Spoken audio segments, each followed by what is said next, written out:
In the realm of Naruto, I found myself transformed into Uzumaki Naruto's older brother, Uzumaki Yunin. I initially harbored the ambition of leveraging my identity as a transmigrator to alter the fate of my father, Minato Namikaze, who met an untimely demise. However, upon my birth, I was promptly dispatched to Mount Myoboku by my father. I anticipated that, after a few years, Minato would retrieve me. Yet unexpectedly, this separation extended for 13 long years. In the blink of an eye, I had mastered the sage techniques under the tutelage of the great sage Fukasaku, and by the age of 13, I was capable of entering sage mode. The great sage finally deemed me ready to return and confront Minato regarding my prolonged absence. Upon my return to Konoha, I encountered Uchiha Itachi, who was preparing to annihilate his clan. Upon seeing Itachi perched atop a wooden stump, my first words were rather blunt, questioning whether he was engaged in a rather unsavory act. Itachi, noticing my sudden appearance, assessed my stature, which closely mirrored his own, and deduced I was a youth of similar age. I jestingly inquired if he lacked the necessary materials for his task. I waved my right hand dismissively, and Itachi's expression shifted. His previously calm demeanor hardened as a Sharingan manifested its three-tomo. I was taken aback by the coolness of witnessing the Sharingan for the first time. I naively asked if he could spare one as a gift to commemorate our meeting. In response, a flurry of shurikens hurtled toward me, striking the ground with a resounding impact. In an instant, I vanished from Itachi's sight, while the three-tomo of his Sharingan whirled in a desperate attempt to locate my chakra presence. Just then, two hands unexpectedly covered his eyes. Itachi, undeterred by this sudden obstruction, instinctively drew his long blade and swept it through the air. To his astonishment, the blade passed right through the illusion. With a swift kick, I struck Itachi's rear, causing him to transform into a flock of crows that took flight. The crow clone technique was indeed intriguing, and it felt as though I were engaged in a delightful game. Having spent 13 years confined to Mount Myoboku, anyone would surely go mad. My antics were merely a means to gauge Itachi's strength, while playfully teasing him. "Cease your endeavors, the outside world is rife with curses," I warned. Just as a faint chakra signature began to leak from the shadows, I raised my middle finger against my thumb, gathering chakra into a spiraling orb the size of my thumb. With a nonchalant flick, the tranquility of Konoha was shattered by a thunderous explosion. This was the scene befitting a clan's obliteration. From the Hokage's office, the elder puffed out a cloud of smoke and issued a command for a full lockdown around the Uchiha clan. From a distance, I waved once more, teasingly asking, "Shall I lend you a hand?" It appeared that the plan for annihilation might very well be thwarted. Itachi's gaze remained fixed on me, filled with skepticism, as he contemplated the intentions of this mysterious individual who was not only his peer in age, but far surpassed him. In strength, consider this a gift for our introduction, assisting you in your clan's demise, I declared with an exuberant smile. Who would desire such a gift? If offered to you, would you accept it? Regrettably, the Uchiha clan is destined to be unable to stop me. Witnessing one clan member after another fall at my feet, it is as if I behold the very scene I orchestrated with my own hands. He stands there, frozen in place, until I step into his abode. In that moment, enlightenment dawns upon him. All is in vain. The Uchiha clan possesses other choices. Countless thoughts surge within his mind until he pushes open that door. Uchiha Fugaka grips my blade and plunges it into himself. "Behold, this is merely his own choice," I remark nonchalantly.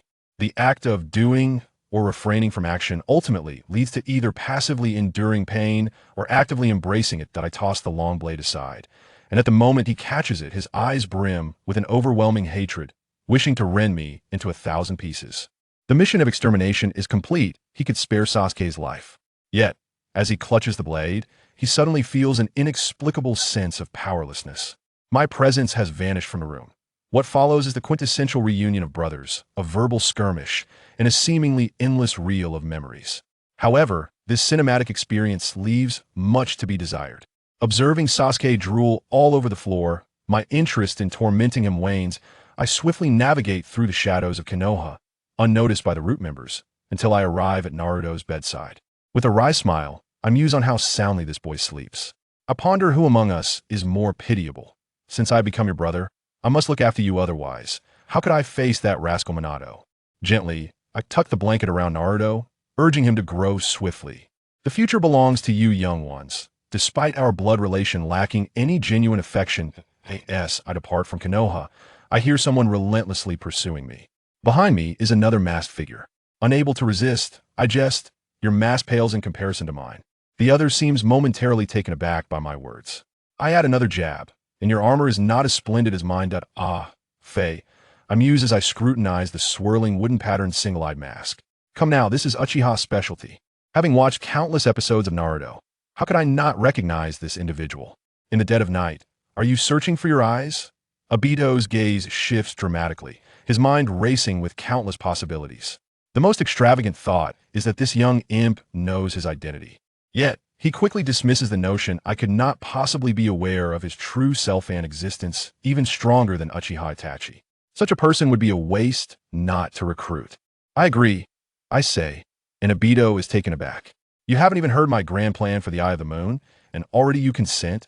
Indeed, I reply with a smile, but there is a condition. Upon joining, I demand absolute freedom. Should you encounter unsolvable issues, you may seek me out, but it will depend on my willingness. Obito hesitates for a moment. That's contingent upon whether you possess the strength. During my previous skirmish with Itachi, I sense your presence. I speak lightly.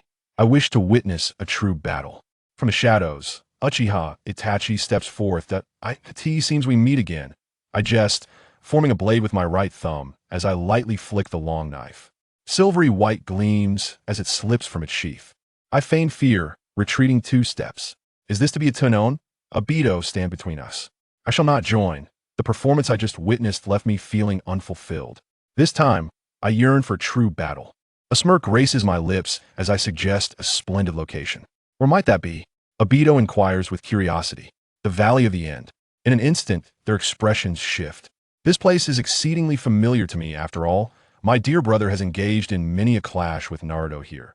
Now, let us as elder brothers showcase our prowess and provide a demonstration for that young lad.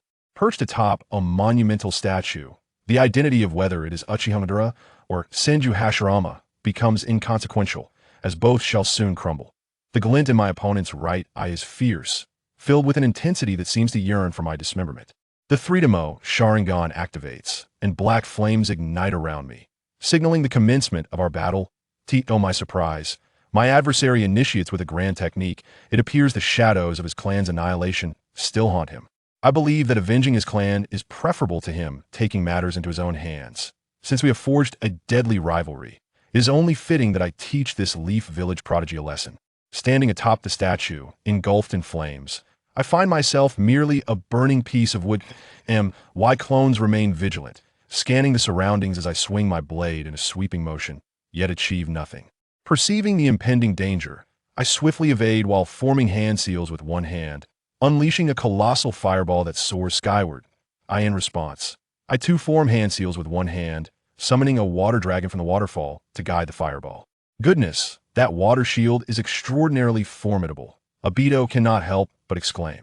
The water dragon continues to draw moisture from the waterfall, and as the fireball detonates in its maw, the dragon appears to falter. In that critical moment, I leap onto the dragon's head, a dark mark descending upon it. The water dragon suddenly awakens, its scales becoming distinctly visible as it roars and charges toward my opponent. A fire dragon rises from beneath me, confronting the water dragon as we stand upon our respective dragon heads, locking eyes. Water and fire clash in a fierce contest. Just as the 2 dragons are about to collide, we leap into the air, engaging in a fierce battle. The impact of our dragons colliding produces a blinding white light, causing all chakra within a 1,000-meter radius to vanish without a trace. Obito's gaze sharpens. Who exactly are you? As the words of Uchiha linger, a kunai marked with the Flying Thunder God seal is pressed against his neck. Taking advantage of the smoke dispersal, I had already placed several kunai imbued with the Flying Thunder God technique. This is a skill I honed in the depths of Myoboku, a legacy bestowed upon me by Minato.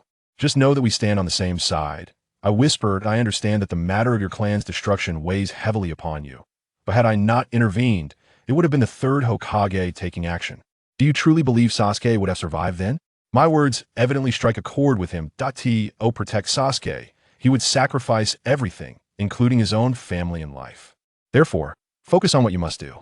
The strength you displayed earlier is sufficient to join the ranks of the small clans, is it not? Might you set aside the burdens you carry? I speak again, feeling warmth trickling down my neck. Apologies, I became emotional and my hand trembled. As the mist dissipates, we return to Obito's side. I concede, I state calmly, devoid of frustration or defeat. Although neither of us fought with our full strength, my ability to wield the Flying Thunder God technique is enough to assure Obito that I am not an enemy, at least for now. The legacy of the Flying Thunder God, whether it belongs to the third, or is a spark left by the fourth, remains to be seen. M.Y. Cry interrupted Yuzu's musings. Clad in a red cloud black robe, with blue hair and brown eyes, Xiaonan, adorned with a paper flower on her right side, appeared. The other members of the small organization regarded me with curious glances, particularly the young man in the black and white mask who suddenly recognized Xiaonan. They were unaware that in my past life, I had etched her image into my very bones, and my excitement compelled me to speak out. After all, I was a devoted fan of Xiaonan. Fortunately, Obito stepped in to ease the awkwardness, introducing the two new members who had just joined our ranks. Uchiha, and he exchanged glances towards me, seemingly uncertain of how to present me. Hello everyone, I am Rin. I boldly introduced myself, mindful not to reveal my surname, lest my true identity be exposed. What a peculiar name, the others remarked, observing me with a mix of intrigue and skepticism, believing that my identity was even more enigmatic than Obito's wooden patterned. Single-eyed mask. Enough, Obito stated. We are to work with Taizang in a team as reserve members. This is the first instance in our small organization of a member without a partner. The leader disregarded Obito's arrangement, prompting speculation among the group as to whether it was due to unwavering trust or some hidden agenda. That will be all for today, the leader declared, indicating that for the sake of our grand plan, we needed further preparation before departing alongside Xiaonan. As I watched Xiaonan's figure recede, I lamented to myself that I should have asked for an autograph. The red cloud black robe, a symbol I had long yearned for, now adorned my form, fulfilling a long-held aspiration. However, unlike the other members, I would not squander time within the organization collecting tailed beasts. Having finally emerged from Myoboku Mountain, I intended to explore the human realm. After a week of relentless persuasion, I secured an autograph from Xiaonan and donned the coveted red cloud black robe. Though lacking the official member's ring, I was thoroughly content. It was time to depart. After a brief sojourn, I set forth on my journey home, having realized a dream from my past life by joining the small organization. Upon returning to Konoha, standing at the village's entrance, a sardonic smile curled upon my lips. Where the leaves of Konoha danced, the fire of life persisted, a mere illusion to deceive the gullible. Let me stoke the flames of Konoha even fiercer. Removing my mask, I appeared no different from an ordinary individual, albeit strikingly handsome, that I made my way directly to the Hokage's office. As I drew near, 13 years of honed acting skills erupted within me. My slender frame trembled, my eyes glazed, lips parched, and I collapsed to the ground. My second plan was to join Konoha, a path starkly different from Minato's. In a daze, when I opened my eyes, I was met by Tsunade, exactly as depicted in the anime. What are you staring at, little brat? She exclaimed before delivering a formidable punch, rendering me unconscious. Tsunade is too rough, Ino remarked, clutching a small pig. This isn't that guy. Tsunade observed the grease stain around my neck, a purple bead, her expression pensive. Could he be Jiraiya's illegitimate child? What are you saying, Ino? Tsunade retorted, though her eyes betrayed her thoughts. That lecherous Jiraiya might indeed have committed such an act. Her gaze softened, tinged with a hint of compassion. Poor child. I, feigning unconsciousness, heard every word and nearly restrained myself from rising to declare, I am the eldest son of the fourth Hokage. Fortunately, Tsunade has bestowed upon me a fitting identity. After a day and night of slumber, I finally roused from my repose, my stomach growling in protest. I chuckled at my own plight, aware of my hunger, as Tsunade regarded me with a look of poignant reflection. In that moment, Shizen presented a bowl of fragrant Iroh ramen, its aroma wafting through the air that I gazed at the dish before me, recalling the unpalatable fare of Myoboku Mountain. The contrast was stark. I took a sip of the broth, and the single word that escaped my lips was salty. Indeed, the culinary prowess of Tsutsuki Ishiki was not to be underestimated. With my ravenous appetite, I began to indulge heartily, the sounds of slurping filling the room. Reclining against the hospital bed, I felt an overwhelming sense of satisfaction, oblivious to any remaining signs of injury. Tsunade, smiling, addressed Shizen. Who are you? I interjected suddenly, interrupting their conversation. Tsunade paused, taken aback. Kid, have you forgotten who you are? I've forgotten. I feigned ignorance, only recalling a heavy blow to my head. Shizune whispered, Lady Tsunade, could it be due to your punch? Tsunade examined my head, finding no abnormalities after a lengthy inspection, her gaze betraying a hint of guilt. This is Konoha, I exclaimed, widening my eyes and feigning excitement. You remembered, Tsunade exclaimed, nearly leaping towards me. All I could recall was a singular voice declaring, It is my duty to protect Konoha. I spoke vaguely, and Tsunade appeared contemplative, as if recalling a moment with her deceased brother, the sage tree. Why not be my brother? I nearly burst into laughter. She was decades my senior, yet desired me to assume the role of a sibling. What would be the benefit of being your brother? I affected a knave demeanor. Then this is for you, she said, producing a necklace. A chill ran down my spine. This was the relic of the first Hokage, an object shrouded in a curse. The blue crystal gleamed ominously, as if foretelling some dire omen. My heart sank, for this necklace was indeed treacherous. Though science could not elucidate its nature, my instinct screamed it met his was a bad omen. The cold chain settled around my neck, and a singular thought consumed me. I cannot wear this cursed bead. A.S. Tsunade reached to remove the purple bead of Gamamaru. A voice within me insisted, I must wear it. I hesitated, my words caught in my throat. Tsunade's expression was complex, as if she recalled the two most beloved men in her life, regretting her decision to give me the necklace not out of its value, but from a fear of further loss. Not let me grasp her hand, I thought, for I cherished this necklace. Her eyes glistened with unshed tears. From now on, you shall be called Shutsu. Damn it, am I merely a substitute? I blinked in surprise. Shutsu, Tsunade, I said, and she embraced me. I looked up, stifling a laugh. Indeed, anime had not deceived me. Being Tsunade's brother felt surreal, while Shizune awkwardly observed the scene. In just a few days, it felt as if we had shared years, all thanks to my acting prowess. Sister, I wish to join the Ninja Academy, I declared. Tsunade hesitated. You are rather old, it may be difficult for you to learn. No matter, I will strive harder than others. I only remember that Konoha must grow strong to protect you. She tenderly patted my head, momentarily at a loss for words. Upon arriving at the Hokage's office, Sarutobi Hiruzen was puffing on a pipe, and Tsunade slammed her fist onto the table. Why elder brother wishes to enroll in the Ninja Academy. Hasn't your brother already? Before the thought could be completed, the table cracked. A gust of wind swiftly obscured the dust. Not speak in riddles. Tsunade smirked. Nothing in Konoha escapes your gaze. Hiruzen Sarutobi chuckled. Your manner of pleading is quite unique. Let us consider it a favor to the first Hokage. Allow that young man to enter. Upon hearing the name Itachi, Hiruzen's eyes flickered momentarily before swiftly returning to calmness. Why do you wish to join the Ninja Academy? The elder inquired, his gaze fixed upon me. I feigned timidity, while internally I was filled with disdain. Because of the will of fire. This statement sparked a glimmer of interest in Hiruzen's eyes. Initially, he intended to use me as leverage against Tsunade, but my subsequent words shifted his perspective. Gazing out at Konoha, I spoke with conviction. Wherever the leaves dance, the spirit of fire endures. Hiruzen was moved in his eyes. Few could attain my level of understanding regarding the will of fire. He quietly contemplated that with a slight modification, I could become yet another formidable weapon for Konoha. Very well. Report tomorrow. Splendid, Sister Tsunade. I joyfully dashed towards Tsunade, secretly reveling in the thought of finally being able to torment that group of idlers. As I departed, I remembered to bestow an innocent smile upon the elder.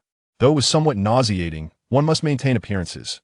Uncle Sage, if anyone dares to bully you tomorrow. Tsunade crushed the apple in her hand, pulp splattering across me. My apologies, sister, I shall peel you another. And no need, you rest. I shall take care of it. I placed my hand on his shoulder, urging him to sit. From this angle, I quickly lowered my head to conceal the nosebleed. That's enough, sister. Sit down and take a rest. I'll peel an apple for you. Narukami stood by Tsunade's side, pressing her shoulder to encourage her to sit down. From this angle, a rush of heat filled Narukami's nostrils. He quickly sat down. A day passed, and Narukami concluded his sweet interactions with Sister Tsunade over the past few days. Under Tsunade's watchful gaze, Narukami stepped into his first day at the Konoha Ninja Academy. Little classmates, are you ready to face pain and the fear of being controlled? A hint of a cold smile appeared at the corner of Narukami's mouth. After 13 years in Myoboku Mountain, he could finally have some fun. The first choice, who would it be? The corner of Narukami's mouth lifted. Classmates, this is our new student at the Ninja Academy, S.H. Ju. Let's give him a warm welcome. S.H. Ju stood on the podium, looking at the group of little kids below him. Although he was still young, he was already the oldest among the students at the Ninja Academy. This naturally drew the attention of many, including Naruto, with his golden hair and a somewhat similar appearance. Many gazes shifted between the two. Naruto noticed that this new member bore some resemblance to him, and a feeling of joy arose in his heart. It had been a long time since he felt warmth, and seeing someone similar made him feel a sense of potential recognition. This was something Naruto had been seeking all these years, the sense of belonging. Sitting alone, Naruto had no other classmates around him. It was already evident that he was isolated. The people of Konoha viewed him as a monster, and this attitude, influenced by adults, extended to the children as well. Narukami naturally noticed this. He paid no mind to the teacher's arrangements and walked straight towards Naruto. I was about to say something, the teacher started. Narukami turned back and shot him a glance, causing the teacher to feel a sudden sense of fear from the 13-year-old boy. Turning around, Narukami gave Naruto a bright smile. As for Sasuke, who was sitting in the front row with his head down, he seemed indifferent to who had joined the class. The pain of losing his family still overshadowed him. If Sasuke knew that it wasn't his brother who had destroyed the entire clan, but Narukami, he wondered what kind of expression he would have. Narukami thought to himself and couldn't help but glance at Sasuke. Since things had come to this, why not add a bit more to Sasuke's pain? Hello, I'm Uzumaki Naruto, with a big smile and an outstretched right hand. Looking at his silly younger brother, Narukami felt as if he was looking at a simpleton. He wondered if all older brothers viewed their younger siblings this way. Now that Narukami had come to Naruto's side, the path ahead would naturally spare Naruto from experiencing so much pain. Hello, Naruto. I'm S.H. Ju. The two hands clasped together. In Naruto's eyes, a ripple of emotion appeared. This was the first time he felt recognized by someone else, filling his heart with gratitude. Just like that, before the bond between Naruto and Sasuke could be established, Narukami had already formed a connection with Naruto. This bond would influence the development of both of them in the future. Today we will learn about throwing kunai. Kunai is an essential tool for every ninja. Using kunai can achieve long-range attacks on enemies and is also a method for ambushing them, especially when chakra is low.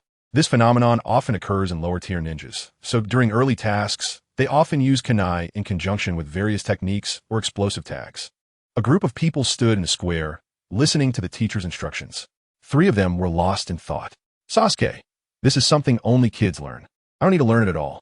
Naruto, why can't I understand what the teacher is saying? Narukami, I'm getting sleepy just listening. Narukami yawned. S.H. Ju, pay attention. Otherwise, you'll fail the assessment later. All right, I got it. Narukami pretended to be serious. He wondered what expression his silly younger brother would have when he recalled the words he said now, meeting such a talented older brother. All right, everyone, start your training now. We will have an assessment in an hour. The assessment results will be recorded in your final grades. Each person faced a target, holding 10 kunai in their hands. Chapter 7. The kunai assessment. Naruto approached Narukami and asked, Shinju, why aren't you practicing? Me? I don't need to. Just holding this kunai makes me feel like it's a weapon that belongs in my hand. Narukami was holding a kunai. He had been training with it for 13 years. Ha, what a big fool. Another guy who thinks too highly of himself. Someone glanced at Narukami and then at Sasuke. In this ninja school, it must be said that Sasuke was a genius. But of course, this was just compared to these little kids. Compared to Narukami, even Itachi Uchiha was slightly inferior, let alone Sasuke Uchiha. All right, let's begin the assessment. The instructor took out a small notebook and started calling people one by one for the kunai assessment. Choji Akimichi, 6 out of 10. Looks like I'm better at eating. A chubby boy was enjoying a bag of chips. Shinobi Inuzuka, 7 out of 10. Sakura Hirano, 8 out of 10. Little Sakura smiled happily, but when she looked at Ino, her eyes showed a hint of disdain. Kiba Inuzuka, 5 out of 10. No way, am I the only one who failed? Shino Aburame, 4 out of 10. Shikamaru Nara, 8 out of 10. Niji Hyuga, 9 out of 10. Hinata Hyuga, 8 out of 10.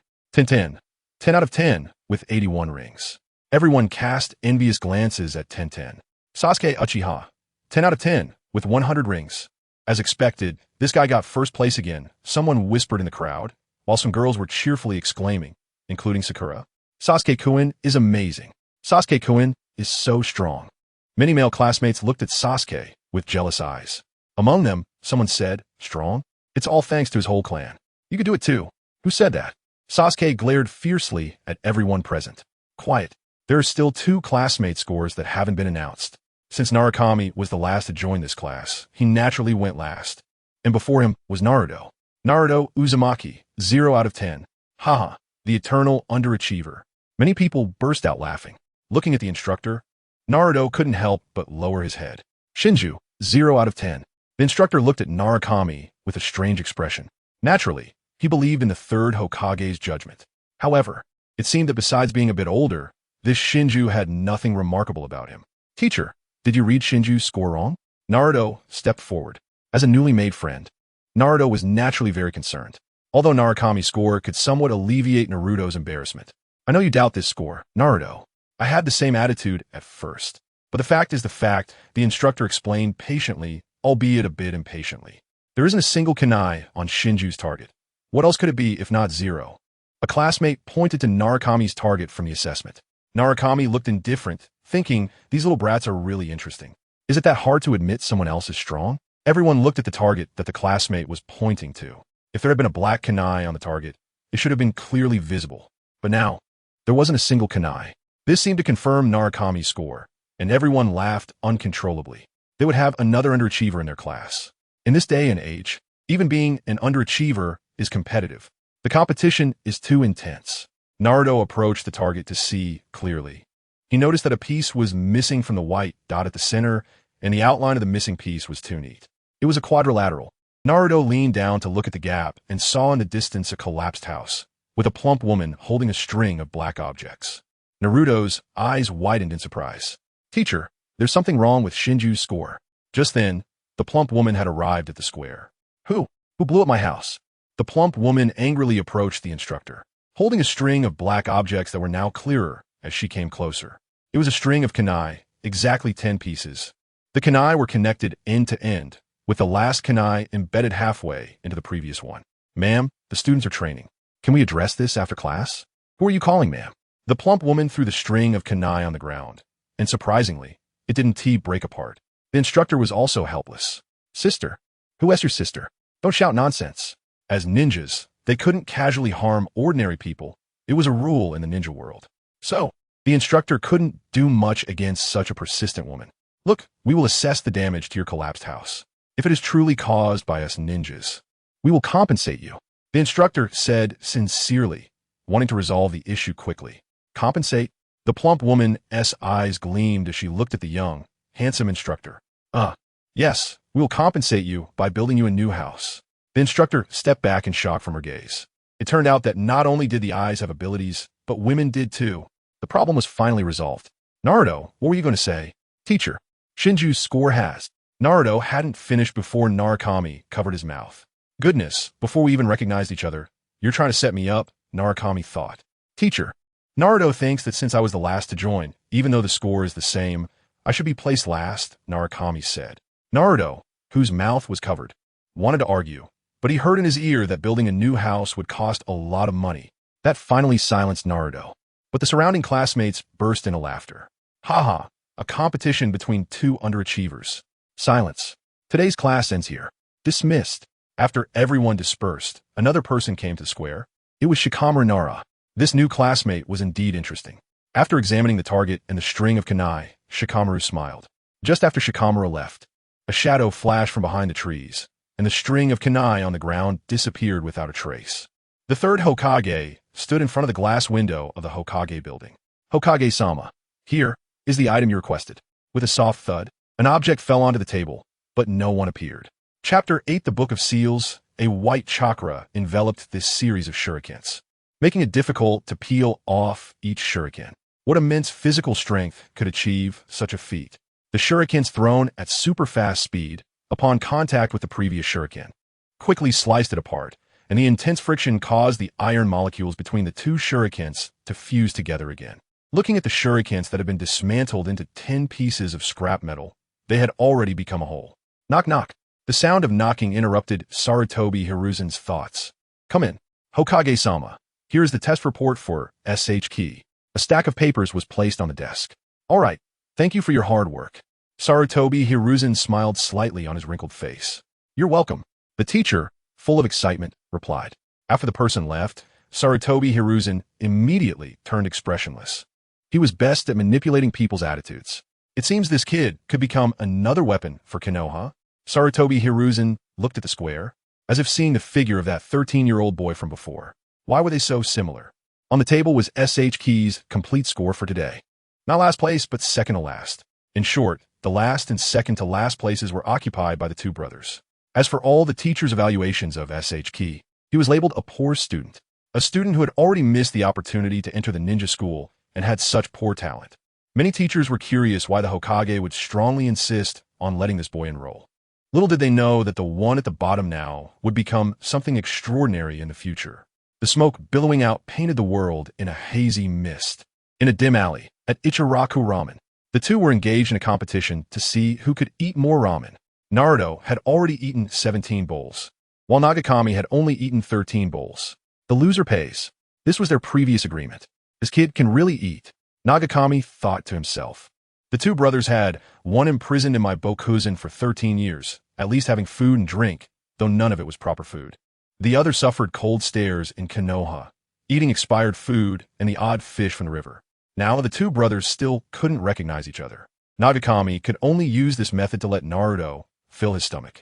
Ugh, SH Kikuin, I can't eat anymore. Me too. The bowls in front of them were already higher than a person. I lost. Nagakami was genuinely happy for the first time losing. Naruto looked embarrassed. Sorry for the expense. SH Kikun. No, next time I will definitely win. The two bumped fists, agreeing on the time for the next Big Eater competition. As they entered the shadowy part of the alley, Nagakami continued walking forward. However, a dark shadow followed him closely behind. This old man really doesn't trust me. Nagakami stood in the shadow at a distance, watching the two leave. The Nagakami from earlier was just a shadow clone. It seems I need to get that thing. Nagakami looked in a certain direction. This was also one of his purposes for joining Konoha, to acquire more ninjutsu. Over these 13 years, he had learned many ninjutsu, but his skills fell far short of what was needed. Many powerful techniques were held by a select few, and some were sealed away, mostly because such ninjutsu were too overpowered or came with a terrible price. What Nagakami was focused on was the Book of Seals. This book would later also be visited by Naruto, but the current timeline had not yet reached that point. As the older brother, he had to take the lead. He needed more ninjutsu from the Book of Seals. This would fill in the gaps for Nagakami during his time in Konoha. Although he was strong now, he was far from being able to dominate the ninja world. Moreover, that old woman was always preparing for revival. The Book of Seals. A glimmer appeared in Nagakami's eyes. In this darkness, it surprisingly didn't trigger any reaction. Black horizontal pupils, red eyeshadows. With Sage Mode activated, Nagakami easily reached the place where the Book of Seals was kept, aided by the Flying Thunder God technique. The most important thing now was how to quickly learn the ninjutsu within. Nagakami was a genius, and 13 years had proven this point. Moreover, Nagakami had an eidetic memory. This was why he dared to recklessly peek at the Book of Seals. Shadow Clone. Seeing this ninjutsu, Nagakami couldn't help but laugh. Now he truly needed to master this technique. Compared to Naruto, he also had that advantage. Nagakami's eyes quickly darted around, recording the ninjutsu from the Book of Seals. Just then, a faint sound was heard, but Nagakami still noticed it. Luckily, the Book of Seals was still here. He saw the third Hokage walking over. Seeing the Book of Seals placed there, he felt much more at ease. Meanwhile, Nagakami stood on the upper side outside the window. This position had a Flying Thunder God shuriken inserted, which was prepared beforehand by Nagakami. It was just in case of any sudden situations. He didn't expect this old man to be so difficult. Thankfully, he had already memorized most of the Book of Seals. A figure flashed by, and Nagakami disappeared into the night. Just when Sarutobi Hiruzen thought everything was fine and was about to leave, he noticed a gap in the rafters. Looking closely, it seemed to be a mark from a shuriken attack. Could it be? Saying this, Sarutobi Hiruzen returned once more.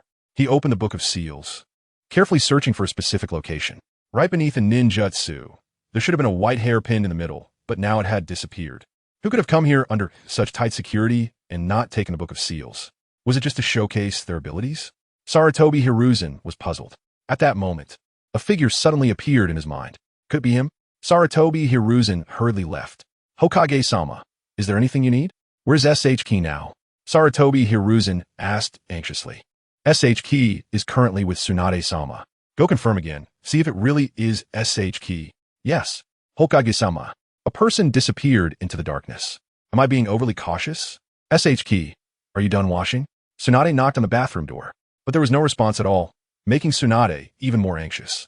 Nagakami had already been in the bathroom for nearly 2 hours, and Tsunade's first reaction was to worry about Nagakami's safety. This led to the current scene. Boom! Chapter 9, Orochimaru. After repeatedly asking without receiving a response, Tsunade kicked the door open.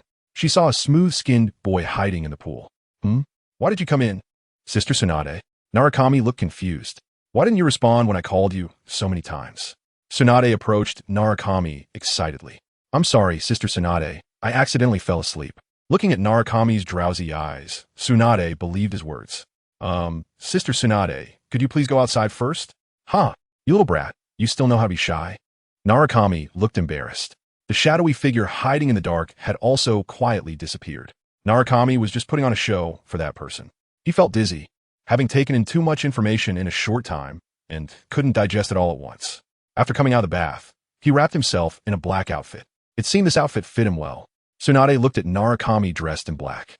Sister Tsunade's taste is really high. Wearing this makes me feel like my coolness has increased a level. Haha, you're really not modest. But I have to admit you are somewhat handsome. The previously cheerful atmosphere suddenly stiffened due to Tsunade's changed expression. Narukami, I might be leaving tomorrow, Tsunade said with some dejection. Narukami remembered that in the original plot, Tsunade shouldn't have appeared in Konoha, yet here she was, and now she was suddenly leaving. Something unexpected must have happened. He thought that as long as he tried not to influence the original plot, he would have more time to survive and develop. But it seemed he was still too young. Sister Tsunade, why are you leaving so suddenly? Narukami asked curiously. You're still young. There are some things you don't know. Don't worry, I'll come back. If anyone dares to bully you, I'll come back and beat them up. Bang! Tsunade smashed the wooden table in front of them to pieces with her fist. Sister Tsunade, I will miss you. Narukami clung to Tsunade's arm pitifully. Tsunade patted Narukami's head. I hope when I come back, I'll see a different you. I definitely will. The two chatted for a long time until Tsunade interrupted their heartfelt conversation. The red sun rose. Tsunade looked at Narukami, standing at the gate of Konoha to see her off, her eyes shimmering with tears. I'm leaving Narukami. Tsunade waved to Narukami. Take care, Sister Tsunade. Having already met Tsunade, one of the legendary 3 ninjas, Narukami wondered who would be next. After Tsunade left, he returned to the ninja school. He remembered there was still a little brat waiting for him to torment. The next real battle confrontation, Sasuke versus Narukami. In the square, Sasuke stood opposite Narukami. I'll finish you quickly to avoid wasting my time, Sasuke said arrogantly. Who finishes whom is still uncertain. With that, Narukami charged at Sasuke. A whip kick came towards Narukami's right waist, and he kicked Sasuke's ankle directly. What? Many people present were shocked by this scene. Yesterday, Narukami was at the bottom of the ranks, and today he seemed like a different person.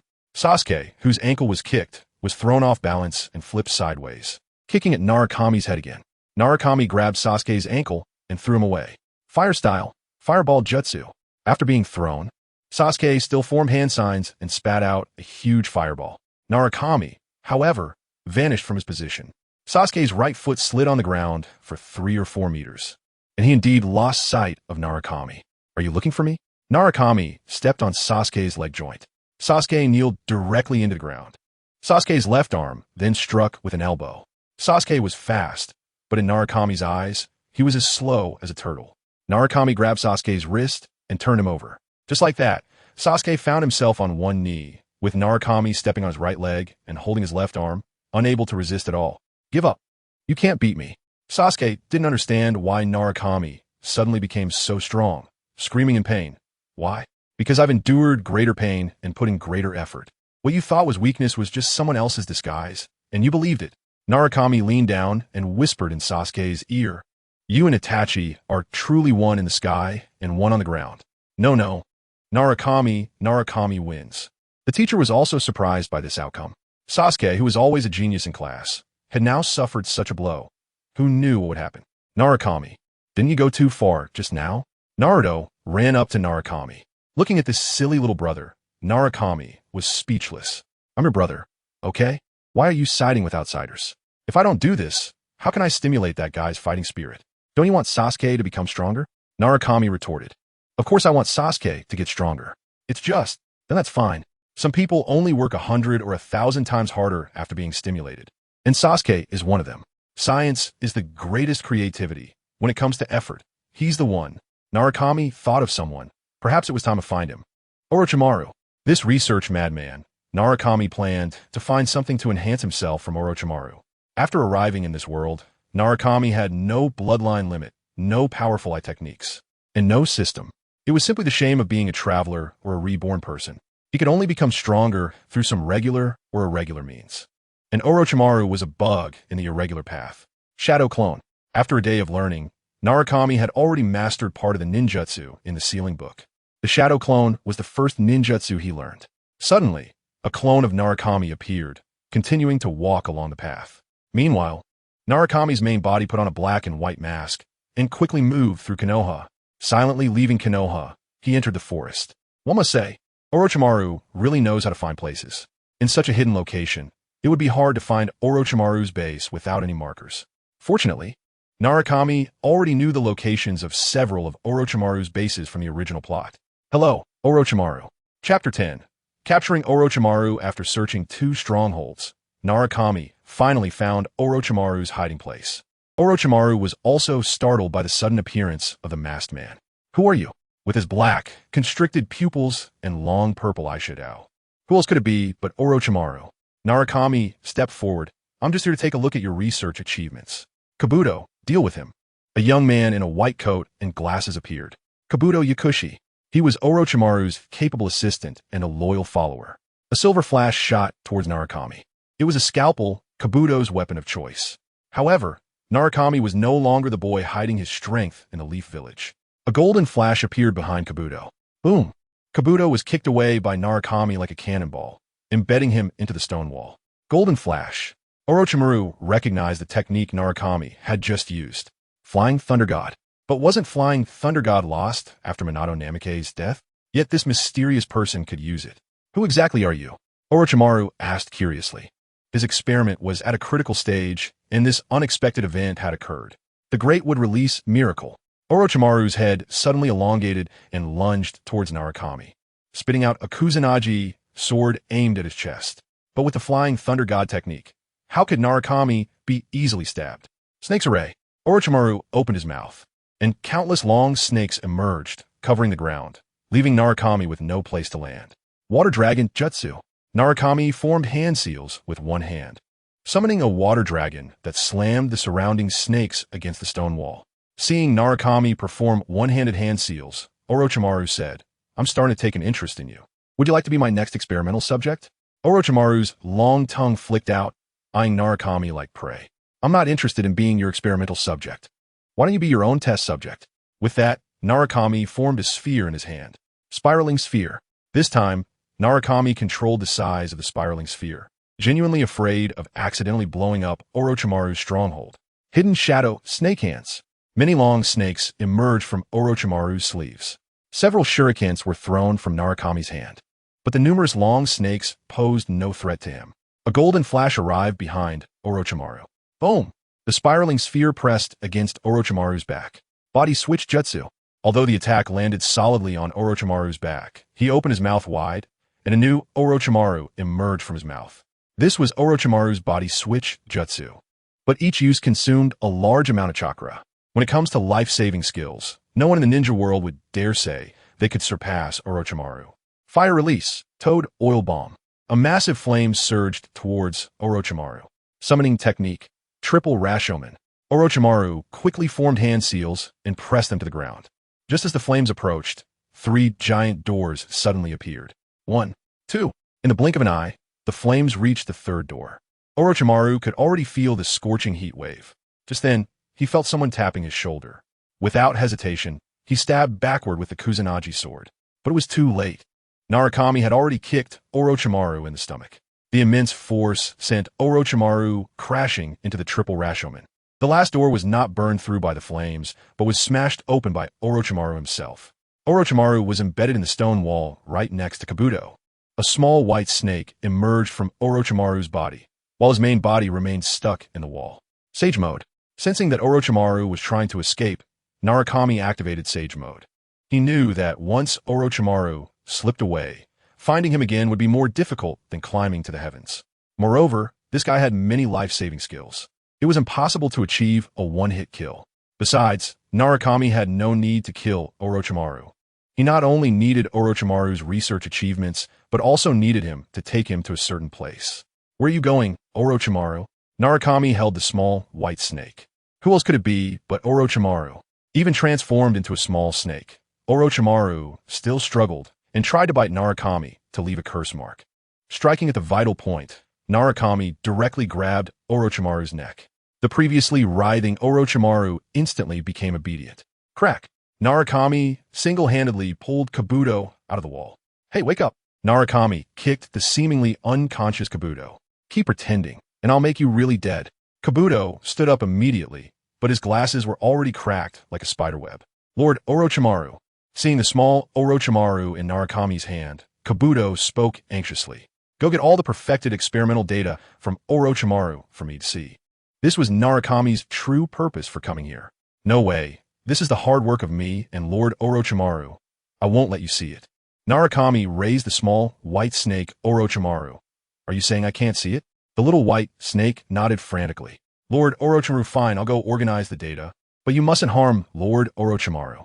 Kabuto said hurriedly as he went to organize their successfully tested data. Meanwhile, Narukami found a large glass jar and tossed Orochimaru inside. Then sealed the jar with a sealing technique. After doing all this, Narukami released Sage Mode. Looking at the Orochimaru in the glass, Kabuto momentarily felt a bit sorry for him. Narukami browsed through the experimental data in his hand. His serious and focused demeanor surprised both Orochimaru and Kabuto. The data from their experiments would be incomprehensible to an average person. Yet Narukami clearly understood the contents. At certain points, he even nodded in approval of the methods mentioned. Finally, after browsing through more than 30 volumes of experimental data for over an hour, Narukami asked, "Where are you currently with this experiment?" Pointing to one of the experimental reports. Would release experiment report. Chapter 11, Bloodline Limit. Would release Orochimaru slammed against the glass bottle desperately, constantly shaking his snake-like head. Lord Orochimaru, I'm doing this to protect your life, Kabuto said, glancing at Narukami. Due to the complexity of the wood release experiment, we have only just entered the preliminary stage. Kabuto stared directly at Narukami, showing no fear in his eyes. Narukami smirked coldly. You're lying? A golden flash appeared. The 13-year-old Narukami was shorter than Kabuto, yet he had one hand around Kabuto's neck, lifting him up. Since you can tell that I can understand this experiment report, yet you still lie about the results, it clearly shows you think I'm a fool. Bang, bang, bang. Narukami slammed Kabuto's neck against the stone wall. Kabuto's eyes were bloodshot, struggling to breathe, trying desperately to pry Narukami's right hand off, but he couldn't break free. Cough, cough. Kabuto lay on the ground, feeling as if he had seen the Grim Reaper when he looked at Narukami. Speak. This is your last chance, and also Orochimaru's chance. A Rasengan appeared in Narukami's right hand, about to press against the glass bottle. No, don't. Kabuto scrambled to his feet, hugging Narukami's calf. Don't hurt, Lord Orochimaru. The experiment is nearing its conclusion, but the wood release cannot be perfectly implemented. Only Lord Orochimaru knows how to complete the final experiment. Kabuto spilled all the information he had about the wood release experiment. It was clear from the information he revealed that he was trying hard to protect Orochimaru, making all subsequent steps of the experiment dependent on Orochimaru as an excuse. Wood release is a powerful bloodline limit. It is formed by the combination of water and earth chakra, but its source of power comes from the god tree. Wood release not only uses chakra as a life source to quickly recover from injuries, but is also a powerful offensive ninjutsu. The wood release techniques currently in the ninja world are derived from the cells of the first Hokage, Hashirama Senju. The power they can unleash is far from Hashirama's might, but it cannot be denied that even so, wood release remains a strong ninjutsu. Furthermore, Tsunade's ultimate technique, that exaggerated recovery ability, is merely a passive effect of Hashirama. This shows how terrifying it would be when wood release is cultivated to an exaggerated level. Narukami thought to himself, holding the purple orb in his hand. With wood release, along with this thing, no one should be able to kill me, right? Neither Orochimaru nor Kabuto understood what Narukami meant. How much power can the wood release you are researching unleash? Narukami asked Kabuto, ignoring Orochimaru entirely.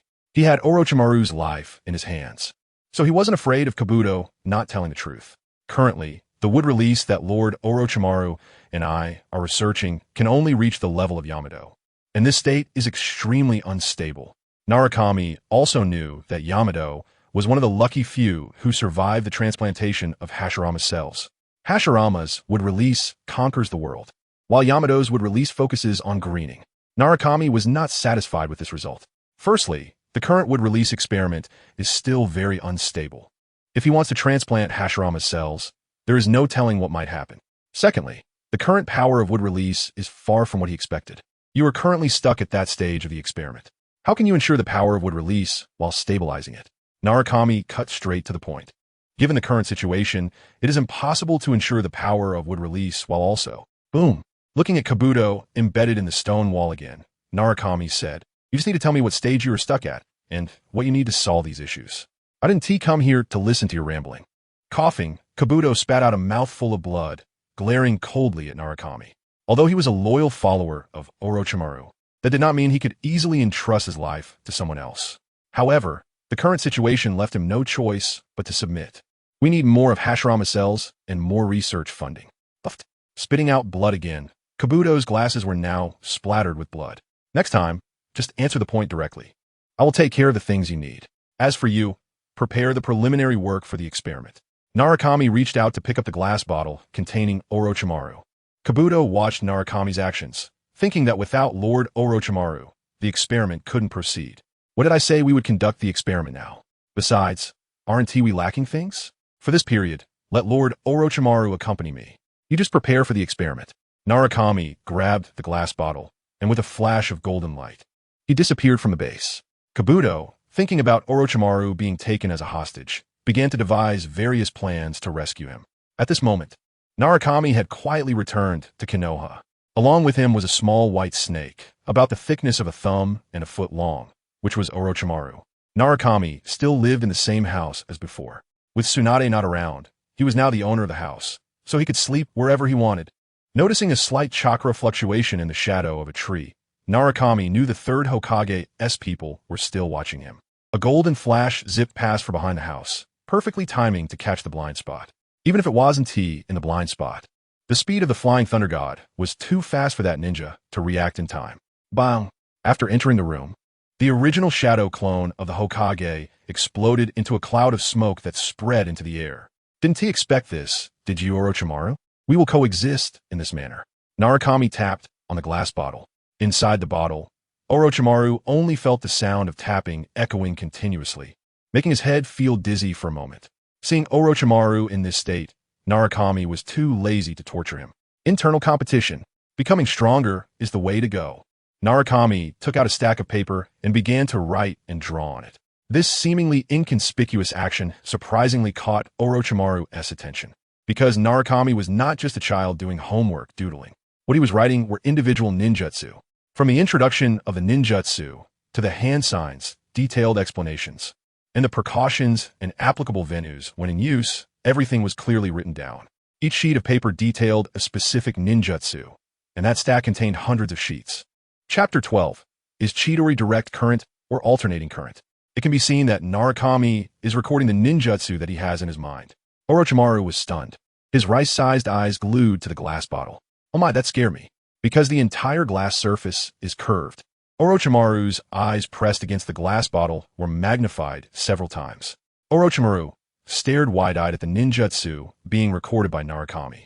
He couldn't believe that the ninjutsu he was seeing was actually a forbidden technique.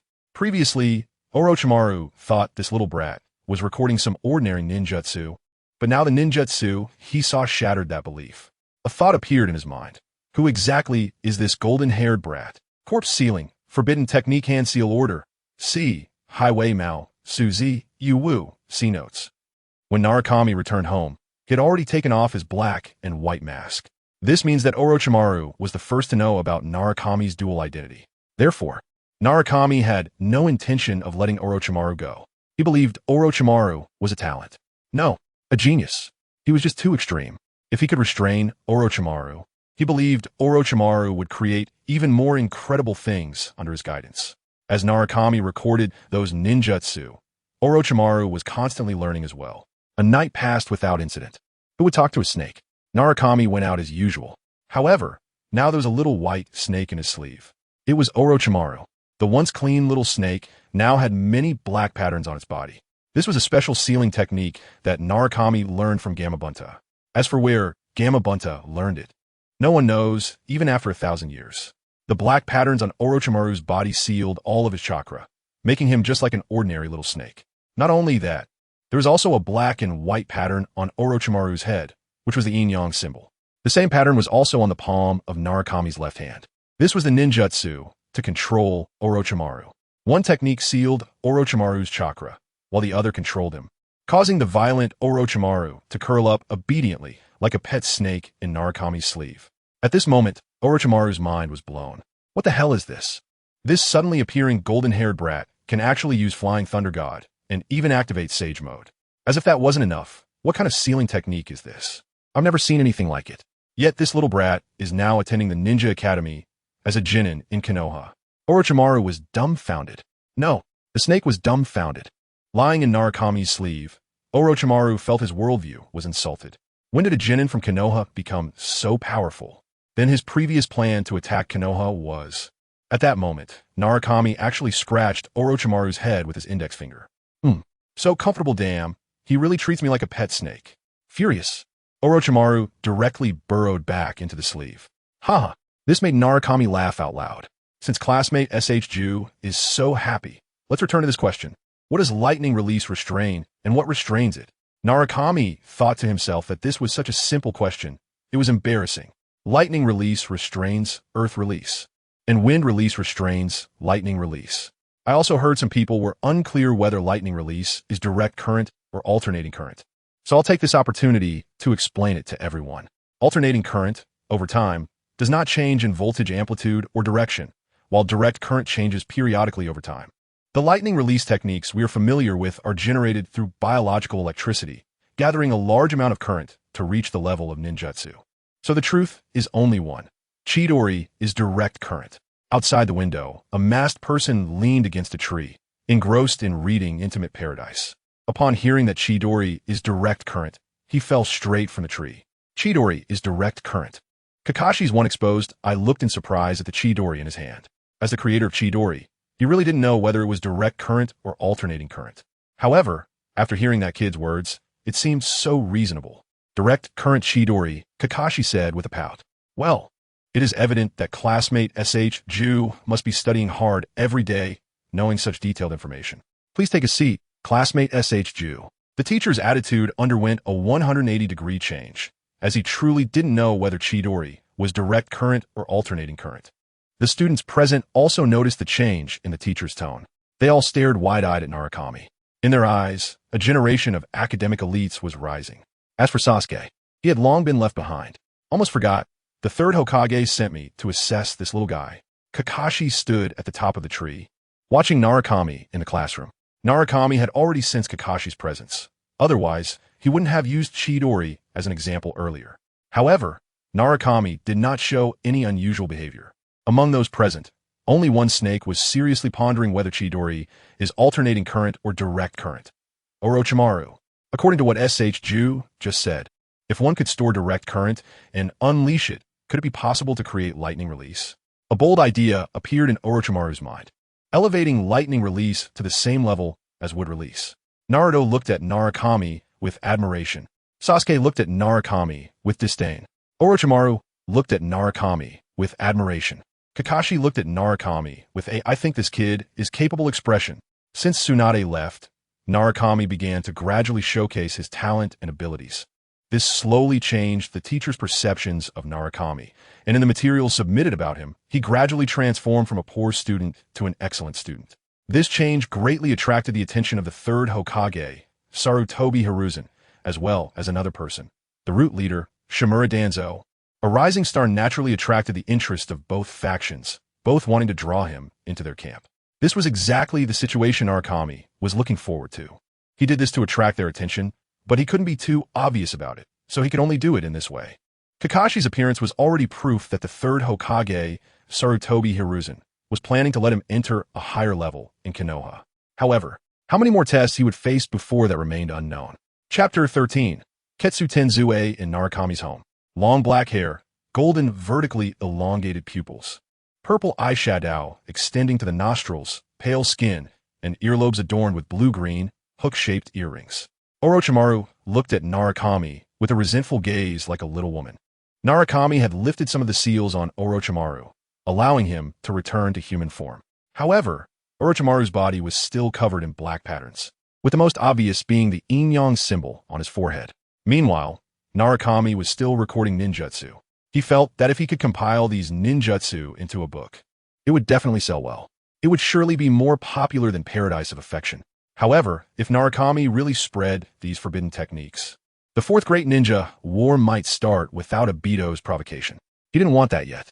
Orochimaru could only watch Narukami record the ninjutsu in a daze, not daring to interrupt. Being in human form was better than being in snake form. At least he didn't have to stay in a sleeve. As for the spy sent by the third Hokage outside, he was already caught in Narukami's illusion. In his eyes, Narukami was constantly studying, with no sign of Orochimaru around. Was there still research value in Orochimaru in Yamato? Orochimaru was lost in thought. Earlier, he was contemplating the lightning release. Yamato was a special existence. The first person able to transplant would release while maintaining such a balanced state. Although his ability to exert power was quite limited, it must be said that he was a perfect specimen. A perfect specimen, huh? When Narukami thought of the saying Hashirama uses would release to conquer the world, while Yamato uses would release for greening, he felt that the perfect death in Orochimaru's mind was a bit low in rank. The wood release he wanted should at least have 70 to 80% of Hashirama's strength. If after transplanting Hashirama cells, he could only manage greening, that would be worse than killing him. At least for now, it seemed that Yamato still had research value. Narukami's eyes turned, and he had a plan in mind. You can't be thinking of capturing Yamato, right? Orochimaru guessed Narukami's thoughts. Don't you want to study Yamato? Compared to Yamato, I'm more curious about what kind of being you are. Orochimaru looked at Narukami in surprise. This little guy had actually called him Snake Uncle.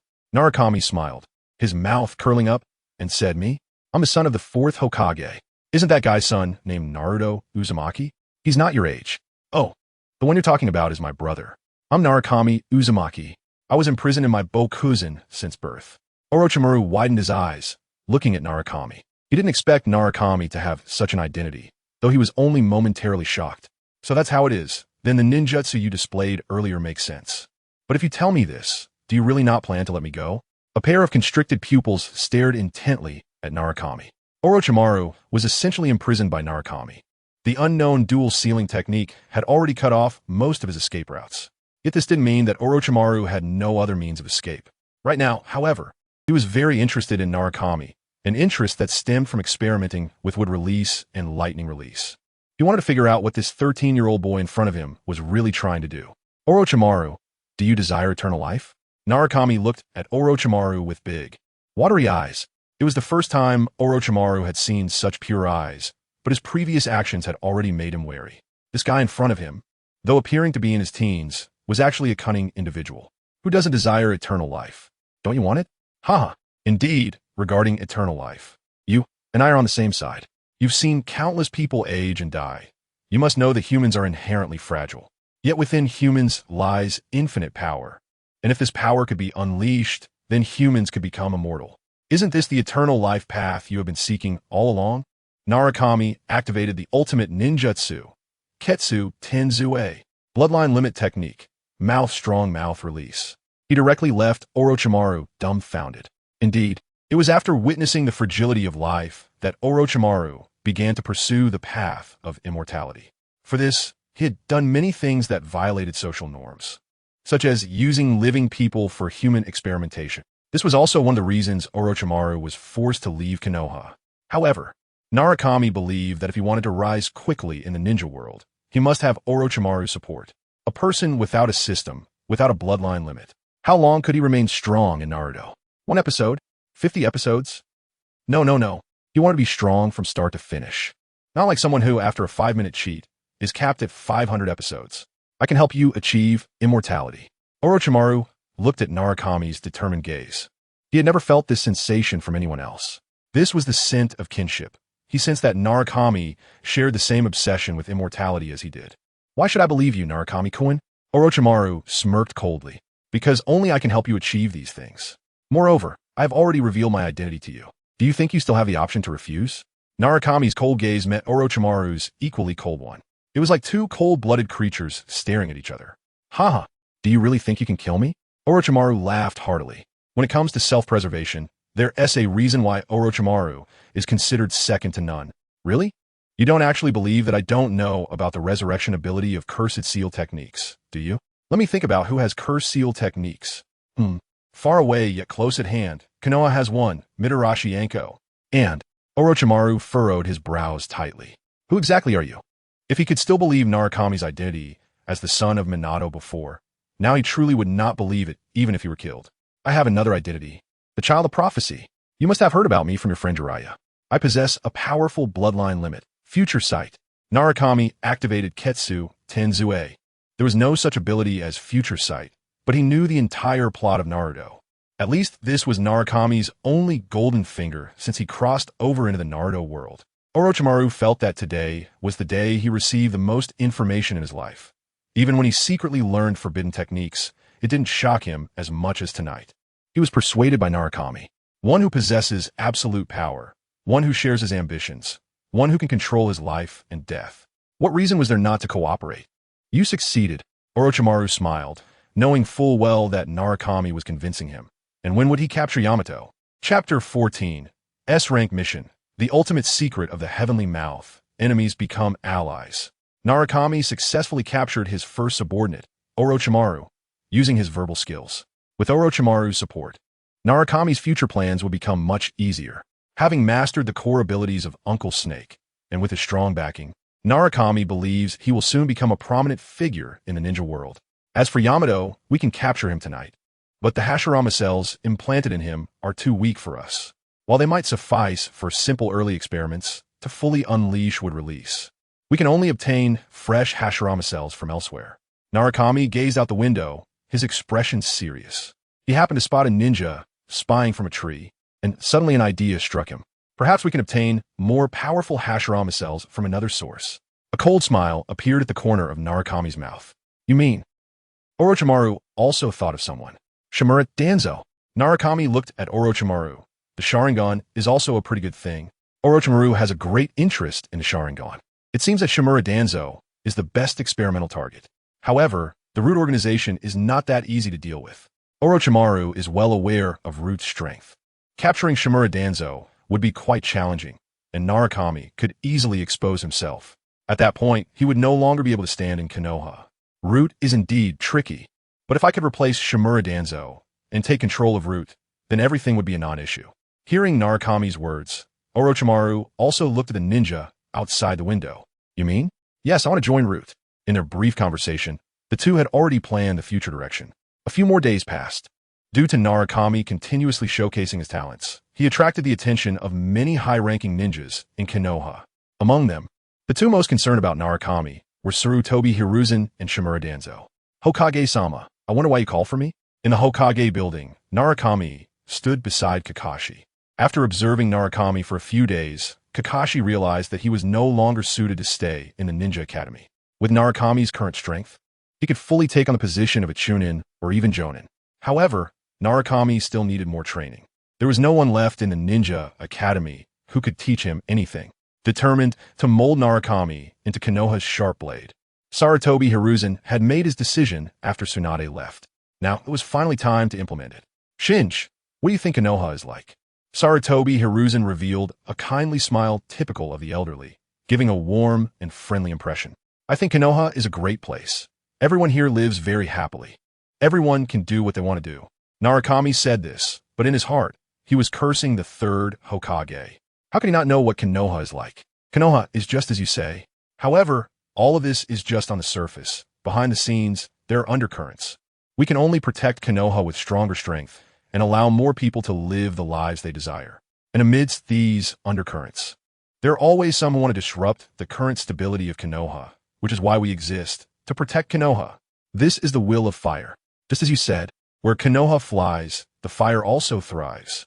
Listening to the third Hokage's words, Narukami had already greeted him countless times in his heart. But on the surface, he appeared moved by Sarutobi Hiruzen's words, all thanks to his 13 years of superb acting skills.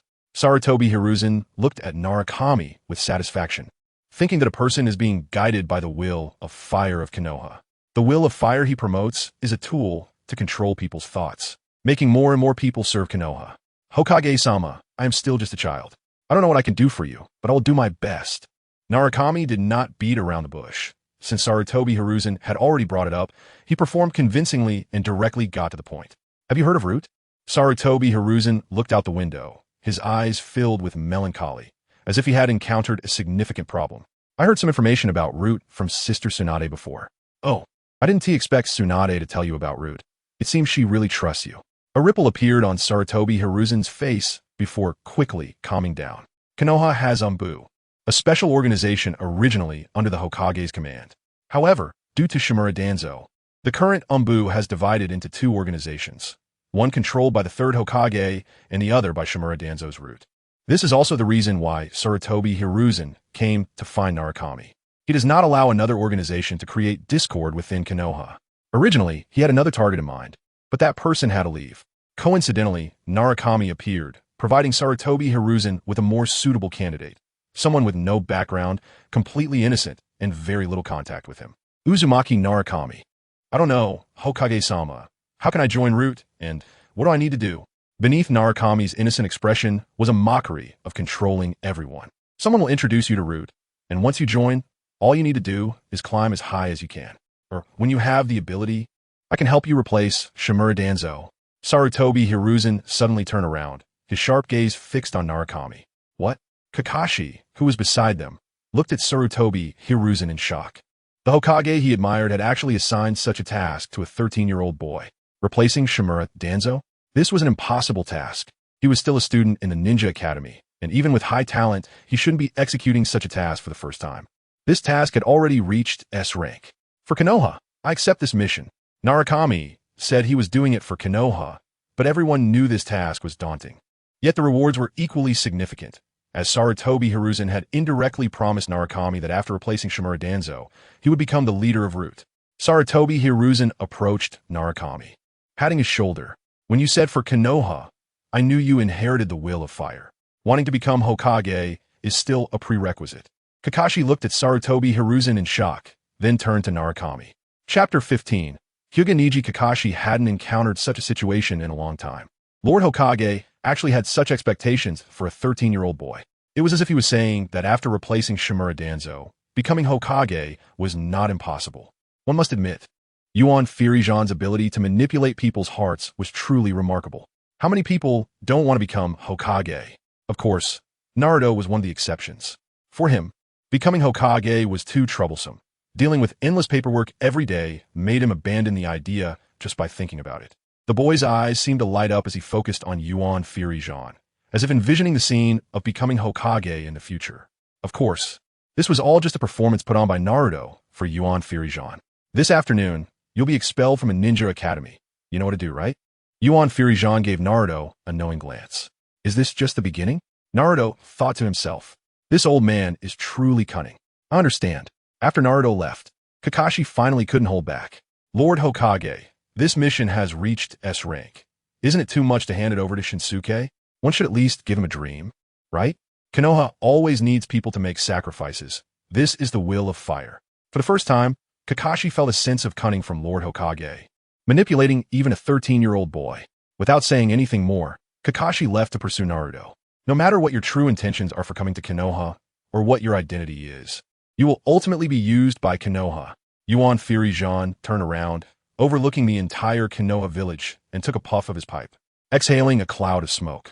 Within the hazy mist was the cold smile of the third Hokage. Shinsuke, you still have room to back out. Even I don't have half the confidence to complete this mission. Kakashi stood in front of Naruto, blocking his path. In the past few days, he had truly felt Naruto's effort.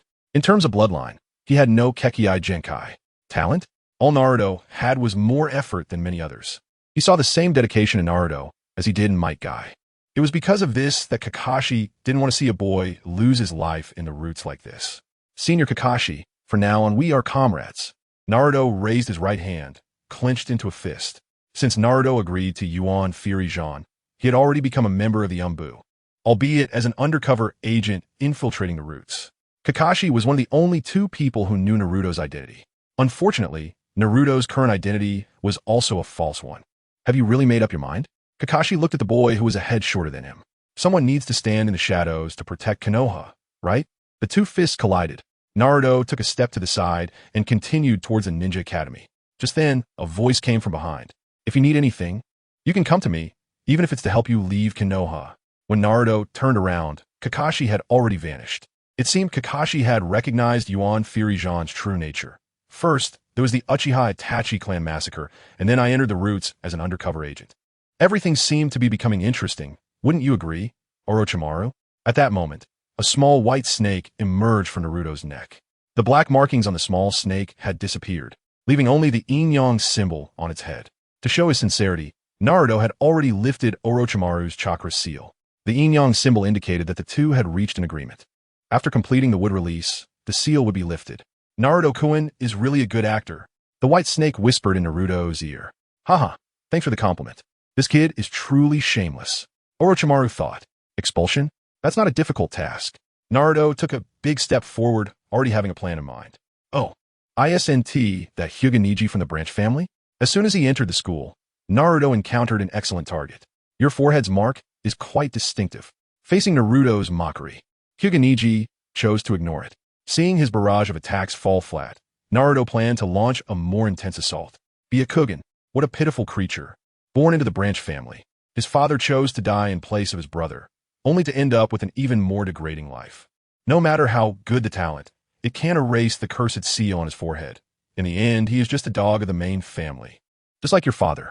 Hearing the first half of the sentence, Neji's fists clenched tightly.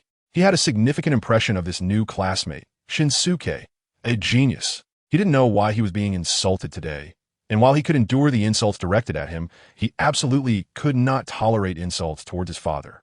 Neji suddenly turned around and slapped Naruto across the face. What's wrong? The Hyuga family's dog can't even bite properly?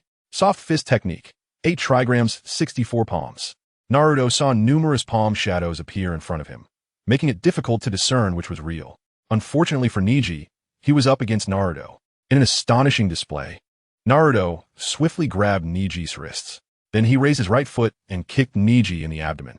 Neji rolled on the ground for several circles, raising a cloud of dust. What does it matter that you have a Kekkei Genkai? You're still sealed by the cursed mark. The Hyuga clan inherently possesses the Byakugan, but there are significant internal conflicts within the family. The hierarchy is clear, divided into the main family and branch family. Members of the branch family receive a cursed seal on their forehead when they turn 3. This seal can damage brain nerves. A means for the main family to control the branch family.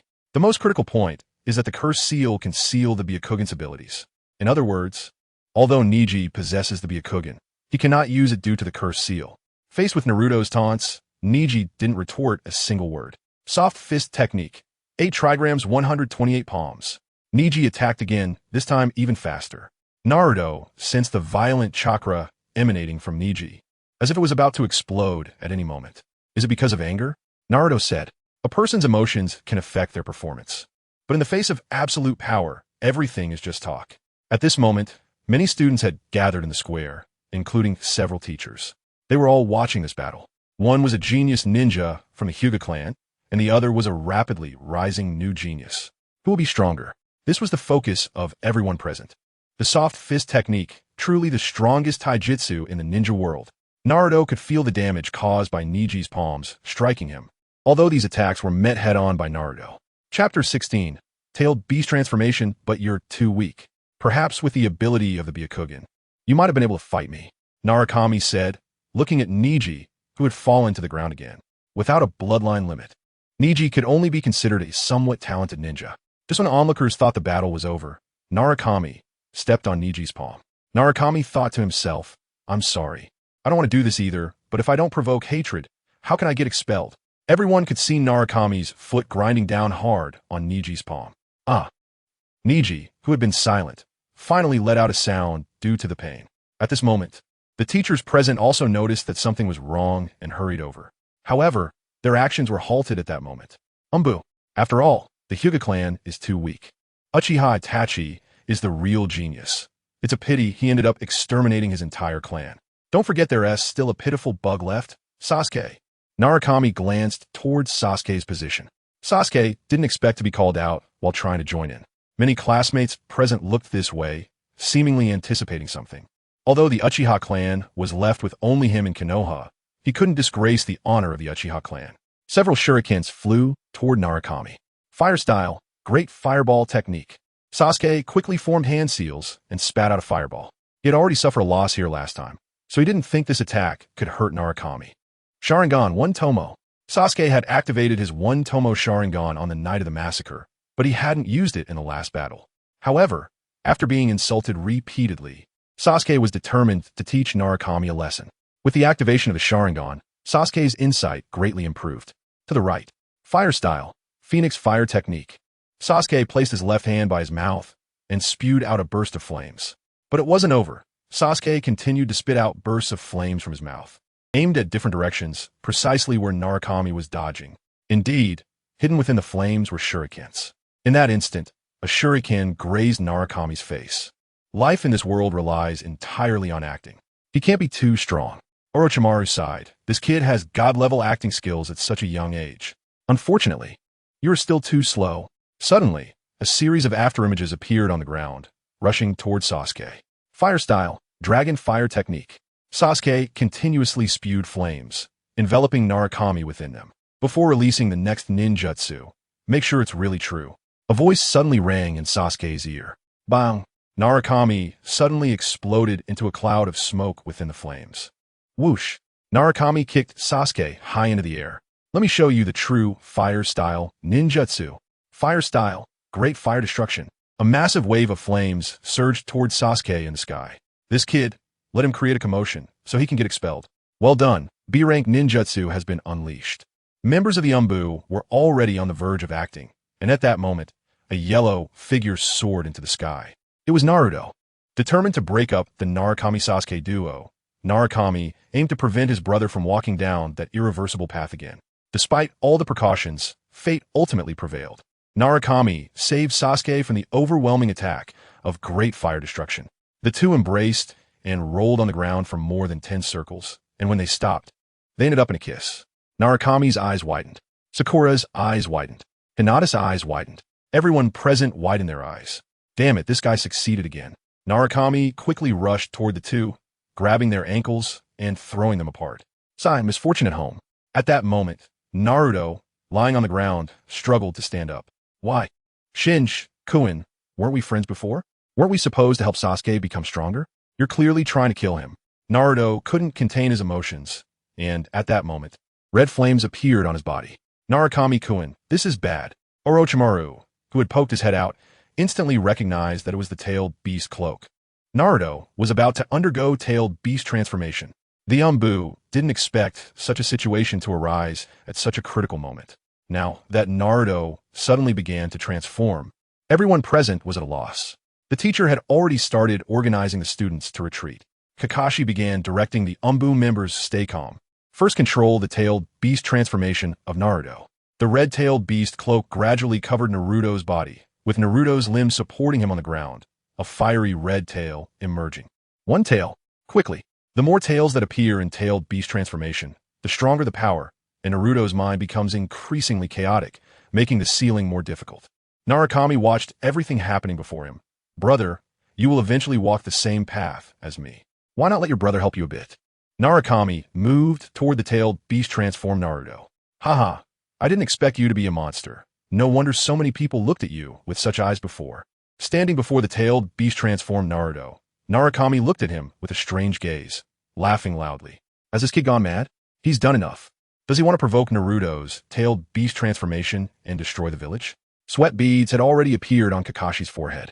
Hearing Narukami's taunts, Naruto, who had already lost some of his rationality, seemed to recall the attitudes of those people toward him over the years, especially that kind of gaze. It was precisely the kind of look Narukami had now, looking at him like a monster. Just then, the tailed beast transformed Naruto actually sprouted a second tail. This level should be enough. I hope this can accelerate Naruto's growth. As an older brother, I'm really trying my best. Naruto looked at Narukami. He thought that the Narukami who suddenly entered his world would be his friend. The time spent together had forged a bond between them. But now he realized he had been deceived. His good friend in his eyes was actually looking at him with the gaze of a monster. He was furious. There was an endless amount of chakra within him wanting to break free and be released. Let me out. I want to teach this guy in front of me, who sees you as a monster, a lesson. The nine tails within Naruto began to stir, trying to drag Naruto into complete despair. Not good. The third tail has appeared. Someone from the Umbu shouted. Boom! The massive iron door was struck. Behind the iron door was the ferocious Nine Tails. Outside the iron door stood a person. Chapter 17. Nine Tails. I'd better stay put. Hey, little kitty, you better stay inside obediently, or I'll make you regret ever coming out. A figure stretched long, standing in front of the Nine Tails. The Nine Tails looked at the blonde boy outside the door. Who are you, little brat? Are you a descendant of the Namake's clan? Who I am is none of your concern. You just need to know that if Naruto encounters any problems because of you, you will only pray for me to kill you. Haha, arrogant little brat. Who do you think you are? The fourth Hokage could only seal me. What are you? I'll tear you apart the moment I get out. The Nine Tails laughed wildly. Naruto walked up to the large iron door and placed one hand on it. Is that so? The Nine Tails looked at Naruto in front of the door, eagerly anticipating the seal to be broken. But in the next moment, its instinct for survival brought forth a sense of fear. Behind Naruto, another Nine Tails stood, but its color was much darker. Its contemptuous attitude was just as Naruto had described. Like a little kitten, the Nine Tails pressed both hands against the large door. Who exactly are you? It questioned the boy in front of it. Don't you already know? The seal on the door is the four-symbol seal that binds the Nine Tails, and because it has a double layer, it forms a dual 8-trigram sealing technique. Naruto's right palm displayed the mark of the four-symbol seal. He pressed it directly against the door. The seal in the center of the door began to unravel, and the sound of it rotating echoed throughout the space. The Nine Tails couldn't contain its overwhelming joy. After being sealed for so long, it could finally go free. Not good, another tail. Naruto is about to lose control.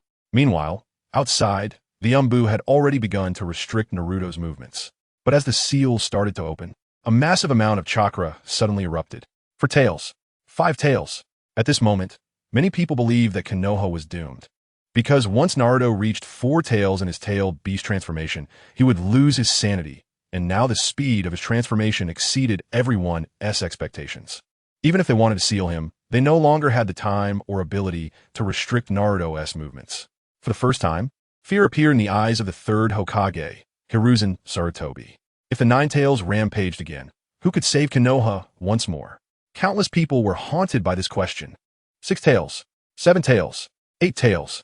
Konoha could no longer stay. Many began to flee. The sealing door had completely opened. The Nine Tails began rushing towards Naruto at the door. Its enormous fox paw swept towards Naruto's face. At that moment, a golden light appeared around Naruto. Sage mode, along with the full support of the Nine Tails chakra. Yes, the Nine Tails that had just been lying behind Naruto. Originally, the Nine Tails was sealed within Namake's Minato. But since Minato left Naruto as a hidden pawn, he naturally wouldn't waste the Nine Tails chakra. 13 years. It took 13 years for Naruto to tame the Nine Tails. As the massive paw of the young Nine Tails struck towards Naruto, it was unexpectedly blocked by a single punch from Naruto. Boom! A flying kick sent the young Nine Tails crashing back into the door. However, the young Nine Tails did not give up. The moment it landed, it charged again. 9 huge tails lashed out at Naruto. At the same time, 9 tails appeared behind Naruto.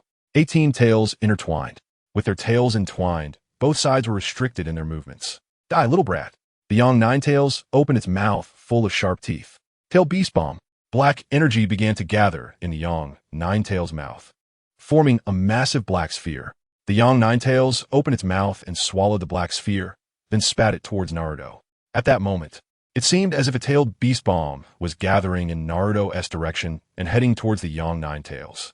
The 2 tailed beast bombs collided. The young Nine Tails was convinced that this little brat was doomed. The physical constitution of a tailed beast is not something a human can compare to. Moreover, it was the Nine Tails favored by Kagaya Tsutsuki. When distributing chakra, it was 1 portion for the 1-tailed beast, 1 portion for the 2-tailed beast, 1 portion for the 3-tailed beast, and so on, until all the chakra was distributed. Boom!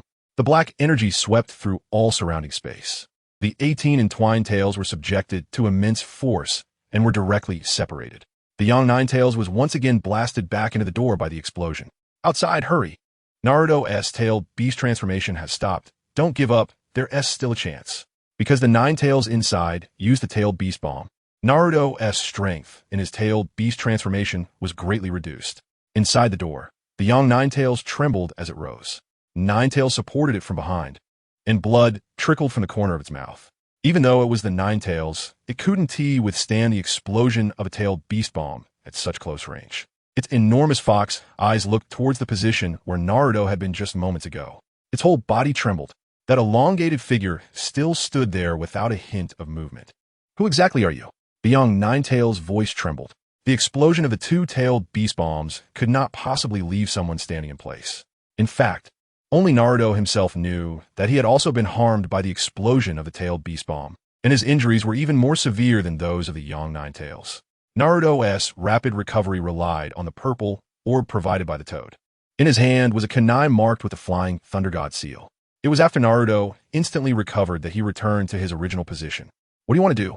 Watching Naruto walk towards him from inside the door, the young Ninetales actually began to retreat. It was injured, and quite severely. But the boy in front of it seemed completely unharmed. Now he was even walking towards it. Yes, walking towards it. That kind of extreme confidence and calm stride caused the once proud young Ninetales to feel fear for the first time. Sage Art. Tailed Beast Rasengan. Boom. Outside, come on. Naruto has stopped his tailed beast transformation, and the number of tails is decreasing.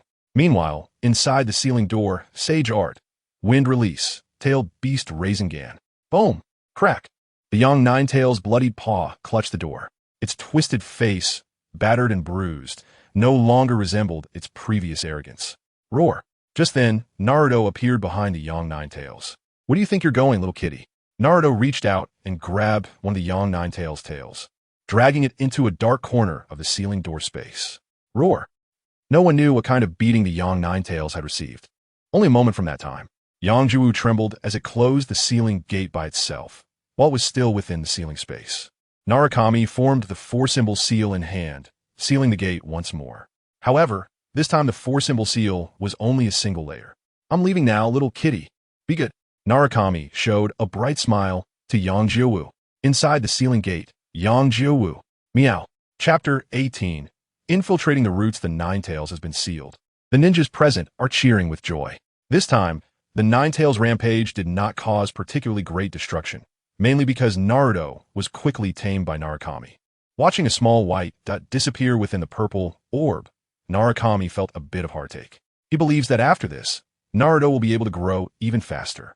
Considering that Konoha would likely seal the Ninetales within Naruto again, Narukami only applied a layer of four-symbol seal. Moreover, this seal will gradually dissipate over time, allowing the Ninetales chakra to leak out more quickly. The sealing technique, a specialty of the Uzumaki clan, was perfectly inherited by Narukami. Narukami looked at Naruto, who was weakly lying on the ground, with eyes full of pity. Shinju, you have been expelled from a ninja academy. A teacher approached Narukami. As the instigator of a Ninetales rampage, Narukami naturally could not escape punishment. Yuan Firijan looked at Naruto lying on the ground, his expression recovering somewhat.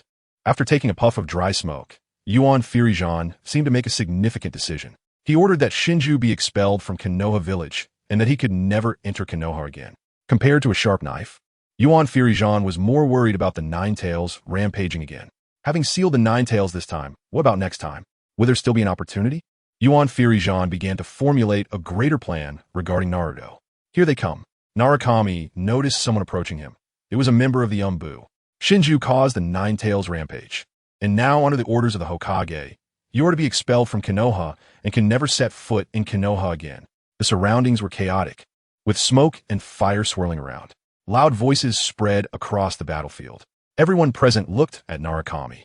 With tears in his eyes, Narukami pleaded, I didn't mean to. I don't want to leave Konoha. The drama queen took control again. Orochimaru mocked from within his sleeves, finding it interesting that the Ninetales, which was about to rampage, suddenly calmed down. He wondered if this little brat had something to do with it. Despite Narukami's acknowledgement of his mistakes, no one advocated for him. Those present had just faced death. Who would feel sympathy for the instigator? Is this really expulsion, or is it for the mission? Kakashi muttered to himself. Ultimately, Narukami was expelled from Konoha village. A gloomy atmosphere wandered back and forth in the woods. The Roots quickly discovered Narukami's trace. Shinju, we invite you to join the Roots. A ninja wearing a cat-faced mask stood in front of Narukami. Finally here, Narukami said with curiosity. The Roots? This member of the Roots had previously been deceived by Narukami's superb acting. Yes, the Roots are loyal to Danzo-sama. By joining the Roots, you can return to Konoha. Return to Konoha. Hearing that he could go back to Konoha, Narukami's eyes widened. But I have already been expelled by the Hokage. The third Hokage is old. He doesn't understand the importance of talent. Moreover, you are a genius. Konoha's future needs geniuses like you to stand up and protect it. The Roots member began to use persuasive words, but in front of Narukami, the ancestor of verbal persuasion, it was like showing off a sword in front of Guangong. What else can I do? Of course, I agree to join. Dressed in the Roots attire, Narukami transformed and officially joined the Roots. Where are we going now? Narukami followed behind the Roots member, already guessing that this was to meet Shimura Danzo. In a dark space, a man with his right arm and left face wrapped in white bandages appeared before Narukami. Shimura Danzo! Narukami knew that beneath those bandages was a Sharingan, and that Danzo's wrapped right. I was transplanted from Shursui. Who is Uchiha Shursui? He is a genius ninja from the Uchiha clan, a close friend of Uchiha Itachi, and possesses the strongest genjutsu, Kodoame Tsukumi. It's only slightly inferior to Narukami's Kodoame Tsukumi. This is Danzo-sama. The Roots member introduced Narukami. Narukami took off his mask. Hello, Danzo-sama. Wait, young man. Konoha needs geniuses like you. The Hokage is old, and doesn't he understand the importance of genius? I believe you will achieve greater things in the Roots. Konoha's expansion cannot be separated from someone like you. Danzo immediately praised Narukami, as they believe that youths like him are most easily lost in adulation. This is what is called killed by flattery. Narukami smiled a bit shyly. Danzo-sama, what I need to do now? You just joined the Roots, and there's still many things you need to learn. You first take Shinju to familiarize himself with the Roots. Danzo's attitude toward that Roots member noticeably cooled. Once Narukami and that member left, Danzo looked into the darkness, watching closely for any unusual actions from Shinju. Yes, a voice came from the darkness. Although Danzo knew that Yuan Fury Jean Wu Ti used the Nine Tails Rampage to cover for Shinju, he had to be cautious. To reach his current position, both he and Yuan Fury Jean are not simple-minded individuals. Successfully infiltrating the Roots, Narukami put on the cat-faced mask again and began to wander around the Roots. Sai. Narukami spotted a familiar person. Sai. I remember that scene, Sai. You could save me, but didn't he? Sakura's life and death have nothing to do with me. Now, Sai might still be in mourning after Shin's death, who is Sai's older brother. The Roots have a cruel mechanism to become a member of the Roots. How many have blood on their hands? Some even need to kill their teammates. Once kind and innocent, Sai is now cold and ruthless. He has become a weapon cultivated by the Roots. Narukami now realizes that Konoha is quite suitable for cultivating weapons. Moreover, in the Hokage, the backgrounds of the characters are increasingly tragic. Even he, as a transmigrator, could not escape the fate of losing both parents. After paying a little attention to Sai, Narukami left. The Roots members lurking in the shadows, of course, were noticed by Narukami. Ever since Narukami entered Konoha, he had been watched. Either Yuan Furyjan's people or Danzo's people. Sai, being a spy is truly not easy, Narukami lamented. The night was quiet. The daytime battle added a bit of tranquility to the night, perhaps due to the physical and mental exhaustion caused by the battle. Among these people, one person was most exhausted. That was Yamato, the Konoha greening expert, also building houses in the aftermath of the war. At this moment, Narukami and Orochimaru were standing in front of Yamato's bed. Chapter 19. Borrowing money from Conan, the two looked at Yamato's listless expression, as if he had indulged excessively. Due to Naruto's tailed beast transformation during the day, many residential buildings had collapsed. As a result, Yamato had been busy all day and had only managed to repair half of the damaged area. At this moment, the two exchanged sly smiles as they looked at Yamato. They skillfully bound ropes around him. Even the deepest sleeping ninja could sense something was wrong. Yamato groggily opened his eyes. Orochimaru. Before he could finish his sentence, Naruto stuffed one of Yamato's socks into his mouth. Ugh, it stinks. Naruto sniffed his hand and almost vomited. Yamato felt helpless, unable to call for help. Did he not know how ugly his socks were? Tears streamed down his face. He thought, can I just not call for help? A clean rag would work too. But the two paid no heed to Yamato and simply hoisted him up and left. Although they were carrying Yamato with the flying Thunder God technique, Naruto easily evaded some sentries. After a bumpy journey, they finally returned to Orochimaru's experimental base. Ugh, Yamato vomited up last night's dinner. Already feeling weak, This ordeal almost took half his life. Orochimaru said, "What about Konoha?" Yamato's sudden disappearance would definitely attract the attention of Konoha's higher-ups. If a large-scale search were conducted, there was a high chance they would find this place. This was exactly what Orochimaru was worried about. "No worries, have you forgotten my sealing technique?" Naruto said as a black and white yin-yang symbol appeared in his hand. This was a sealing technique he learned from Fukasaku, which was more akin to a curse seal technique. This curse seal technique was very similar to the curse mark control used by the Hyuga clan's main family to control the branch family. However, this curse seal technique was more advanced and could control a person's thoughts. From now on, you will experiment on Yamato at night, and he will return by himself during the day. Naruto said as he walked over to the still vomiting Yamato. He directly removed Yamato's Konoha forehead protector and pressed his hand against Yamato's forehead. A powerful chakra surged, forming a yin-yang pattern on Yamato's forehead. It was indeed Naruto's controlled cursed seal technique. Yamato's eyes suddenly became chaotic before clearing up again, but there was an indescribable abnormality. Even Yamato could feel this abnormality. While this curse seal technique could influence a person's thoughts, it did not mean it could completely control someone. If Naruto were to give an order for Yamato to attack Konoha right now, this curse seal technique would likely fail immediately. This was also why Naruto had not directly controlled Orochimaru before. The stronger the individual, the harder they were to control.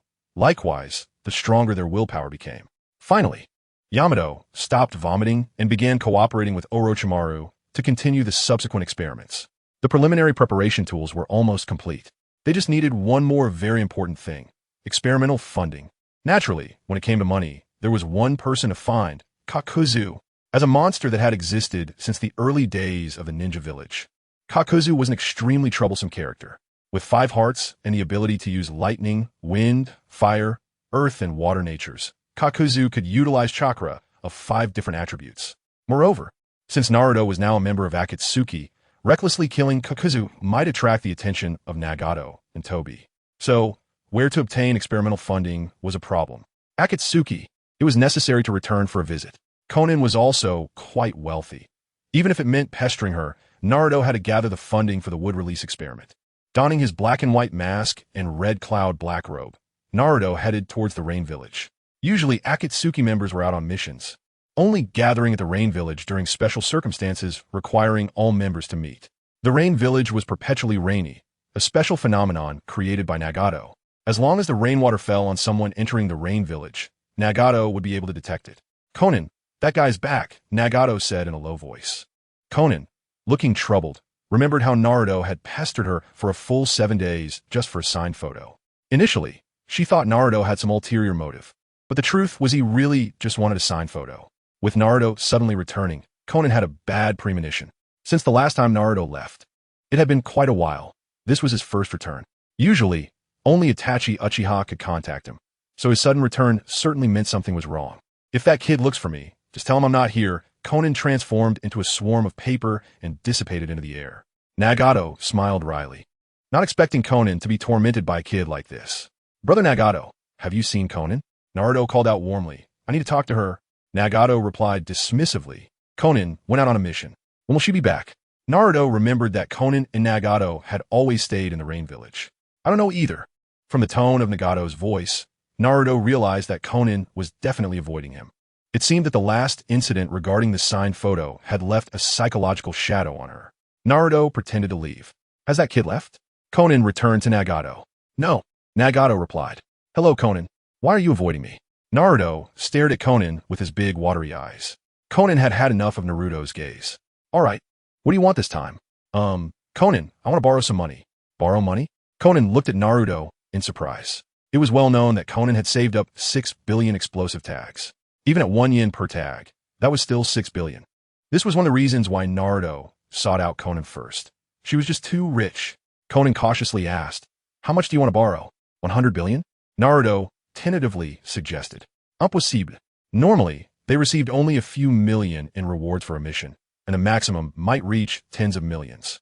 Naruto, as a newcomer, wanted to borrow 100 billion at once. Konan even suspected that Naruto might be planning to run away with the money. "Then how much can you lend me, Konan?" Konan firmly replied, 1 million. 1 million? Naruto's eyes widened. "I traveled all this way for just 1 million? I could earn more from a few rewards. What's wrong? If you think it's too little, you don't have to borrow it." Naruto shamelessly insisted, "I'll borrow it, but can you lend me a bit more?" Conan didn't expect a 13-year-old boy to be so slick. "How much more do you want?" 10 billion. Chapter 28 bag, after another impossible. "At most, I'll lend you 500 million, and you must participate in the next operation." This was Xiaonan's final bottom line. Although Obito had given some introduction to Narukami's strength, most members of the Akatsuki organization were unaware of how strong Narukami truly was. This was a perfect opportunity to test whether Narukami had the strength to stay in the Akatsuki. 500 million? All right, 500 million it is. Narukami immediately flicked his palm as if waiting to receive the money. "You're in such a hurry? Wait a moment, I'll go get it for you." Xiaonan transformed into a flurry of paper and disappeared. A few minutes later, Xiaonan appeared with a bag in her hand. Narukami opened it and widened his eyes. "There was so much money. I'll come back next time if there's something." Narukami suddenly turned around. "Where's Uncle Kakuzu carrying out a mission? Did you come back just to borrow money?" Xiaonan asked. "You don't want to borrow money from Kakuzu again, do you?" Narukami nodded. Xiaonan rubbed her forehead. "Kakuzu is currently on a mission near the Sand Village." "The Sand Village, that's perfect." With that, Narukami left directly. After Narukami left, Nagato finally spoke. "This kid really is." Xiaonan smiled wryly. "Yeah, he is a bit like Yuhiko." After a long journey, Narukami finally found Kakuzu. At that moment, Kakuzu and Haiden had just completed a bounty mission. "Oh, it's you, kid," Haiden said, shouldering his large scythe as he looked at the suddenly appearing Narukami. Haiden was currently in the hall exchanging his bounty, carefully counting the money. Narukami didn't care about Haiden standing by the door and went directly to Kakuzu's side. "Uncle Kakuzu," Narukami said in a friendly tone. However, Kakuzu, who was seriously counting the money, ignored Narukami and continued to verify whether the bounty he had just received was correct. Narukami tentatively asked, "Uncle Kakuzu, can you lend me some money?" "What? Borrow money? No way. You think you can borrow money from Kakuzu? Not a chance." Kakuzu snapped angrily. "Get lost, kid. Don't disturb me. Where's I counting? If you won't lend, why scold me? Be careful. The money might disappear before you do." The truth is, in the end, Kakuzu might end up dead while the money stays. It really proves Grandpa Zhao's saying, "If the money isn't spent, the person is gone." "What did you say, kid?" Kakuzu came up wanting to hit Narukami, but luckily Narukami was fast enough not to get caught. Meanwhile, Narukami had already cursed Kakuzu 108 times, looking for a chance to get back at him. Not being able to borrow money from Kakuzu didn't make Narukami too depressed.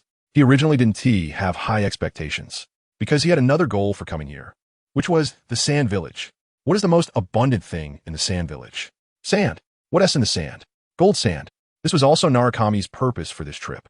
The Sand Village belongs to the Land of Wind and is the military force of the Land of Wind. As one of the 5 great ninja villages, the Sand Village's military strength is second only to the Leaf Village on the surface. However, in reality, the Sand Village doesn't have many capable fighters. First, there was the defection of Sasori, followed by Gaara, who often went berserk as a Jinchuriki. Then there was the assassination of the 4th Kazekage. So, the Sand Village is a ninja village on the brink of collapse. It had been a day since Narukami left the Leaf Village. He was watching the sunset from a distance, casting a shimmering glow over the entire Sand Village. It really is true that some people live off the mountains and waters, while others are born in a nest of gold. Narukami knows that the Kazekage of each generation can use secret techniques to extract gold sand directly from the sand. The starlit night is even more dazzling than the Sand Village under the sunset glow. Narukami began to head towards the Sand Village. The external defenses of the Sand Village were quite loose, and Narukami easily entered the Sand Village. Narukami's goal was clear. He would take the gold sand and would not engage in battle. Although the Sand Village's current combat power was still weak, it was still a ninja village. Narukami had no confidence in challenging the military power of a ninja village. Flying Thunder God, Narukami dodged one hidden ninja after another.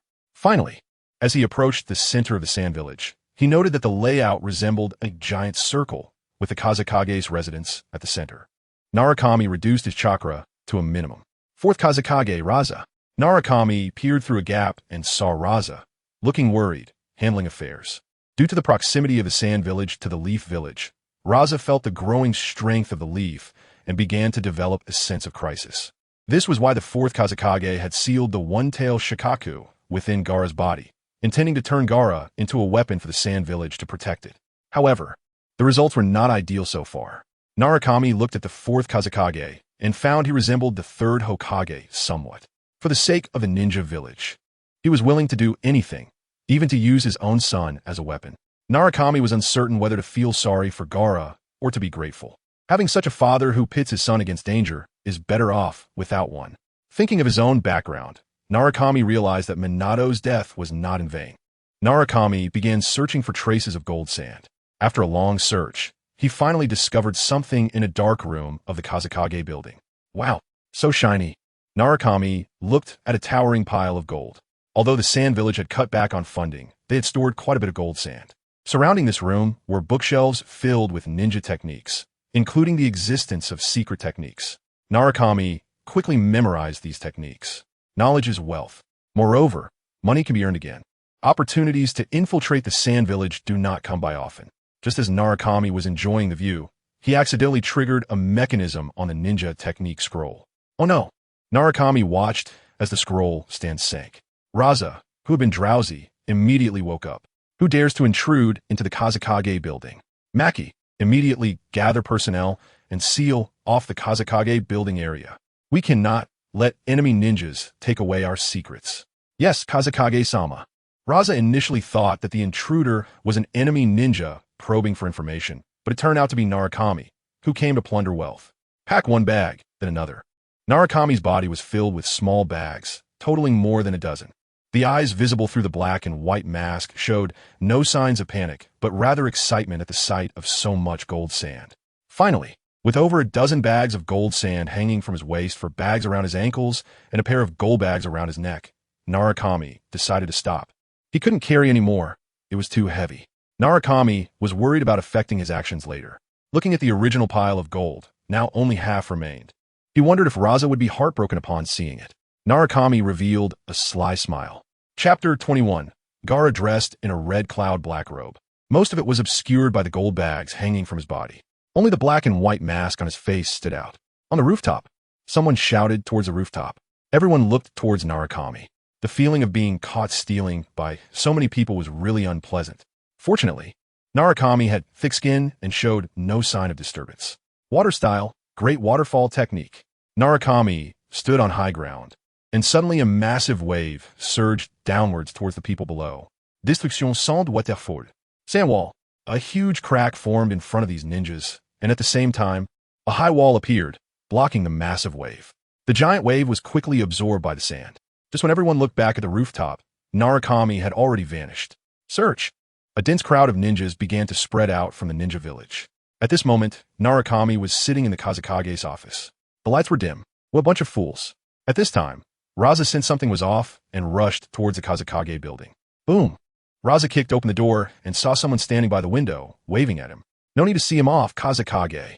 Narukami's laughter sounded harsh in Raza's ears. Bloodline limit. Magnet release sand gold. Narukami felt the gold bags hanging on him stirring, and some gold sand was already flying out through the seams of the bags towards his back. Not good. I forgot about this guy's bloodline limit. Narukami felt a sense of foreboding. If this kept leaking, his trip would be in vain. Sage mode. Sage art. Wind release, sand dust. Narukami's whole body was enveloped in golden light. Orange eyeshadow appeared, and his black toad-like pupils emerged. However, Raza, who was chasing behind Narukami, didn't see any of this. He only saw a flash of light and the incoming sandstorm. Sand armor. Grains of sand struck Raza like shurikens. Continuous attacks caused the sand armor to crack. Who is this person who can use both wind and water release? Looking at the already vanished Narukami, Raza was puzzled. After escaping Raza's line of sight, Narukami began to use Flying Thunder God continuously. With an enormous amount of chakra supporting him, Narukami was about to leave Tsunade. But at that moment, someone appeared. Gaara.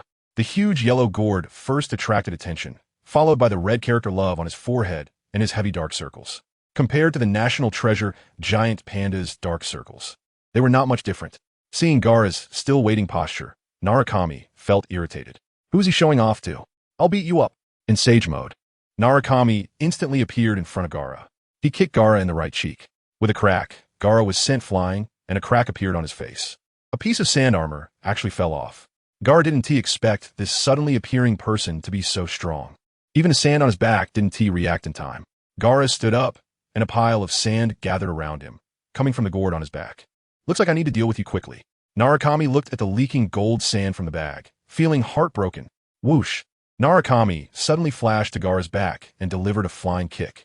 However, this time, the sand was noticeably faster than last time, wrapping around Narukami's ankle. Sand binding coffin. A large amount of sand rushed towards Narukami. Kid, over here. Narukami punched Gaara in the left eye. Gaara's panda eyes became even more pronounced, turning a dark purple. Bang!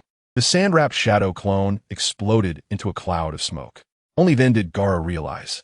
Strong. Too strong. He was simply no match for this mysterious person. Earlier, Gaara began to feel pain, and his body slowly started to tailed beast transformation. Want a tailed beast transform? You probably want to get that chance. Bang! Narukami kicked Gaara into the sky. Whoosh! Narukami shot up to the sky and kicked Gaara, who was beginning to tailed beast transform, in the stomach. When Narukami's foot made contact with Gaara's body, some sand clung to him, tried to pull Narukami down with it. Narukami's foot was covered in red. Tailed beast chakra, cloak. Boom! Gaara was smashed directly into the ground. Sage art. Super large Rasen shuriken. A massive light appeared in the sky, illuminating the entire Tsunade. Then this bright light smashed down towards Gaara, who was still undergoing tailed beast transformation on the ground. Gaara felt a sense of fear as he looked at the sage art. Super large Rasen shuriken coming towards him. What kind of monster was he facing? He was still thinking about stopping this mysterious person. If this mysterious person wanted to kill him, it would be effortless. Seeing the enormous light coming towards him, Gaara would not sit idly by. Ultimate defense. Shield of the one-tailed Shikaku.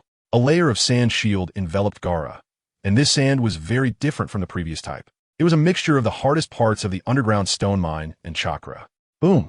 A massive explosion wave swept across half of Tsunade. A giant mushroom cloud rose, and a huge deep pit formed on the ground. Lying in the deep pit was Gaara, who had reverted from his tailed beast transformation. At this moment, Gaara's sand armor was completely shattered. Red blood seeped out from the cracked skin, dyeing the surrounding sand red. Raza looked at Gaara in the deep pit and thought he was useless. He left after saying just one line. Chase. What is the point? Even with all the military strength of Tsunade, they couldn't catch that mysterious guy. Even if they caught up, whether they could defeat him was another question. What was even more shameful was that their ultimate weapon, Gaara, he couldn't even complete his tailed beast transformation before being beaten back to his original form. Karura and Temari took Gaara back. However, as Gaara left, the sand stained with his blood actually dug into the gourd. Damn, what a huge loss. Narukami looked at the remaining 7 or 8 bulging gold bags. The rest had all leaked out during the battle. During the fight, Narukami had also carried these gold sands.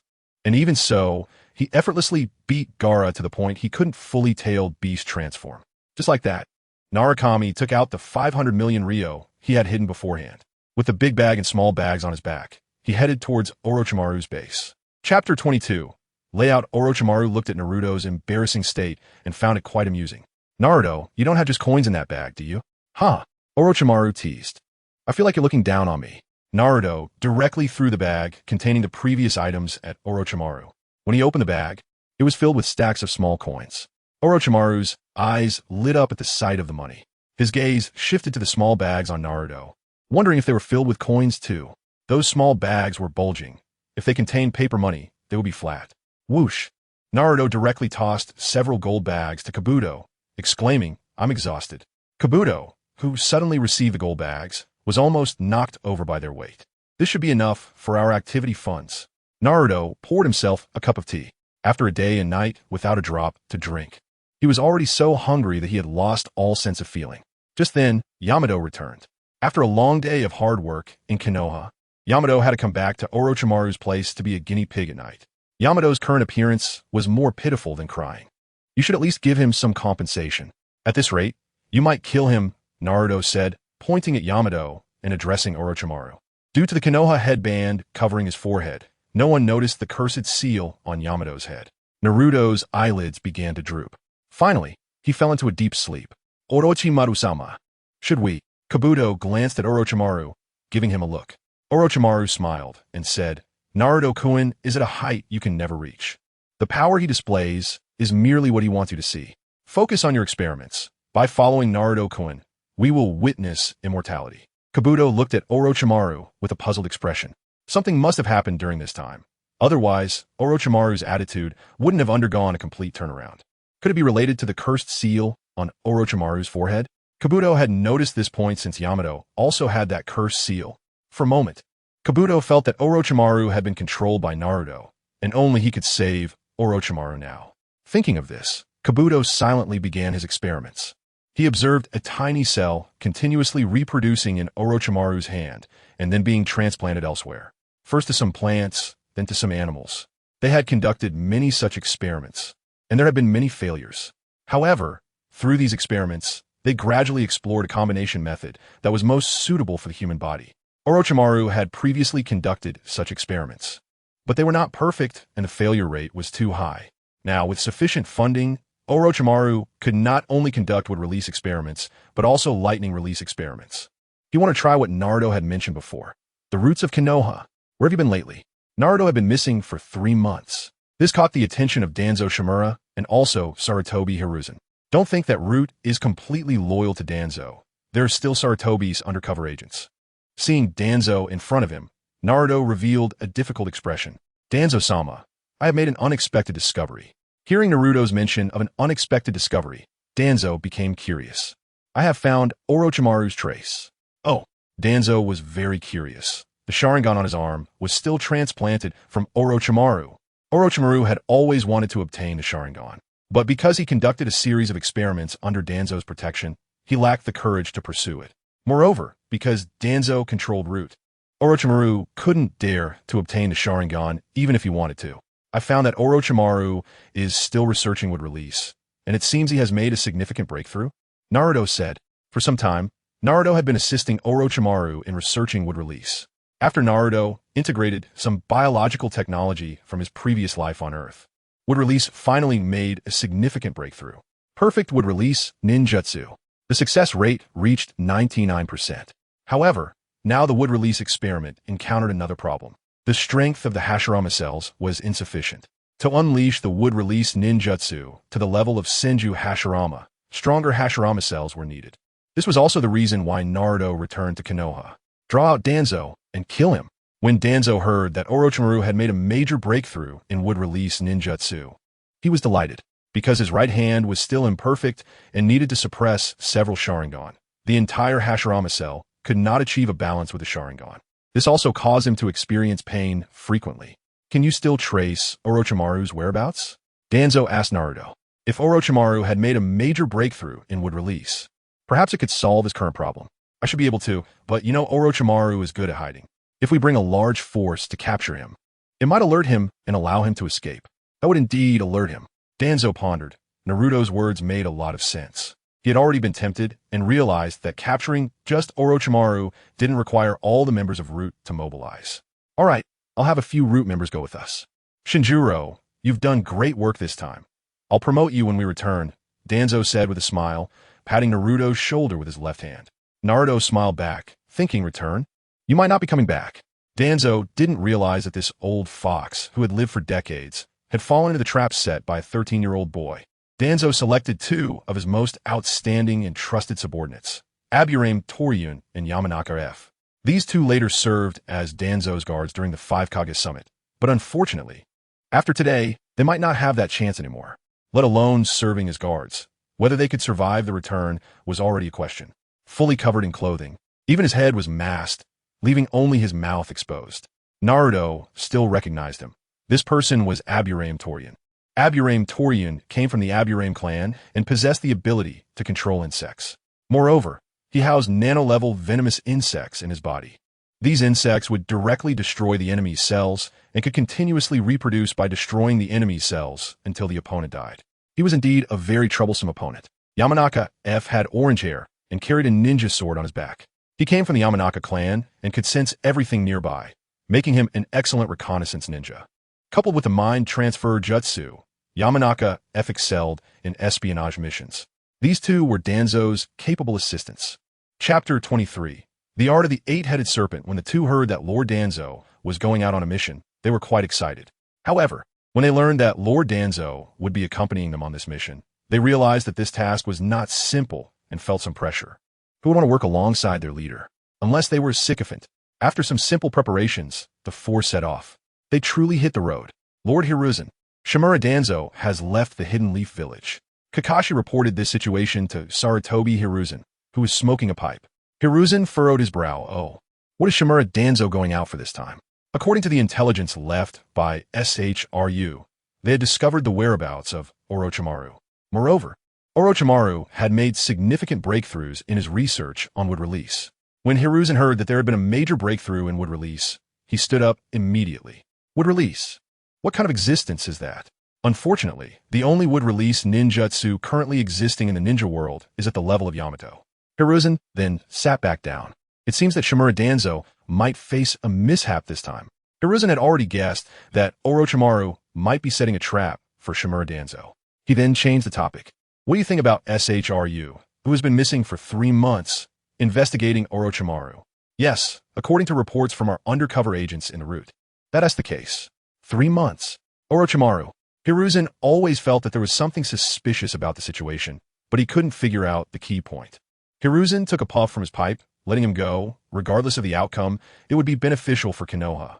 In fact, what he was thinking was, even if Shimura Danzo and Orochimaru both died, it would be good for Konoha. Orochimaru once served Shimura Danzo before defecting.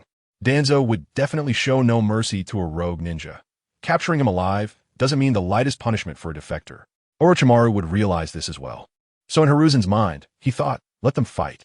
The more intense the battle, the better. Losing one would be the best outcome.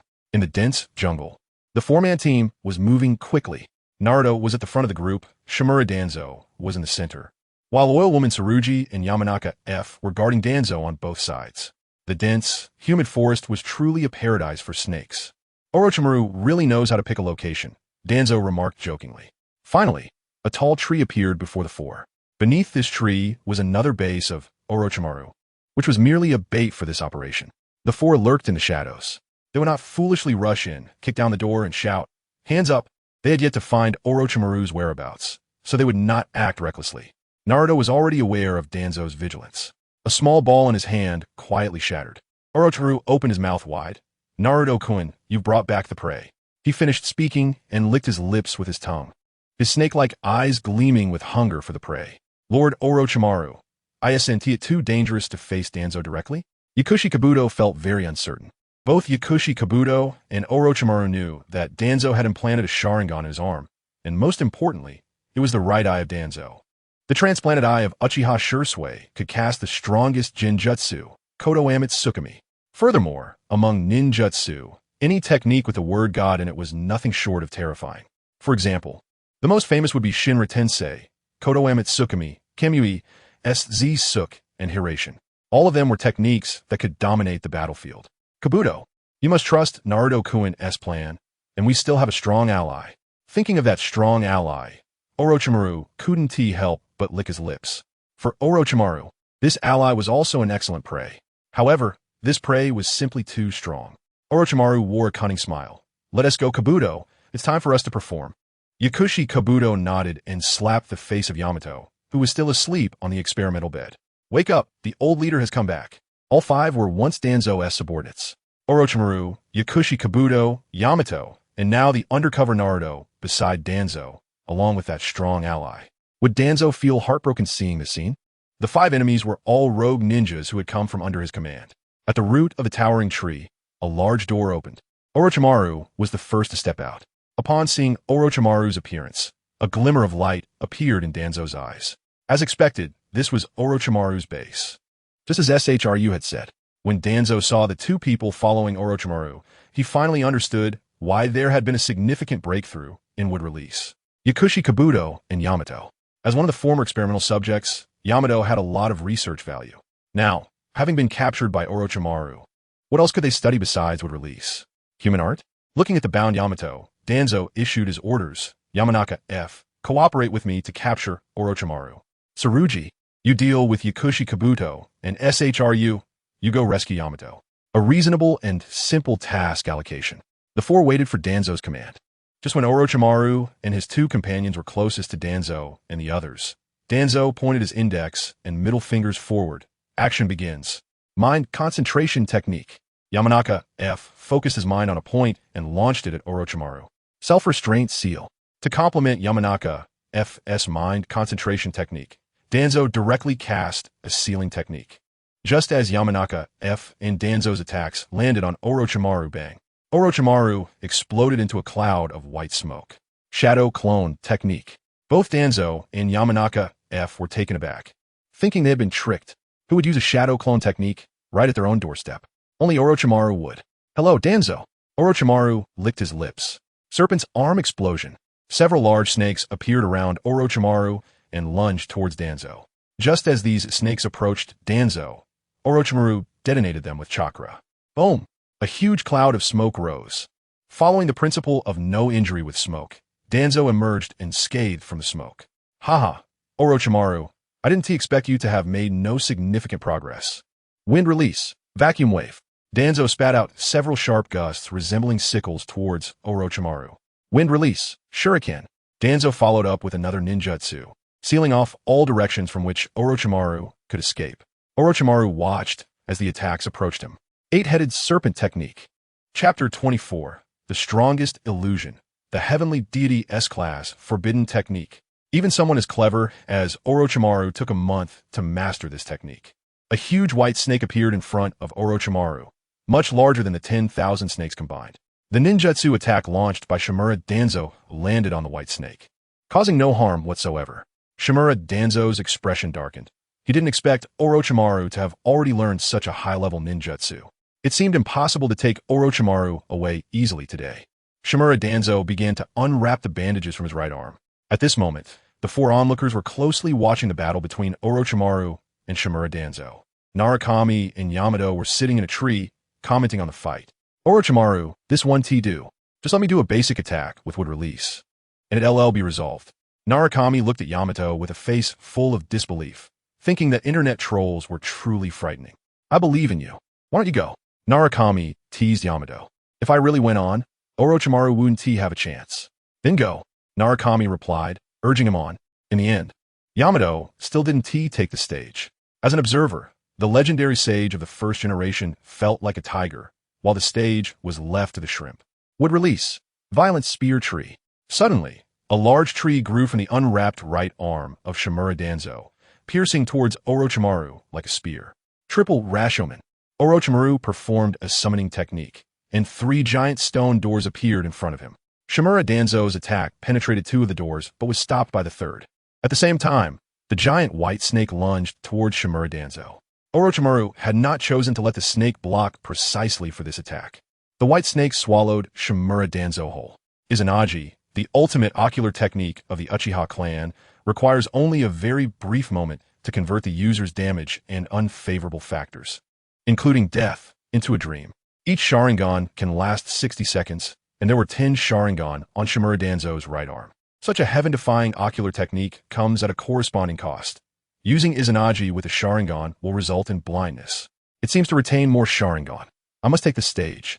As Shimura Danzo reappeared, having been swallowed by the white snake, Narukami realized that without his help, Orochimaru would be at a disadvantage. Lord Danzo, I'm here to help. After calculating the 60 seconds, just as Narukami approached Danzo, he unleashed a massive Rasengan directly onto Shimura Danzo's head. Another Sharingan on Danzo's arm closed. Izanagi activated again. And during these 60 seconds, Danzo could not be killed. Sage Mode. With Sage Mode activated, Narukami's sensory abilities were greatly enhanced. Over here, Narukami dodged directly. Since Izanagi could nullify damage within the 60 seconds, he naturally wouldn't waste too much Sage Chakra. Wind Release. Vacuum Great Sphere. Shimura Danzo opened his mouth and began to suck in air, then spat out a nearly tangible sphere towards Narukami's dodging position. Tailed Beast Transformation. Due to the fact that Narukami had the 9 tails sealed within him and had already tamed it, he could freely manipulate the chakra of the 9 tails. A red tail appeared behind Narukami, directly swatting the incoming sphere away. Boom! The vacuum great sphere was sent crashing into the tree. That was unfortunate. The 3 people who were affected were the medical nin Kabuto, who was fighting with the oil girl, and Yamato, who was watching from the tree. Sorry, Narukami said with an awkward smile as he held his head, looking at the collapsed tree and the affected 3. In this brief moment, Shimura Danzo performed a summoning technique. Dream Eater. A uniquely shaped summoning beast appeared, with sharp claws on its limbs, a red body, dog-like ears, and most notably, a large trunk like an elephant. As soon as the Dream Eater appeared, it opened its mouth wide. Narukami felt the surrounding air being drawn towards the Dream Eater, and some nearby objects were being pulled toward it. Those objects were directly consumed by the Dream Eater. Since he can eat so much, I wonder if he can eat this. Seeing this, Narukami threw a tailed beast ball at it. At that moment, Shimura Danzo, who had not yet activated Izanagi for the second time, charged directly at the tailed beast ball. He didn't believe that his summoning beast, the Dream Eater, could withstand such an attack. A cold smile appeared at the corner of Narukami's mouth. Flying Thunder God, he instantly appeared in front of the Dream Eater. A Rasengan struck the Dream Eater, interrupting its inhalation. With a loud boom, it swept away the surrounding area, including Narukami. The summoning beast summoned by Shimura Danzo, the Dream Eater, was slain by Narukami within just a few seconds of joining the fight. With Sage Mode and partial tailed beast transformation, Narukami had the strength to dominate everyone present. Shimura Danzo, who was only held back by the powers of the Sharingan and Izanagi, found himself in a precarious position. Jinchuriki? Looking at Narukami, Shimura Danzo's face turned pale. Who exactly are you? Danzo realized he had misjudged the situation. He originally thought this was an innocuous little ghost, but in fact, he was the mastermind behind everything. Moreover, he was a Jinchuriki, and the more he looked at Narukami's tailed beast transformation tail, the more familiar it felt. It wasn't until 9 tails appeared behind Narukami that Danzo finally understood. I didn't expect the hero of Konoha to have such a trump card. Those of us standing in the light of Konoha are truly hypocrites. Shimura Danzo had now guessed Narukami's identity, and at this moment, he had lost the will to fight. This little ghost was too strong. All the geniuses he had seen before were nothing compared to this boy in front of him. At just 13 years old, he was already a perfect Jinchuriki, and he controlled the 9 tails. Not only that, but this boy had also learned Sage Mode. Looking at Narukami, Shimura Danzo realized that Shangshu was merely a name he used to enter Konoha. So what is your real name? My name is Uzumaki Narukami. Narukami instinctively revealed his name. Why say so much? Prepara tudi. Sage Art. Super large Rasengan. A massive Rasengan gathered in Narukami's hand and flew towards Shimura Danzo. With Sage Mode and partial tailed beast transformation, Narukami's attack should be guaranteed to hit after using the Flying Thunder God technique. Boom! A huge explosion covered the surrounding area for 1,000 meters. No, Narukami had already realized the problem, the heavenly deity. Chapter 25 Reinforcements just now. When Shimura Danzo asked Itachi for his name, he unexpectedly made eye contact with Danzo's right eye. The eyes of Uchiha Shursui, known for possessing the strongest Jinjutsu, unknowingly put Narukami under the effects of Kodoama Tsukumi. Narukami looked at the place where he had just attacked. It was Danzo. And there was Orochimaru. Orochimaru was enveloped in white smoke, and nearby lay a gigantic white snake. The white snake's body was already covered in numerous wounds, indicating that it had taken most of the attack.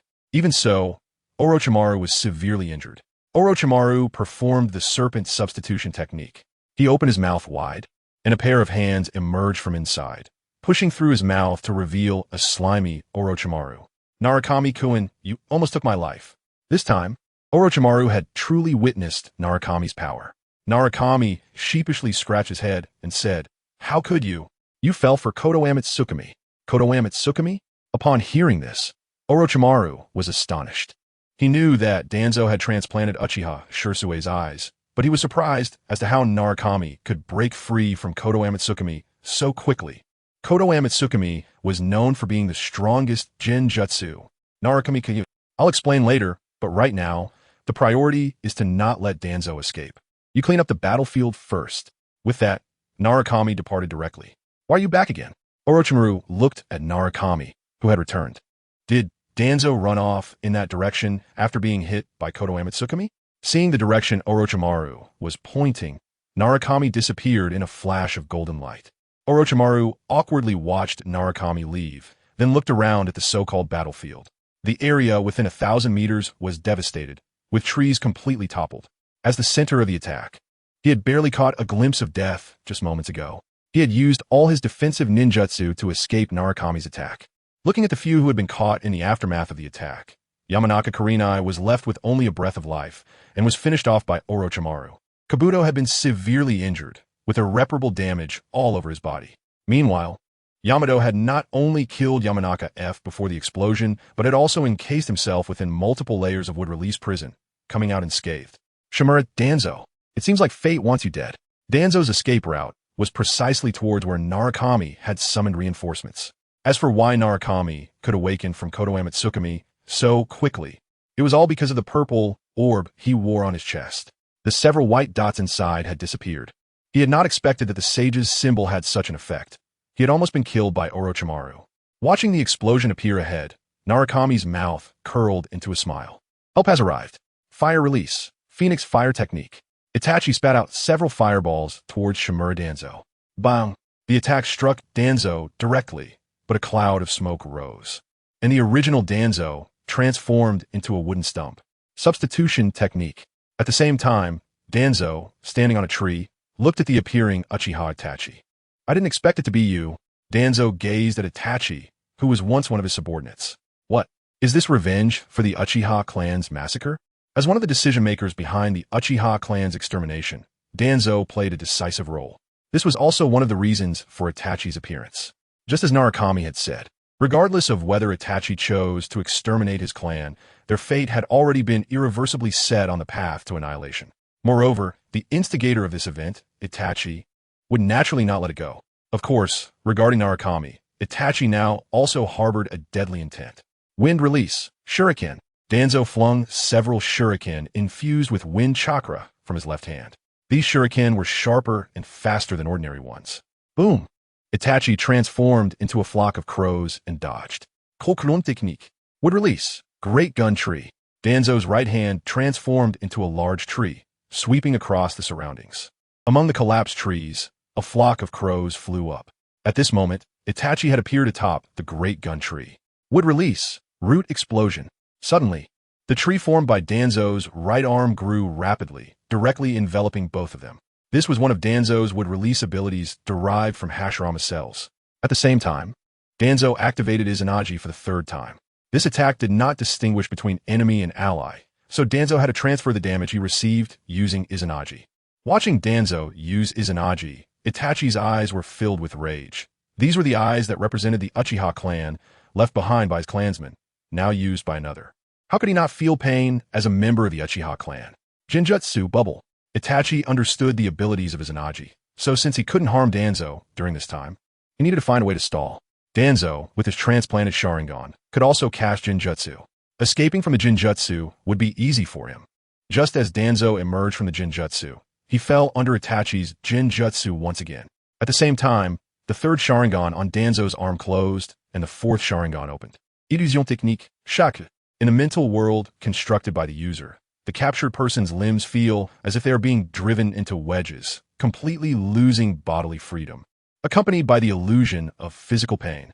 This technique has a powerful interrogative effect, binding the opponent's actions with a high-level Genjutsu that requires no hand seals, only eye contact. This was also one of Itachi's specialties. The fourth Sharingan quietly closed. The first thing Danzo saw when he emerged from the Genjutsu was the last person he wanted to see, Narukami. Hey! Narukami greeted Danzo, who was in battle with Itachi. Alright, it's time to end this. Seeing Danzo's dwindling Sharingan, Narukami could not allow any more to be wasted. Itachi used Tsukuyami. Narukami began directing Uchiha Itachi. The battle had lasted long enough, and Narukami wanted to put an end to it. Though Itachi was reluctant, he still performed the ninjutsu known for its powerful mental attack, Tsukuyami. At the same time, Danzo activated his fifth Sharingan to use Izanagi. Meanwhile, Narukami made rare hand seals. See, Highway, Insu Zu Wu Si. Chapter 26, Corpse Demon Sealing, Sealing Technique, Corpse Demon Sealing. The Corpse Demon Sealing is a unique sealing technique of the Uzumaki clan, and it is one of the strongest sealing techniques. Narukami was able to learn this level of ninjutsu in such a short time entirely because he is a member of the Uzumaki clan. That innate understanding and perception of sealing techniques. After putting his hands together, a huge phantom appeared behind Narukami. The phantom was dressed in white, had a pair of red horns on its head, long white hair, and its white clothes could not conceal its purple-black skin. The short bladed bit seemed ready to reap human souls at any moment. The white long hair directly extracted Narukami's soul and tightly bound it. Narukami conveyed what he wanted to exchange to the Shinigami. The Shinigami held the short blade in his hand, ready to sever Narukami's soul. At that moment, a huge wound also appeared on the Shinigami's chest, prepared to swallow Narukami's soul. Hiss! Narukami felt a chill in his body.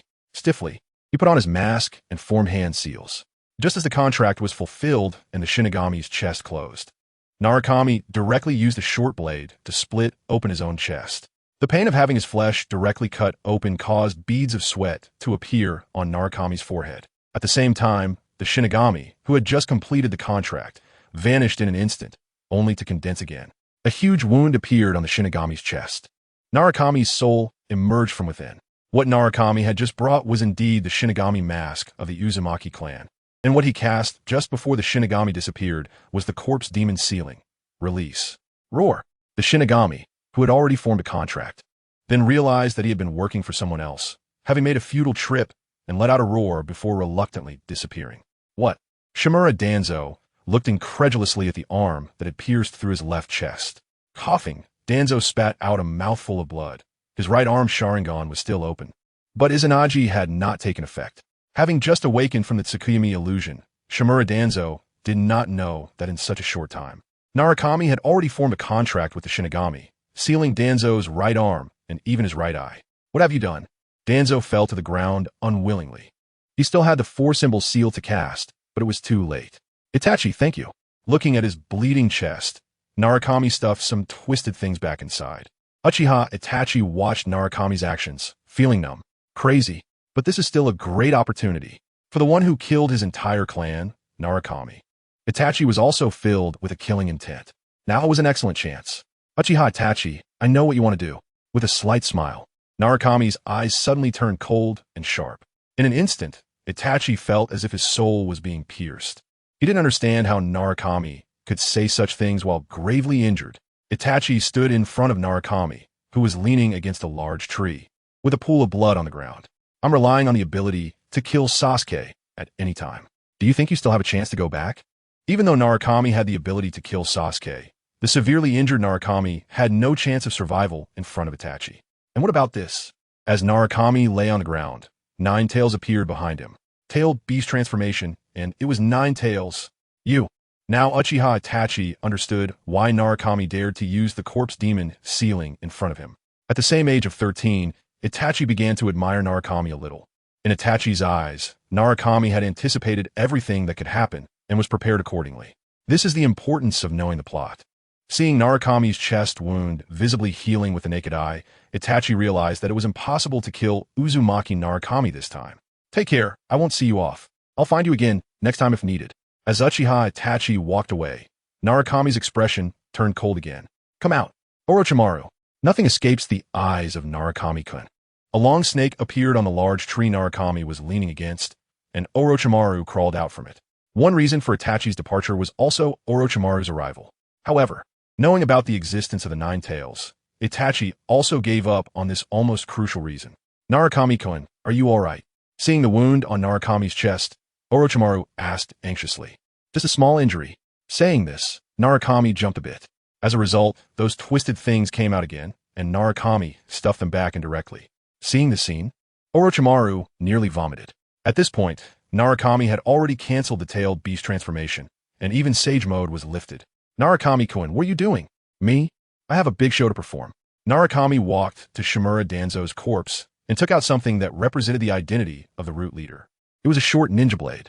Just like Shimura Danzo's identity, it was a ninja blade from Konoha. Narukami held this ninja blade in his hand. Orochimaru, it seems you'll have to accompany me in this performance. Saying this, Narukami placed his right hand on his eye. Whoosh! A black and white orb flew out. Bang! It embedded itself in a large tree. It was indeed an eyeball. Blood flowed from Narukami's tightly closed right eye. With your cooperation, Orochimaru, I believe no one will doubt me anymore. Take away Shimura Danzo's corpse. Remember that Uchiha Shursue's eye is mine. You can experiment freely with the rest. When Narukami said this, his remaining left eye turned much colder. After everything was prepared, the 13-year-old seasoned actor began to perform with Orochimaru, the new actor. Boom! Boom! Outside Konoha village, a series of explosive sounds began to ring closer and closer. These were created by Orochimaru to specifically attract Konoha ninjas. Help! Orochimaru is here. Narukami rushed to the entrance of Konoha. His face was pale, and his breath was weak. Finally, just before collapsing, a one-eyed man appeared. Kakashi, finally here. If you didn't come, I wouldn't be able to continue the performance. Ouch, it hurts so much. Narukami closed his eyes. Kakashi watched as he saw Orochimaru turn and flee. Just as he was about to chase after him, he was grabbed by the unconscious Narukami. I'm about to collapse. Even if I pass out again, I can't let go. The Kakashi who wanted to chase Orochimaru had no choice but to give up. Chapter 27. Transplanting the kaleidoscope, Sharingan Kakashi brought Narukami back to Konoha for treatment. This kid was really hurt badly, but luckily he was saved. Kakashi shuddered at the thought of the long wound on Narukami's abdomen, where his insides were even visible. What a pity he lost an eye. It looks like I'll have to prepare a headband for him, just like mine. After Narukami was stabilized, Kakashi went to the Hokage's office to report the situation. Knock knock. Kumin. Hearing the knock, Sarutobi Hiruzen put down his work. He already knew a bit about Narukami's situation, but he still needed to hear Kakashi's report in detail. Kakashi first reported on Narukami's condition. Hokage-sama. Shinjiro has been saved and is temporarily out of life-threatening danger. Kakashi then placed a short ninja blade on the Hokage's desk, which was engraved with the name Danzo. When I found Shinjiro, he was being chased by Orochimaru and was near death, yet he still tightly held onto this short blade. Kakashi paused noticeably at this point. How much would his injury affect his strength? Hiruzen was concerned about how much Narukami's strength would be affected and whether he would really have to fulfill his previous promise of promoting Narukami to the position of root leader. The appearance of this short blade already proved that Danzo was dead. As someone who had been in a power struggle with Shimura Danzo for many years, Hiruzen knew what this blade signified. At the same time, he felt a mix of joy and an unknown feeling. Perhaps this was the feeling of gain and loss. Currently, it was unclear how much Shinjiro's strength had been affected. It was only known that his right eye would no longer see the light.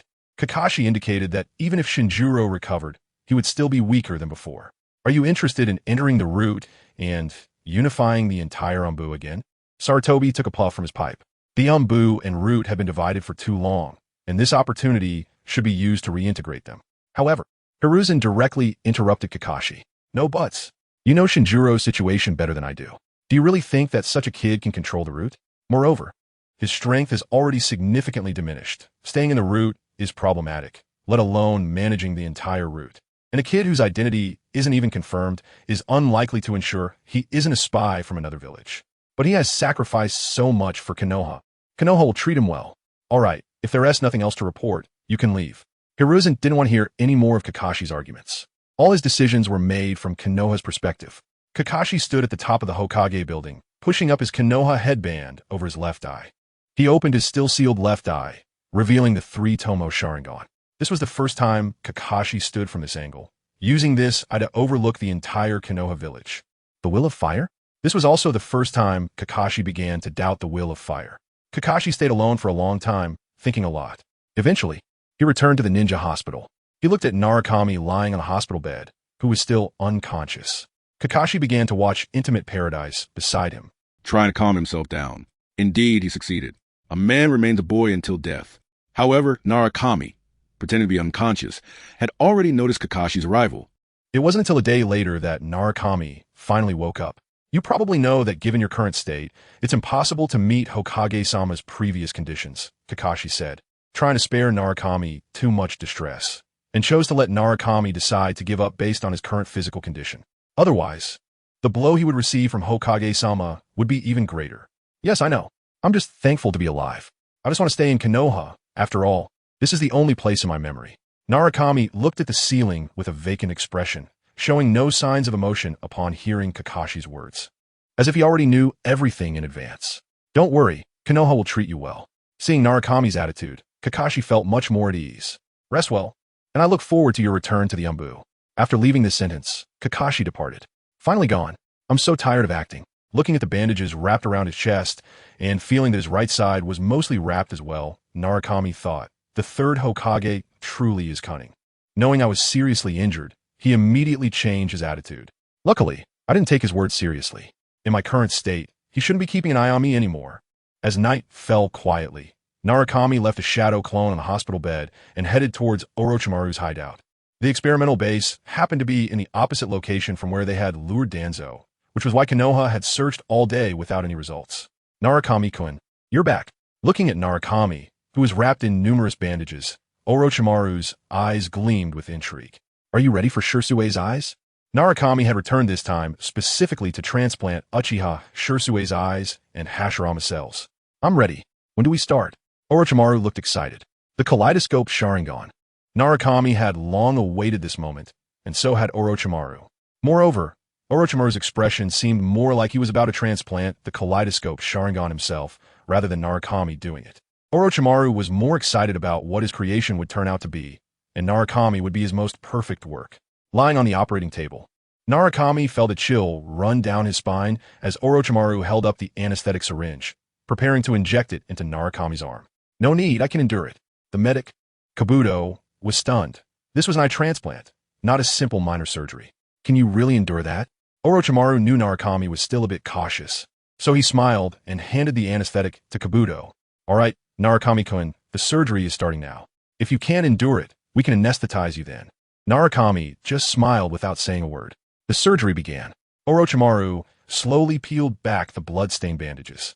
Narukami felt the pain radiating from his right eye, clenching his fists tightly. His nails had embedded into his flesh. Familiar. This familiar feeling. It was pain, Narukami thought, since coming out of Myoboku Mountain. He hadn't felt this sensation in a long time. Strong, he was very strong. But who knew what he had gone through in these 13 years? Chapter 28. 13 years of obsession since childhood. Narukami has lived on Myoboku Mountain, with the thoughts of an adult, but the body of an infant. How long did it take Narukami to go from crawling to walking? He couldn't remember, but he did recall that by the age of 3, he was already standing at the mountain's peak, looking down at all of Myoboku Mountain. What kind of person would someone become living among a group of frogs? A frog person? No. With the mind of an adult, Narukami endured a loneliness that few could bear. This was both his advantage and a burden he had to carry. It was also because of this that Narukami understood the importance of strength. Thus, he began to learn ninjutsu, with an adult's mindset and early exposure to natural energy. Narukami started learning Sage Mode at a young age. During this time, he continually studied ninjutsu, and with his past life experience, he was always able to quickly grasp the techniques taught to him, applying them to his own situation. Those years were the fastest growing period of his life, but they were also the most painful. He initially thought the pain had reached its peak, but little did he know, that was just the beginning. The Nine Tails. Sealed within him was the Nine Tails, and it was only a single-layer four-symbol seal. In the beginning, Narukami often found himself on the edge of violence. There was even a time when he lost control, and it lasted for a very long time. No one cared, not even the Toad Sage of Myoboku Mountain. Until one day, Narukami woke up, lying on the grass, gazing at the sky, feeling the dual agony of his muscles and spirit tearing apart. Strong. He wanted to become stronger. Since then, he actively began to lose control. He started to get used to the feeling of the Nine Tails chakra violently impacting his body. Control. He began to attempt to control this power. 1 tail, 2 tails, 3 tails. It took him several years to completely control the Nine Tails chakra. From that point on, the entire Myoboku Mountain changed its view of him, and he began to receive special treatment. He started to rapidly learn ninjutsu and Sage Mode. After learning to use the Nine Tails chakra, Narukami found it much easier to control other chakras. Perhaps mastering the control of the violent Nine Tails chakra enhanced his perception of chakra. This allowed him to learn Sage Mode within the following 6 months and to proficiently use Sage techniques. Just when he no longer needed a seal and could fully control the Nine Tails and skillfully manage Sage Mode, he received news that he could leave after being imprisoned for 13 years. His heart was filled with joy. People. Only by becoming stronger and more valuable can one be deemed useful in the eyes of others and not be bullied. Strong. He wanted to become even stronger. This was his obsession for 13 years. Narukami-kun, the operation is complete. Looking at the closed left eye, a drop of crystal clear liquid fell. The recently implanted Manjiki Sharingan also leaked a drop of blood-red liquid. Narukami opened his eyes, surprised that he had fallen asleep during a procedure that should have been painful. A painful dream replayed itself. Narukami-kun, it seems you dreamt of something sad? Orochimaru didn't expect Narukami to shed tears in his sleep. What kind of dream could cause tears while enduring a painful operation? Huh, no, that's something to be happy about. I made it through, didn't I? Narukami was referring to the fact that he had survived the past 13 years. Orochimaru thought he was talking about this experiment and felt joy for him. Feeling the soreness in his right eye, Narukami attempted to look at the food around him. Indeed, the Sharingan allowed him to observe his surroundings in greater detail. Moreover, the eye he had implanted was known for its powerful Genjutsu, Kodoe Mitsukami, the eye of Uchiha Shursui. Narukami-kun, the Sharingan has just been successfully implanted. It's best not to overuse it. Orochimaru reminded Narukami, genuinely worried he would directly use the Sharingan. How long until the wood release experiment is complete? After implanting the Sharingan, Narukami's next step was to transplant Hashirama cells. Using the Sharingan required a strong body, and his physique was indeed strong. However, this was his implanted Sharingan, and the physical burden was much greater than that of the Uchiha clan, so he needed to transplant Hashirama's cells. The wood release experiment would still require time. I pursue the perfect wood release ninjutsu. With that, Narukami placed his palm on Orochimaru's forehead. All right, I trust Uncle Snake's abilities. Complete the wood release experiment as soon as possible. I believe that with the implanted Sharingan and Hashirama cells, we will become stronger. Now, Narukami completely trusted Orochimaru. Having just fallen to a deep sleep, he was utterly defenseless. If Orochimaru had wanted to kill him, Narukami wouldn't have been able to react at all. After saying this, Narukami removed his hand from Orochimaru's forehead. He noticed that the cursed seal on Orochimaru's forehead had been lifted by him. Ha! Narukami-kun said that in the future, we will be the strongest existence. Orochimaru had obtained 5 fresh Sharingan from Shimura Danzo's corpse. These would serve as materials for their future research or be implanted into himself. What about Yamato? Now that they had Hashirama cells from Danzo's body, Yamato had lost his value as a test subject. Let him hide in Konoha and become one of our pawns. Narukami viewed Yamato as a strategic piece. Yamato's abilities were limited, making it difficult for him to be noticed, which was key to being a pawn. All right, then I will take my leave. If there are any breakthroughs in the wood release experiment or other matters, contact me. A golden flash disappeared right before their eyes. Lying on the hospital bed, Narukami rewrapped the areas that needed bandaging. This time was perfect for recuperation. Once Orochimaru completed the wood release experiment, he could attempt to use the abilities of the Sharingan. Looking at his reflection in the glass, Narukami widened his left eye. Was it due to the transplantation of Uchiha Shursui's Manjiki Sharingan, or was it because of that dream? What he saw was his originally golden hair, now turned white. However, this white hair made Narukami appear more mature. Narukami smiled wryly. Yellow-white, what's the difference? He changed to a more comfortable position to lie down. Suddenly, feeling relaxed, Narukami found himself with nothing to do. I wonder how Tsunade is doing now. Narukami missed Tsunade a bit, even though they hadn't spent much time together. But she was the only one who had treated him well in such a short time. The next day, Narukami closed his eyes and slept soundly. Might Guy, this is the rope tree I told you about. Chapter 29. Might Guy Kakashi walked into the hospital room with someone. It was none other than the proud, azure beast of Konoha, Might Guy. Naruto had a deep impression of this guy, who almost kicked his way to the ending. With his black watermelon head, thick eyebrows, and a full-body green jumpsuit, he still had no sense of taste. Upon seeing the white-haired Naruto, Kakashi was momentarily stunned. Haha, Kakashi, if you were any older, I believe this person is your son. Might Guy laughed heartily. In fact, it was true. They both had white hair. Naruto covered his right eye, while Kakashi covered his left. Their expressions were similar too. Naruto awkwardly smiled. First, he was mistaken for Jiraiya's son by Tsunade, and now he was mistaken for Kakashi's son by Might Guy. Is being someone's son his destiny? Kakashi ignored Might Guy's joke and said, "This is the rope tree I told you about. I'll leave him in your care for a while." "No problem. Youth should be fearless." Might Guy gave Naruto a thumbs up. He had already learned about Naruto from Kakashi. Surviving after Shimura Danzo was killed and escaping from Orochimaru indeed showed strong strength and luck. Furthermore, Might Guy had learned from Kakashi that Orochimaru had successfully experimented with perfect wood release. This would clearly elevate Orochimaru's power to another level. Because of this, Konoha issued the highest level arrest warrant for Orochimaru. Unbeknownst to many, Orochimaru had become the biggest scapegoat. Little did they know that the one truly controlling these events was the severely injured boy in front of them. Naruto looked at Might Guy. He actually liked Might Guy quite a bit. With his words about youth and being a godlike figure in taijutsu, he had ignited the passionate youth of many. Might Guy's appearance also revealed a slight deviation in Naruto's plans. He had developed a great interest in the strongest taijutsu, the Eight Gates. Coincidentally, Naruto would be spending time with Might Guy during this period. If he could learn the Eight Gates, Naruto's taijutsu would reach a new level. Moreover, with the presence of the Nine Tails within him, he had exceptionally strong vitality, and as a member of the Uzumaki clan, he inherently possessed strong life force. Thus, learning the Eight Gates had great advantages. The Eight Gates is an extremely powerful taijutsu. Might Guy and Lee could focus on learning taijutsu because their proficiency in ninjutsu was quite low, so they dedicated themselves to taijutsu training. It wasn't that learning the Eight Gates didn't require chakra. Additionally, Might Guy's chakra level reached 10, on par with Kisame Hashigaki and Naruto. This was also why Might Guy almost kicked his way to the ending. Senior Might Guy, hello.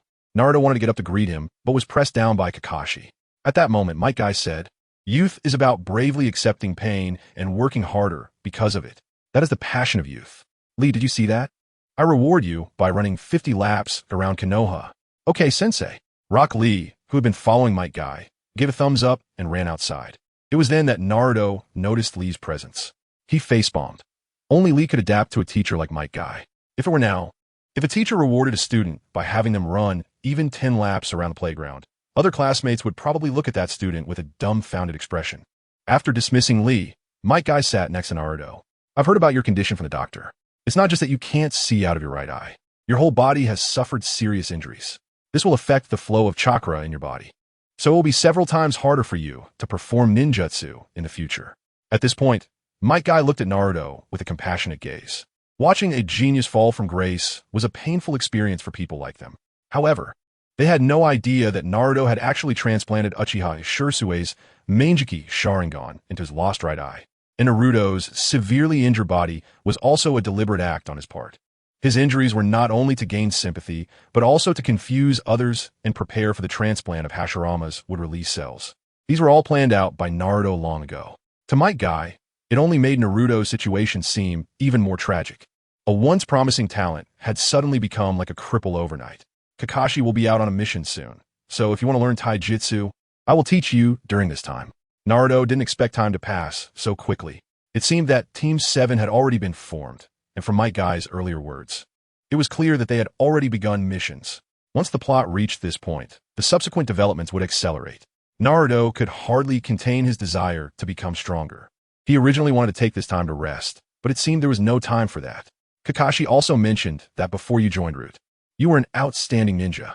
Although you don't have a Kekkei Genkai, I really admire your dedication to learning. If no one were around, Naruto would have rolled his eyes. He was working hard to the point of risking his life to learn, while you guys were genuinely risking your lives to train in taijutsu. But it was all right. He had endured 13 years of suffering, so he could handle this period as well. Teacher Might Guy, I am willing to learn taijutsu from you, and I want to learn the 8 Gates. Upon hearing the first half of Naruto's sentence, Might Guy was very happy, and when he heard the second half, he gave Naruto another thumbs up. Youth, it should be fearless. Rope Trikuin, let us run 50 laps around Konoha with Lee. Might Guy immediately pulled Naruto up. Naruto's eyes widened. He was still an injured person. Was this how it was arranged? Was this not like mixing alcohol with antibiotics? All right, teacher Might Guy. That day, Konoha Village added a vibrant scene. 1 in white and 2 in green. The 3 began running around Konoha, and it was clear that one of them was an injured person, with white bandages still wrapped around him. In an instant, many ninjas were moved by this youthful passion. They immediately dropped to the ground to do a push-up, then chose to continue their laid-back lifestyle. Chapter 30, 8 Gates of Duinjia. Directly opening the 3rd gate after more than a month of physical training, Narukami finally awaited the long-anticipated physical technique. 8 Gates of Duinjia. The 8 Gates of Duinjia is the ultimate physical technique, and when all 8 gates are opened, it is also known as the 8 Gates of Duinjia formation. Opening the 8 gates grants a power that exceeds that of the 5 Kage by dozens of times, which is why Might Guy almost kicked out the ending with 1 kick. However, this level of physical technique also has a fatal flaw. It places an immense burden on the body. Each gate opened increases the physical load on the body, while simultaneously multiplying the user's strength. As the number of open gates increases, the user will severely damage their body beyond its limits, and may even die. Just like Might Guy, who despite almost kicking out the ending, also nearly faced his demise. This is the double-edged sword of the 8 Gates of Duinjia. It was previously mentioned that Narukami has significant physical advantages for learning the 8 gates of Doujin. The powerful physique of the Uzumaki clan, the strong constitution of the Nine Tails, along with the future transplantation of Hashirama cells and that purple orb. If Narukami masters the complete 8 gates of Doujin, he believes he can avoid bodily harm and achieve a state of unlimited gate opening. Of course, this is just Narukami's current speculation, as he has not yet opened a single gate. Might Guy looked at Narukami, who was sitting below and listening attentively to the lesson with a satisfied expression. Guy had never seen such an outstanding individual. Just a month of training had already brought Narukami's physical capabilities to their maximum.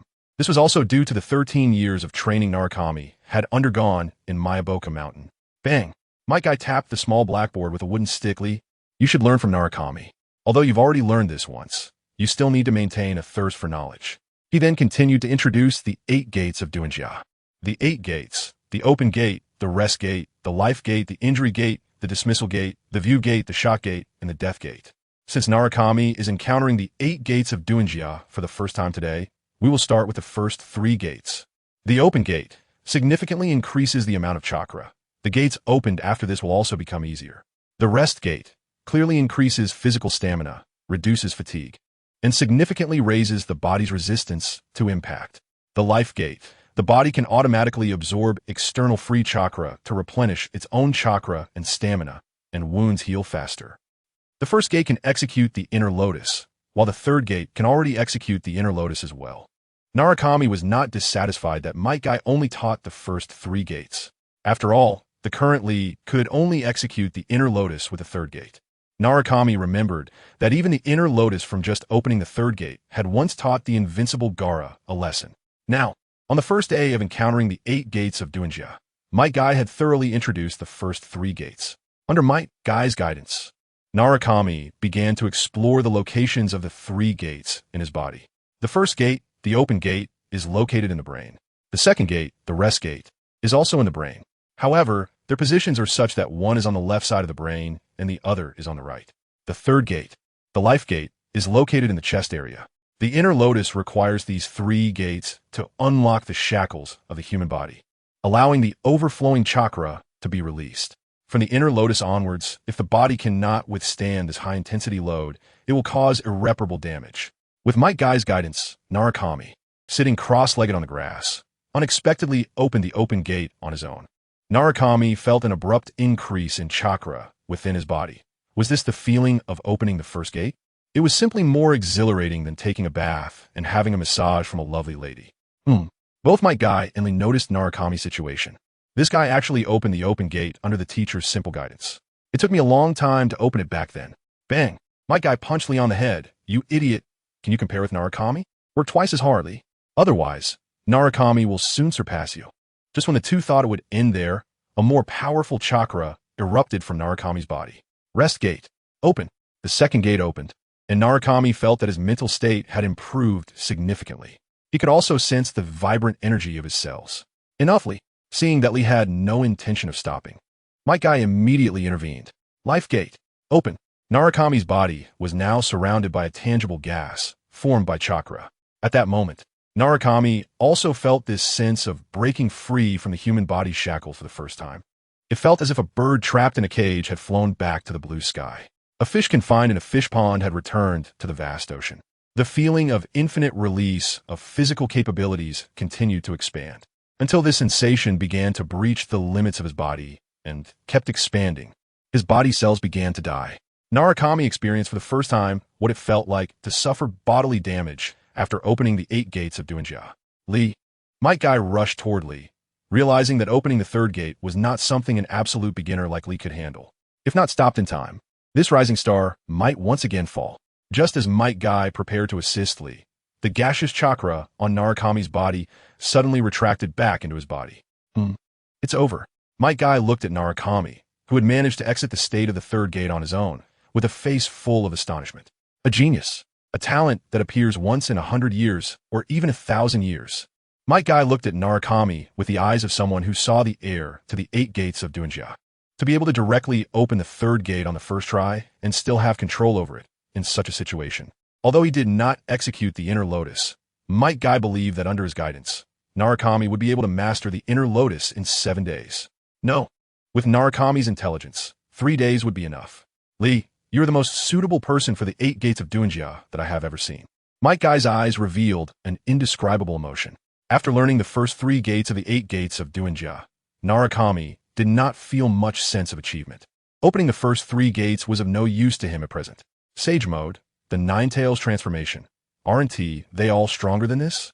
It seems that the road ahead must be taken step by step, and the show must be performed 1 act at a time. Might Guy Sensei, I feel that there are still many things I don't understand. Looking at the dimming sky, Narukami said, I'll ask you again tomorrow. His face was filled with exhaustion. All right, Narukami, you can go back and rest. Opening the open gate and directly opening the 3rd gate indeed put a heavy burden on the body. After Narukami walked away, slap. Might Guy slapped Lee on the back of the head. No, Lee, there is no need to wait until later. Narukami has already surpassed you now.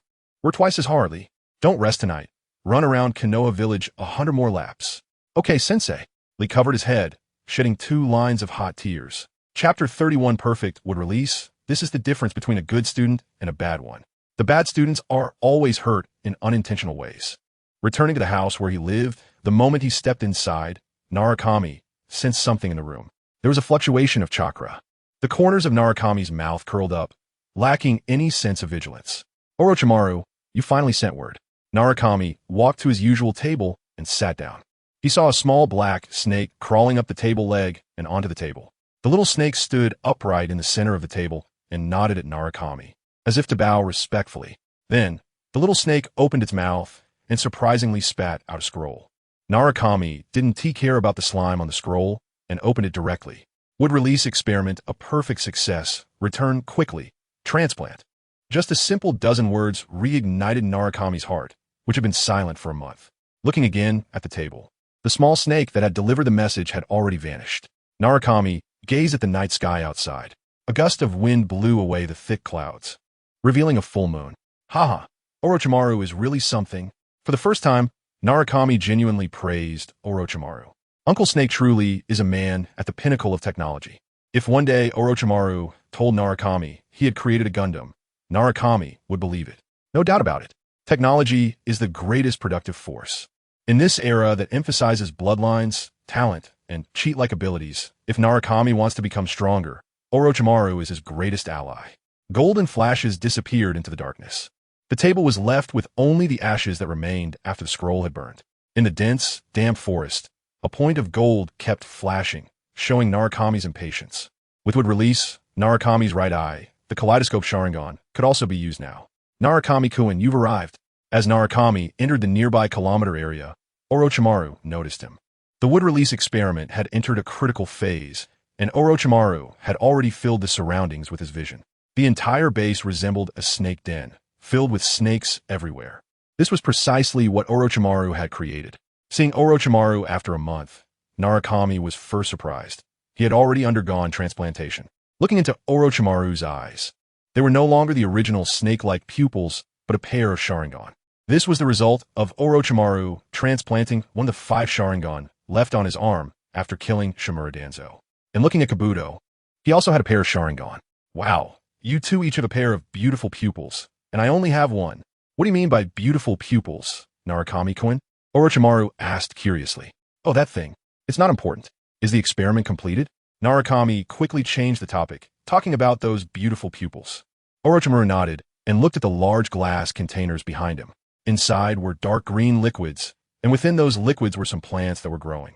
Those plants emitted a vigorous chakra. Yes, this is what would release should look like, not that guy Yamato's would release, which is barely firewood.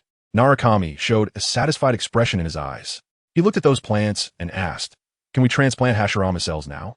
Absolutely, but the surgery will take relatively longer.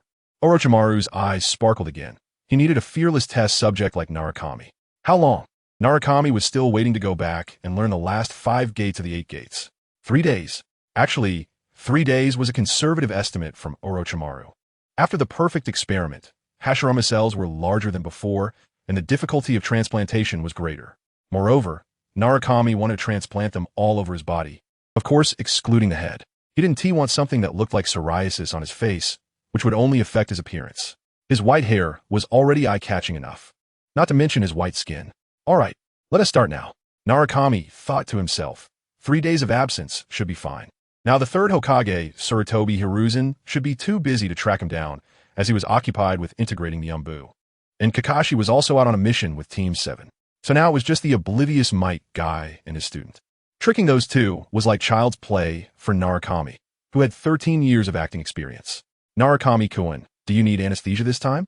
Orochimaru asked with a teasing smile. Yes, general anesthesia. Just because Narukami could endure pain didn't mean it didn't hurt. The feeling was still quite uncomfortable, especially since this was major surgery that would last 3 days. Having trusted Orochimaru after the last surgery, Narukami felt completely at ease now.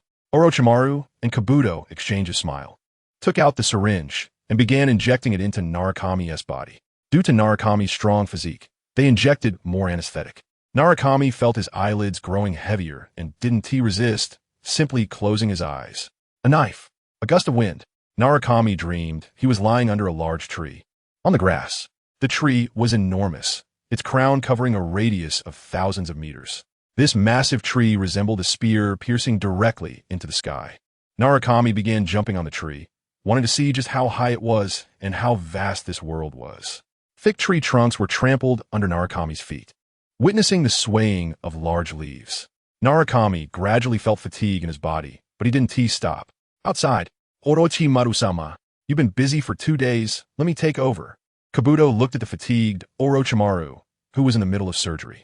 No, Kabuto, you don't understand. A great work of art is about to be born in my hands. I feel very energetic right now. A knife. A gust of knife wind came. On the tree, Narukami felt the wind blades wrapping around him, easily cutting into his skin. This pain was all too familiar. Narukami endured the wind blades slicing through his body, blood oozing out. Relying on his powerful physique, the wounds quickly scabbed over and healed. A knife. A flock of crows came. These crows had 3 claws, and each claw was like a sharp knife. They sliced through Narukami's skin, but the skin that had been attacked by the wind blades was not cut by the 3-clawed crows. Angered by this, the crows flew above Narukami. Physical attacks, 1T work. This group of crows actually initiated a mental attack. The 3-clawed crows flocked together above Narukami, releasing white droppings. These droppings fell toward Narukami like raindrops. Seeing this scene, Narukami's eyes widened. Crack. Chapter 32.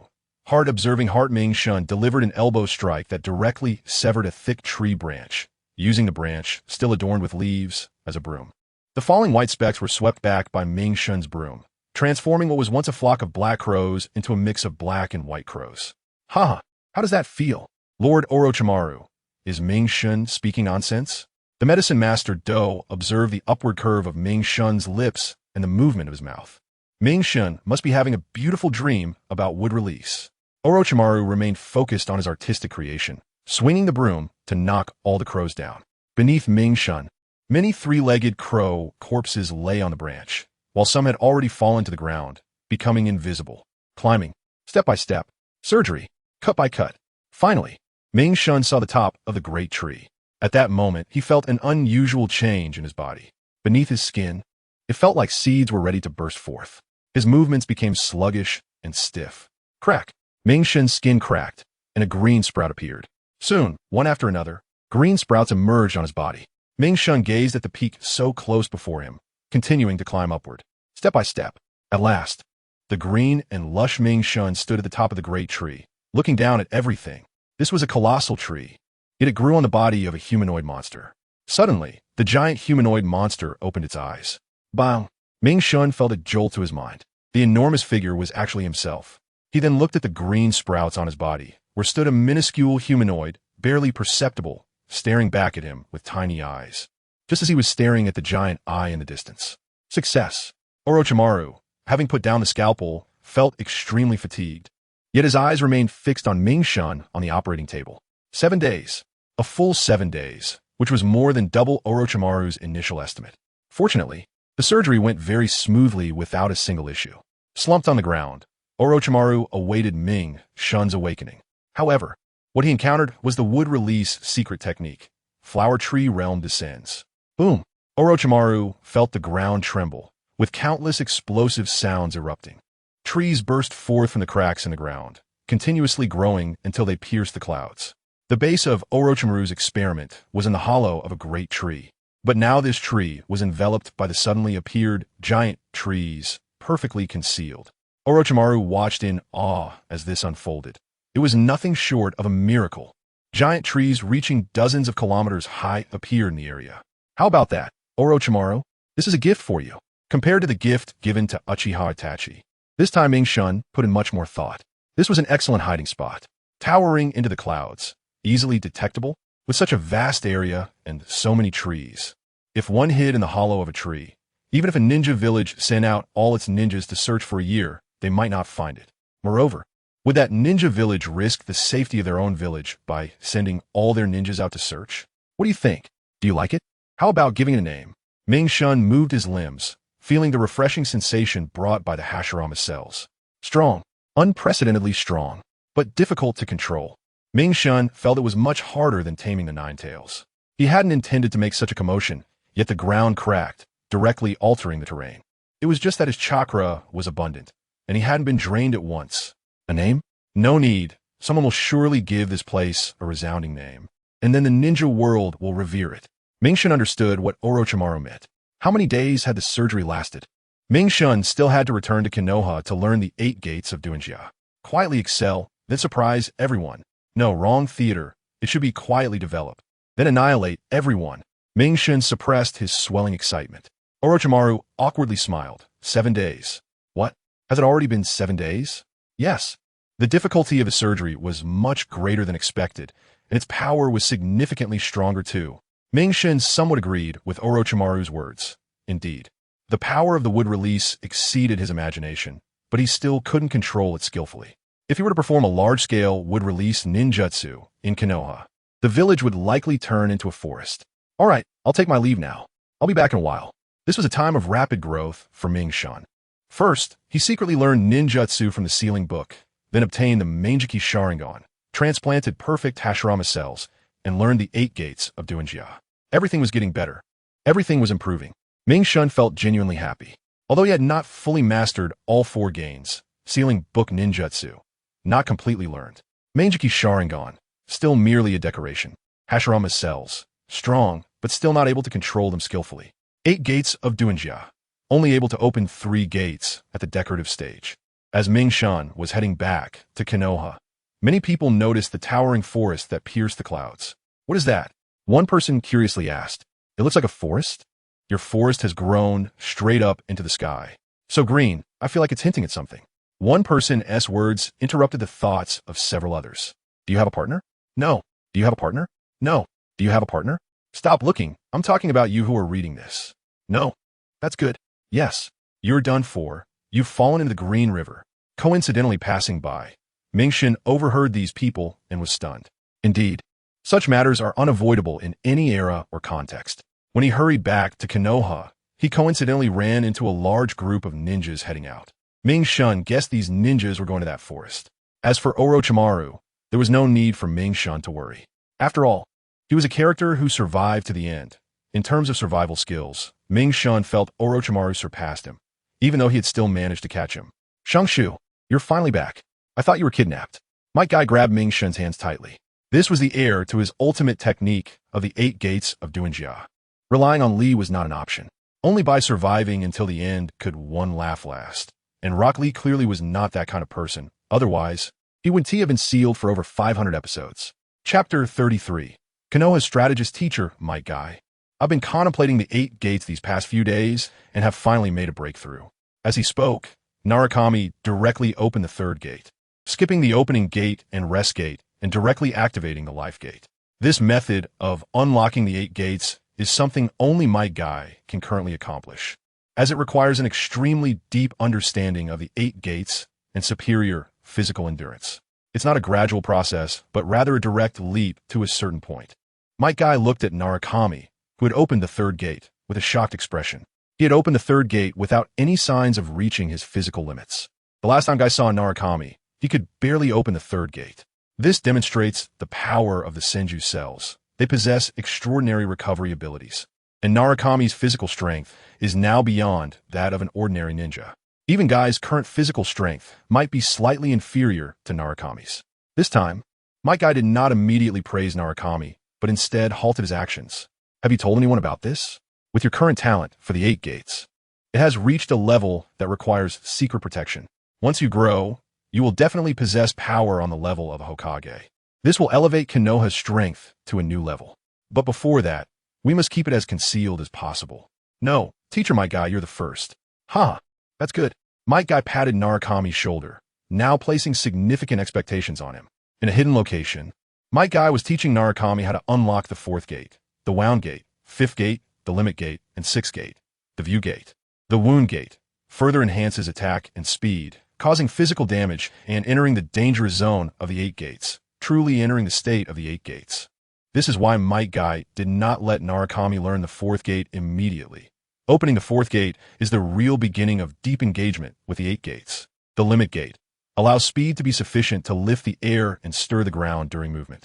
The View Gate enables the user to enter a semi-open buffering state, maintaining the green energy emitted after opening the gates while the body remains unchanged, reducing personal consumption and damage. It can unleash full combat power instantly when needed. After the 6th gate is opened, one can use the Morning Peacock. Again, Might Guy taught Narukami the methods to open 3 gates.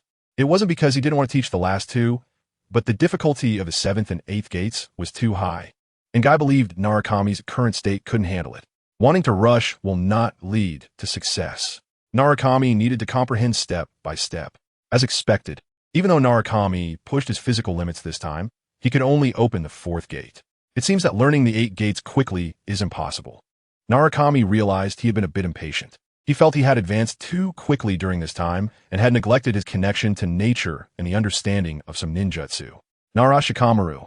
Narukami looked at a person sitting under a large tree in the distance, with his black short ponytail and a disdainful expression. Who else could it be but Shikamaru? As Konoha's future strategist, Shikamaru had assisted the 6th Hokage, Hatake Kakashi, and the 7th Hokage, Uzumaki Naruto, and served as the supreme commander during the 4th Shinobi World War.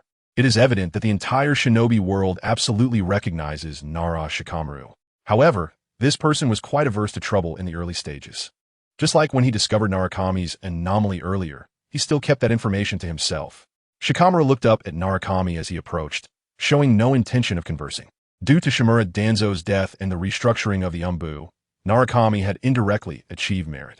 So, while he was being treated in the Konoha hospital, Sarutobi Hiruzen had already issued notice to restore Narukami's identity as a Konoha ninja. This could be considered the only privilege Sarutobi had mentioned. Most of Narukami's body was wrapped up due to the transplantation of Senju cells. Seeing Narukami approaching, Shikamaru stood up from a stone. Hello, Shikamaru, I am Shoshin. Although he had introduced himself during the class ceremony, there hadn't been much interaction since then, or rather, not a bit of interaction at all. Shikamaru nodded. What is your true purpose for infiltrating Konoha? Shikamaru's question left Narukami dumbfounded. He began to suspect whether he had been exposed, while also feeling curious about how far Konoha's strategist had become. Haha, Shikamaru, you're really joking. Narukami attempted to brush it off. Stop pretending. Your injuries have clearly healed. Why are you still wrapped in bandages? And what is your relationship with Orochimaru? At that moment, Shikamaru took out a piece of paper, which surprisingly had some words written on it. Would release experiment perfectly successful. Return immediately. Transplant. This is what I deduced from the remnants of the scroll that burned in your room. And before this, Shimura Danzo was killed. Are you going to say this has nothing to do with you? Since you already possess perfect Senju cells and can use would release, why are you still lurking in Konoha? Shikamaru fired off a series of questions, confused. A person doing something must have ulterior motives. But he could not see what Narukami's current intentions were. I didn't expect it to be you. Although it had been 7 days. How could I forget the ashes of that paper burning?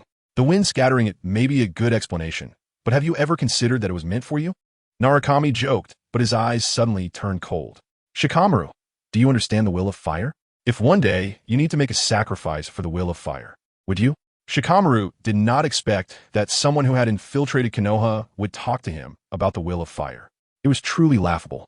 Originally, he had no intention of bringing this matter up, but seeing Narukami return to Konoha, Shikamaru couldn't hold back. For a moment, the situation became tense. Shikamaru looked at Narukami, and at that moment, some people appeared around them, Umbu ninjas.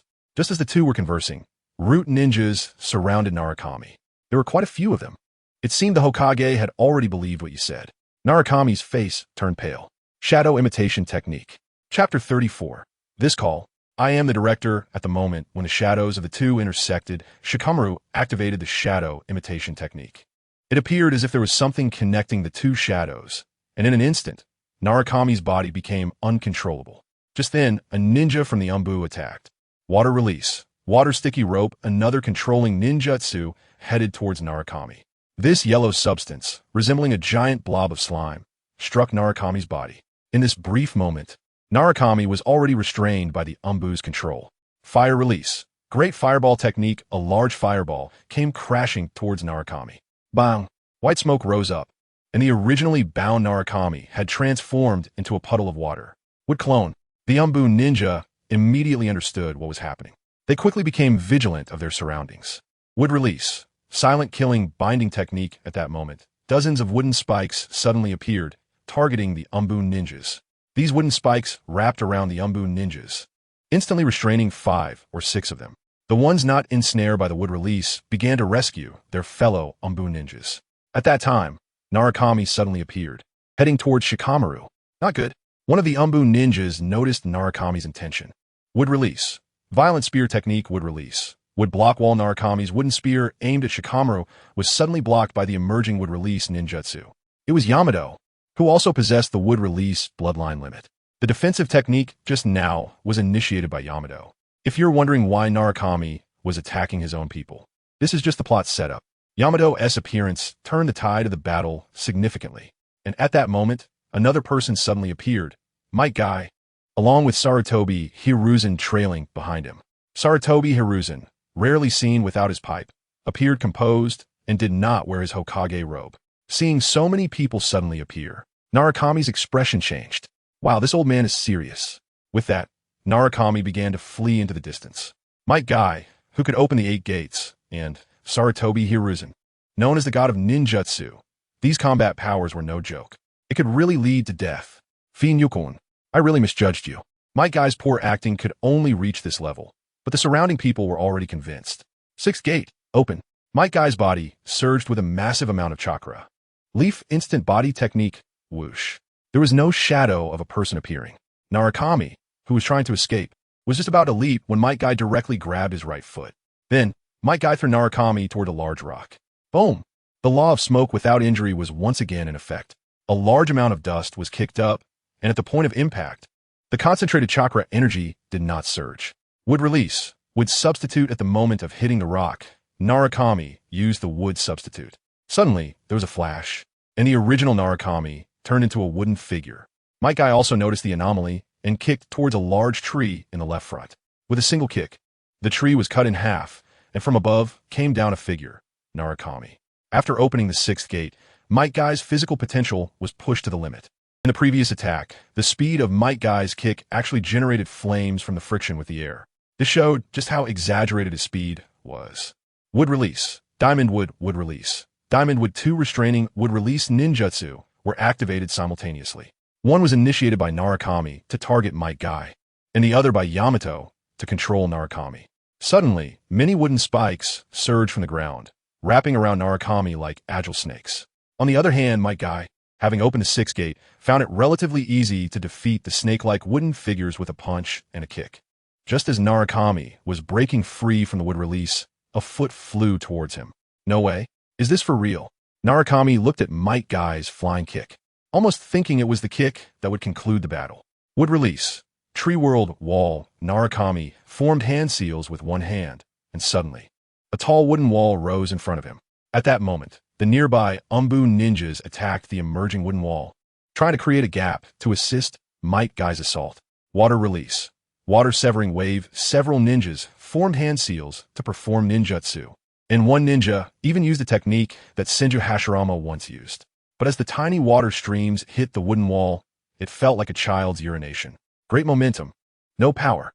Might Guy could no longer bear to watch, feeling embarrassed to be associated with these people. For a moment, he couldn't tell if they were acting weakly or if they were genuinely weak. A kick flew in, directly creating a large gap in the wooden wall. Fire release. Phoenix flower, nail, red whoosh. Narukami spat out dozens of fireballs towards Might Guy. These fireballs were mixed with shuriken. While Might Guy dealt with the fireballs, would release. For pillar prison, 4 massive wooden pillars rose from the ground, aiming to trap Might Guy inside, and explosive tags were attached to these pillars. As Might Guy broke through the 4-pillar prison, the explosive tags activated. Continuous explosions rang out. Narukami no longer wanted to fight and directly fled into the distance. True Lotus in the inner realm, Might Guy dashed through the smoke of the explosions, charging towards the fleeing Narukami. True Lotus in the inner realm is a higher-tier physical technique than the inner Lotus. Might Guy was serious now. The performance time was over. At that moment, a giant snake appeared behind Narukami, Manda. It was Orochimaru's summoning beast. Might Guy's planned attack did not hit Narukami, but landed on Manda instead. Meanwhile, Narukami had already left with Orochimaru. Succeeded? Sarutobi Hiruzen asked himself. Succeeded? Orochimaru inquired of Narukami. Narukami felt truly exhausted. A battle ended, and both sides were just performing. Albeit poorly. Thankfully, all these reports were meant to deceive their own people. Seeing Narukami having escaped, Sarutobi Hiruzen led everyone away. Orochimaru was a hidden danger, and killing him was incredibly difficult. That's why Sarutobi Hiruzen wanted to place Narukami beside Orochimaru to keep track of his movements. But how could Sarutobi Hiruzen know that Orochimaru was actually Narukami's subordinate? This was what led to the current situation. Narukami claimed that during the assassination of Shimura Danzo, he was actually turned by Orochimaru and became his undercover agent. Regarding Narukami's proactive admission, Sarutobi Hiruzen saw it as a good opportunity to use this to push Narukami closer to Orochimaru and make him a trusted confidant. So this resulted in the clumsy acting from both sides. Among them, the least cooperative was Might Guy. He already knew about Naruto's talent for mastering the 8 gates, and there was no need to take such a big risk for Orochimaru. However, the wise Sarutobi Hiruzen had no idea that there was someone above Orochimaru. That person is Naruto Uzumaki. So Naruto is essentially playing himself, while I am the one directing behind the scenes. Third Hokage, enjoy your final moments. The Chunin exams are just around the corner. Chapter 35. The Wave Country mission, how is it going? Is Orochimaru ready? Narukami looked at Orochimaru, waiting for his response. Orochimaru was startled when he heard Narukami's decision. Narukami actually wanted him to kill the 3rd Hokage, Hiruzen Sarutobi. Orochimaru, who had planned to focus entirely on technological innovation, never expected to be dragged into this web of scheming. He certainly didn't misjudge Narukami. He was indeed a cunning fellow, but luckily he had pledged allegiance in advance. Otherwise, he wouldn't know how Narukami would have set him up. Narukami had no choice. As long as the 3rd Hokage was alive, how would the subsequent plot unfold? Moreover, killing the 3rd Hokage was also his genuine desire. The Chunin exams were approaching. Narukami was counting down the time, and now he had another task to accomplish. The 7th Squad was out on a mission, and they should have encountered Zabuza by now. The members of the 7th Squad included Kakashi Hatake, Naruto Uzumaki, Sasuke Uchiha, and Sakura Haruno, and later unofficial members like Yamato, Sai, and Kankuro. However, it seemed unlikely that these unofficial members would join the 7th Squad now. Yamato had already been controlled by Narukami, and as for Sai, he was still in the Umbu of Konoha. Kankuro? No impression at all. The Wave Country mission. One of the most exciting storylines in Naruto regarding the 7th Squad. A C-rank mission, primarily focused on safely escorting the bridge builder, Mr. Tazuna, back to the Wave Country. Before this, the 7th Squad had been doing tasks like looking for cats, walking dogs, and pulling weeds, which even ordinary people could handle. This time was Naruto's first real combat experience, and out of concern for his younger brother Naruto, Narukami headed to the Wave Country. His purpose was not just to watch the show, but also to acquire the ice-release bloodline limit of Haku. Unfortunately, such a cute boy was a male. Narukami recalled the beautiful young man with a feminine appearance and long black hair, feeling quite regretful. A boy? That wasn't necessarily a problem. What the heck am I thinking? Narukami slapped his head.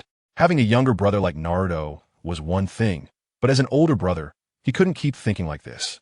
Otherwise, the Uzumaki clan would really be doomed. The Wave Country was a nation without ninjas, ruled by a man named Gato. Naruto and the others' mission was to escort Mr. Tazuna to the Wave Country to build a bridge. Although they received a C-rank escort mission, it was actually above B-rank difficulty, marking Naruto's first real battle. Looking at the small island that appeared before them, the Wave Country, this was the place where Naruto and the others were escorting Tazuna, an extremely poor and backward region. Here, it was dominated by a shipping merchant named Gato, who deceived Konoha pretending it was just a simple escort mission. However, Gato already knew Tsunade's true purpose and had hired Zabuza Momochi to assassinate him. The bridge. Seek folk. Narukami saw 5 figures approaching in the distance. It seemed he had arrived just in time. It was the 4 members of the 7th Squad and their escort, Tsunade. Prior to this, the 7th Squad had already engaged in battle with Zabuza. Zabuza faced Kakashi and was utterly defeated. Since then, Kakashi began his lazy career, always fighting evenly matched. From Konoha's genius copy ninja to someone who always fought evenly, and this lack of chakra became his defining image until the end. The 5 walked towards the bridge, starting to be enveloped by the thick fog. Narukami also stealthily moved forward, following behind them. He had no intention of changing this part of the plot. Only through continuous battles could Naruto grow faster. As an older brother, he couldn't always protect his younger brother. Just like children in a family, they inevitably had to grow up. Water release, water prison technique. Suddenly, hidden in the fog, Zabuza appeared and cast the water prison technique on Kakashi. Narukami looked at Zabuza, who had a fog-hidden forehead protector, with half of his face and neck wrapped in bandages. Unlucky. Just seeing the white cloth made Narukami feel that Zabuza's death was not unjust. It was just short of being covered in white cloth. Zabuza hails from the village hidden in the mist and was one of the 7 ninja swordsmen of the mist, the second user of the sword, the Kubikurabocho. Moreover, his name was extremely arrogant. He wouldn't slice his enemies twice, which is how he got the name Zabuza. Perhaps he never expected to die here. Trapped in the water prison, the 3 members of the 7th Squad immediately rushed forward to rescue him. However, they were blocked by a masked boy who suddenly appeared before them. It was Haku, a descendant of the Yuki clan. Water release secret technique. 1,000 flying water needles. Haku formed hand seals with one hand, condensing a large number of ice needles around him, shooting them toward Sasuke and Naruto. Faced with a sudden attack, the 2 quickly reacted and began to evade. Among them, Sasuke was particularly calm, attacking Haku. With his Sharingan activated, Sasuke's combat power was clearly the highest among the 3. Meanwhile, Sakura was protecting Tsunade from behind. Whoosh! Countless needles brushed past, leaving wounds on their bodies. Blood spilled out, and the smell of blood filled the air. Only blood and tears could make one grow quickly, Narukami thought. He remembered the 13 years in Myoboku Mountain. Although he hadn't engaged in much combat, the bloodshed during training was no less than sweat. This was one of the reasons he was so strong now. Fire release, great fireball technique. Sasuke spat out a huge fireball towards Haku. The clash of ice and fire began. Chapter 36, Bloodline Limit. Ice release, however. These thousands of kunai directly pierced through the great fireball technique and continued towards the 2's position. The great fireball was also headed towards Bai's position. Multiple shadow clones Naruto closed the distance and used multiple shadow clones, trying to win by sheer numbers. Bang! The continuous kunai sent the recently appeared shadow clone back. As a great fireball approached, Bai dodged, evading the attack. At this moment, Sasuke also seized the opportunity to get closer to Bai's position. Whoosh! Several shurikens flew towards Bai. Clang! Ice release. Ice rock wall and ice wall appeared in front of Bai, blocking Sasuke's shuriken attack. Bai also took advantage of the opening created by the 2's attacks. Ice release secret technique. Magic mirror ice crystal, he unleashed his strongest ice release secret technique, trapping Sasuke and Naruto within an ice space. Surrounding them were countless ice walls, reflecting the 2's figures like mirrors. At that moment, one of the ice walls showed a figure locking eyes with Naruto. It was Bai. Water release secret technique. 1,000 kill water surge, countless kunai were launched from the ice walls.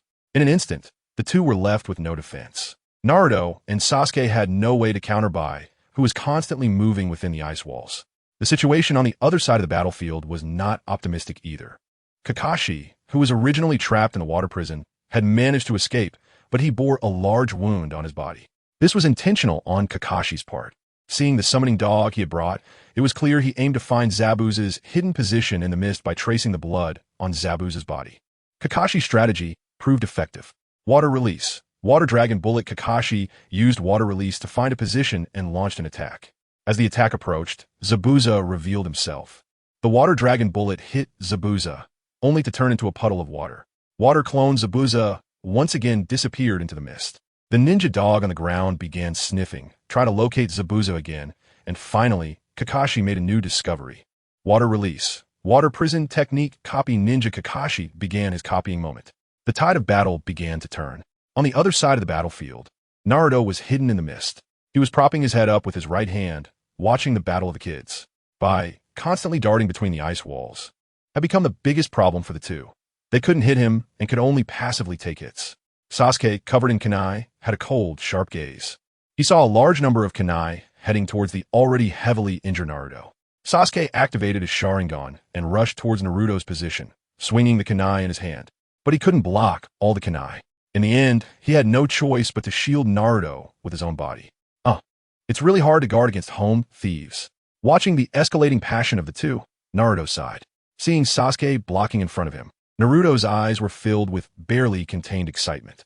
Sasuke was heavily injured just to protect him. Although he was only unconscious, Naruto, who had broken through the four-symbol seal, had no time to think about these things.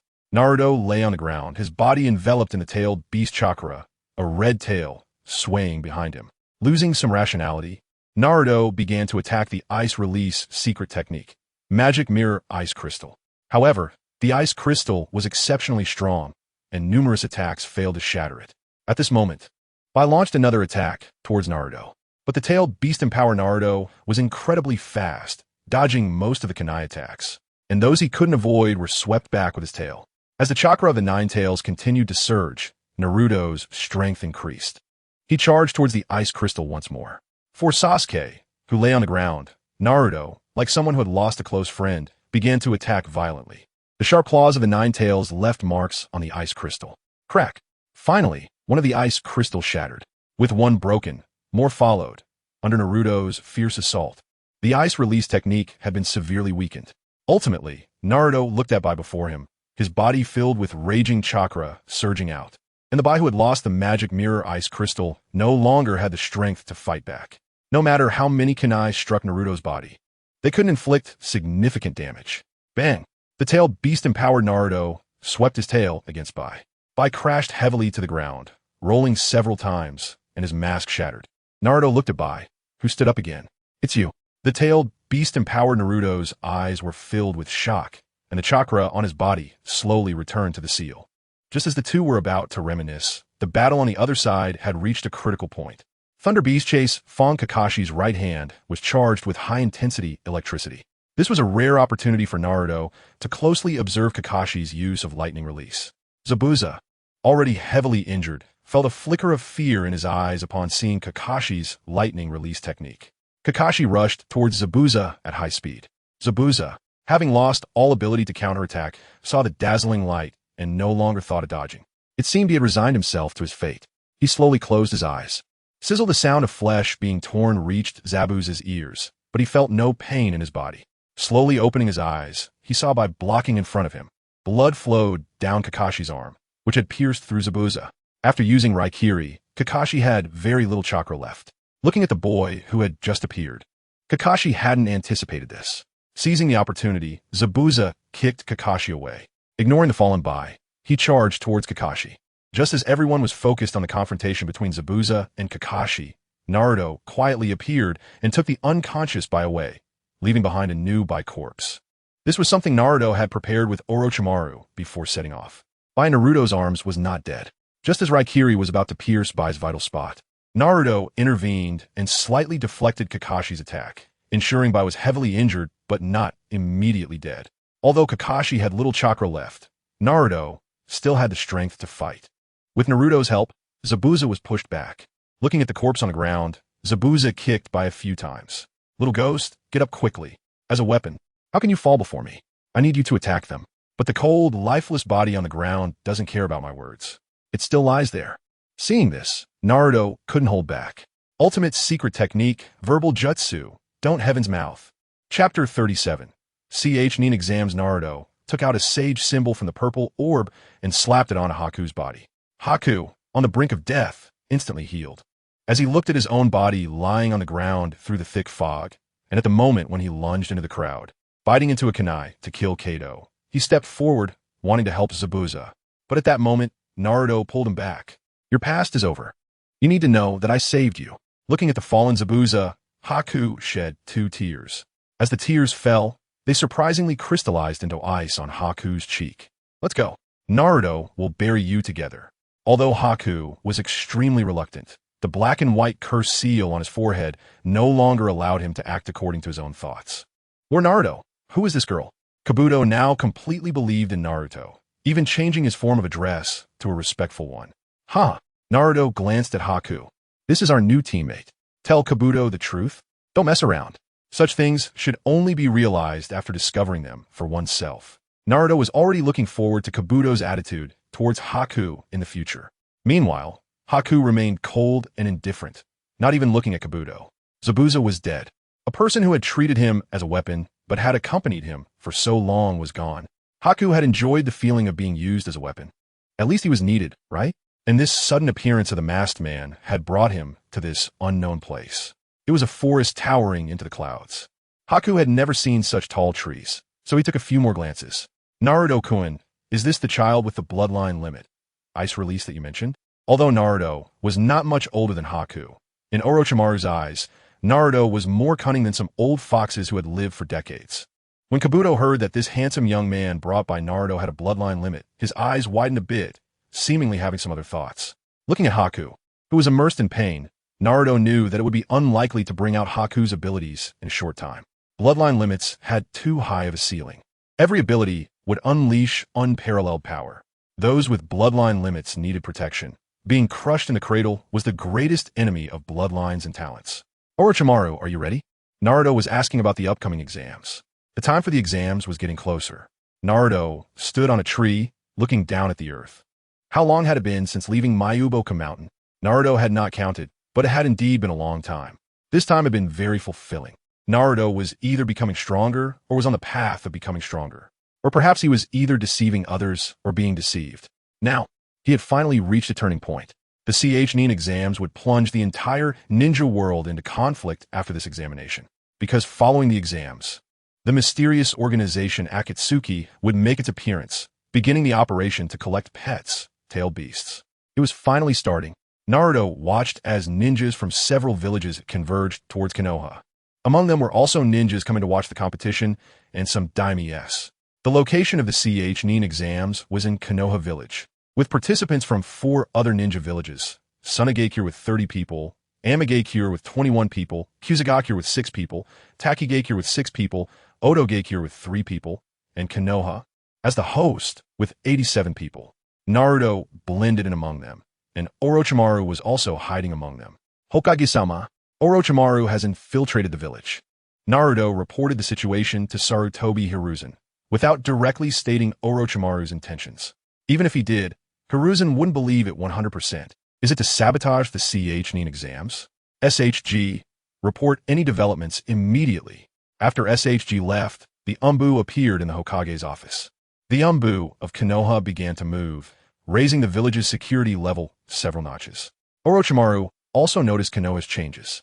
As one of the legendary 3, he was originally from Konoha and naturally understood it well.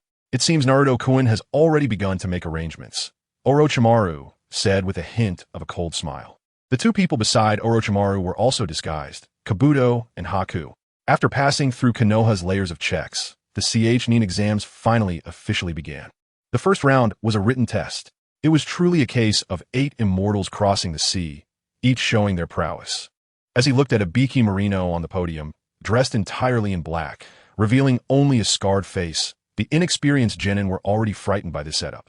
No wonder he's the interrogation department head of Konoha, Naruto thought, feeling indifferent to that cold face. The exam papers were distributed, with a total of 9 questions. Each question was a very difficult ninjutsu question. The advantage of this written test was that cheating was allowed. But the premise was that it couldn't be discovered by the owner of the test paper, and the methods of cheating couldn't be too crude. If caught 5 times, one would be disqualified. Among the 9 questions, there was one bonus question. Naruto was waiting for this. When the test papers were handed out, he didn't even look at them and flipped the paper upside down on the desk. Those around him who received the test paper showed expressions that made it clear what the result would be. Difficult. Their faces looked like bitter melons. Far more interesting than the questions on the paper. Naruto watched these people who couldn't solve the problems and had already started devising underhanded tactics with amusement. Ibiki noticed Naruto on the podium, but at that moment, Naruto had already used wood release, transformation technique to change his appearance, so Ibiki didn't recognize him. Does this kid know what the bonus question is? Ibiki thought, observing Naruto, who showed no signs of nervousness. It seemed that he would have to wait until the end to see if this guy was truly calm or just pretending to be calm. Not focusing on Naruto anymore, Ibiki began watching the cheaters below. In his eyes, their cheating methods were too low-level, even quite amusing. However, this was testing a ninja's reconnaissance ability, which would have a significant impact on practical combat in the future. Naruto scanned the crowd with an expression similar to Ibiki's. The first person he focused on was his brother, Naruto.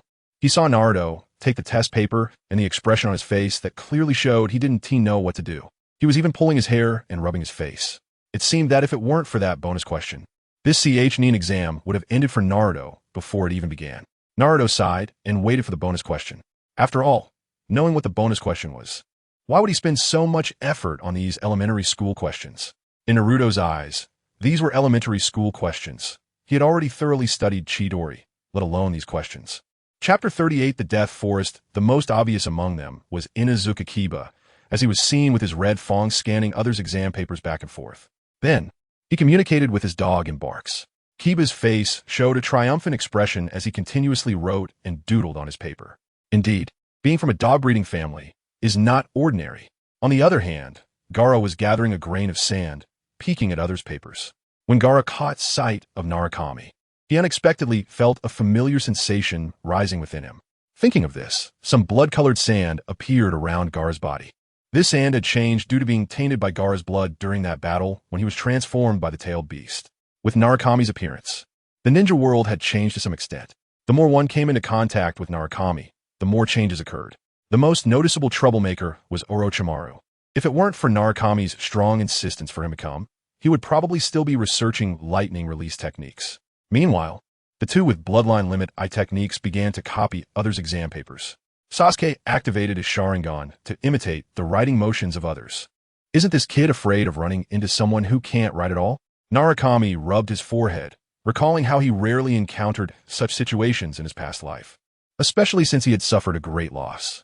He thought his classmate at the next desk, who filled his entire paper confidently like a top student, was a sure bet. However, after copying, he realized what true confidence at its peak really meant. After the exam, he found out he had copied to second to last place while the student he had copied from ended up in last place. Fortunately, he had blindly chosen one multiple-choice question. Otherwise, he might have been in third or fourth to last place. Thank goodness for that classmate, but who knew they were even more confident? He never claimed he could do it. Looking back is truly a memorable and amusing time. Then he saw Hyuga directly activating his Byakugan, penetrating through others' bodies to sneak a look at their exam papers. This was indeed one of the least detectable cheating methods in the room. Meanwhile, Shino Aburame was controlling his bugs to peek at others' papers. The sound ninja from the Sound Village had an even more impressive method, eavesdropping on the sounds of others writing to deduce what they were writing. Narukami was stunned. Isn't this just like saying, I can't see what you wrote? Everyone in the exam room was writing and doodling, regardless of whether it was correct or not, just filling out the questions to varying degrees. Only two people had blank papers. The Uzumaki brothers, Narukami and Naruto. One was scratching his head, unable to answer, while the other was waiting for the extra credit questions. Too lazy to do anything. The tense written exam was finally coming to an end. Ibiki stood on the podium, announcing there would be an additional question. Choosing to do it would mean forfeiting the previous exam results if one couldn't answer it. Now, who would choose to give up? Everyone present was contemplating Ibiki's words. Would a single question determine their fate? This was quite disadvantageous for the stronger candidates. Therefore, a few chose to give up. Meanwhile, those who had chosen to cheat decided to go for the extra question since they wouldn't be able to do it anyway. Naruto decided to treat the extra question as a last-ditch effort. After all the candidates made their choices, Ibiki's expression finally changed, showing a rare sense of relief. Monitoring these Chunin exams was indeed dull. Candidates who chose the extra question were declared to have passed the written exam, while those who chose to give up were eliminated. The crowd was initially shocked. What did they just hear? As long as they chose the extra question, they could pass the written exam. This was like a blessing for those exam flunkies. As for those who chose to give up, they raised their doubts, only to be coldly dismissed by Ibiki's glare. Ha! I passed. Naruto was the happiest, almost jumping on the table. What could be more exhilarating than passing an exam after turning in a blank paper? Narukami, also having turned in a blank paper, remained calm. He had been waiting for this extra question. The simple written exam had filtered out many genin. Only 78 people passed the first written exam. These 78 were grouped into threes, forming a total of 26 groups to participate in the second exam. Exam location: the Death Forest. The task was for the 26 groups to be randomly assigned 13 Heaven Scrolls and 13 Earth Scrolls, with the requirement to pass being to obtain one of each. This meant that at most only 13 groups could pass this exam, and they had to traverse the Death Forest within 5 days. The difficulty level for these genin was exceptionally high. The Death Forest. The contestants looked at the ominous forest, knowing they would be spending the next period of time within it. Some had already started to feel uneasy. They noticed a woman with short purple hair, Wai Kunai. This was the Kunai who had been cursed by Orochimaru. Narukami glanced into the Death Forest. Sure enough, a pair of eyes was watching him from the shadows, revealing a friendly smile. It was Orochimaru. He simply explained the rules of the exam to the candidates, then opened the gate. These ninja, looking like refugees, quickly rushed out, fearing their scrolls would be snatched away. Following Narukami were 2 of Orochimaru's former subordinates. The 3 walked leisurely to the entrance. Just as they were about to enter the exam site, Narukami stopped in his tracks. Kunai looked at the boy standing in front of her. "Kunai-sensei, I've heard of your great reputation. May I have your autograph?" The others stared wide-eyed at Narukami. Even Orochimaru, whose eyes glowed faintly in the darkness, was surprised. This ninja exam is such an important matter, and here Narukami was asking for an autograph. Kunai didn't expect to meet a fan here. As a woman, who wouldn't want that? Her face turned slightly red. "I didn't bring any paper or pen. Let's talk about it after you finish this exam." "I have." After Kunai said that, Narukami took out paper and a pen. Well, everyone truly believed Narukami's words now. With paper and pen ready, who could say it wasn't tea just for the autograph? The 3 slowly walked into the Death Forest. "Narukami-sama, what should we do next?" The 2 asked humbly, inquiring about Narukami's plans. "Hand over the scrolls to me. You just need to do what Orochimaru instructed you to do." The 2 had been entrusted by Orochimaru beforehand, and whatever Narukami instructed, they would follow. Now that they received Narukami's orders, they handed over the scrolls and quickly disappeared into the forest. Chapter 39. You Little White Face. "Orochimaru, come out." As Naruto spoke, he saw a figure emerge from behind a large tree. It was none other than Orochimaru. "Naruto-kun, everything is prepared as you instructed." Just before the Chunin exams, a major event occurred. The 4th Kazekage, Raza, of the Sand Village was killed. This was orchestrated by Orochimaru with Naruto's assistance, easily resulting in the assassination of the 4th Kazekage.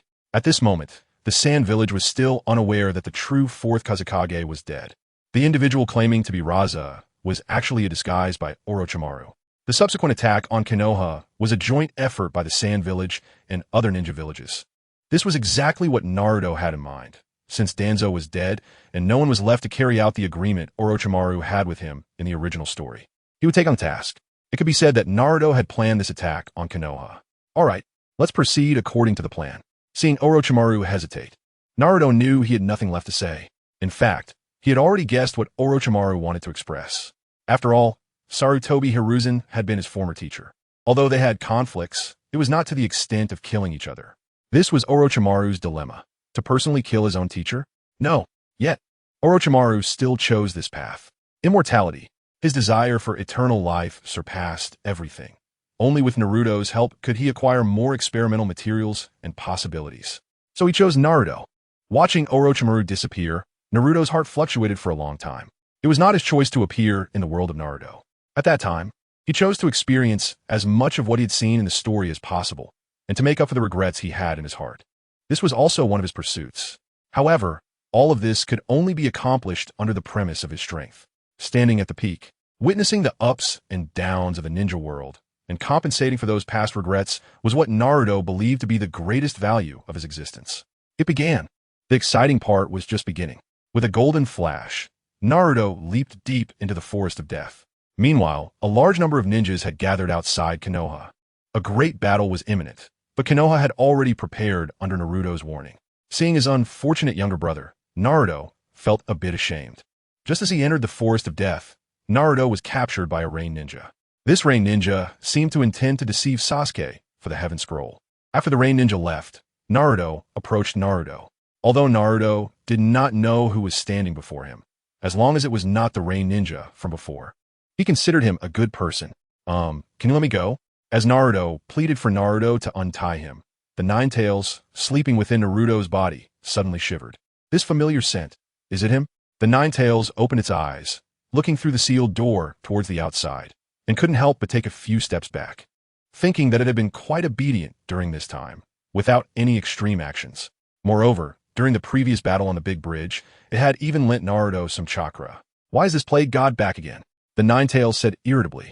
Meanwhile, outside, Naruto not only did not untie Naruto, but also gave him the good beating. With a bruised face, Naruto looked at Naruto with a resentful gaze. This guy is really ruthless, even beating his own younger brother. The Nine Tails watched the scene with amusement. Just then, a figure suddenly appeared at the sealed door. What did you say? A familiar voice. The Nine Tails jumped up in fright like a little kitten, its fur standing on end. Master, how did you get in here? The Nine Tails said in a friendly tone, as docile as a cat. Seeing the sealing mark appear on Naruto's palm, it seemed he wanted to place his hand on the sealed door. Having learned a lesson, the Nine Tails now understood Naruto's terrifying nature. Previously wanting to escape, the Nine Tails now clawed at the door with all four paws, trying to keep it tightly shut and prevent Naruto from entering.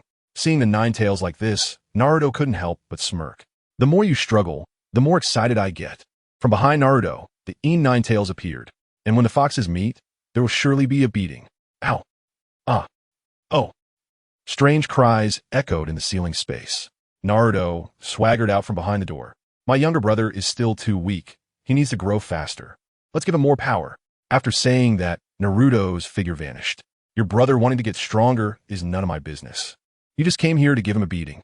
The Nine Tails rubbed its swollen face, feeling aggrieved. Then it walked to the door and closed it. This time, Naruto did not apply the four-symbol seal. If you want power, just say it. I'm not denying you. The Nine Tails sat behind the door, resentfully. After giving Naruto a good thrashing, they believed the two of them would cooperate sincerely since there was another person who would also beat up the older brother. After educating his younger brother, Naruto headed towards Sasuke. Who would work for free? Would you? I won't. Uchiha Itachi won't either. That's why when Itachi assisted Naruto in killing Shimura Danzo, he had a request. Naruto had to help Sasuke become stronger. This was also what Naruto wanted. As Naruto grew stronger, Sasuke needed to grow stronger too. This way, with competition and pressure, both could grow faster. At the same time, their bond would become more solid. Next, it was time to watch Orochimaru's performance. Seeing Naruto's beaten face, Sasuke and Sakura could hardly contain their laughter as they came to the rescue. What are you laughing at? If I weren't tied up, I'd definitely teach that guy a lesson. Come on, he just gave you a good beating. If he had killed you, what would you have done? Watching from the sidelines, Naruto thought Sasuke was more insightful. There were no explicit rules in this exam prohibiting the killing of other ninjas. Therefore, the casualty rate in this exam was the highest. Upon hearing Sasuke's words, Naruto suddenly realized, then I should thank that white-faced boy. Naruto said, you little white-faced boy. Naruto exclaimed in exasperation, is my face pale? Orochimaru couldn't help but laugh a bit. Go, give him a good beating. He just doesn't learn. Naruto ordered Orochimaru. Orochimaru smiled at the irritable Naruto. Sasuke is also a good test subject. Chapter 40. Naruto and Sasuke's true love. Sakura's accident. Just as the three were conversing, a giant snake appeared and charged towards them. Sasuke instantly activated his Sharingan, pulling Naruto aside with one hand while kicking Sakura away with his right foot. Thus, the three narrowly avoided the snake's impact. Sakura, who rolled several times on the ground, looked dazed at the two holding hands. Who am I? Where am I? What has happened? Naruto and Sasuke are true love. Hinata and Sakura are just accidents. What is Orochimaru waiting for? Teach them a lesson. Upon hearing Naruto's voice, Orochimaru finally made his appearance. If this continued, his brother would really be bent, and that would be a huge sin. The responsibility of carrying on the lineage would fall on him. And thinking of the future Uzumaki Boruto made Naruto's head spin. He couldn't get fired up at all. Orochimaru was also helpless. On one side was Naruto, and on the other was Naruto's brother. What could he do? Of course, he had to reluctantly beat them up. Fire release, fire dragon bullet. A huge fireball hit the giant snake, causing it to explode into a cloud of smoke. Above, it was Orochimaru. Sakura, who was ineffective in team battles, reminded the two at this moment. Seeing Orochimaru suddenly appear, Sasuke's eyes turned cold. Run. The only thought in his mind was this. Orochimaru was one of the legendary Sannin. He knew the strength of having two burdens. 1 plus 1 plus 1 does not equal 3. It's less than 1. The giant snake took a step forward, and Orochimaru released 2 giant snakes, one headed for Sakura and the other for Naruto. Who to save? Of course, the one closer. So Sasuke stepped forward to help Naruto fight the giant snake. Meanwhile, the desperate Sakura was directly hit by the giant snake and crashed into a large tree, falling unconscious. Teamwork was useless. The other giant snake also came towards this side. If the two could fight one snake, there might be a chance, but one-on-one was difficult. Inside the ceiling space, the Nine Tails trembled. Give power? Give a hammer. Naruto's look clearly indicated he wanted him to behave. The result was that the two were beaten up badly. The giant snake's long tail swung and sent Naruto flying into the air. Then, the giant snake opened its mouth, seemingly waiting for Naruto to fall into it. Seeing this scene, Sasuke's heart sank. This was bad. Activating his Sharingan, his speed increased, and he jumped up. At the same time, he shot several shurikens into the giant snake's mouth, each attached with an explosive tag. Boom! Boom! 2 shurikens went straight into the giant snake's mouth, causing muffled explosions, while the others detonated on its body. Bang! The giant snake, bearing the explosion, turned into a cloud of smoke. Just when the two thought they had dodged this attack, another giant snake shot up into the sky, knocking them apart.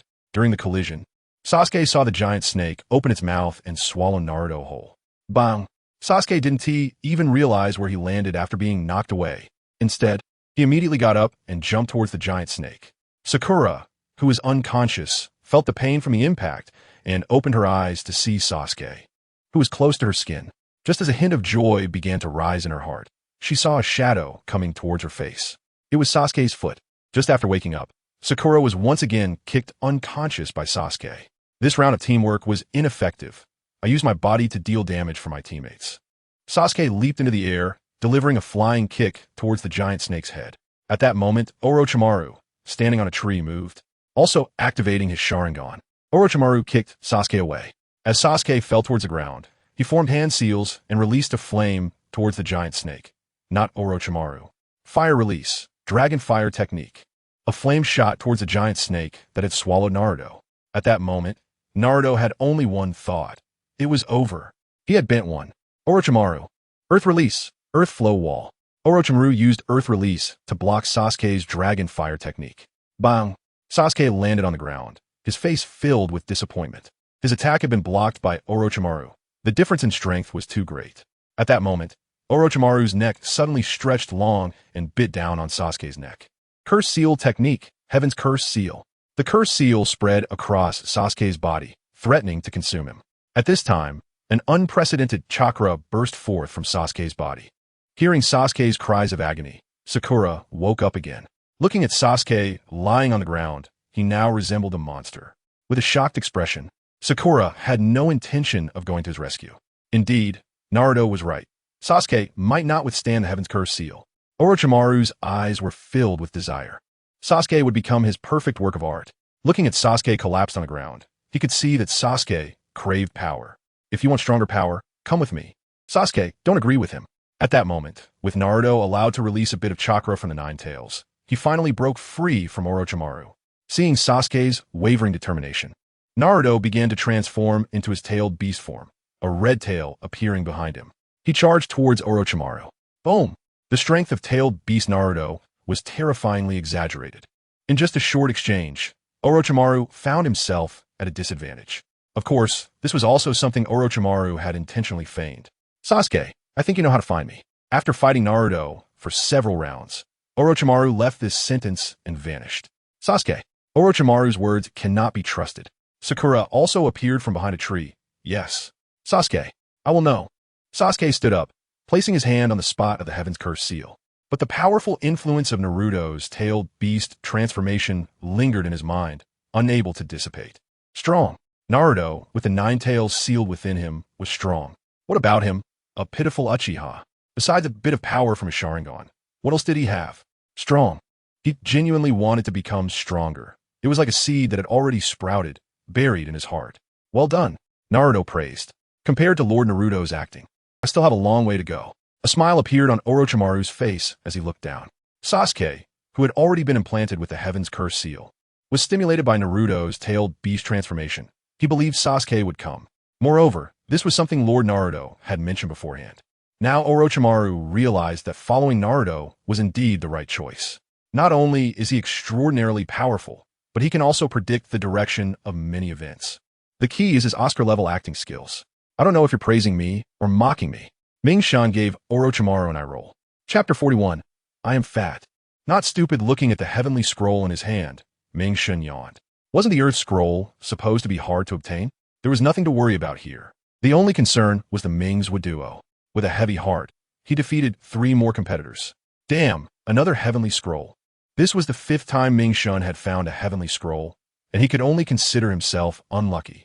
He tossed the scroll aside and continued searching for the Earth Scroll. The competitors who possessed the heavenly scroll suffered no real losses apart from being beaten up.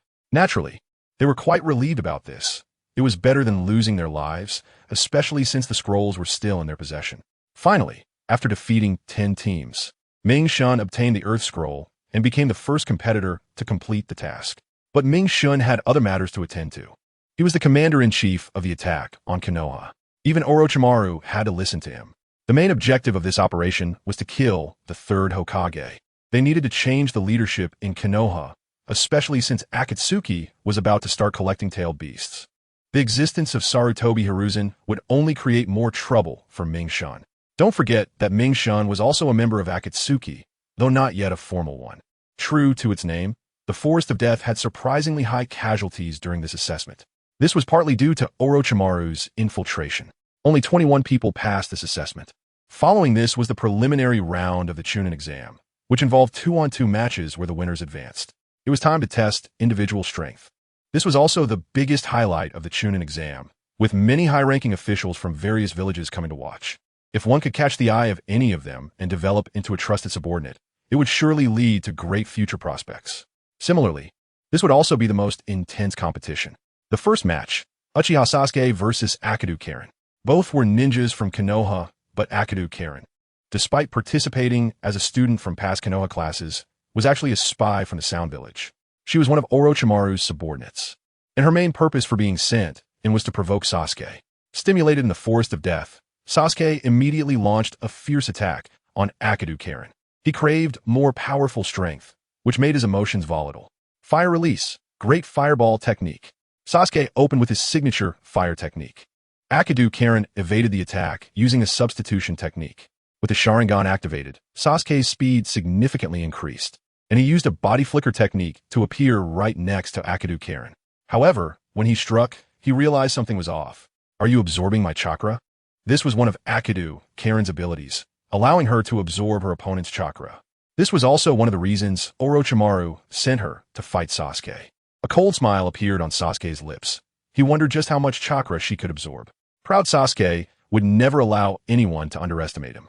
Looking at the hidden face opposite him, he clearly felt a sense of disdain. Illusion. Elle fire technique. Akadu Karen unleashed a large-scale fire ninjutsu, forcing Sasuke back. Sasuke also used fire release, shooting out several fireballs. Hidden within the fireballs were shuriken aimed at Akadu Karen, while he also threw several kunai tied with explosive tags, sealing off her escape route. Boom! The sound of an explosion echoed. A cold smile appeared at the corner of Sasuke's mouth, seemingly looking down on this opponent. It seemed Sasuke had fallen for a trap. Ming-Shan watched as Akadu Karen was easily defeated by Sasuke and realized that she was sent in by Orochimaru. Anger? No. The existence of Akadu Karen was to allow Sasuke to win easily. This way, when he encountered stronger enemies later and was defeated, he would crave power even more. At that point, Orochimaru wouldn't need to design anything. Sasuke would come looking for him on his own. Just as Orochimaru had anticipated, the easily victorious Sasuke became much more arrogant.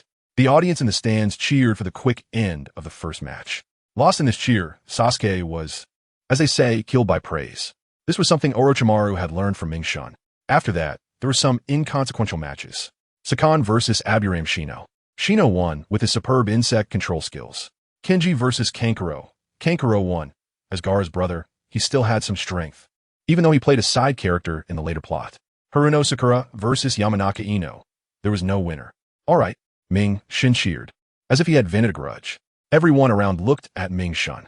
What are you looking at? I'm just happy. Nara Shikamaru won. Uzumaki Naruto won. Hyuga Niji won. Gaara won. Finally, it was my turn. Ming Shun stretched lazily.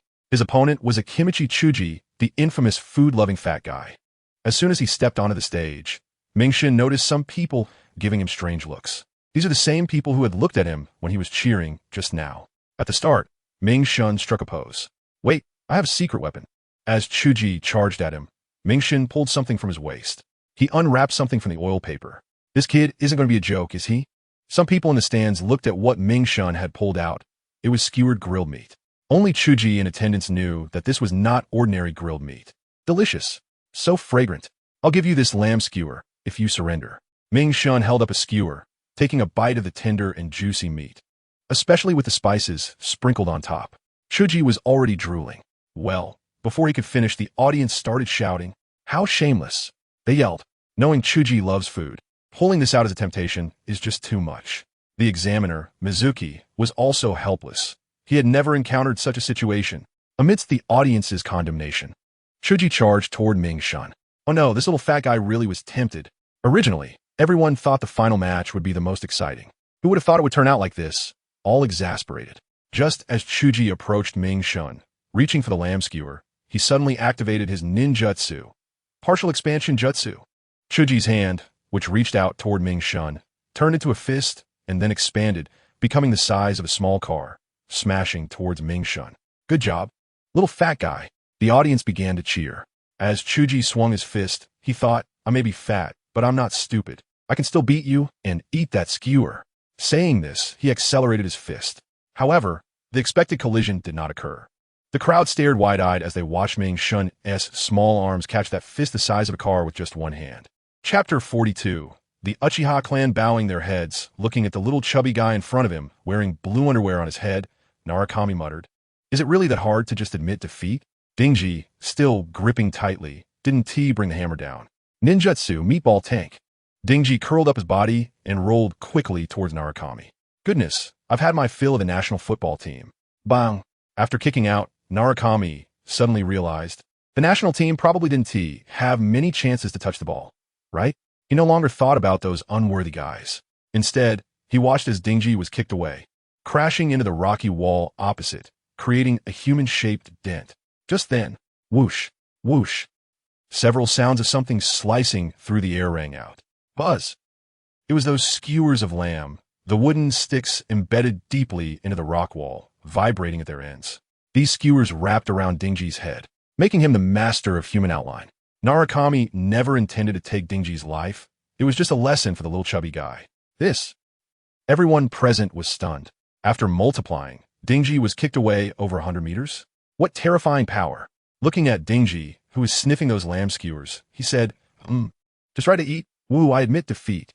Tears streamed down Dingji's face as he ate, thinking that if he had known this would be the outcome, he might as well have admitted defeat right away. Look, he has admitted defeat. Narukami watched as Moonlight Gale awaited the announcement of the match result. Amidst the noise, Narukami emerged victorious. However, some people still seemed dissatisfied. Narukami didn't bother with these clowns. There were too many keyboard warriors to deal with. The Chunin exam official matches. A total of 10 participants. In the preliminary round, there were 21 competitors, 1 had a bye, and 9 won, leaving 10. The examiner, Nara Shikaku, replaced the original Moonlight Gale, who had unfortunately been killed during the events. As the official matches began, it was also time to prepare for an attack on Konoha. During this period, many ninjas from foreign villages started infiltrating Konoha.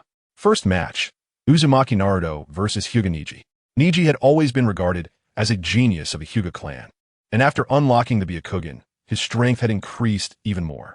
However, now Naruto had the help of the Nine-Tails chakra, making Neji no match for him. The Nine-Tails didn't want to give chakra, but he was afraid of getting hit, so he secretly assisted Naruto in the battle. Kankuro versus Yamanaka Ino. They were both like sidekicks, and their battle didn't hold much interest. At least not in Narukami's eyes, so he didn't pay much attention to their fight. Temari versus Nara Shikamaru. Narukami paid a bit more attention here, as it was a chance to witness a love story. The outcome was naturally inconsequential. Winning the heart of a beauty was sweeter than winning the match, right? In reality, however, most cases ended with a loss in the match and the beauty running away. It was truly tragic. Gaara versus Uchiha Sasuke. Narukami could already predict the outcome. Gaara was prey that Orochimaru had his eyes on. Unless Sasuke had abilities stronger than Orochimaru, he would only fall into the trap step by step. At the same time, Gaara's strength had also increased significantly because he discovered that the sand soaked in his blood had undergone a different change. It got stronger, something he had never realized before. In his heart, although Tsunade had lost a lot of funding, discovering the sand that made him stronger was what mattered most. Narukami knew that although Gaara was boasting fiercely now, he would be the first to suffer when it came time to capture the tailed beasts. The great battle was about to begin, and the attack and defense battle of Konoha was also about to commence. With the experience of an initial victory, Sasuke launched a fierce attack right away. He thought he could take down his opponent, just like in the first match. However, in reality, even with the Sharingan activated, Sasuke couldn't even touch Gaara's body. Sand hand. Gaara used sand to form a large hand that reached out to grab Sasuke. With the assistance of the Sharingan, Sasuke easily dodged Gaara's attack. But during the time Sasuke was evading, Gaara had released all the sand. The ground was now covered with countless tiny grains of sand, which started to hinder Sasuke's movements. Finally, at the moment Sasuke landed, his foot sank into a patch of soft sand. Sand binding prison. The sand surged up, trying to envelop Sasuke. Just as the sand attacked him, a loud explosion occurred next to Gaara. Boom! It was Sasuke, and the one wrapped in sand, just now, was merely a clone. However, Sasuke's attack didn't have any substantial effect, as the sand near Gaara had actively defended against it. Fire style, fire dragon flame. Sasuke quickly formed hand seals with one hand and shot a fireball at Gaara. At such a close distance, the sand that had just protected Sasuke couldn't return in time to block the fireball. Boom! An explosion sounded, and the area around Gaara was engulfed in flames. Sand rain. A large amount of sand and dust gathered in the air and began to fall, extinguishing the flames that had been burning near Gaara. Gaara appeared in front of everyone, as the close-range fireball had directly struck his head, causing the sand armor on him to shatter.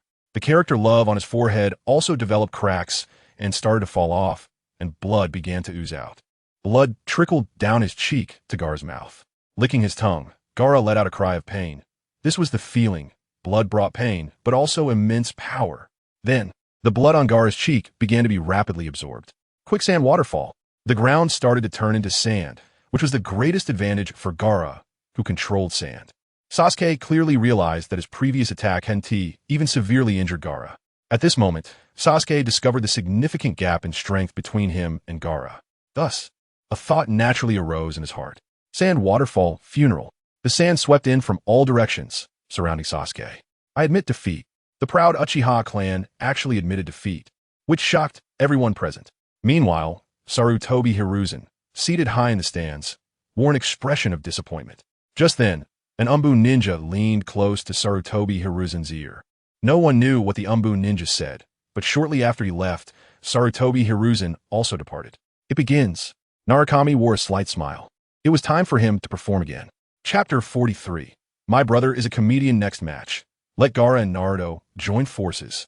Naruto directly interrupted Kakashi, who was about to speak. But you haven't defeated that one yet. Kakashi pointed at the disguised Kabuto. Kabuto looked embarrassed.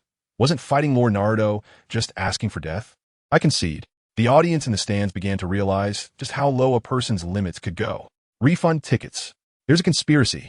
No shaking of the green lotus. Conspiracy. Conspiracy. The crowd erupted into chaos. Everyone quiet down. As the examiner, Kakashi began to calm everyone down.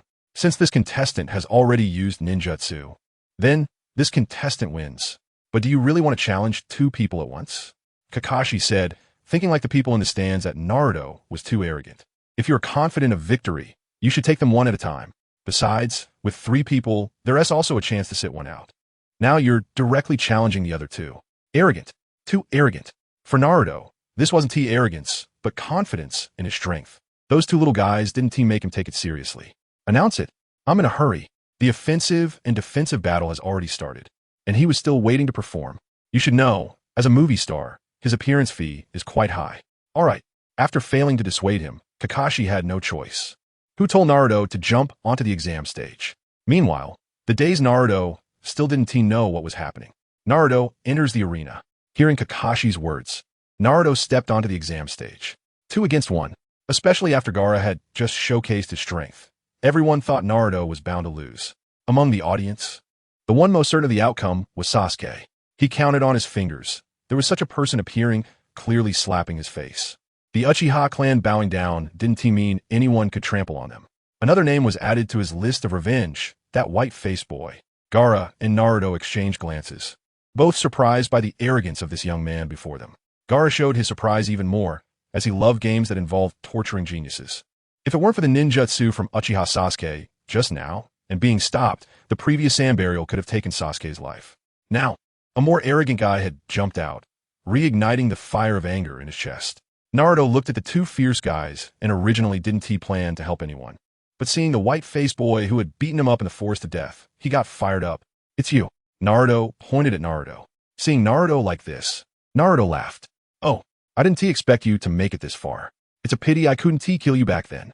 Naruto joked, but Naruto took it seriously. Now that the two had a common goal, they naturally teamed up. However, the two clearly lacked cooperative chemistry. Multiple shadow, clone jutsu, raining sand. Bang! Just as Naruto used multiple shadow clone jutsu, he was blown up by the sand rain released by Gaara. Before reaching Naruto, most of Naruto's shadow clones were taken out by his teammate Gaara. "What are you doing? Get out of the way after I take care of this guy. You're next." Gaara wanted to defeat both of them, so Naruto was naturally his opponent. "This is getting interesting." Naruto smiled, and his figure suddenly flashed. During his movement, Naruto formed hand seals with one hand. Un, wu, si, kin, zi, ko, in. Fire release, fire dragon flame bullet. Before Gaara and Naruto could see Naruto's figure, they saw 3 fire dragons charging towards them. Naturally, 2 fire dragons were aimed at Gaara and 1 at Naruto. As Naruto's brother, this was a small consideration. Looking at the 2 fire dragons charging, both began to deploy their defensive measures. Sand shield. A huge sand ball formed around Gaara, wrapping him up. Meanwhile, Naruto was stunned, thinking, "What should I do? I didn't get on the train. It seems I can only use that move now." As the fire dragons got closer, Gaara's defense was gradually forming. Wind blew beneath Naruto's feet, and he hid behind the sandball formed by Gaara. Boom! Boom! Boom! The 3 fire dragons struck the sandball consecutively, directly blowing it up. Naruto was unharmed because Gaara, with his sand armor, was standing in front of him. "What are you doing?" Gaara shouted at Naruto, who was standing behind him. "Why are you making such a big noise?" Naruto suddenly appeared in front of the two, delivering a series of kicks that sent them flying into the air. Fire release, great fire annihilation. Naruto directly spewed out a massive flame. The audience in the stands was already stunned. 2 consecutive B-rank fire release ninjutsu. Is this really just an exam? The ones who had mocked Naruto before could no longer speak. No shaking of the Green Lotus? Conspiracy? He has already proven it with strength. Sky sand barrier. A large amount of sand appeared in the sky, condensing into a floating sand wall. It blocked all of Naruto's flaming attacks. So hot. So hot. Naruto landed on the sand wall, feeling countless heat waves conducting through the sand to his feet. This move is called ants on a hot pan. Naruto mixed it up again. When the sand wall in the sky shattered and fell, the unfortunate Naruto was directly buried in the scorching sand.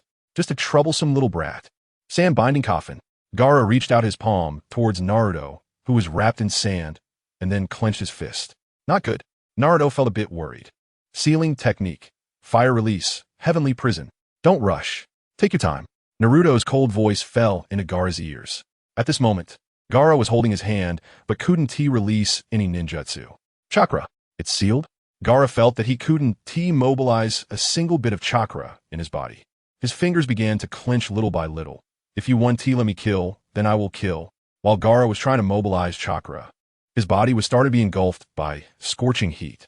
This heat seemed to be venting from within his body, burning his skin red. "You can certainly give it a try."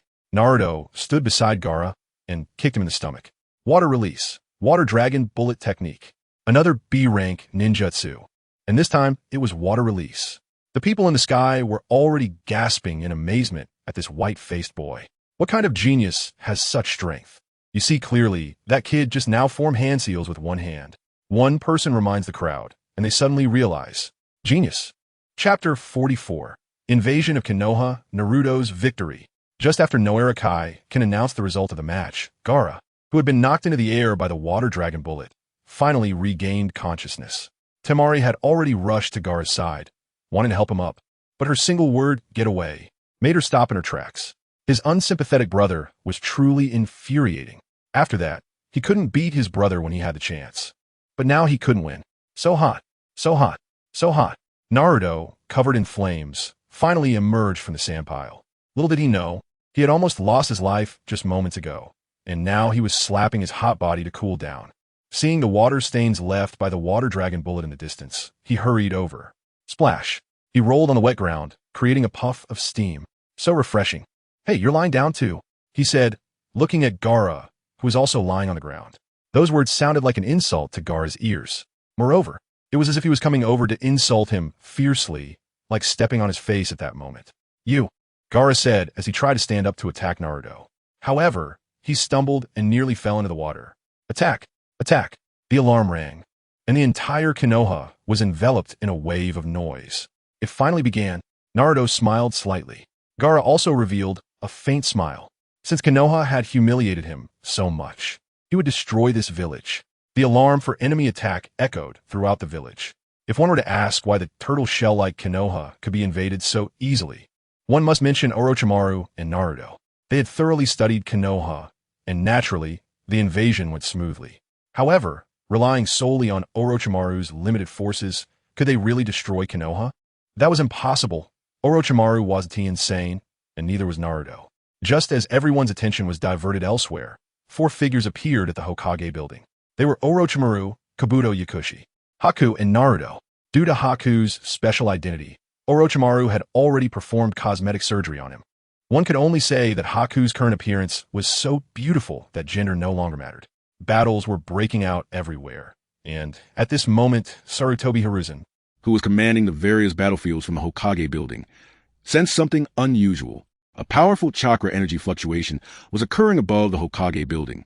Cough, cough. Getting old. I still have to move these old bones. He tapped the pipe in his hand and put on the Hokage hat. The third Hokage, Sarutobi Hiruzen. His teacher was the second Hokage, Senju Tobirama. He was known for his mastery of ninjutsu, able to use chakra from 7 different attributes, and was proficient in all of Konoha's attributes. Unfortunately, he was no longer in his prime. Everyone ages. Sarutobi Hiruzen is like that, and so is Orochimaru. It was precisely because of this that Orochimaru's desire for immortality exceeded that of anyone else. Konoha? Their original intention was for Konoha, but each person's views and abilities were different, leading to divergences. Today would witness the fall of a Hokage, like an old flower about to rot, being picked to allow a new, more beautiful flower to bloom. Orochimaru thought this way, and so did Naruto, but more so out of disdain for Sarutobi Hiruzen. This notion of placing Konoha above all else is correct, but not everyone is required to reach that level. Long time no see, Orochimaru, Sarutobi Hiruzen said, his face lined with wrinkles, his white mustache, and cloudy eyes all displaying that this old Hokage had reached retirement age. Was it selfless dedication to Konoha, or a thirst for power? No one knew. Perhaps only Sarutobi Hiruzen himself understood. Orochimaru looked at Sarutobi Hiruzen. Teacher, you have grown old. You now fear war. Va? Everyone should fear war. It only brings suffering. The wind blew past the Hokage hat, revealing Sarutobi Hiruzen's determined gaze. We should maintain a sense of awe. But only true strength can suppress war in its cradle. At that moment, Naruto stepped forward. Sarutobi Hiruzen looked at SHRU, and he still believed this was a spy placed beside Orochimaru. He looked at the 4 people in front of him. Yes, they are young. The youngest is only in their teens. In Sarutobi Hiruzen's eyes, he thought they did not know what war truly was. What is your purpose in coming to Konoha? Sarutobi Hiruzen asked Orochimaru, as he had already learned from SHRU that Orochimaru planned to invade Konoha. However, he was unaware of Orochimaru's true intentions. He couldn't imagine what Konoha still had that Orochimaru would go to such lengths to obtain. If there were anything, it could only be the position of Hokage. To kill you, so that Konoha can bloom anew.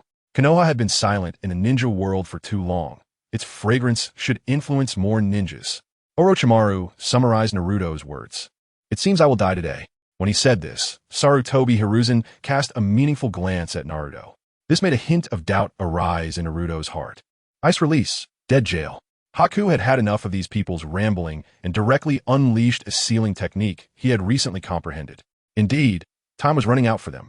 As hinted by Naruto's earlier information, the stinky fish outside couldn't hold out for long. so the time left for them to deal with Sarutobi Hiruzen was short. Shadow Snake Hands. Kabuto also launched an attack in coordination with Haku's assault on Sarutobi Hiruzen. Sarutobi Hiruzen leaped into the air, throwing his Hokage robe and hat towards Haku, dressed in a black combat uniform. Holding his weapon, the Rui Bang, though he was old, his agile posture gave him the feeling of returning to his youth. Bang! After being hit by Haku's sealing technique, Sarutobi Hiruzen immediately used a substitution jutsu. Kabuto's attack also missed. Leaping into the air, Sarutobi Hiruzen enlarged his Rui Bang and swung it towards Haku and Kabuto. Haku's originally ordinary eyes suddenly spun, revealing a Sharingan, and Kabuto's eyes transformed into a pair of Sharingan as well. Ice Release, Ice Rock Hall. So fast. This was Haku's thought. If he hadn't activated his Sharingan just now, he wouldn't have been able to defend against Sarutobi Hiruzen's attack. However, Haku only had one Sharingan, making it somewhat unbalanced. Water Transformation Technique.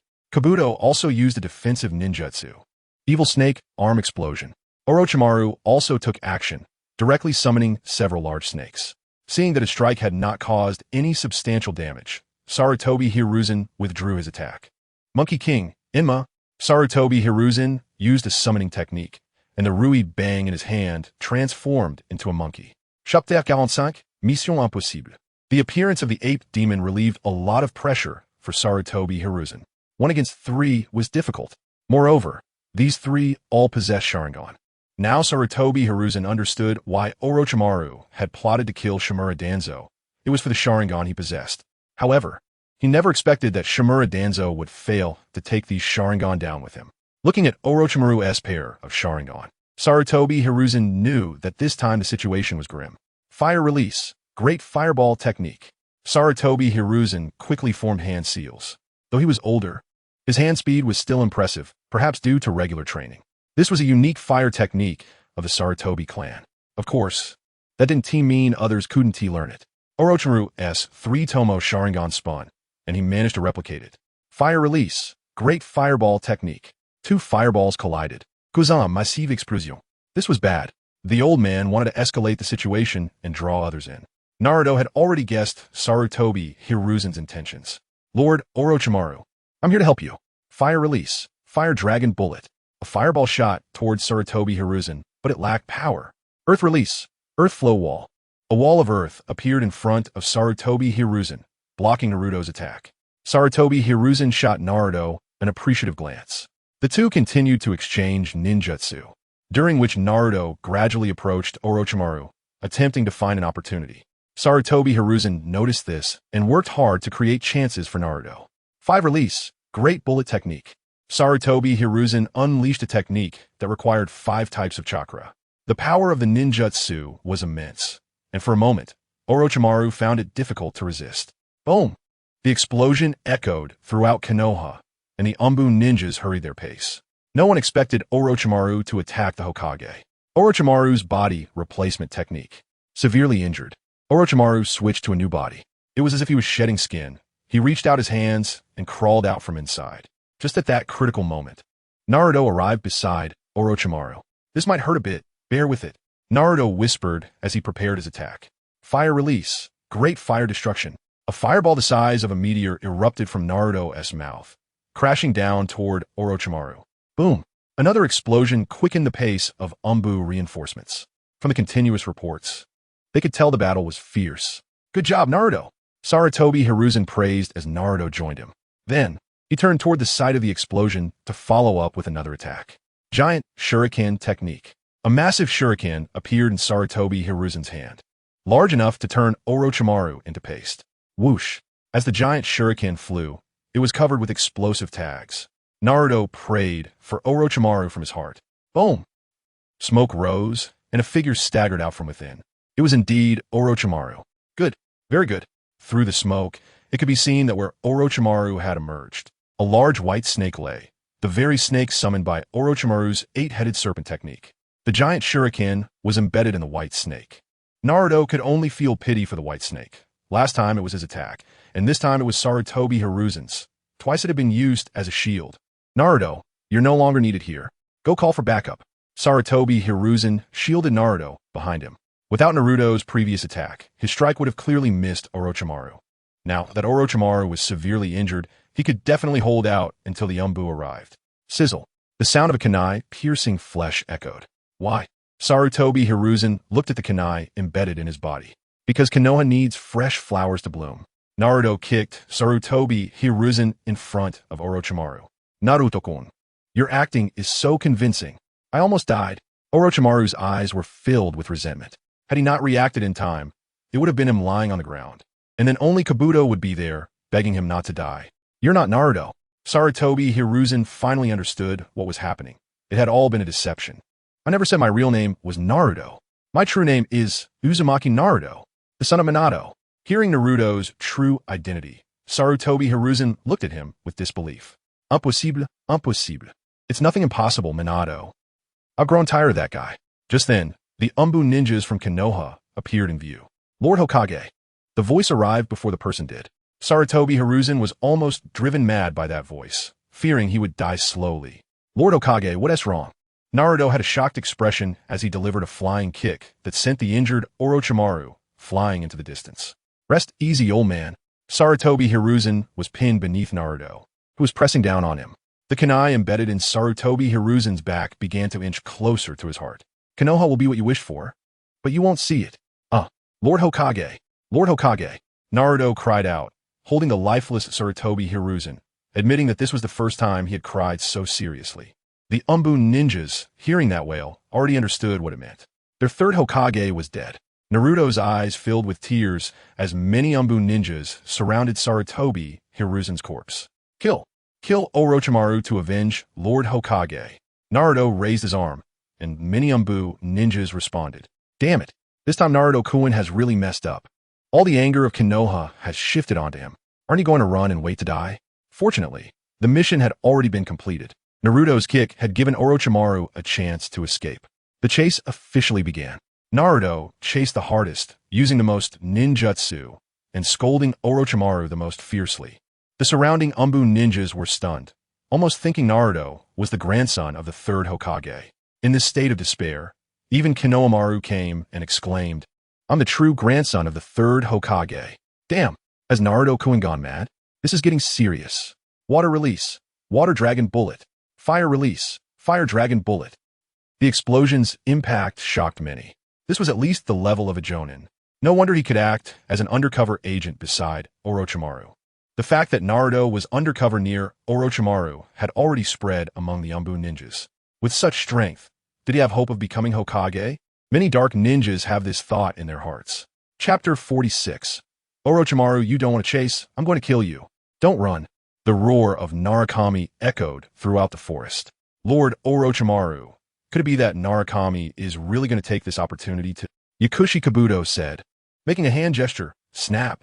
Haha, Kabuto. You underestimate Narukami too much. Lord Orochimaru is just as obsessed with immortality as I am. Do you think he would give up the position of Hokage for Konoha? Bai glanced at the two. Orochimaru and Yakushi Kabuto exchanged looks with Bai. Haha. It seems this new little beauty doesn't know Lord Narukami's true strength yet. You two are the little beauties. Your whole family is a bunch of little beauties. A big question mark appeared on their foreheads. Is this little beauty brought by Narukami not a child bride? Or are they just too evil? Looking at the two's expressions, Bai really wanted to say, I'll take off my pants and show you. Are you a girl? Yakushi Kabuto asked tentatively. I'm a guy. Bai shot a cold glance at Yakushi Kabuto. The two paused for a moment, showing a bit of disappointment. What are you two making that face for? Bai looked at them, wondering what kind of situation had been created by these two guys. Now he was in a difficult position regarding his gender, and a thought popped into his mind. Could it be that these two think I'm a girl? And that is why they made me look like this? Fire release. Exploding wind dance. Narukami formed hand seals with one hand, looking at the three who were chatting and laughing ahead. Damn it. I'm right in the middle of a peak performance. You guys are just deserters. And you're still laughing and chatting. Focus on the act. As the main director, Narukami was already fired up. He directly unleashed a B-rank fire release ninjutsu. A fire dragon spiraled forward at incredible speed, far surpassing ordinary fire release techniques. It's over. Lord Narukami is angry. Orochimaru watched the flames spiraling toward him from behind. With this level of attack, how could he not be concerned? Watching Narukami unleash another B-rank ninjutsu, the Umbu ninjas beside him were also dumbfounded. With this level of combat power, How could the third Hokage die at Orochimaru's hands? With the third Hokage's help, they could easily overpower Orochimaru. They saw the three in front of them stop. One had the Sharingan, another had the Sharingan, and the last was a cute little girl with a single-eye Sharingan. How do we fight this? Wood release, thorn killing technique. Orochimaru activated his Sharingan and quickly performed a wood release technique. Numerous sharp, barbed vines shot toward the pursuing Umbu ninjas. At that moment, Yakushi Kabuto and Bai, who had stopped, also coordinated their attacks with Orochimaru. Yakushi Kabuto even used his Sharingan to copy the technique Narukami had just used. Fire release, exploding wind dance. The spinning fire dragon headed toward the Umbu ninjas. Bai unleashed the water release secret technique. 1,000-kill water surge, sending countless streams toward the ninjas. In an instant, a large number of AoE skills enveloped the Umbu ninjas. Damn, this level of ninjutsu. They finally understood why the three of them could kill the third Hokage. Not only did they have the bloodline limits of wood release and ice release, but they also copied the B-rank ninjutsu that Narukami had just used. Such combat power was simply overwhelming for these Umbu ninjas. It turned out the ones who had been riding on someone else's coattails were the Umbu ninjas. Is this the power of the Sharingan? Some of the Umbu ninjas had to admit the ability of the Sharingan. At the same time, some Umbu ninjas who knew the inside story also agreed with the third Hokage's decision. If the Uchiha clan had not been exterminated, they would indeed be the highest combat power in Konoha, but they were also the most unstable factor, as the Uchiha had the ability to destroy Konoha at any time. Earth release, earth flow wall, water release, great waterfall technique. The Umbu ninjas unleashed a massive amount of ninjutsu to counter the attacks from Orochimaru and his team. Even so, they could only barely hold on. Fire release, fire dragon bullet. Narukami nodded secretly at the actions of the three. This was the level of acting he expected from his subordinates. Otherwise, if Orochimaru and his team could leave so easily, it would raise significant suspicions about him as a spy. He didn't want to find out later that someone in Konoha was secretly wary of him. The three of them shared a confident smile. I stood in front of Orochimaru and the others. Ice release, ice rock hall. A layer of ice appeared around his body, blocking Narukami's earlier fire release technique. At that moment, Orochimaru also took the opportunity to attack. Wood release, violent spear tree. A gigantic tree-shaped spear was thrown out, aimed directly at Narukami. Narukami, who had previously used a large amount of chakra to pursue, smiled knowingly. Orochimaru is indeed clever. Narukami used a defensive ninjutsu. Wood release, tree world wall. However, this time it seemed that the defensive power of this wood release technique was not very strong. Many Umbu ninjas had already noticed that Narukami's chakra was running low. Bang! Wood release against wood release. One was the wood release spear, and the other was the wood release shield. When they collided, it made a huge noise, creating a pit several meters wide around them. The wood release spear directly penetrated the wood release shield. Narukami spat out a mouthful of blood, looking at his injured waist. Damn, this price is a bit high. Not good. Lord Narukami is injured. An Umbu ninja shouted. Instantly, many people panicked. This was their strongest combat power. And now he was seriously injured. What about the pursuit? Many people felt a question rise in their hearts. Don't worry about me. Kill Orochimaru. Narukami shouted, blood in his mouth, raising morale. You're overestimating us. Some Umbu ninjas thought to themselves. They had also gone through a fierce battle in the Mother Liquid, and their remaining chakra was already low. Moreover, the three guys on the other side all had Sharingan. Among the three, two had bloodline limits. So even though Narukami shouted to boost morale, no one had the confidence to defeat Orochimaru and his team. Many in the main family had already begun to have second thoughts. What are you doing? Narukami looked at these timid Umbu ninjas. One stepped forward to assist Narukami, saying, everyone has just gone through a fierce battle. Although we are not as severely injured as Orochimaru's team, we are now at a disadvantage in numbers. It's better to wait for Konoha to regroup before surrounding Orochimaru. This person seemed to be advising Narukami. The surrounding Umbu ninjas all looked at him with approving expressions. Yes, they were now in a situation where they had the will, but not the strength. Konoha had just suffered a heavy blow, and the Hokage had died. They should first stabilize Konoha village. Looking at the many injured individuals from the recent battle, all bleeding, they still came to follow him in pursuit of Orochimaru. Chapter 47. Jiraiya during the hesitation of the Umbu ninja. Orochimaru and his two companions had already run far away. They were escaping toward the towering forest, the divine tree forest. This is a name given by the outside ninjas, and it is indeed quite a catchy name that everyone continues to use to this day. You guys! Naruto angrily spat out a mouthful of blood and fainted. Everyone returned to Konoha for rescue. Evacuate in an orderly manner. Do not give Orochimaru a chance to counterattack. One person issued the command, and the Umbu ninjas began to retreat in an orderly fashion. Naruto was protected in the middle as they started heading back to Konoha. Meanwhile, Naruto revealed a barely noticeable smile. It worked. On the other side, Lord Orochimaru.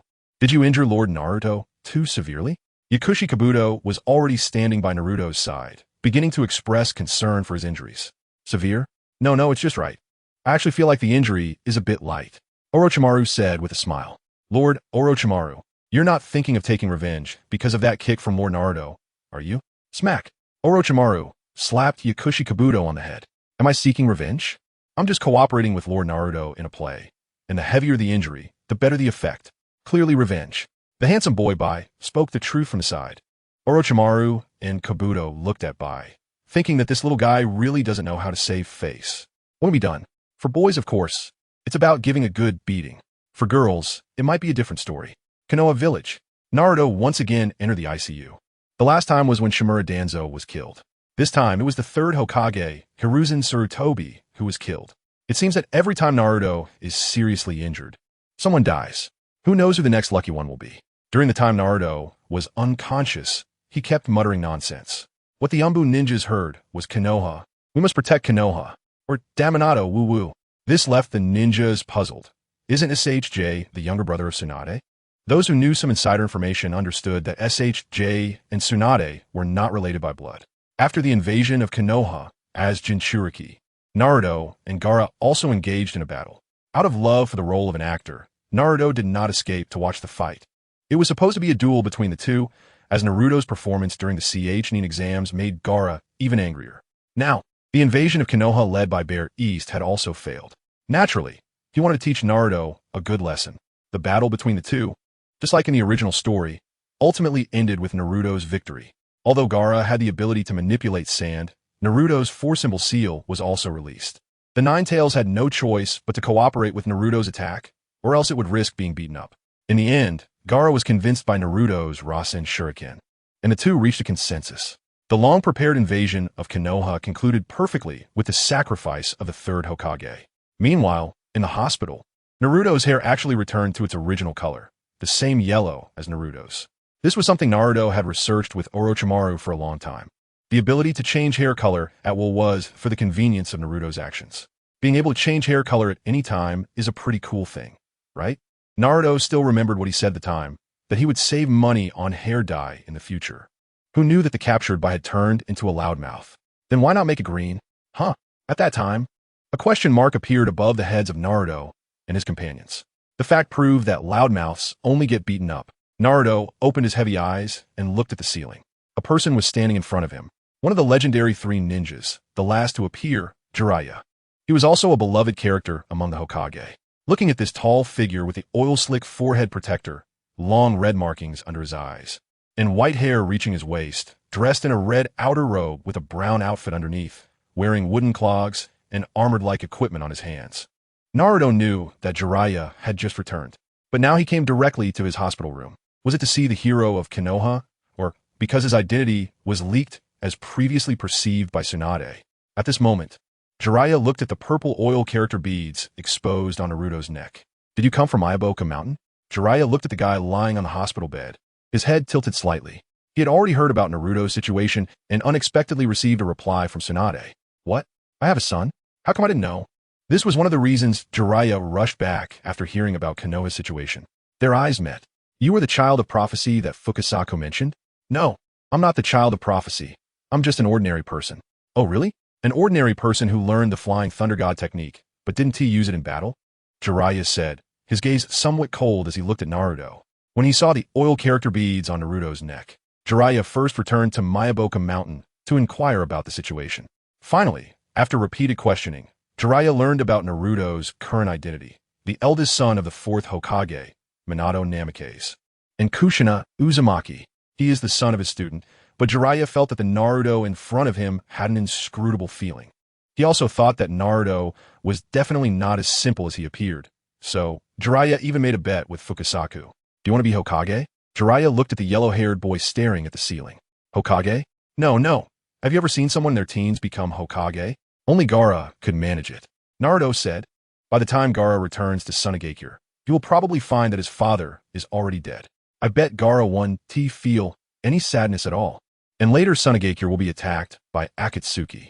Naruto had already anticipated everything that would happen later and how he would insert himself reasonably into this matter. Hey kid, what bad ideas are you thinking about? Jiraiya interrupted Naruto's train of thought.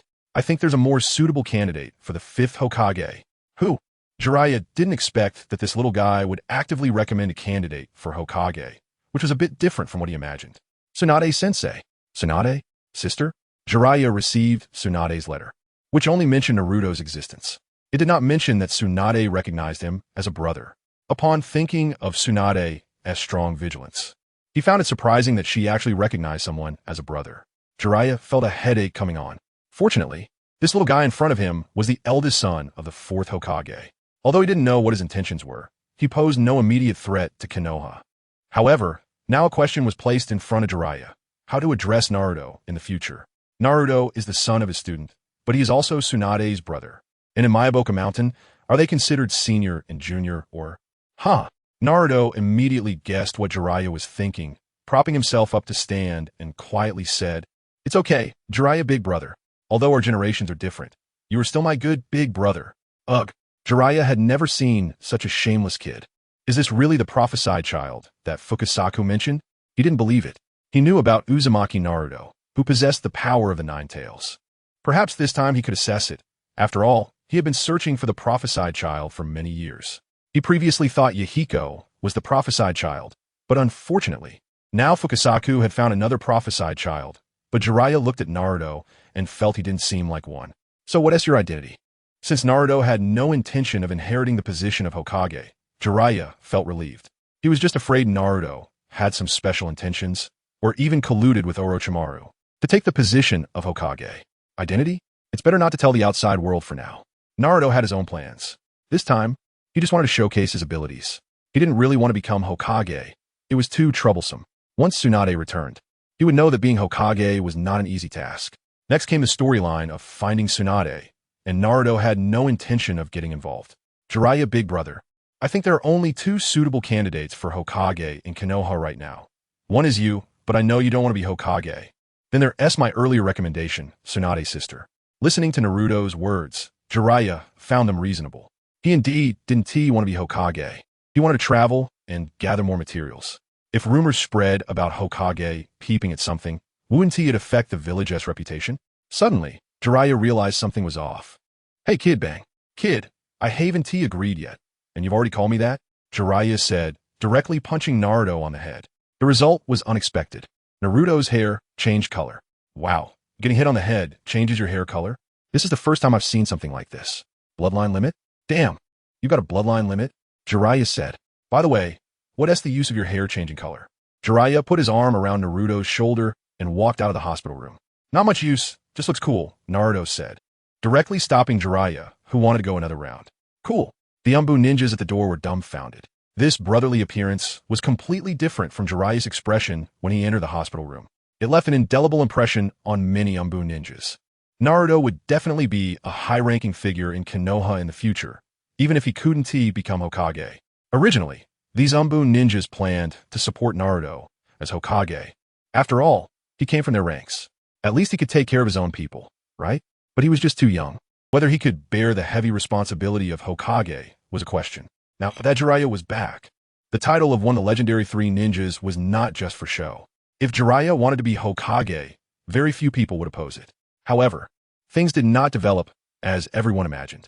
Everything in the village went on as usual, with Naruto temporarily acting in charge of all matters, assisted by Kakashi.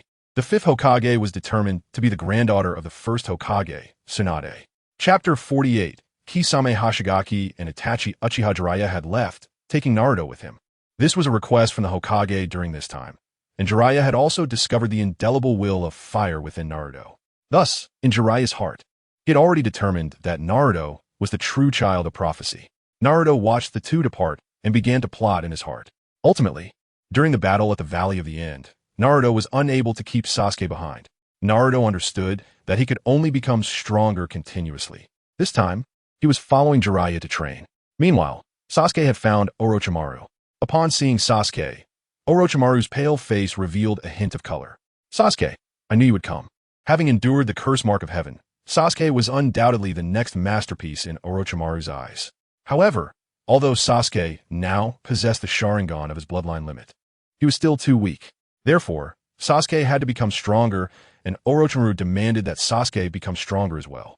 Otherwise, why spend so much time and effort bringing Sasuke here? It couldn't be just to watch a brotherly battle where one side gives it their all while the other holds back. Things seemed to be developing in an orderly manner. Naruto was also enjoying a rare moment of leisure, standing on the rock of the third Hokage, overlooking the entire Hidden Leaf village. Oh, who could that be? It turns out it's Itachi returning. He saw two figures approaching from the riverbank. Who else could it be but Itachi Uchiha and Kisame Hashigaki? In an instant, a golden flash appeared. Hey, Itachi, long time no see. Want a welcome gift? It's you. Itachi immediately recognized Naruto, the person he had longed for day and night, yet wished to kill. Since learning of the third Hokage's death, he had guessed that it was mostly the work of him and Orochimaru. This time he came to the Leaf Village not only to check on Sasuke's condition, but also to warn the current higher-ups of the Leaf not to have any ill intentions toward Sasuke. Who would have thought that before they even entered the village, they would encounter this annoying guy? Haha, Itachi, why don't you just turn back? I know your purpose. Under the red cloud black cloak, Itachi extended a hand, revealing his true form. Kisame Hashigaki beside him also revealed his true appearance. Oh, hello there, little shark. Naruto greeted cheerfully. Little shark? Kisame looked into the river beside him. Where's the little shark? Don't look anymore. I'm talking about you. Kisame tentatively pointed at himself. Naruto nodded. You, Kisame Hashigaki, one of the 7 ninja swordsmen. Now you're being called little shark? Do you think you're funny? Kisame revealed a cold smile. Shark skin, decapitation. Kisame's impulsive and combative nature was fully displayed. Naruto didn't think it was because he provoked him. He saw Kisame use his sword and strike toward him. Naruto leapt up and kicked the sword directly. There was not a hint of chakra fluctuation. He relied solely on his physical strength. I thought you were just a talkative guy, but it turns out you have some real skills. Water release, water, shark bullet technique. Both hands quickly formed seals, and chakra directly condensed into a shark shape, heading toward Naruto. You're really a shark playing with sharks. Kisame was infuriated by Naruto's words. This was the first time he encountered someone so verbally powerful, and he immediately felt an urge to kill Naruto. Seeing the giant water shark appear, Naruto directly opened the 8 gates. Itachi, witnessing this scene, was shocked. He never expected that in such a short time, Naruto's strength had increased so much. He had even learned the 8 gates, a forbidden-level taijutsu known as ultimate taijutsu. In his eyes, he had already determined that Kisame would not gain any advantage against Naruto. After all, even he didn't have a chance to win against Naruto when he was injured. Now that Naruto had learned the 8 gates, one could guess how far Naruto had mixed into the Leaf Village. Water release, water prison technique. Kisame formed a large water sphere around himself. Bang! Naruto kicked it, and the entire water sphere shattered. Kisame then attempted to grab Naruto's ankle. Bang! Body replacement technique. What Kisame grabbed was actually a wooden stake. Shark guy, I see your eyes are so small. You must have bad eyesight. Looking at your head, it seems like there's something wrong with it too. Naruto mocked Kisame. Hearing these words, Kisame was already furious. He began to unwrap the bandages from his sword, intending to attack Naruto. At that moment, Itachi intervened. He stopped Kisame. Reinforcements from the Leaf are coming. Looking at the 3 figures approaching in the distance, Kakashi, Asuma, Sarutobi, and Kunai Yuhi, 3 of the Leaf's Jonin. We only came to gather information in the Leaf. Attracting too many Leaf ninjas is not good news for us. Besides, we won't be able to deal with them in a short time. In fact, what Itachi wanted to say was that with their current strength, it wasn't that they couldn't defeat Naruto and the others, but rather they might be defeated by Naruto and the others. Considering that Naruto still had the chakra of the 9 tails within him, Itachi understood the outcome of staying there any longer. I will keep my promise. Naruto seemed to be replying to what he had previously promised Itachi. Sasuke will come to take revenge on you. That day won't be too far off. When saying this, there was a hint of anticipation in Naruto's eyes. In this brotherly battle, the entire sea's water had been released by Itachi.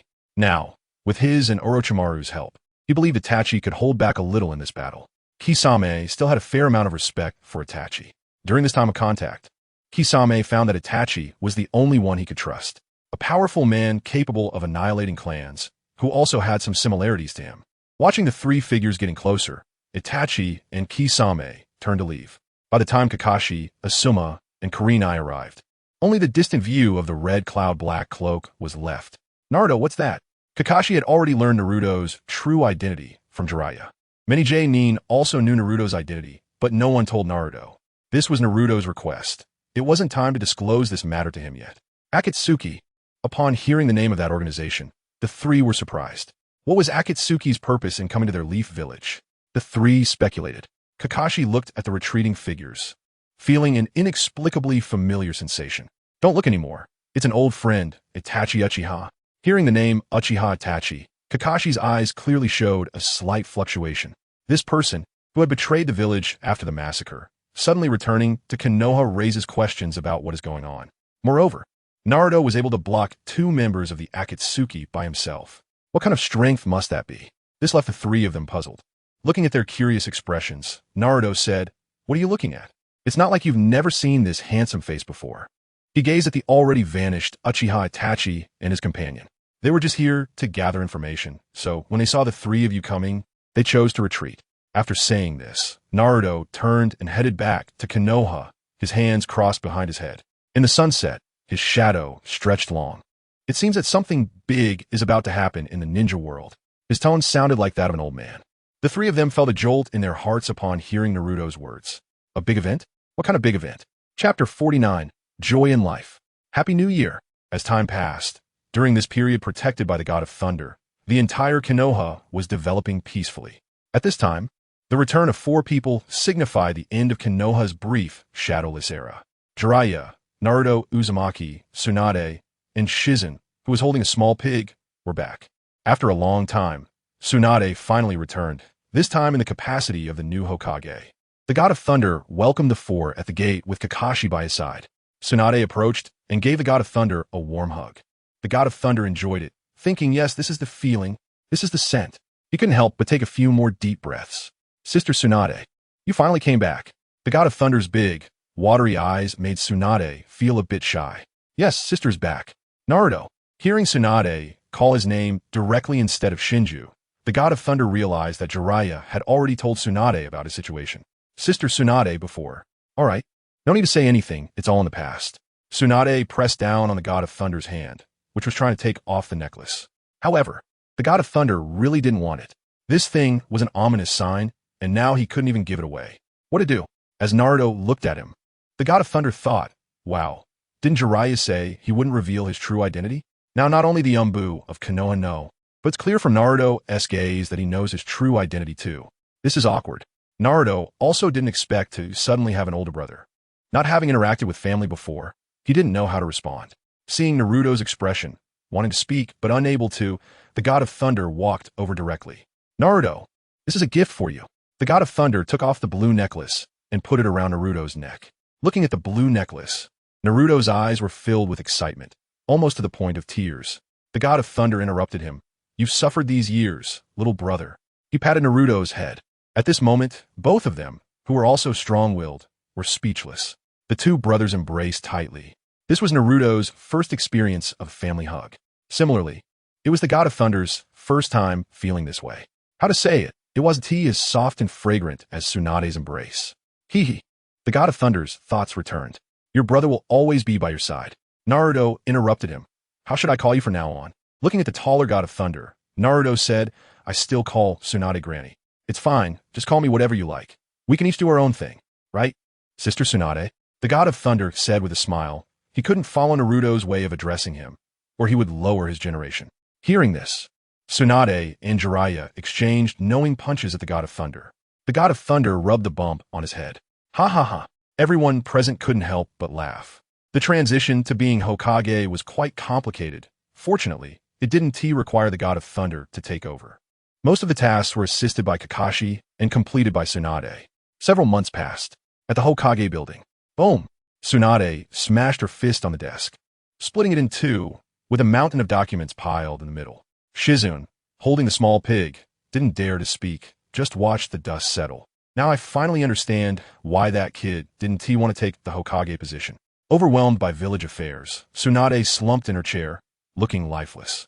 Thinking of the god of thunder and Jiraiya, who didn't want to accept the Hokage position, made her furious. Shizen, where are Jiraiya and that kid? Tsunade stood up. The heavy workload had exhausted her. Lady Tsunade, it seems Jiraiya and the others are out in the countryside having barbecue. Shizen said softly, afraid her words would upset Tsunade. Sure enough, upon hearing this, Tsunade kicked the desk in front of her. Here I am, dealing with village matters, and those guys are out eating barbecue. As a fellow food lover, Tsunade couldn't tolerate this. I quit. I'm running away. That day, the fifth Hokage Tsunade disappeared for a day. On Hokage Rock, on a slope, the four were sitting together, led by the god of thunder, enjoying barbecue. Just as Tsunade arrived, Jiraiya, Tsunade, Naruto, and the god of thunder were having a picnic just for the four of them. During this time, their previous bond had grown warmer, creating a sense of family. Snap! A popsicle was broken. Jiraiya reached out to hand it to Naruto, but was intercepted by Tsunade. So hot, I'll eat it first. You two have no objections, right? Tsunade's expression turned cold for a moment, but quickly softened. No objections. No objections. The two quickly smoothed things over. Who would dare to object? The two brothers had finally understood Tsunade's temperament. Snap! Another popsicle was broken, and the god of thunder handed the other half to Naruto. Looking at the popsicle offered, Naruto took it directly. Is this the feeling of family? Naruto thought. A family is just like this, noisy yet warm. I forgive you. After eating and drinking to her heart's content, all of Tsunade's irritations vanished. She too hadn't felt this way in a long time. As the sun set, the shadows of the four gradually elongated. The two brothers walked shoulder to shoulder behind Jiraiya and Tsunade. The god of thunder looked at the distance between the two in front, a feeling of closeness and distance. Since I'm here, I can't let you have any regrets. Looking ahead, there was a grassy slope. The god of thunder looked at the three beside him, revealing a sly smile. Let us go. The god of thunder directly performed a flying kick, striking Jiraiya and Tsunade's backsides. The unsuspecting duo rolled down the grassy slope. Watching them roll down, Naruto was dumbfounded. Hey, older brother. Just as Naruto turned around, he was swept down by the god of thunder's whip kick, falling to the ground. The sunset was beautiful. Jiraiya and Tsunade, rolling down the slope, ended up in an embrace, crashing together perfectly and kissing. It wasn't me. It really wasn't me. Naruto shouted loudly, chasing after Jiraiya and Tsunade. I just stood up. Naruto was feeling extremely wronged at this moment. Is this what it feels like to be a younger brother? You can't say it wasn't you. You were the only one behind us. Jiraiya kicked Naruto's backside directly.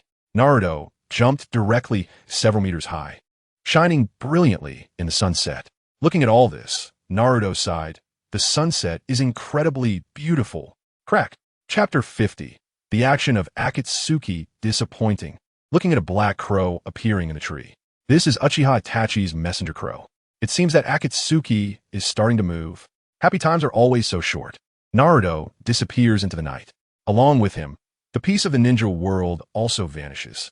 Inside a deep cave, a massive outer path golem stands with 10 people on its 10 fingers. Zero. Pain, the true controller after rising is Nagato. White, Konan, Nagato's partner. War, Zetsu, responsible for reconnaissance. Red, Uchiha Itachi, the Sea King. South, Kisame Hashigaki, Uchiha Itachi's partner. Jade, Sasori, a master of water release. Blue, Deidara, Sasori's talkative partner. North, Kakuzu. 3. Haiden, Kakuzu's partner. Sky, Orochimaru, who has already fled. Orochimaru's position is taken by Obito, but he is not wearing a ring. The 10 people are standing on the 10 fingers, and Naruto, as the substitute, has no place to stand. Hey kid, is it a place you can stand? Deidara shouts at Naruto, who is standing on top of the outer path golem. There's no place for me. So can I stand here? Naruto retorts proudly. Although I'm a substitute, I can't lose my momentum. You should know you're just a substitute. Haiden says, looking at Naruto while licking his scythe. Mind your own business. Talkative ghost, be careful not to cut your tongue. You, ouch, it hurts. Haiden, wanting to retort, forgets he is still licking the scythe. His tongue lifts, and suddenly a bloody taste fills his mouth. I cut my tongue. All right, quiet. Pain stops the noisy crowd. Haiden glares coldly at Naruto, his eyes conveying unspoken words. Now we have accumulated enough funding, and we will begin the task of capturing the tailed beasts. Nagato clearly states the purpose of this meeting. far more reliable than those leaders who often hold meetings, blabbering for hours without knowing what they said, leaving everyone drowsy. Sure enough, is it about to begin? Naruto sits cross-legged on top of the outer path golem, listening to Nagato's upcoming task assignments. The difficulty of capturing the tailed beast is high, so in this operation, Naruto will assist everyone as a substitute. Hearing Nagato's words, everyone looks at Naruto, who is sitting on top of the outer path golem. Naruto is his fake name in Akatsuki. No way. Can this guy really help us? Hayden, with his tongue cut, wants to say something, but Deidara speaks first. Hayden hurriedly nods in agreement with Deidara's words. If your ability is sufficient, you wouldn't need me as a substitute to help you complete the task. Naruto immediately counters with his verbal skills. You, capturing tailed beast, we can definitely do it. Just be careful not to drag us down. All right. Sasori and Deidara will capture Ichibi, and Naruto will assist as a substitute. Kakuzu and Hayden will capture Nibi. After assigning the tasks of each member of Akatsuki, Nagato controls Pain to disappear directly. A good leader does not say much. Uchiha Itachi gives Naruto a meaningful glance before disappearing as well. Watching his older brother leave, Kisame Hashigaki also departs. In the end, only the three most talkative people remain: Naruto, Hayden, and Deidara. They seem to want to compete. However, they can only give up as the mission is urgent. Naruto smirks disdainfully, thinking, damn it, I wouldn't save you even if you all died. Ichibi, Shikaku, can be said to be the least favored by the Sage of Six Paths. This is because when dividing the chakra of the 10 tails, Shikaku received the least amount. He is also the weakest, as the Jinchuriki of Ichibi, Gaara, was incredibly powerful in the early stages, but later, the Sand Village, due to the death of Raza, was taken over by Gaara as the 5th Kazekage. Confidently, Deidara and Sasori, after sufficient preparation, set off towards the Sand Village.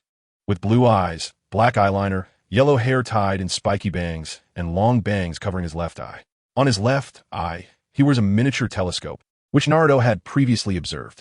Deidara's eyes, due to frequently concentrating chakra and often constricted pupils, can actually use his left eye to dispel illusions. This is an important detail, and Naruto takes out a small notebook to jot it down. The other is Sasori, whose body is wrapped in a red cloud black robe, with a small, plump figure. Deidara opens his left hand, revealing a mouth in the palm, filled with white teeth, chewing on something. Then that mouth spits out white clay. This clay is mixed with Deidara's chakra. He molds into a white bird and throws it to the ground while forming hand seals. Just as the white bird is about to land, a bang. A puff of white smoke rises, revealing a giant white bird. Master, let's go, Deidara says to Sasori, referring to him as Master. As for how this title came about, it might be after receiving many beatings.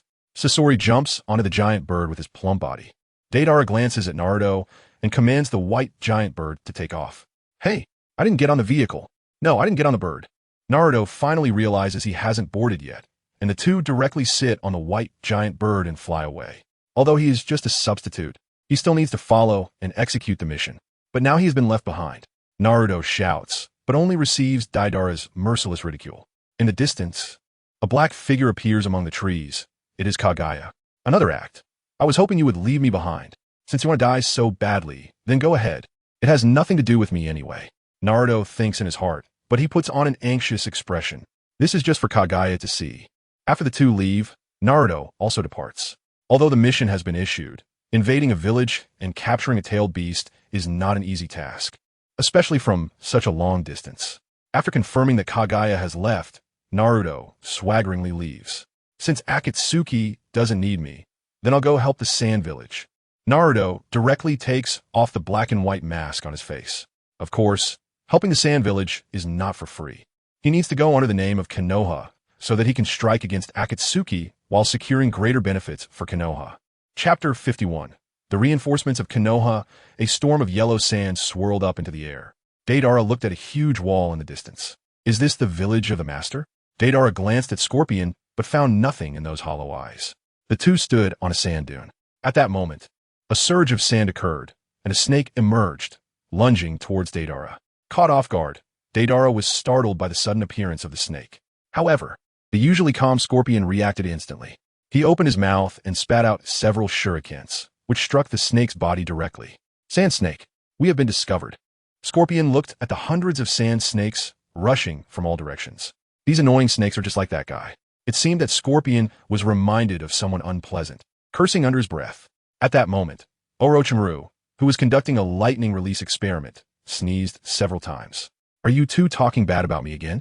Orochimaru looked at the whispering Kabuto and white behind him. Lord Orochimaru, no. The resolute gaze of the two did not earn Orochimaru's trust. As a result, they received a good beating. Experiments are always dull and tedious, and Orochimaru often seeks some amusement. He didn't know that some people had already begun to miss him. Meanwhile, Deidara and Scorpion had dealt with the sand snakes that were on the periphery.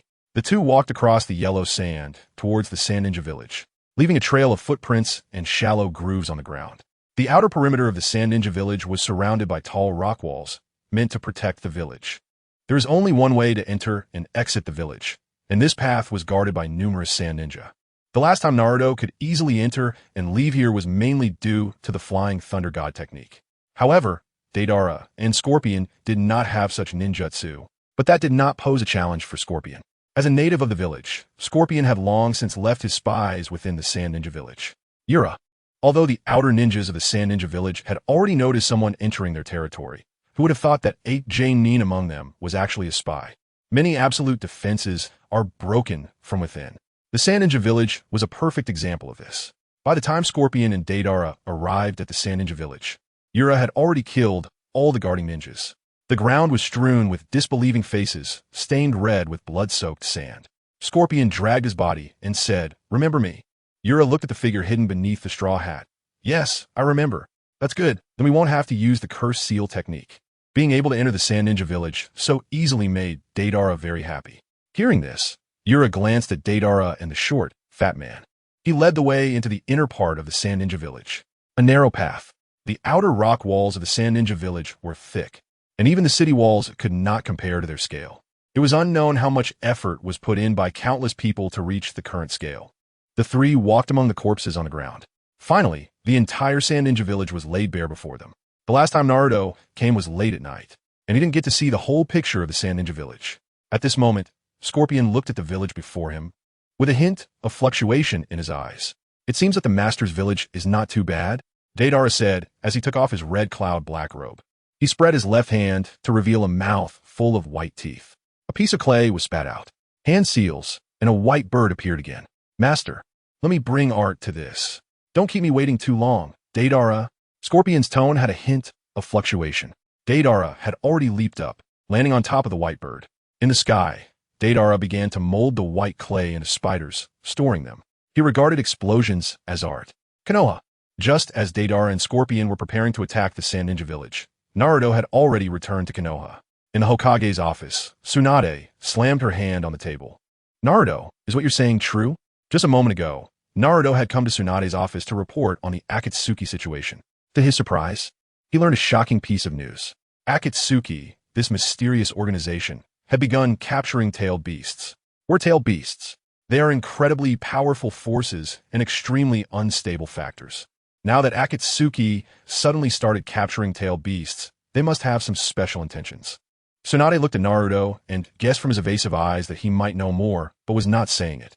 Naruto now held a significant position in the Umbu, allowing him to execute many missions independently. Moreover, what did this kid say? He actually wanted to take this opportunity to strike at the Akatsuki organization while also demanding a large reward for assisting the Sand Ninja village. The Sand Ninja village and Konoha are allies. However, upon hearing about money, Tsunade's eyes widened a bit. Who wouldn't want a little more money? Then this time, Kakashi will lead the team, and you, Naruto, and Sakura will go assist the Sand Ninja village. The first half of the sentence was acceptable to Naruto, but bringing Sakura along was unnecessary. Finding someone who can cheer and shout 666 will be better than Sakura's combat power. "Sister Tsunade, can we swap someone out?" Naruto looked pitifully at Tsunade, pleading with her. No. Tsunade thought Naruto was worried about Naruto not wanting him to participate in such a dangerous mission. But Naruto couldn't always stay under Konoha's protection. He needed to grow quickly. Since Akatsuki was capturing tailed beasts, Naruto, as the Nine-Tails Jinchuriki, must recognize the seriousness of the situation. Furthermore, in Tsunade's eyes, Naruto had already become quite strong, which would serve as a good goal for Naruto. Fine. Naruto could only resign himself to fate. Sakura is Sakura. Due to the emergency action, The seventh team quickly assembled. Although there were only 3 people. Naruto wore a cat-faced mask, the standard gear for Umbu ninjas. Naruto had already recognized that this was his brother, Naruto. He secretly inquired about what mission they were going to execute. Tailed beasts. Akatsuki. Naruto's surprised expression made it clear that he was thinking of the 9 tails inside him. Then let's set off quickly. He had become friends with Gaara, and now that they were both Jinchuriki, Gaara might be captured by the Akatsuki organization. How could he not be anxious? Meanwhile, Kakashi, upon receiving this news, looked at the 3 companions beside him. Hokage-sama, will it just be the 4 of us? Jiraiya patted Kakashi's shoulder. Don't worry, Naruto's strength is beyond your imagination. At the entrance of Konoha, Jiraiya and Tsunade watched them leave. Chapter 52. Gaara's tailed beast transformation. A white giant bird flew over Tsunade, and Deidara looked down at the entire village. Art is an explosion. After saying this, Deidara released the clay-made small spiders he had created earlier. C1 clay spider one by one. The white spiders descended, like high-explosive grenades. Boom, boom, boom. The whole Tsunade was bombarded, with loud noises coming from everywhere. Inside the Kazekage's office, Gaara, who was handling village affairs, rushed outside at the first moment. Looking up at the white bird flying in the sky, he saw a figure dressed in a red cloud-black robe standing on it. Akatsuki, with icy, cold eyes. Gaara quickly assembled the ninjas in the village to counterattack. At the same time, he sent a distress signal to Konoha. In Gaara's eyes, Akatsuki was a powerful yet mysterious organization. Their sudden attack on Tsunade surely had a special purpose. Just as Gaara was issuing commands, Deidara recognized him from the sky. Exploding clay, exploding bomb ha. Deidara made hand seals and shouted loudly. Countless round white balls fell from the sky, and as they reached above the village, they exploded. Large residential buildings collapsed. Sand Rain. Gaara raised his right hand, and a large amount of sand floated up from the ground. It then condensed together, forming sharp edges. Go! He pointed towards the sky, and countless sharp sands flew towards Deidara. Seeing this, Deidara immediately ascended into the air, dodging the sand rain. However, he still couldn't avoid the dense sand rain. One of the wings of the white giant bird was torn open, creating a large hole. The bird lost its balance and began to fall downwards. At that moment, Deidara opened his left hand. He spat out a large mass of white clay again. C2 giant dragon ha! Accompanied by a loud shout, a white giant dragon suddenly formed in the air amidst white smoke. Deidara, who was falling, was directly lifted by this giant dragon. Looking down at Gaara, Deidara sneered disdainfully. The dragon soared high, continuously gaining altitude. For a moment, Deidara felt as if he was above Tsunade. The mouth in the palm of his left hand kept chewing, taking longer this time, and mixed within was the highest level of chakra from Deidara's body. A small white figure appeared. Art is an explosion. Deidara looked at the small figure in his hand, satisfied, and threw it towards Gaara's position. C3 number 18. As the entire white figure descended, it grew larger and larger. The chakra emanating from it reached an indescribable level. The ninjas of Tsunade, watching the small white figure fall from the sky, were already in despair. Just the small spiders earlier could bombard a large area directly. Now, this white figure was 1,000 times, 10,000 times. Many knew that if this attack landed in the center of Tsunade, it could potentially destroy the entire village. In the distance, Sasori also saw Deidara's attack. However, from the face obscured by rags, there was no sign of tension or worry. But as the 5th Kazekage of Tsunade, Gaara was already gathering a large amount of chakra in his body. Empty sand barrier. A large amount of sand began to gather in the air, and as Gaara completed his hand seals, a sand barrier appeared in the air, right below where the white figure was descending. The Kazekage has made his move. At this moment, many ninjas in Tsunade looked up at this round of battle as if they had found hope to survive. Who would emerge victorious? The white figure landed directly on top of the empty sand barrier. Boom! A huge point of light appeared, which was the explosion of the chakra ball. This exploding chakra ball engulfed the entire empty sand barrier. Those below felt that the previously dim sky, which was obscured by the empty sand barrier, suddenly burst forth with a brief, blinding light. It blocked it. Someone shouted. The crowd, momentarily blinded by the bright light, turned their gaze to the sky. Sand and dust swirled and filled the air, yet the empty sand barrier still floated in place. Deidara looked at Gaara's defensive move with interest. The dragon soared up and directly stepped on the empty sand barrier. Fine beads of sweat appeared on Gaara's forehead, absorbed by the sand armor. Watching the empty sand barrier fall, Gaara's chakra was nearly depleted. Empty sand barrier release, the gathered sand began to disintegrate. It fell towards the ground, and just as it was about to bury the residential buildings, Gaara extended one hand. The sand formed a gigantic claw. Sand hand the claw reached for the white giant dragon in the sky.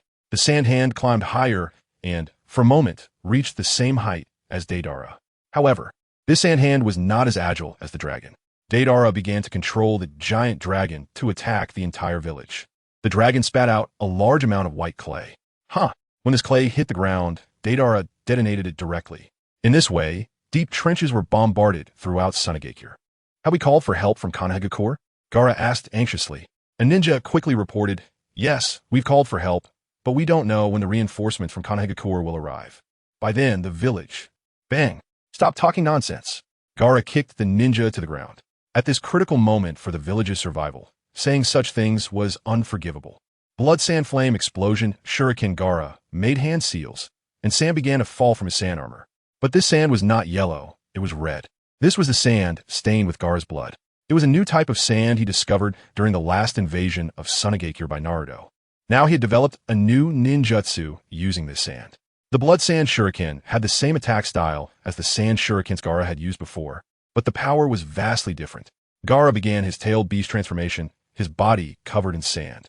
The blood sand around him condensed into countless shurikens.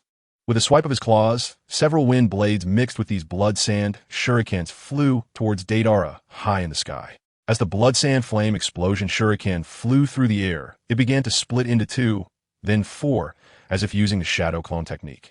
Not only that, but the shurikens made of sand were actually engulfed in red flames. Chapter 53. One-tail Shikaku. For a moment, the sky was filled with shurikens burning with red flames. The smell of blood permeated the air. This red flame was the blood itself burning. Since you love explosions so much, let me give you a taste of what it feels like to be hit by one. Gaara clapped his hands together, and those shurikens flew towards Deidara's position. Wow, Deidara had never seen such a combination of shuriken ninjutsu. It was simply too cool. Boom! Brilliant red flames exploded in the air one after another. From the explosions emerged a white figure. It was the white dragon that had been sitting beneath Deidara moments ago. Explosive clay. Substitute explosive clay. Giant bird. Just as the explosive clay giant dragon charged towards Gaara, another white giant bird burst forth from the smoke of the explosions above. Deidara had just used the clay substitute technique and had now actively abandoned the giant dragon as a mount, controlling it to fly towards Gaara. Shield of Shikaku sand began to gather, forming a massive statue of Shikaku. It bore a red seal, known as the strongest shield, to withstand Deidara's giant dragon attack. Ever since Deidara began invading Tsunade, the entire village had not known peace. The sounds of massive explosions echoed one after another. This time, centered around the Kazekage building, a large pit was created in the semicircular area ahead. The giant dragon vanished amidst the explosions, and the shield of Shikaku also turned into a pile of sand in the blast. Meanwhile, in the sky, Deidara had once again summoned many white birds in his hands, but this time they had an extra pair of wings. Explosive clay. Winged bird. The clay birds with an extra pair of wings were faster than the previous ones. Just as Gaara was in the process of using the shield of Shikaku, Deidara had already thrown these winged birds towards him. In the instant after the giant dragon's explosion ended, those winged birds surrounded Gaara. Art is an explosion. Boom. The Kazekage building was reduced to ashes in this attack, and Gaara, who had just expended a large amount of chakra to use the shield of Shikaku, was knocked aside, crashing into a dozen residential buildings before coming to a stop. Gaara watched everything unfold, his eyelids drooping. Hypnosis technique with panda-like eyes, Gaara finally managed to sleep. He hypnotized himself, plunging into a deep sleep, allowing a part of Shikaku within him to awaken completely. I'm finally out. A raccoon adorned with curse marks appeared before everyone, proudly raising its head and lifting its palms towards the sky. Is this the Shikaku that was sealed? Many ninjas from Tsunade looked at the re-emerging Shikaku, the monster that had brought countless disasters, now appearing once again. Deidara, hovering in the sky, glanced down at the creature resembling a big cat, thinking that this tailed beast looked quite foolish. Explosive clay. Explosive bomb. Previously, the explosive bombs Deidara created were only the size of a fist, but this time they were the size of a small van. Deidara aimed directly at the newly emerged and overly proud Shikaku and threw it. Ugh. The explosive bomb landed perfectly in Shikaku's mouth. And just as it was about to say something, it became choked on the sudden intrusion. Ha! Deidara immediately detonated the explosive bomb in Shikaku's mouth. Roar! After a muffled sound, a powerful blast of wind was expelled from Shikaku's mouth. Whoosh! Up in the sky, Deidara nearly faced a disastrous outcome. A column of air shot into the sky, piercing through the dust-laden yellow clouds, creating a large hole. Not good. One-tail Shikaku had already appeared. It seemed that Gaara could no longer withstand the Akatsuki's onslaught. Meanwhile, several others were still bargaining under Naruto's lead. The four of them had already reached the vicinity of Tsunade, but had yet to enter and help. They were demanding many benefits, of course, a proposal made by Naruto. Watching their village's guardian beast, the one-tailed Shikaku had been unleashed. The ninja from Tsunade could no longer hold back. Looking at the four in front of them felt like taking advantage of a fire. But what could they do? Naruto, we are allies with Tsunade. Isn't this a bit too much? Kakashi also felt that Naruto was being excessively greedy. Naruto, seeing that the three were unwilling to side with him, didn't want to either. However, Orochimaru was facing a funding crisis. The last time he had managed to gather so much funding, it had been squandered in such a short time by Orochimaru. Naruto wished he could shake Orochimaru upside down to see if he had hidden any away. But Orochimaru had claimed there was a significant breakthrough with lightning release and needed funds to complete the final experimental phase. There was no choice but to fleece once more. No way. If I step in, I need this much.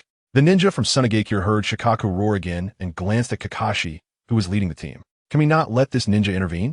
The Tsunade ninja looked at Naruto, who wore a cat-faced mask, and then turned to Kakashi, requesting, "Can you assist us in protecting the village?" Kakashi nodded. The few of them quickly rushed towards Tsunade, leaving Naruto behind. Sigh. It felt terrible to be undermined by his own people. Shikaku wouldn't be captured anytime soon. It was just a bit fierce, right? He had hoped to raise the stakes later. Now that hope had vanished, Naruto had no choice but to follow, but the principle remained. He absolutely wouldn't take action without money. After all, Gaara wouldn't die. Wind release. Sand bullet Shikaku opened its mouth and unleashed a wind release technique towards Deidara in the sky. A large number of sand bullets shot upwards. Although Deidara dodged many, some small sand bullets still pierced his body. Wind release.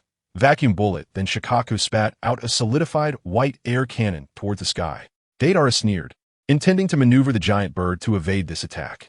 It was only then that Deidara realized that Shikaku's previous attack was just a prelude for this one. Movement became difficult. Deidara was hindered. The giant bird, now pierced by more sand, moved sluggishly. Boom! A solid hit struck Deidara. He was sent flying high into the sky. Had he failed? Sasori watched Deidara soar into the air, heading towards the Hokage building. Just as he was leaving, four figures appeared in the gap between the buildings. It was Kakashi and the Tsunade ninja who had gone for help. It seemed that with my appearance, things were developing differently than before. Naruto watched as Sasori went to assist. Chapter 54. The Scorpion of the Red Sand Kakashi pushed up his Konoha forehead protector. Seeing the scorpion rushing to assist, he inwardly cursed. He realized that Deidara in the sky was not being dragged into the air by Shikaku, but was preparing to unleash a powerful ninjutsu. C4. Garuda. Deidara created a puppet that looked exactly like him. Then, he kicked the puppet towards Shikaku's position. Just as Shikaku was reveling in the success of his trap, he suddenly saw a figure falling from the sky.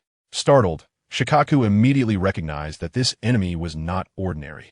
This level of attack hadn't killed the enemy. It seemed he could only use that technique now.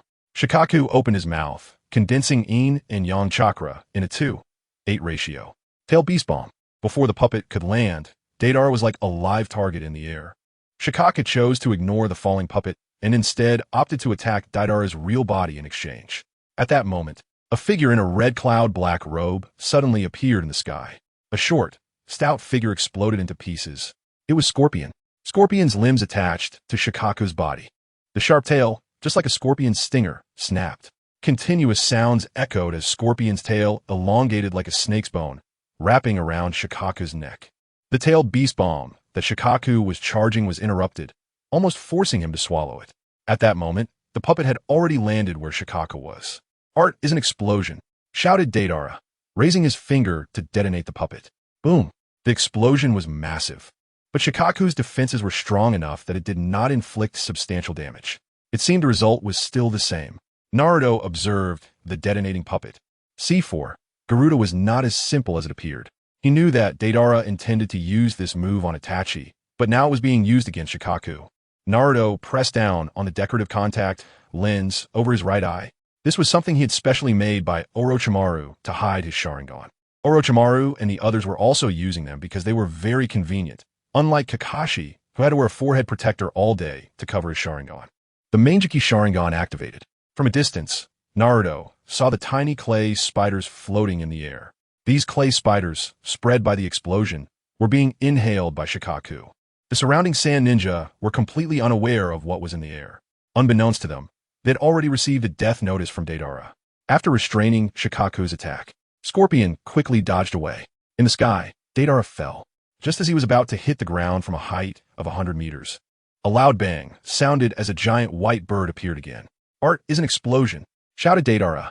Within 1,000 meters, one sand ninja after another began to explode. It was at this moment that Shikaku realized something was wrong within its body, as if tiny bugs were exploding inside. At this moment, it finally understood. It seemed that playing dirty was not as effective as humans. Puffed. Shikaku spewed out a mouthful of blood and collapsed to the ground. Its skin had cracked due to the explosion of the clay spiders, blood staining its body. Shikaku began to retract into Gaara's body. In the end, the one lying on the ground was a heavily injured Gaara. Deidara was already flying towards them. "Master, the mission is complete." Deidara showed off as if seeking praise. The tail of the giant white bird directly wrapped around Gaara, while its claws grabbed Scorpion. Whoosh! The multiplied shuriken sliced through the air towards Deidara. "Deidara, you go first. I'll handle the aftermath." Scorpion controlled his pincers to cut off the giant bird's claws, and then used one pincer to knock away the multiplied shuriken that was about to attack the giant bird. However, Scorpion also fell to the ground. Looking at Scorpion, who had fallen into the encirclement of the sand ninja, Deidara wanted to extend a helping hand, but was stopped by Scorpion. "The mission is important. Deidara, hurry and go." Scorpion gave Deidara a cold glance. "Take care, master." Deidara reluctantly controlled the giant bird to ascend into the sky. Water release, water dragon bullet technique. Kakashi had already realized that Akatsuki's goal was to collect tailed beasts, and he could not let Deidara take Gaara away. He directly unleashed a water release ninjutsu. A slender water dragon formed in the air, spiraling upwards towards Deidara. Manipulation technique, human body manipulation. Several transparent threads shot out from Scorpion's body, piercing into a dead sand ninja's body. Scorpion controlled the corpse to block Kakashi's water release technique. Deidara saw Scorpion below, actually blocking the enemy's attack to cover for him. He silently made a decision in his heart. "Master, I will definitely avenge you." Then he controlled the giant bird to fly away. The true identity of the hidden puppet was revealed. Naruto knew that within this puppet was Scorpion's true body. A few tufts of hair stood upright on its head. A tattered cloth obscured its face, and a large ghost face mask on its back had its mouth open with a tail stinger protruding from it. Scarlet flow, mechanical arm, 1,000 books. Scorpion raised his left arm, and a gun-like barrel appeared. Then, the barrel fired countless shurikens. Scorpion was a master of poison, and these shurikens were naturally coated with deadly toxins. The surrounding ninja, trying to encircle Scorpion, had not anticipated this. Whoosh! Countless shurikens rained down, and sand ninja fell one by one. The arriving Kankuro recognized this so-called Akatsuki member, the Scorpion of the Red Sand. Hearing this name, the surrounding ninja were taken aback. This was once a genius puppet master of the Sand Village. Now, not only had he become a rogue ninja, but he had also joined the Akatsuki organization, invading their own village. It seemed there were still people in the Sand Village who knew of my existence. Scorpion's mechanical mouth emitted a muffled sound. On the ground, the wails of Sand Ninja could be heard, and some had already lost their lives due to the potent poison. Watching this cold-blooded being slaughtering his own village without a hint of emotional fluctuation was chilling. Secret technique, Kunai from the mouth. Kankuro controlled the puppet Scorpion had once created, crows. From this puppet, 3 Kunai were expelled in groups, aiming at Scorpion. However, before the attack could reach Scorpion, it was swept away by the tail stinger. I didn't expect someone would use my old puppet. Saying this, Scorpion showed no mercy. The tail stinger shot towards Kankuro. Chapter 55. In light of the numerous typos in the reactions, the following chapters will be carefully checked. Kanjiro didn't react at all to such a swift attack. By the time he wanted to block the puppet crow in front of him, it was already too late. Earth release, Earth flow wall. Kakashi, who had activated his Sharingan, was already prepared. A wall of earth blocked in front of Kanjiro, saving his life. Before Kanjiro could express his gratitude, bang, Hiryu took out a scroll, and a person appeared that stunned everyone present. With blue hair and yellow eyes, dressed in a white Kazekage robe, it was none other than the third Kazekage, hailed as the strongest Kazekage in history. No one expected that the third Kazekage, who had suddenly disappeared during his tenure, would appear in such a manner. Turned into a puppet, Narukami watched this comedic scene with a smirk. It seemed the real body of the Kazekage was still with Orochimaru, but it was unclear whether Orochimaru had perfected the Edo Tensei. Narukami remembered that there was a segment in the storyline where Sasori controlled the third Kazekage puppet to fight against Orochimaru's imperfect Edo Tensei of the third Kazekage. However, due to Orochimaru's imperfect Edo Tensei, the third Kazekage had actually regained consciousness. Now, with the third Kazekage appearing in Tsunade, things were getting interesting. Sasori, what have you done? Could it be that this guy assassinated Lord Kazekage? Countless thoughts crossed people's minds. This further ignited the anger of those present. Magnet release, Iron Sand World. The third Kazekage directly unleashed his strongest magnet release.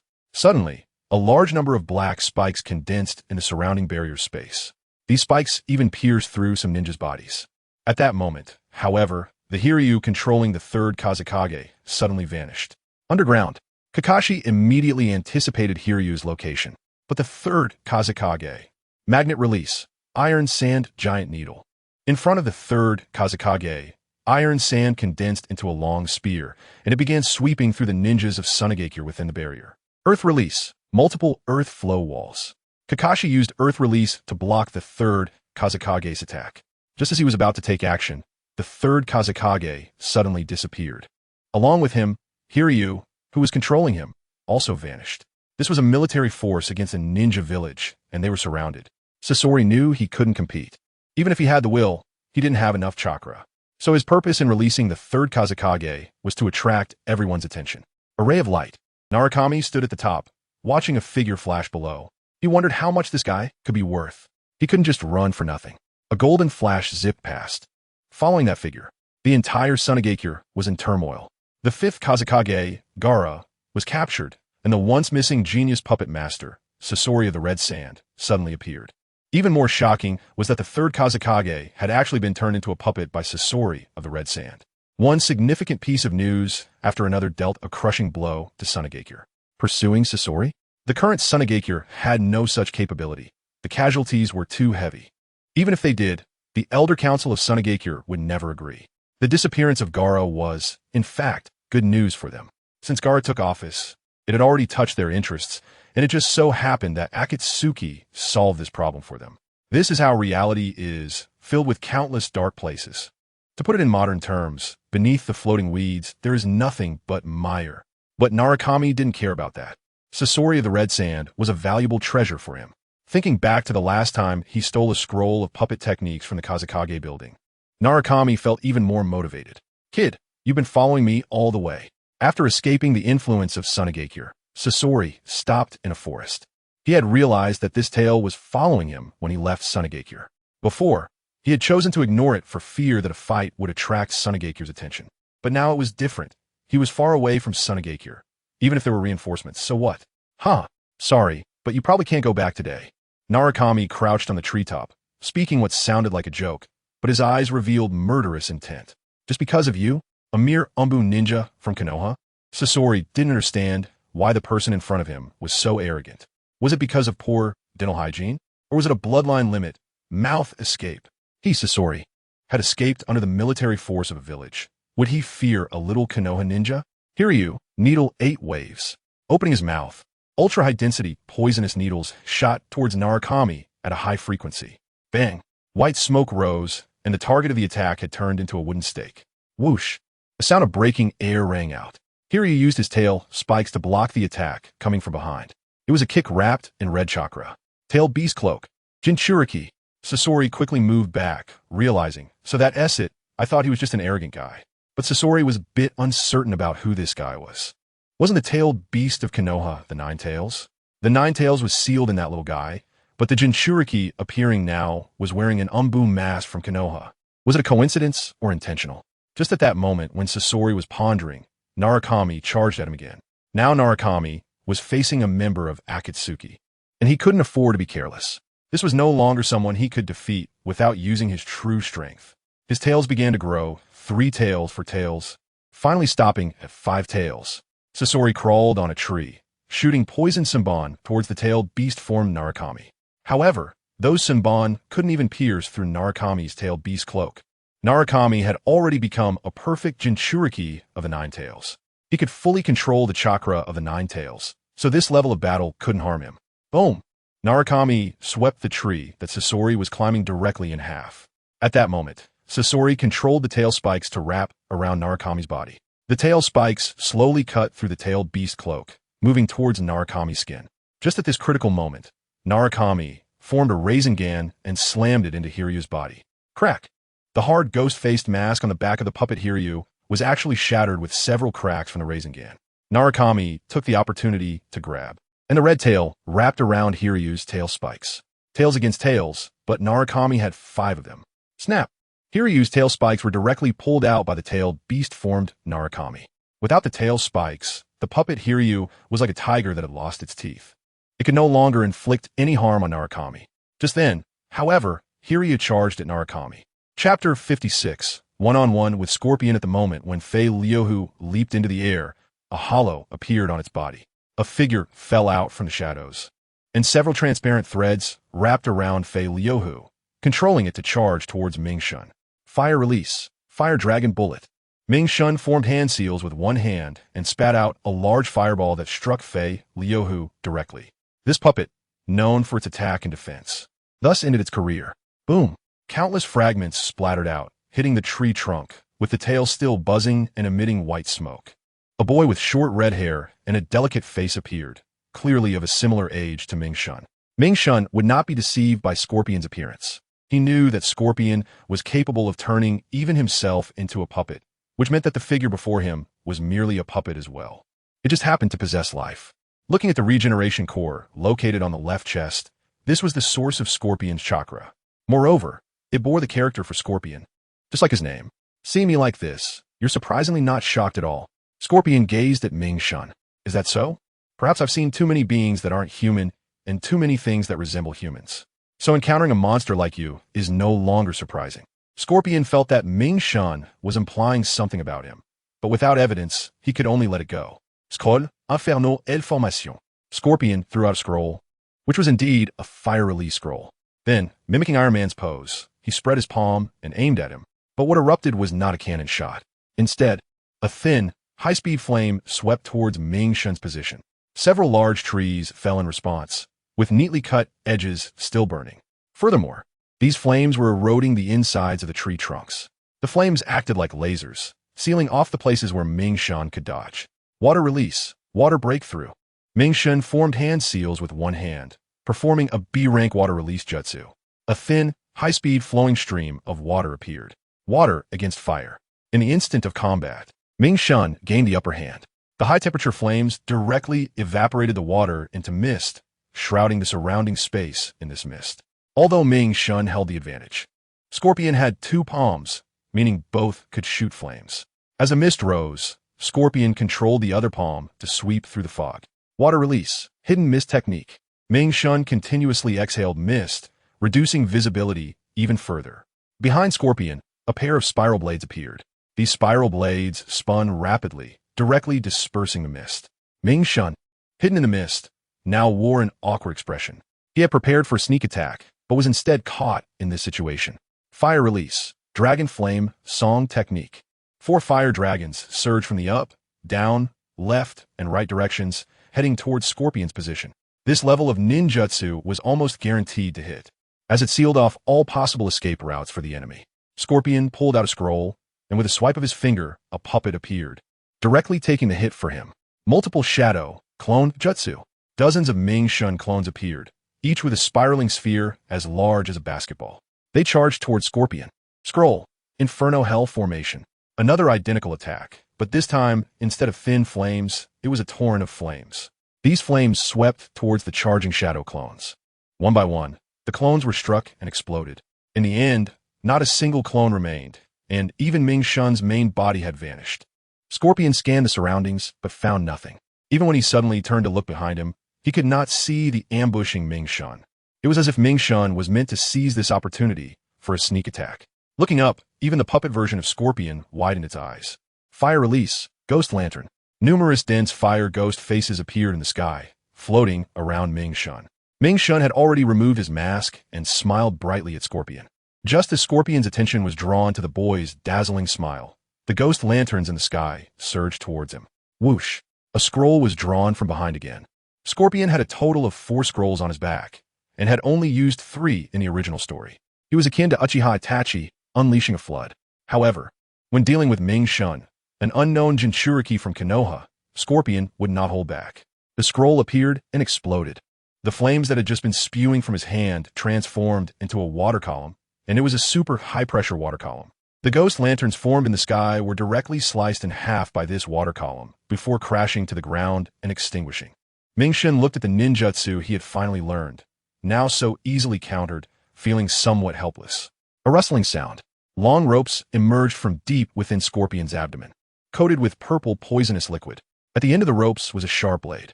The ropes flew towards Ming Shun, who was hovering in the air. Seeing the ropes heading straight for his head, Ming Shun dropped to the ground. The rope with the sharp blade arced and chased after him. Bang! A large tree in front of Ming Shun was pierced through, and the leaves on the tree quickly withered into dry leaves due to the toxin's infection. Damn! You're so toxic. So toxic. Ming Shun had no antidote. That stuff was probably still being developed by Sakura. That idiot Sakura, who knows where she is now. As long as she was dragging him down here, he would be grateful. Thoughts wandering. Scorpion directly controlled the ropes to slice through the large tree in front of Ming Shun. The ropes circled around and came towards Ming Shun again. Meanwhile, Ming Shun used the tail of the tailed beast cloak to grab the ropes. However, the poison on the ropes began to erode Ming Shun's tailed beast chakra. Fortunately, his chakra was vast. For a moment, the situation reached a stalemate. Both sides were in a tug-of-war. One end was the tailed beast-formed Ming Shun, and the other was Scorpion. Ming Shun continually pulled the ropes closer to himself. The physical strength of the tailed beast was far superior to that of an ordinary ninja. Scorpion showed no signs of resistance at all. Stop struggling, old boy. The more you struggle, the more excited I get. Ming Shun grinned widely, launching a verbal and physical attack simultaneously. On the face of Scorpion's puppet, a smile was difficult to muster. Scorpion directly complied with Ming Shun, giving up resistance.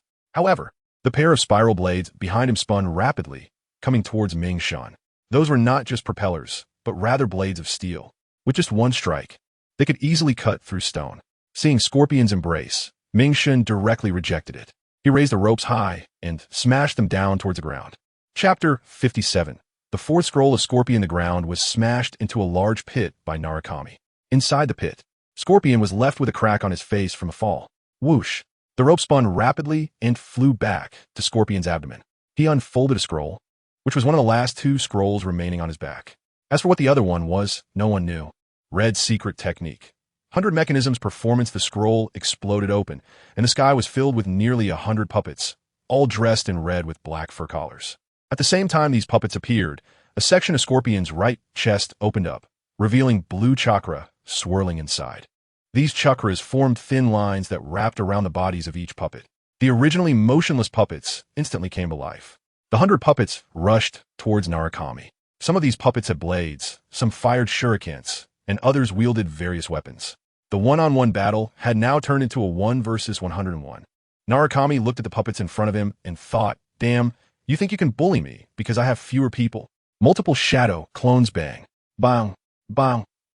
Thousands of Narukami appeared all at once. Rasengan, a great battle was about to begin as Narukami formed a fist-sized sphere with one hand.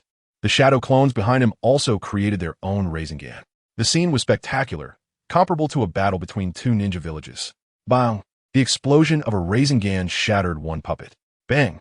One shadow clone exploded, and the rising smoke did not affect the battle. Explosions were heard constantly on the battlefield. Most of them were from exploding shadow clones. Although Narukami had many shadow clone techniques, the opponent's puppets could use a massive amount of ranged attacks. Thousands of shadow clones had barely approached the enemy before being largely depleted by poisoned shurikens. Seeing the situation was dire, Narukami decided to join the fight directly, with one hand forming seals. Tiger, monkey, tiger. Then Narukami spat out a large amount of mist that resembled oil, which rushed into the group of puppets. Fire release. Dance of the fire haze technique. Narukami watched as the oil mist was absorbed by the clothing of the puppets, then snapped his fingers. Snap! A large area of flames ignited within Scorpion's puppet army, scorching the puppets. Scorpion calmly spread his palm and sprayed water into the air to extinguish the flames. In that brief moment, Narukami's multiple shadow clones had approached Scorpion's puppet army. The shadow clones worked together, with one throwing another. The flying shadow clone directly slammed a Rasengan onto one puppet's body. The scene fell into chaos again. Taking advantage of the moment when Scorpion was controlling the puppets, Narukami stealthily approached Scorpion. Fire release. Great Fire Prison. This was an enhanced version of the binding technique. Fire release. Heaven Prison, which Narukami had used during the Chunin exams to restrict Gar's chakra. Narukami struck his palm against Scorpion's body. However, the moment he made contact with Scorpion's back, Narukami realized he had been fooled. There was no chakra fluctuation within this puppet. Narukami flipped the puppet in front of him. Damn, that startled me. A pair of eyes stared at him, but showed no reaction. Looking at the left chest of this puppet, the regeneration core engraved with Scorpion's name was missing. At that moment, only 10 puppets remained in the air. Narukami's multiple shadow clones had already been wiped out. The 10 puppets raised their arms, revealing gun barrels that popped out like machine guns. Da-da-da-da. Countless shurikens flew towards Narukami, splattering purple poison everywhere. Triple Gate of Hell. Narukami's palm slammed down onto the ground, raising 3 gates engraved with Yama. This was something Narukami learned from Orochimaru. Narukami had no other strengths, but his eagerness to learn and hard work were not qualities that others could imitate. Clang! Clang! Countless shurikens struck the first gate of hell, only managing to shatter it. While Narukami was hiding behind the gate of hell, contemplating his next move, the intense flames burned the second gate of hell. Other puppets circled around the gate, heading straight for Narukami behind it. Hee. I initially want to play with you a bit longer, but since you were like this, don't blame me. A hint of killing intent appeared in Narukami's eyes, and his expression turned as cold as ice. In his transformed state, 9 red tails appeared behind Narukami. As a perfect Jinchuriki, Narukami had reached the perfect control of the 9 tails. He hadn't used it since leaving Myoboku Mountain, but now he could no longer hold back. Before the triple gate of hell was broken, Narukami charged out directly, and upon seeing the 9 tails behind him, Scorpion could no longer remain calm. 9 tails Jinchuriki. He encountered a 9 tails Jinchuriki, and moreover, a perfect one. This meant that the information brought back earlier by Itachi Uchiha was false. The 9 tails Jinchuriki was not sealed within a kid named Naruto Uzumaki, but within this Konoha Umbu ninja in front of him. In an instant, Scorpion had lost his will to fight. He controlled the 10 puppets to block the charging Narukami. But these puppets were no match for the fully transformed Narukami. The puppets were wrapped by the tails behind Narukami, and the red chakra flowed along the chakra lines towards Scorpion. Seeing this scene, Scorpion proactively cut the chakra lines. These puppets couldn't even hold back Narukami for a second before being completely shattered. Trying to run. Seeing Scorpion's actions, Narukami guessed his intention. Since he had already been exposed, there was naturally no chance of leaving alive. If he wanted to return to the Akatsuki, he probably wouldn't have that opportunity anymore. Narukami leaped into the air, landing in Scorpion's escape path. The ground was smashed by Narukami, creating a massive web-like crack. Who exactly are you? Scorpion rarely used such a tone, but did not receive a response from Narukami. All he got was a fist wrapped in the form of a tailed beast. Boom. Just now, Narukami had 2 gates of hell remaining, but now he punched through the one that Scorpion had just been sent flying into. The shattered rocks buried Scorpion. There was not a sound. The scene was extremely quiet, and Narukami realized something was off. Although his punch had a lot of power, it hadn't hit Scorpion's regeneration core, so it was impossible to kill Scorpion in one hit. Not good.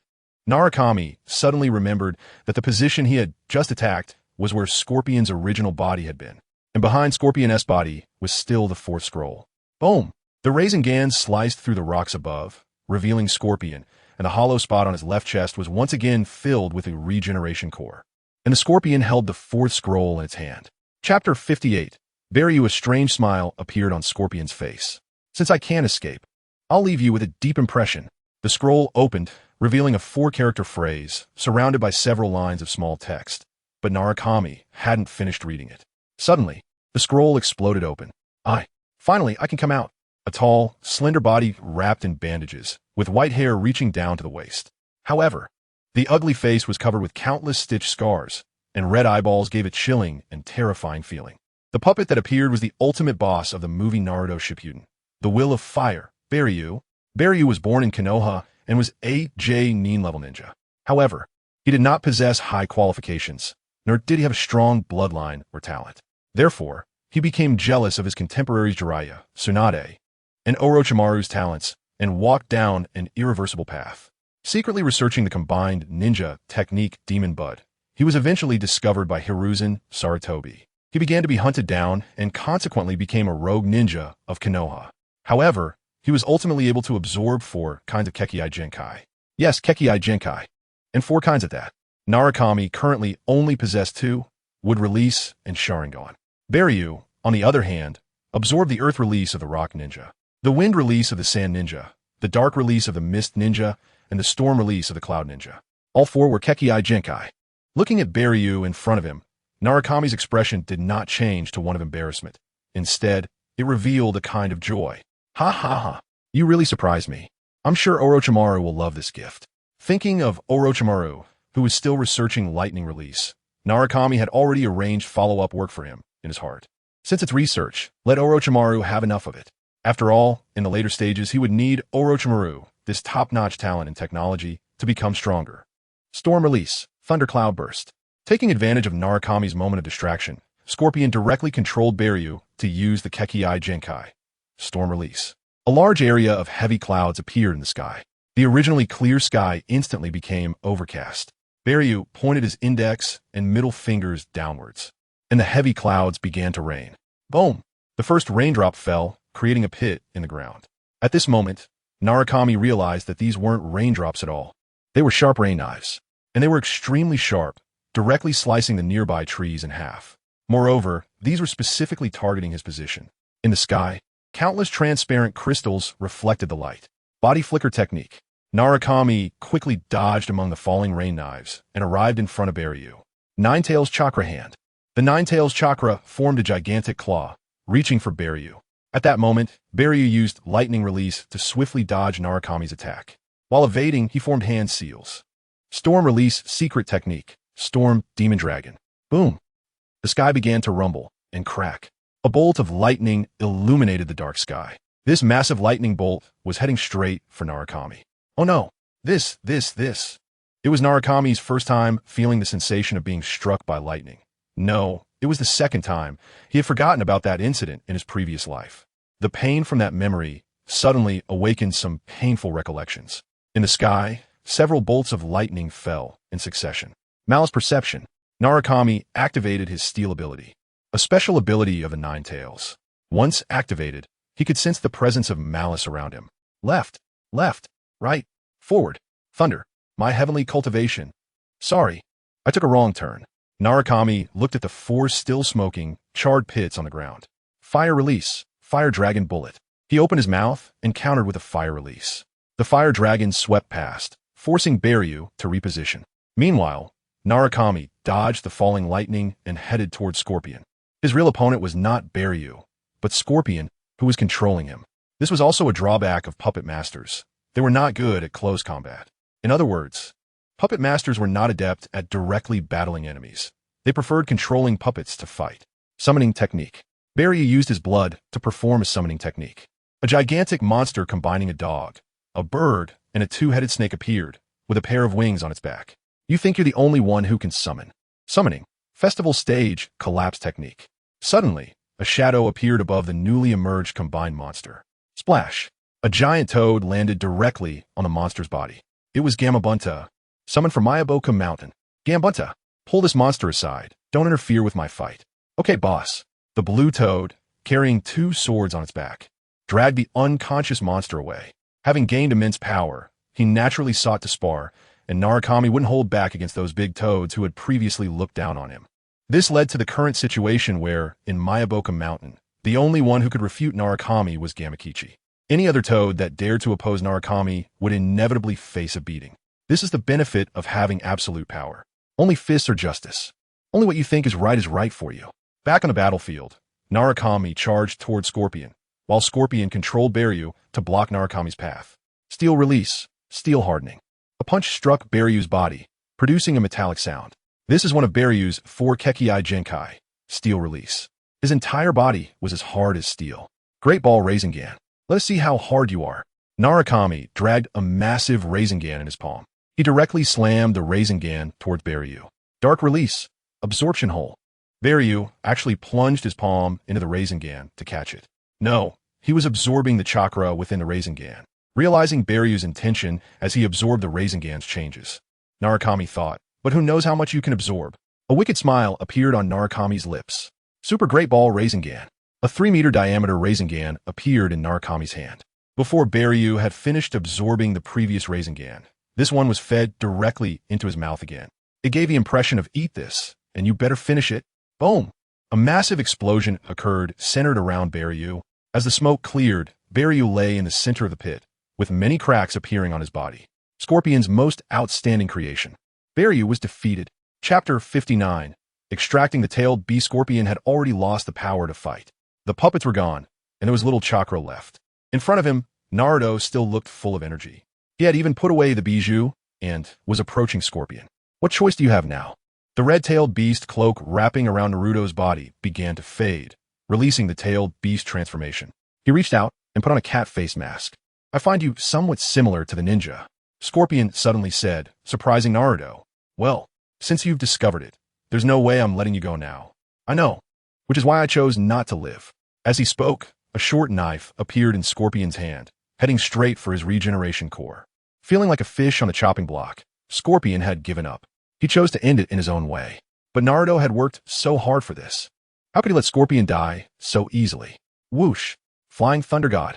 The golden flash of Konoha appeared, and Naruto directly extracted Scorpion's regeneration core. Scorpion's hand froze in place, unable to move due to the loss of chakra. Looking at the cylinder in his hand, the purple-black heart's blood vessels were partially exposed. He put away Scorpion's puppet body along with the regeneration core. These items were all prepared for Orochimaru. With these, Orochimaru could research the high-level puppetry, and Naruto could help him gather the funding. After a battle, he had obtained 2 puppets, and Naruto was overjoyed. Caw! A crow appeared on a tree, cawing at Naruto. Looking into the crow's eyes, he was surprised to see the Sharingan. Was it time to extract the tailed beast already? At this moment, Deidara should have already brought Gaara back to the Akatsuki. The crow clone that appeared was clearly Itachi Uchiha notifying Naruto. Extracting the tailed beast would take a long time. The more people involved, the faster the extraction would be. Scorpion was already unable to return, and as for Naruto, he had no intention of helping the Akatsuki extract the tailed beast. It was a thankless task. Moreover, it was Deidara and his partner who had abandoned him. Now that the mission was complete, Scorpion could not go back. Absolute had already seen all this. There was no way he would agree to take the blame. At this time, the other reinforcements from Konoha should have arrived. Naruto was referring to Team Guy led by Might Guy. In the urgent situation, Kakashi led Team 7 to assist first. Now the Sand Village should have already begun searching for Gaara. Although he had been pushed aside by many elders in the Sand Village, there was still one person supporting him. Chiyo. Sand Village. After the great battle, it was a wasteland. The area near the Kazekage building was already covered in yellow sand, and the ground was stained with blood-soaked sand. Team 7, led by Kakashi, was currently waiting. A short, plump old woman appeared. It was Chiyo, with purple hair and wrapped in a black robe. When the war first broke out in the Sand Village, Chiyo was unwilling to appear. But when she heard that the one invading the Sand Village was her grandson Scorpion, she could not sit still any longer. It had been 20 years since she left the Sand Village, and now she appeared in such a capacity. Moreover, she had turned the 3rd Kazekage into a puppet. What a shocking revelation. The sudden disappearance of the once powerful Kazekage to becoming a puppet now was overwhelming for the old woman. Thank you for your assistance, but Chiyo knew that as a Jinchuriki, Gaara had already been captured. Whether or not they should rescue Gaara was a serious question. Perhaps they still had time. Kakashi's words had caught Chiyo's attention. The chakra of the tailed beast was immense, and a Jinchuriki would die after the chakra was extracted. But the time it took to extract the tailed beast chakra was very long. Are you saying? Upon hearing Kakashi's explanation, a glimmer appeared in Chiyo's eyes. Her grandson had brought such a significant disaster to the Sand Village, and someone had to pay for this crime. Yes, we have about 3 days to search for Gaara. They were unaware that at this very moment, the Akatsuki had already begun extracting the one-tail Shikaku from Gaara. In a dark cave, 9 figures appeared, standing on the fingers of the Outer Path statue. Originally, there were 11 people, but with Naruto's absence, there was now a spot for him. Deidara, is the tailed beast ready? Pain looked at Deidara, but did not see Scorpion, which piqued his curiosity. Scorpion? Deidara appeared heartbroken. He stayed behind in the sand village to cover my escape. I don't know if he... Seeing Deidara like this, everyone laughed. You underestimate Scorpion too much. If Scorpion wanted to leave, no one in the sand village could stop him. The figures nodded in agreement. Only Naruto did not respond, because he knew that Scorpion was in his hands, and right now, he was in a hollow of a large tree.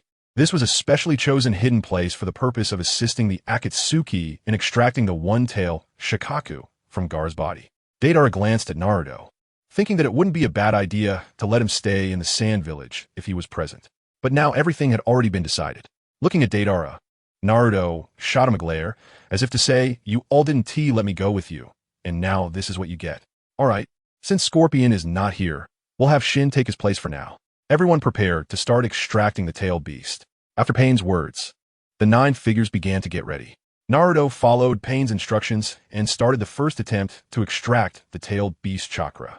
Gaara rose into the air, and the tailed beast chakra was drawn out from Gaara's eyes and mouth, being devoured by the Outer Path statue. The powerful tailed beast chakra materialized, continuously injecting into the Outer Path statue. Gaara wore a painful expression, as if he was enduring immense torture. He won't die anyway. Thinking that Shio would use the rebirth jutsu to revive Gaara later, Naruto was no longer worried. At that moment, the Konoha reinforcements had already regrouped. However, only Shio had been sent from the Sand Village. This showed just how little Gaara was valued during his years in office. After Kakashi recounted the events in the Sand Village to Might Guy, everyone began their search for Gaara. Summoning jutsu, tracking Fong.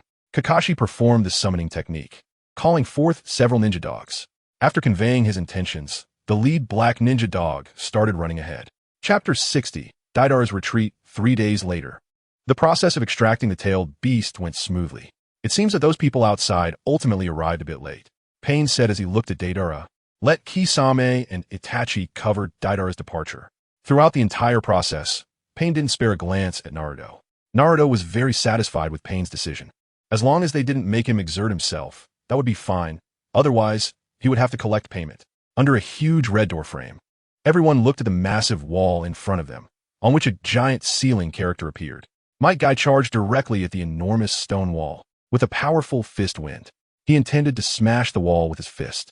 However, when his fist struck the wall, it only created a transparent ripple. It was a barrier. Might Guy stepped back. Since it was a barrier, it was normal that his punch didn't break the stone wall. In a ninja world, there are many powerful barriers. The way to deal with such a barrier is to break the seal. What do you think? Granny Chiyo said, clearly pointing to Kakashi. This is the 5 ceiling barrier, right? Kakashi said as he looked at the giant ceiling character. The 5 ceiling barrier is sealed by 5 symbols simultaneously, and only by uncovering all 5 symbols at the same time can the barrier be broken. This means they not only need to find the locations of the 5 symbols, but also have to coordinate perfectly to uncover them all at once. Now that we know how to break the seal, let's quickly find the other 4 symbols. Might Guy couldn't help but want to unleash his youth. It was as if he had a surge of blood that had no place to be released, and Lee felt the same way. Soon, everyone began searching for the locations of the other 4 symbols. Ready. Finally, the other 4 symbols were found. Everyone responded and together uncovered the symbols. Due to the previous failure of his punch, Might Guy was eager to redeem himself against the stone wall. Hit! The blue beast of Konoha sprang into action, moving swiftly on the water surface. Then, with a flying kick, he struck the stone wall. Boom! The entire stone wall collapsed. Might Guy's figure stretched and entered the cave. At this moment, the Outer Path Golem was no longer present in the cave, and the other Akatsuki members had also disappeared. You guys are late. Might Guy's figure landed on Deidara, who was sitting on top of Gaara, who had just been stripped of his tailed beast. Gaara lay on the ground without any reaction. Naruto looked at Gaara, and his suppressed emotions erupted. He and Gaara were friends. Unexpectedly, after some time apart, he now found Gaara without his tailed beast. As a fellow Jinchuriki, how could Naruto not feel heartbroken? Get out of my way. Naruto shouted at Deidara. Ha! Kid, I'm right here. What are you going to do? Rasengan. Naruto's palm formed a Rasengan. During the time he trained with Jiraiya, Naruto had mastered how to use the Rasengan. Now was his first time applying it in battle. However, just as Naruto was about to rush forward, Kakashi blocked him. Itachi and Kisame appeared beside Deidara, but they were only clones that possessed part of their power. Nevertheless, this was enough to intimidate everyone. Itachi. Kakashi's eyes flashed with cold light upon seeing Itachi, having previously gone to Konoha to gather intelligence. Now encountering him here again meant that Itachi might attack Konoha for the tailed beast. That's enough. Deidara, we're just covering your escape. Itachi activated his Sharingan and looked at Deidara. Kisame also looked at Deidara. After all, he was a little fan of Itachi. Naturally, he agreed with Itachi's decision. No one wanted to help others while watching them gloat. Good. Let's leave quickly since your time is limited. Deidara stood up, stepping on Gar's face. Itachi ignored Deidara's actions. After all, Gar was already dead. However, seeing Deidara insult Gaara again ignited Naruto's fury even more. Deidara spat out a piece of white clay from his palm, which transformed into a giant white bird under his manipulation. Then I'll be leaving. Deidara jumped onto the back of the giant bird, with Itachi and Kisame covering his escape. After all, they were just clones. Watching Deidara trying to flee, everyone present fixed their gaze on him. Next time, we might just meet in Konoha. Kid, Deidara said mockingly to Naruto, his eyes filled with killing intent. Fire style, fireball jutsu. Kakashi unleashed a fire-style jutsu towards Deidara in the sky. At the same time, Itachi also activated a ninjutsu, but his hand signs were faster than Kakashi's. Fire-style, fireball jutsu. Both fireballs exploded in the air, creating a massive spark. Watching Deidara retreat, Kakashi was the first to follow. But Naruto followed closely behind him, and seeing the determination in Naruto's eyes, Kakashi understood what he meant. Seeing the two leave, Itachi and Kisame did not stop them. They were only covering Deidara's escape and did not mean to block all enemies in front of him. If two members of Akatsuki could easily capture him, then there would be no need for him to stay in Akatsuki. The people present were divided into two groups. Seeing Might Guy, the blue beast of Konoha, Kisame took the initiative to engage. The three members from the third squad were also involved, leaving Granny Chiyo and Sakura for Itachi, two seemingly average fighters. In the shadows, Naruto watched everything unfold. Although there were some changes, it didn't have a significant impact. It seemed that Sakura was no longer in danger.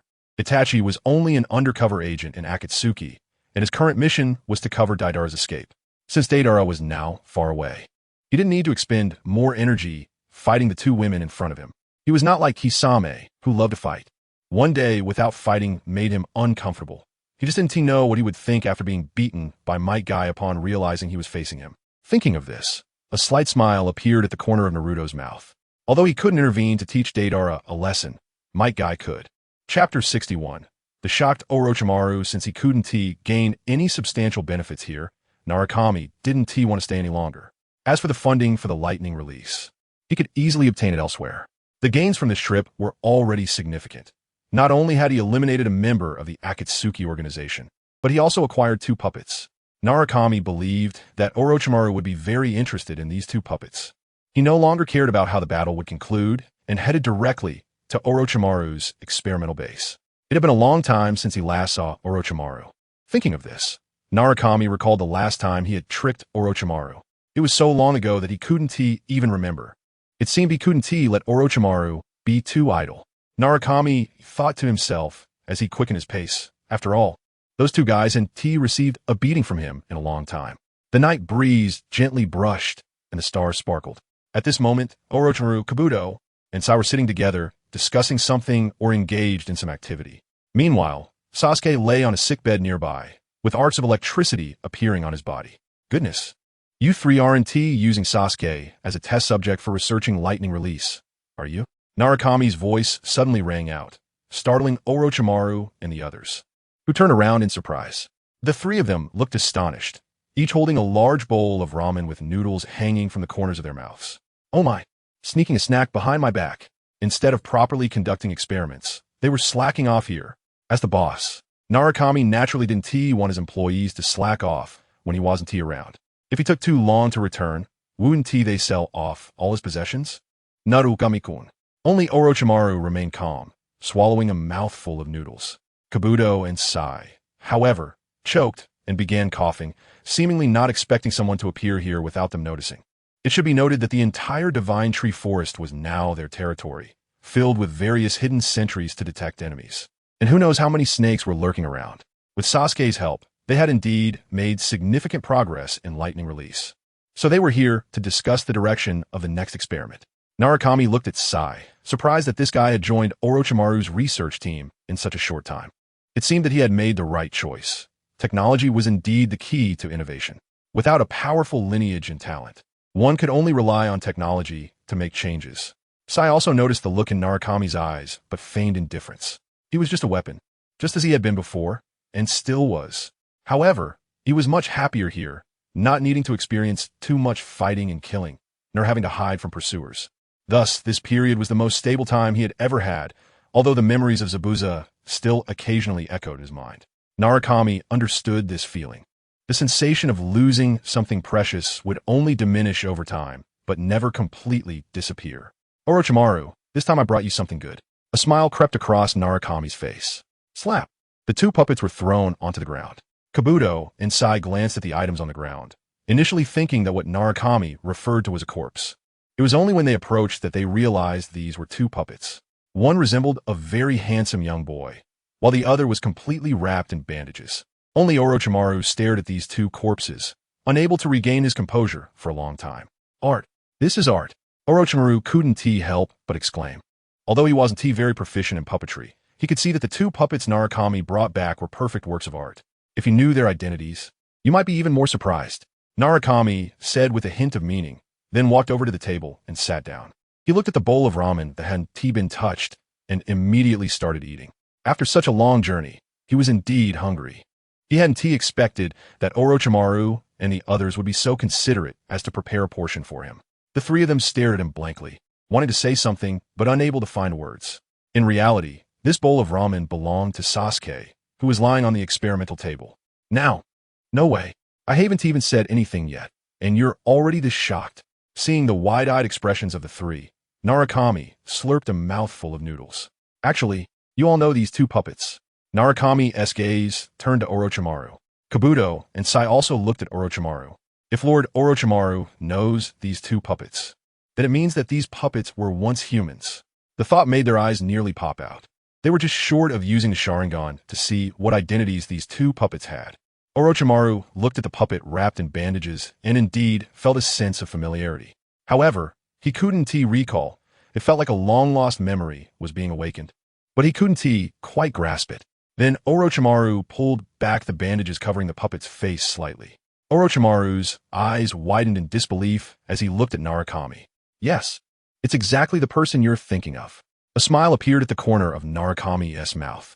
He knew Baruhu well, after all. He was his peer and had even captured him before. Lord Orochimaru, who is this puppet? Only Kabuto and Sai were still unclear about who this person was. Watching Narukami and Orochimaru play coy, they couldn't help but feel curious. This puppet is Baruhu. Baruhu? Sai had never heard that name and couldn't find any clues in his memory.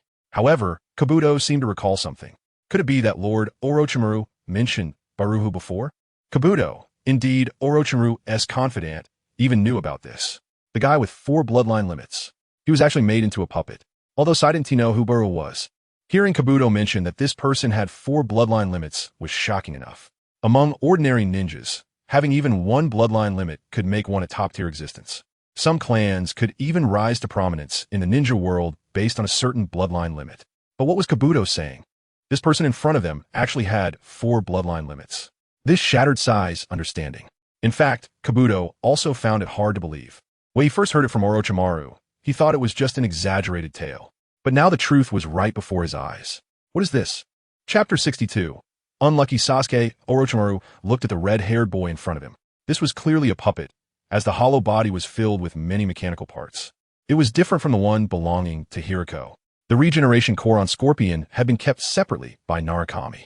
Therefore, the three present did not find any clues about the identity of this boy puppet. As for the person that Narukami mentioned Orochimaru knew, that was even less clear. Huh. Orochimaru, you're getting old. Your memory is not good.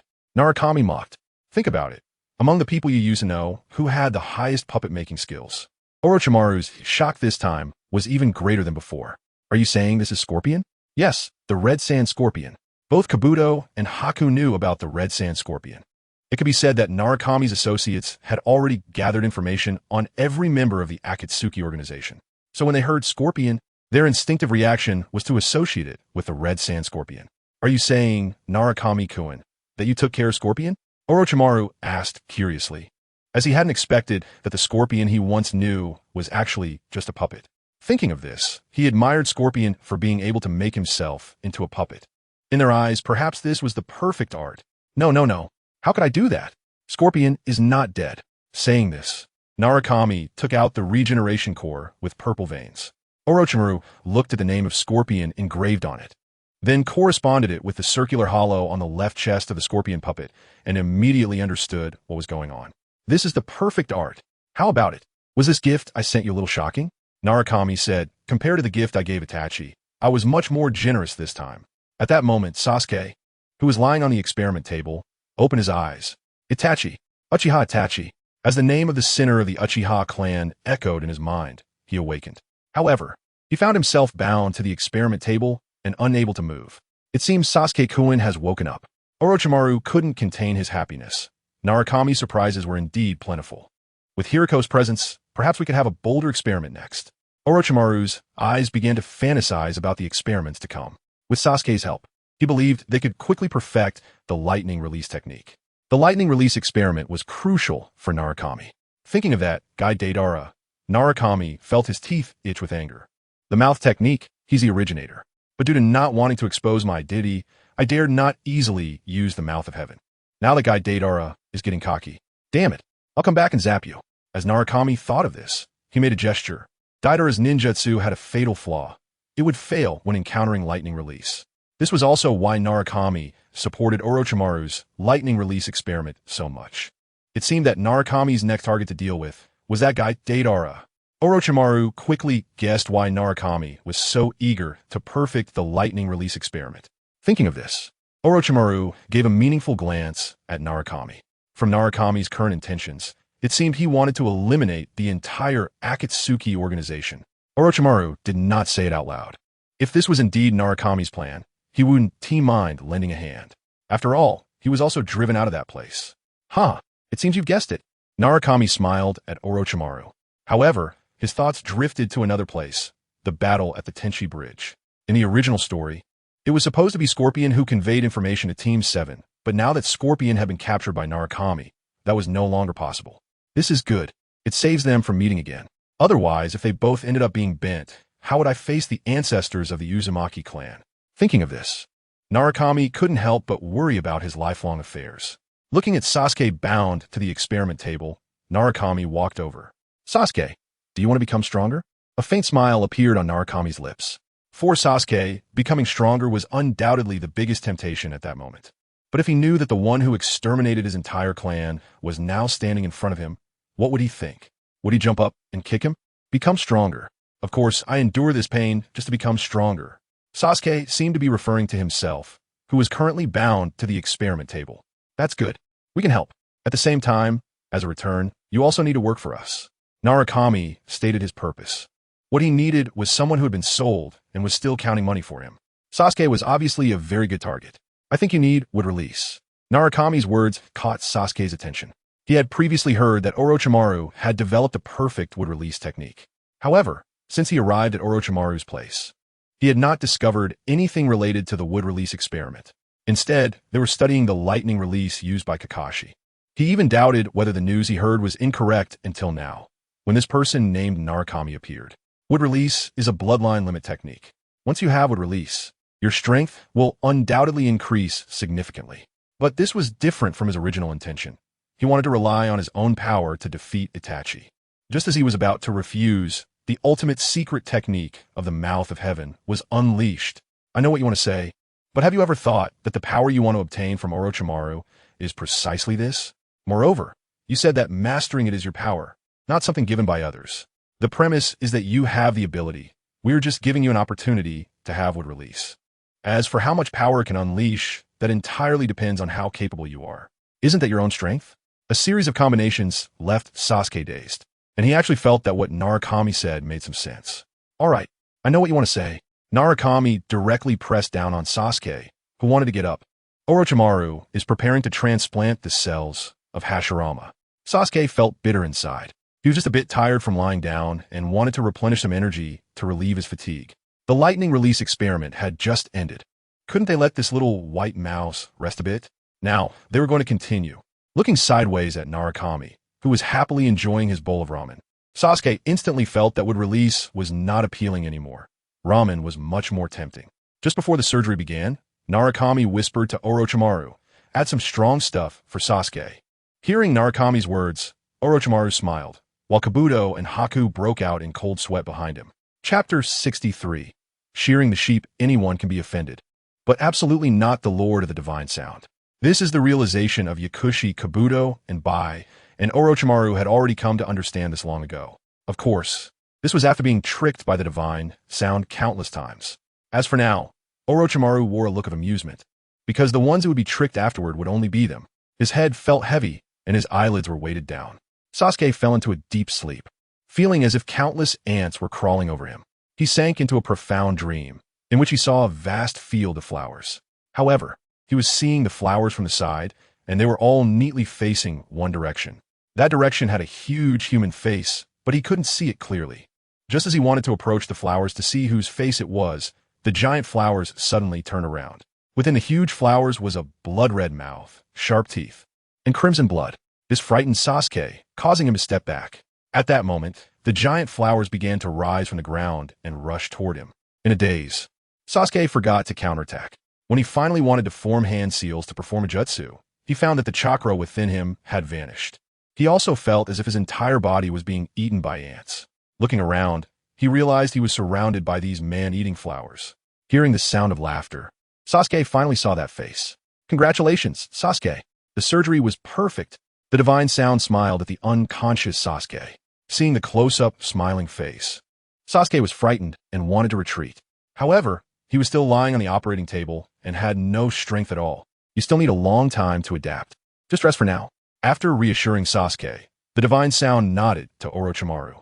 The two exchanged smiles. How much longer until the lightning release experiment is complete? The lightning release is already finished, but how to integrate it into a human body is a challenging problem. "We three were just researching this issue," Orochimaru said, glancing at the bowl of ramen that had been sitting on the table for days. It took several days to transplant Hashirama's cells into Sasuke. The three of them had no time to rest and couldn't even have a full meal. Looking at their boss now, they felt truly exploited. With this thought, Orochimaru, Yakushi, Kabuto, and Bai looked at the Divine Sound with slightly resentful eyes. I will solve this problem for you. After the lightning release experiment is completed, don't worry. I will definitely give you some time to rest. The expenses will be deducted from a budget," the Divine Sound said with a smile, knowing that it was impossible to make a horse run without letting it eat grass. Hearing the Divine Sound's words, Orochimaru focused on him, not because of the rest he mentioned, but because he could solve the problem the Divine Sound spoke of. They had been conducting the experiment on how to perfectly integrate the lightning release into the human body for quite some time, without any leads. Now that the Divine Sound seemed to have a solution, Orochimaru wanted to hear what suggestions he could propose. "You mean ninjutsu tools?" The Divine Sound's two light words seemed to open a window for Orochimaru. Upon hearing the Divine Sound's hint, Orochimaru suddenly thought of how to carry out the subsequent experiments. "Divine Sound Coin, you're too smart. How do we not think of that? It seems you need to come to the base more often to provide us with inspiration." Saying this, Orochimaru hurriedly searched for experimental materials. It seemed that Orochimaru had already started researching how to use ninjutsu tools to perform jutsu. This was intentionally leaked by the Divine Sound to allow Orochimaru to get in touch with it early. In the future, modifying something like a Gundam would not be a problem. Watching the three busy individuals, the Divine Sound chose to leave. Lightning release, puppetry, and the bloodline limit of the Shikaku were enough for the three of them to research for months without food or drink. The Divine Sound walked away like a boss who had arranged work for his employees. In Konoha Village, Hokage Building. "Tsunade, this is dessert, specially bought for you." Upon returning to Konoha, the Divine Sound sought out Tsunade without anything else to do. "You brat, how dare you come back?" Tsunade kicked the table in front of her, slamming it against the door. "Hey, Tsunade, why are you so angry? Who made you mad?" Here, have a piece of dessert to cool down. Saying this, the divine sound directly stuffed a piece of dessert into Tsunade's mouth. You little brat, It's really delicious. I told you, delicious food can improve one's mood. Don't think that bribing me will make things go away. What happened to the support for Tsunade? Where did you run off to? The divine sound knew Tsunade would hold him accountable for this, so he had prepared beforehand. Tsunade, didn't I say before? We can maximize the benefits of the situation. Besides, with Kakashi and Might Guy Senpai, are you still worried about failing the mission? The divine sound began to massage Tsunade's back, trying to please her. The one-tail Shikaku was taken away by the Akatsuki. Tsunade's anger lessened a lot as she spoke, because this was already an unchangeable fact. What about Gaara? The divine sound's expression was just right. Even though Tsunade couldn't see it now, as a master of acting, he always had to treat performance as his basic skill. Gaara was saved by Chiyo's reincarnation jutsu. The divine sound thought to himself, just as he had expected. Since that's the case, we can consider the matter of the one-tail Shikaku closed. You seem completely unfazed by what I said. Not even curious? Tsunade noticed the divine sound's unusual demeanor and turned to look at him. But this brat was staring at something. Bang! The glass of the Hokage building was smashed out in the shape of a person. In the distance, a figure was stuck upside down against a tree, with 2 streams of blood dripping from his nose. That person was the divine sound. It seemed that the budget issue with Orochimaru needed to be resolved early. Then let's make a trip to Tsunade. If the people of Tsunade knew they were being targeted again, they would probably be in tears. Truly, one wave had not subsided before another rose. Even when shearing the sheep, one couldn't always target just one sheep from Tsunade. The divine sound didn't care about that. Any sheep that could be sheared was a good sheep. After all, it wasn't his own sheep, even if they were sheared to death. It had nothing to do with him. This time, he could also help Orochimaru collect some materials and scrolls about puppetry techniques. It could be said to be a trip with multiple purposes. Chapter 64. Visiting Tsunade again, the continuous series of battles had completely drained the foundation of Tsunade. At this moment, the village's defenses were extremely weak. One could say that Tsunade was nearly deserted, facing the near extinction of their elite ninjas. The new generation of ninjas was not yet ready to take the field. Tsunade, which originally lacked military strength, was now in a severe state of disarray. Narukami stood on the massive stone wall surrounding Tsunade, gazing at the village that had been almost fully restored after the battle. A sly smile crept across his lips. He understood the saying that a skinny camel is bigger than a horse. No matter how much their base was compared to Tsunade, it could not match up. Under the cover of night, Narukami stealthily infiltrated the Kazekage building. This time, it was far easier than the last. It seemed that Deidara had indeed inflicted significant damage on Tsunade. The people of Tsunade must have loathed him by now. Thinking of this, Narukami contemplated whether he should involve Tsunade in retaliating against Deidara in the future. Still in the same position, in that same room, the layout of the Hokage building had not changed. Looking at the mountain of gold before him, Narukami's eyes sparkled with excitement. One bag, another bag. He eagerly stuffed the gold sand into bags and also emptied the scrolls from the shelves into them. After packing everything, Narukami plopped down on the small bags. Come out, Gaara, or I'll leave. Before infiltrating Tsunade, Narukami had already altered his appearance. In the corner of the room, a pile of sand gathered to form a human figure. The figure gradually solidified into Gaara's form. What's wrong? Aren't you going to react at all to seeing me take everything away? Narukami teased. What can I do? The golden flash of Konoha isn't something just anyone can deal with. It seems you recognized me last time, but this time you're just letting me take things so easily? What else can I do?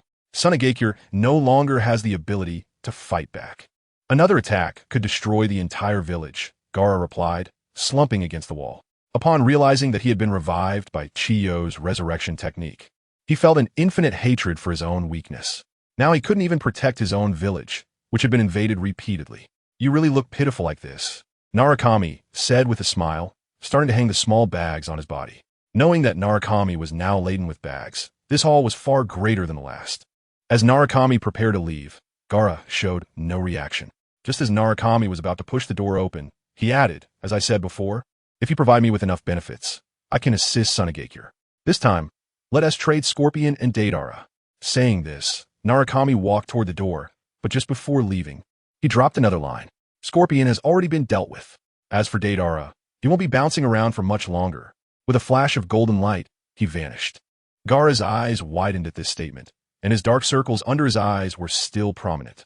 If he had only heard the first part, he might have thought Narukami was making excuses, but the second part made him somewhat believe. After all, Scorpion had not been present when he was rescued. And after Scorpion fled Tsunade, he had lost all contact. Perhaps it really was as Narukami said. Scorpion was already dead. Gaara seemed to be reassuring himself. At this moment, he needed a strong dose of confidence. Otherwise, he might collapse at any moment. All that was supporting him now was Tsunade. Exhaustion, both physically and mentally, caused him to lean against the wall and fall asleep. This was the first time he slept so soundly, without worrying about the tailed beast's rampage or the threat of assassination.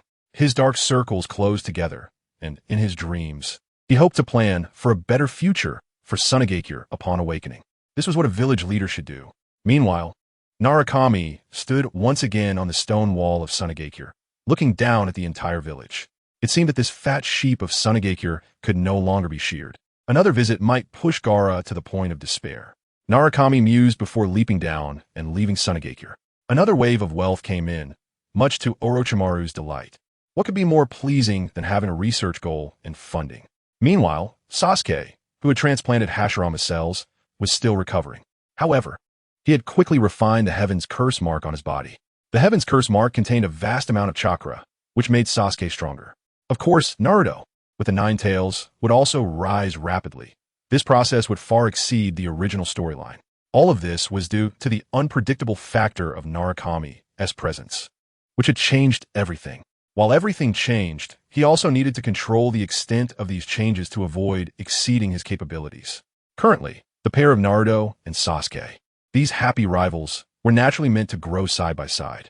As Sasuke grew stronger under Orochimaru's guidance, Naruto began studying even harder in Konoha. Previously, while following Jiraiya, he had already learned the Rasengan, but his control over the chakra, for it was not perfect. Now, Naruto was learning how to control chakra more precisely. Watching Naruto practicing under the waterfall every day or practicing wind release through leaves, Narukami felt a sense of nostalgia. Come on, little brother. All of this is what I went through, and now it's your turn. Back then, when he was in Myoboku, there was no one he could consult. The only ones he could ask were the toads, but when he was weak, they ignored him. When he became strong, he no longer needed their guidance. So, Naruto was indeed fortunate now. Thinking of this, Narukami realized it had been a long time since he left Myoboku, and he and T returned to see Gamamaru. I should go back and check on him, Narukami said, recalling that Gamamaru's thighs were not ordinary thick and needed to be held tightly. With that thought, Narukami used the reverse summoning technique and returned directly to Myoboku. Although he'd been away for a long time, every tree, blade of grass, and mountain felt familiar, along with the disgusting feeling of the insects. Upon arriving in the palace, he encountered a familiar face. It was a person, not a toad. Jiraiya. What was he doing here? Shouldn't he be with Tsunade now? Truly, a straight man does not deserve a partner. How foolish of him to think he could kick up sparks with that kick. Recently unwell, working late into the night to update, so the release will be late. Readers can check back the next day, but I will insist on updating every day. Thank you all for your support. Chapter 65. Jiraiya's provocation. Who would have thought that Jiraiya would be so unreliable, not staying in Konoha with Tsunade, but running off to Myoboku Mountain? Jiraiya had his own thoughts. Facing Tsunade, that violent maniac, he could endure for a day or two, but who could hold up under that every day? He had already decided that once Konoha stabilized, he would go out to look for materials. Intimate Paradise had been on hiatus for a long time, and if it didn't update soon, Kakashi would have nothing left to read. Another reason for coming to Myoboku Mountain was to wait for Narukami.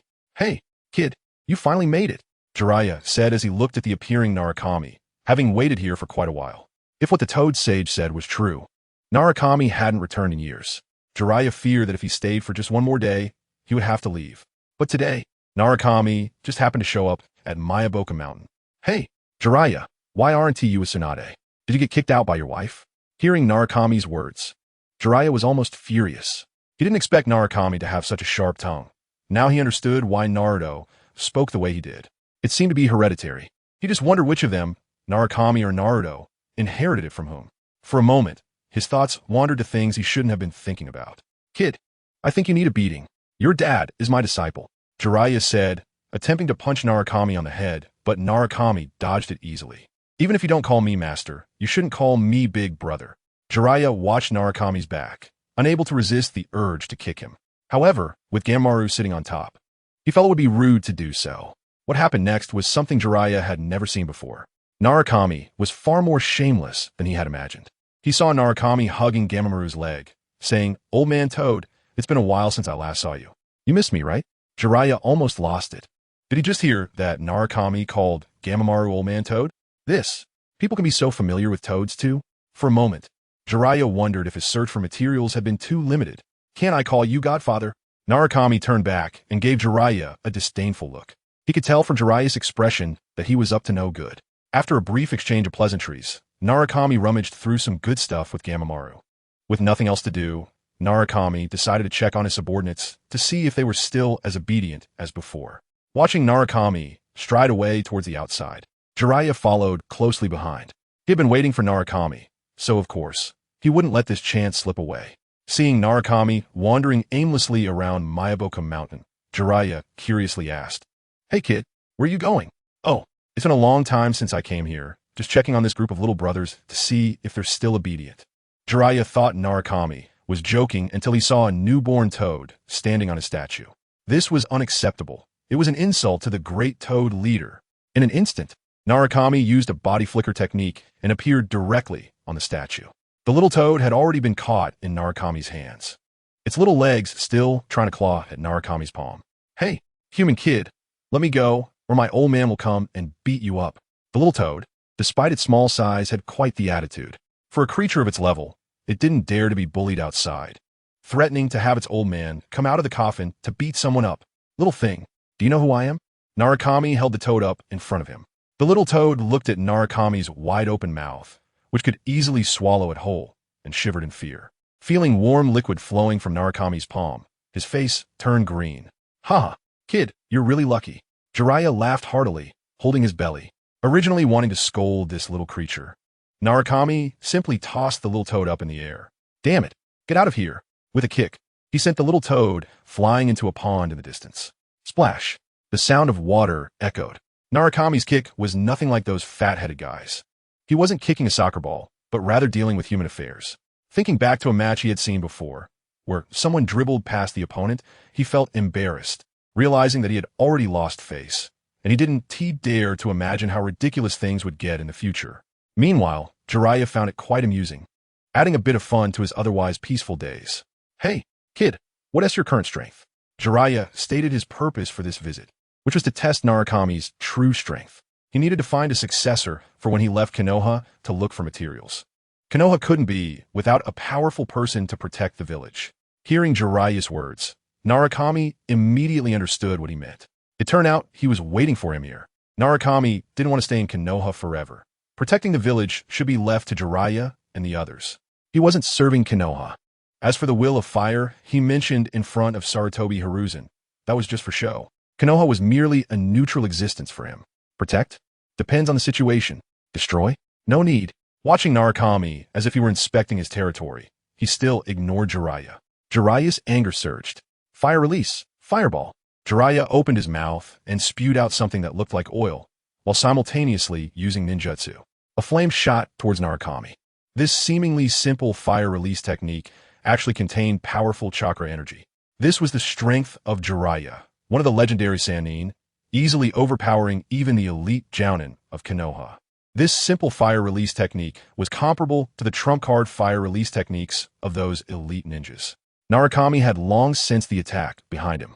Instead of dodging, he quickly used water release to wrap his body in a thin layer as the flames approached. Jiraiya watched as Narukami was engulfed by the flames and let out a scream. Acting? It shouldn't be like this. The previous attack was not hidden. Even a Chunin could detect it. According to the Toad Sage, this guy had already cultivated to the Sage mode.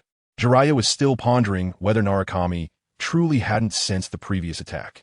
Meanwhile, Narukami was already smoking from the flames, regardless of whether he was pretending or not. If this continued, he would definitely end up getting a beating from Tsunade. Chapter 66. The Secret Technique of Leaf's Hidden Transmission. 1,000-Year Kill Kid, don't burn yourself. A mischievous smile appeared at the corner of Jiraiya's mouth. He quickly charged forward, treating Naruto like a soccer ball, with the pawn serving as the goal. Jiraiya intended for Naruto to experience this feeling as well. Sensing Jiraiya's malicious intent behind him, Naruto decided to play along. Since you're treating me this way, don't blame me for being rude. That wicked smile? Naruto's grin was even more rampant than Jiraiya's. He had prepared an ultimate secret technique. As Jiraiya rushed toward Naruto, he noticed that the kid was still pretending to be burned. He made up his mind. How could I leave without testing your limits? With a kick charged with power, a sound of breaking air was heard. But based purely on strength, Jiraiya's kick was not meant to send Naruto into the pond. He intended to kick Naruto straight up into the sky. Kid, take this. In an instant, Jiraiya's kick landed on Naruto's backside. Whoosh! Watching Naruto fly up, a triumphant smile appeared on Jiraiya's face. But before he could even laugh, bang! Naruto in the sky suddenly transformed into a wooden dummy. Not good, a substitution technique. The secret technique of Leaf's hidden transmission, 1,000-year kill. Naruto formed a tiger seal with both hands and aimed for Jiraiya's backside. Jiraiya felt a chill approaching from behind and turned his head. However, before he could fully turn around, he saw Naruto's wicked grin. Upon seeing Naruto's hand gesture, Jiraiya already guessed what Naruto was about to do. Kid, no. Jiraiya was about to use a ninjutsu, intending to stop Naruto. But by the time his voice traveled, Naruto's fingers were already in motion. The scene was both silent and loud.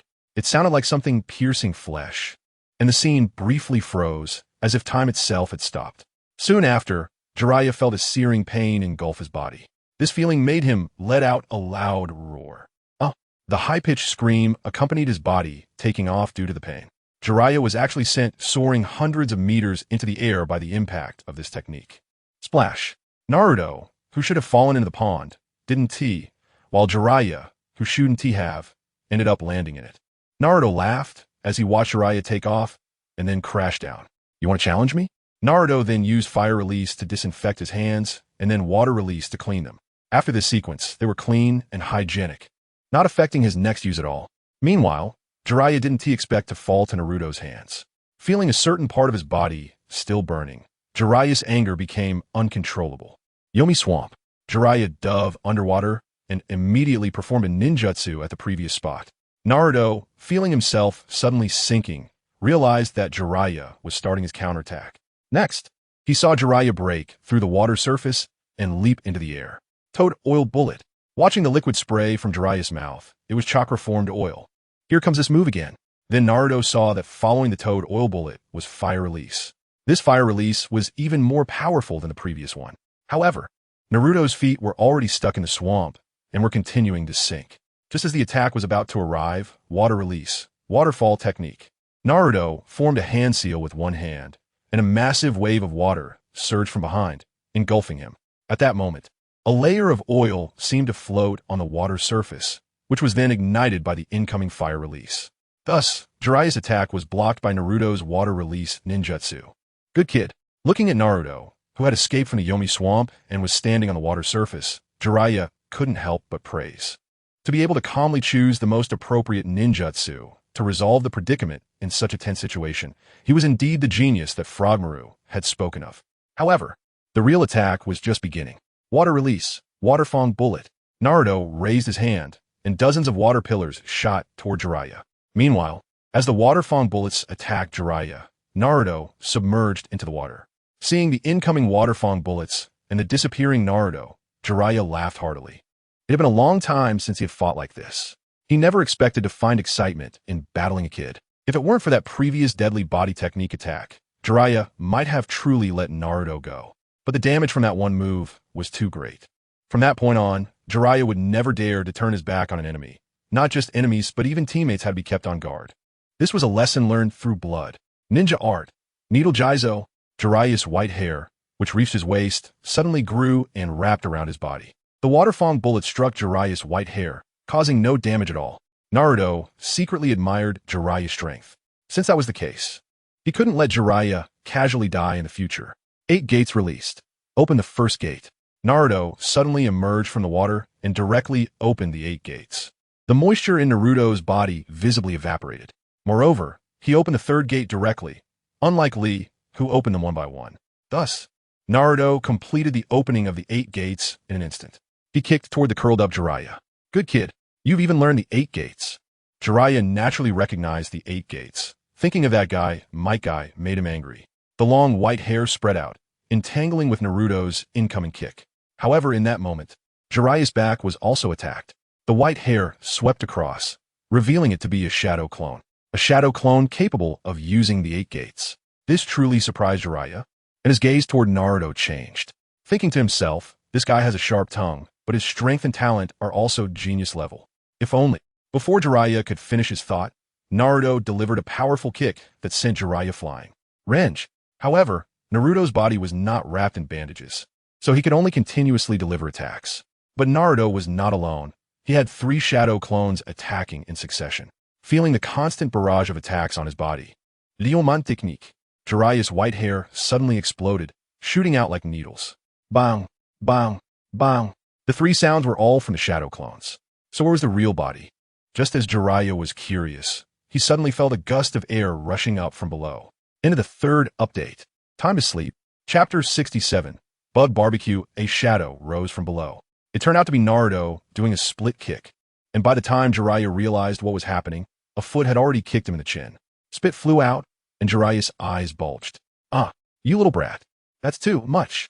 Jiraiya flew up into the air. Naruto watched as Jiraiya shrank to a small dot and disappeared in the sky, nodding slightly. Just then, he sensed a chakra fluctuation behind him. Water style, water barrier. A thick layer of water appeared around Naruto, but did not stop Jiraiya's attack. With another kick, Jiraiya struck Naruto in the stomach. His feet slid across the ground, but Naruto did not stop his counterattack. Water style, heavenly cry. As he retreated, Naruto formed hand seals with one hand while simultaneously shooting out needle-like water projectiles from his mouth. Seeing this attack, Jiraiya's white hair wrapped around him again. The sound of the water needles hitting Jiraiya's hair resembled metal clashing. Not only that, but at the moment Naruto stopped, he planted a foot on the ground and shot out again. First, a multiplied shuriken flew towards Jiraiya. This shuriken was as tall as Naruto himself, and it was even attached with explosive tags on the sides. A smile appeared at the corner of Jiraiya's mouth. This kid has quite a few tricks up his sleeve. The more unexpected the attack, the more it could inflict fatal damage on the opponent. Jiraiya understood this well from his experiences on the battlefield. The younger generation of Konoha had no idea of the cruelty of war. They still thought it was just like playing house in ninja school. Once these people were on the real battlefield, the gap between them and Naruto would become evident. This was one of the points Jiraiya admired about Naruto, his ability to flexibly use ninjutsu to create a sense of pressure on the enemy. Just as Jiraiya thought he was on the 5th level and was preparing to dodge the multiplied shuriken, he was surprised to see the shuriken turn back after passing by. Moreover, this shuriken had transformed using Naruto's transformation technique. Surrounded from both sides, Jiraiya also used his feet to form hand seals. He was the only one able to form hand seals with his feet, and while doing so, his hand were also forming seals. He activated 2 ninjutsu simultaneously, charging forward. After forming the seals with his feet, Jiraiya landed on the ground. Hiss! A cold chill ran up from below. Jiraiya found himself sitting on something. This piercing pain reminded him that he had been hit by secret body technique, 1,000 years of pain. This time, Naruto had used it and was waiting for Jiraiya to take the bait. After forming the tiger seal, Naruto did not move from his position. You thought I was on the 5th level, but I'm actually on the 50th. Naruto laughed and used fire style to clean his palm. He swore this would be the last time he used this technique today. It really would be the last time. Jiraiya lay on the ground, covering his backside with both hands. He never expected that after decades in the ninja world, he would be humiliated in this way by a kid, and twice at that. For a moment, he was too embarrassed to lift his head. Just then, a huge shadow appeared above the 2 of them. Who dares to bully my son? A gigantic blue toad appeared, carrying 2 massive ninja blades on its back. Luckily, Naruto quickly pulled Jiraiya out, or he would have been crushed under the toad's weight. Although saved by Naruto, Jiraiya couldn't muster a word of gratitude. A certain part of his body still throbbed painfully. Jiraiya, the one who appeared, was Gamabunta. He glanced at Jiraiya, who looked dejected, and then at the kid beside him. Lord Naruto, why are you back? A shiver ran down Naruto's spine, causing goosebumps all over his body. What? Can I come back? He shot a glare at Gamabunta. No, no. If I had known you were back, I would have notified everyone to welcome you. Gamabunta quickly replied, afraid of being beaten for saying the wrong thing. Old man, that guy kicked me. The little toad atop Gamabunta's head pointed at Naruto. Hearing that his son had provoked Naruto, Gamabunta quickly grabbed the little toad off his head. Get lost. He kicked the little toad back into the pond. Lord Naruto, the kid doesn't know better. Please forgive him. Gamabunta bowed and said, I'll teach this kid a lesson. Splash. He leaped into the distant pond. There's no way to run. Let him go. He's scared too. A smirk appeared on Naruto's face, enjoying this rare moment of happiness. He casually picked 2 dogtail grass and shot them out. Swish! The sound of slicing air echoed, and the 2 dogtail grasses flew back, now covered in grasshoppers. Bug snacks. Nutritious and healthy. Whoosh! With a fire-style technique, he roasted the grasshoppers until they turned crispy and golden. A fragrant smell wafted through the air. Want a skewer? Seeing the bug delicacies Naruto offered, Jiraiya hesitated but eventually took them. Crisp. The fragrant explosion filled Jiraiya's mouth. Not bad. This kid has some skills. I didn't wash my hands.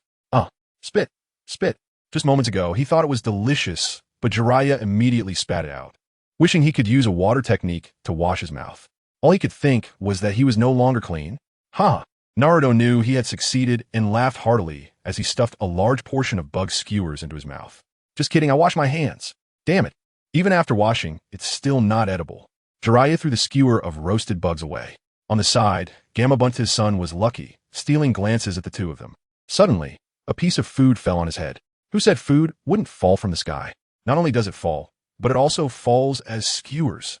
Gamabunta savored the bugs, surprisingly discovering they were quite tasty. Just as Jiraiya noticed the little toad, Naruto said, Did you know? What you threw away before was my food for a whole day. Sometimes I wouldn't even get that much in a day, or even 2. Lying on the grass, Naruto looked at the clear blue sky, unexpectedly finding the scenery of Mount Myoboku so beautiful. Why hadn't he noticed it before? Was it because he was too weak? Or was it that filling his stomach had become a daily challenge? Chapter 68. Tragic encounter. Hearing what Naruto said, Jiraiya felt a twinge of guilt in his heart. He had heard that Naruto had lived here for over a decade. It was unimaginable how a baby could grow up all alone. When others were still babies, I had already started learning to walk. This was still because Naruto was a time traveler. Although his physical condition was poor, he managed to do it with his strong willpower. By 1 year old, I could climb to the top of the mountain. I lived with toads, drinking dew in the morning and catching insects in the evening. In the dead of night, there weren't bright lamps, but flickering campfires. Fortunately, I made it through everything. Naruto sighed deeply as he spoke. He didn't continue. Jiraiya could already guess how tragic Naruto's life must have been afterward. So, do you understand my feelings, Jiraiya? Naruto turned his head, looking intently at Jiraiya. I understand. Looking into Naruto's eyes, Jiraiya found himself at a loss for words. Since you understand, it's easy to handle. So I want to live a free life for a few years. You can agree to that, right? We said this. Naruto sounded as if he was speaking about his lifelong dream. Hearing this, Jiraiya couldn't help but agree. All right, I promise you. You promised me, so I'm off. With that, Naruto jumped up, flailing his limbs and laughing loudly as he disappeared into the distance. What a little rascal. So he learned to walk right after being born and could climb mountains all along. And that was all a lie. Jiraiya finally realized that he had thought Naruto was expressing deep emotions, but instead, it was a trap.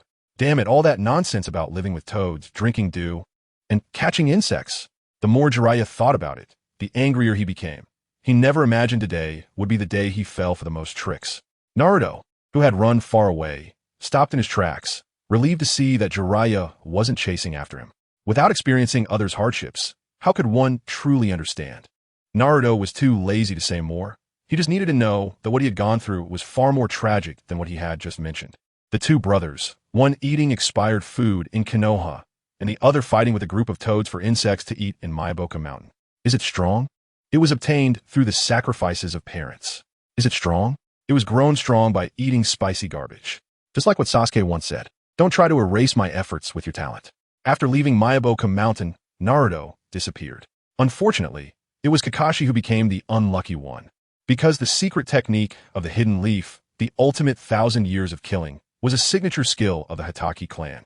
It was said that Kakashi once mentioned that his father, Hitoki Sakumo, had mastered the ultimate 1,000 years of killing to a level far beyond his own. However, Kakashi didn't know that this was supposed to be a place of glory. Who would have thought it was pursued by Jiraiya? A disagreement led to Kakashi getting beaten up. Jiraiya's status could be considered Kakashi's mentor. Minato was Jiraiya's student, and Kakashi was Minato's student. After meeting, Kakashi couldn't escape a scolding. First being told not to teach this technique to students anymore. Then, he secretly pulled Kakashi aside to learn the 1,000 years of killing, planning to take revenge on Naruto. He had already devised a plan to let Naruto experience this feeling. Meanwhile, Naruto had long since disappeared from Konoha, in the Divine Tree Forest. Orochimaru and his team were deeply engrossed in their research. On the experimental table, electric flashes were seen, and occasionally electric snakes struck the stone wall. Naruto leaned over, intending to check the progress of a lightning release. "Uncle Snake, how's the progress now?" The three people, focused on their experiments, didn't notice Naruto's return. At this moment, Orochimaru was in the critical stage of balancing positive and negative charges. Suddenly, Orochimaru's palm touched the experimental vessel, which was carrying thousands of degrees of electric current. Naruto could even see the outline of Orochimaru being electrocuted. And that wasn't the end. Orochimaru actually grabbed the wrists of Kabuto and Sai beside him. Just like that, Naruto's sudden appearance gave the three a big surprise. Naruto blew away the white smoke rising from Orochimaru's head. "Uncle Snake, your lightning release isn't very safe." Naruto not only didn't admit his mistake, but also criticized Orochimaru's lightning release experiment for having flaws. If Blitz could kill, Naruto would have died countless times. Orochimaru and the others looked at Naruto with eyes that had cursed his ancestors for many generations. Unfortunately, Naruto's ancestors had all passed away. "Naruto-kun, next time you come, could you please notify us in advance?" Orochimaru looked at Naruto with a resentful expression, saying, "Every time you do this, I'm afraid our experiment won't be finished, and we'll be scared to death by you first." Kabuto and Sai also looked at Naruto with resentful eyes. The three of them wished they could tie Naruto to the experimental table and slice him up. However, Naruto's strength was too strong. All right, I'm sorry. Next time for sure." Naruto scratched his head awkwardly. Now the lightning release experiment was nearing completion, and especially made ninja tools had made significant breakthroughs. "But," Orochimaru said, gesturing for Naruto to look at the experimental table, there were only a pile of smoking parts left. This time, Naruto finally realized what he had just done. "Naruto-kun, you don't need to apologize. As for the parameters for making lightning release ninja tools, we have already saved them." "I didn't plan to apologize," Naruto said, seeing Orochimaru's seemingly empty thoughts, and laughed a couple of times. Lord Naruto is still so shameless." Kabuto and Sai whispered to each other. "Where did Sasuke go?" Naruto noticed that only Orochimaru and the other two were in the laboratory, while Sasuke was nowhere to be seen. "Sasuke? He's currently learning how to control wood release." After all, Naruto knew that the cells of Hashirama transplanted into Sasuke had some powerful enhancements. The two exchanged glances, and a smile appeared on their faces. Meanwhile, Kabuto and Sai felt a chill run down their backs. Poor Sasuke. This was what they both thought. It's better for one person to suffer than for everyone to suffer. At least sacrificing the small for the big is acceptable. Otherwise, when Naruto has time, who knows how he would torment them. The two could only hope that Sasuke could hold on a little longer. "All right, I'll go find Sasuke first. You guys keep busy." The golden flash disappeared from the sight of the three. Chapter 69, Training Sasuke, finally gone. The three of them all breathed a sigh of relief. The sense of pressure that Naruto brought them was truly increasing, partly due to Naruto's growing strength, and partly because he held grudges far too easily. Moreover, he would often take revenge on the spot. The others had no way to deal with him, and could only give up. "Sasuke, are you playing around?" Looking at Sasuke, who was practicing wood release, Naruto said something that nearly drove Sasuke to his limit.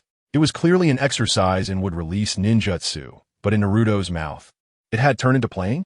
Sasuke rolled his eyes at Naruto.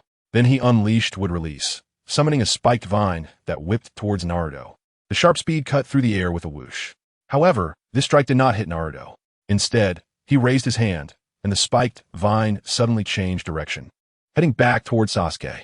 For a moment, Sasuke was caught off guard.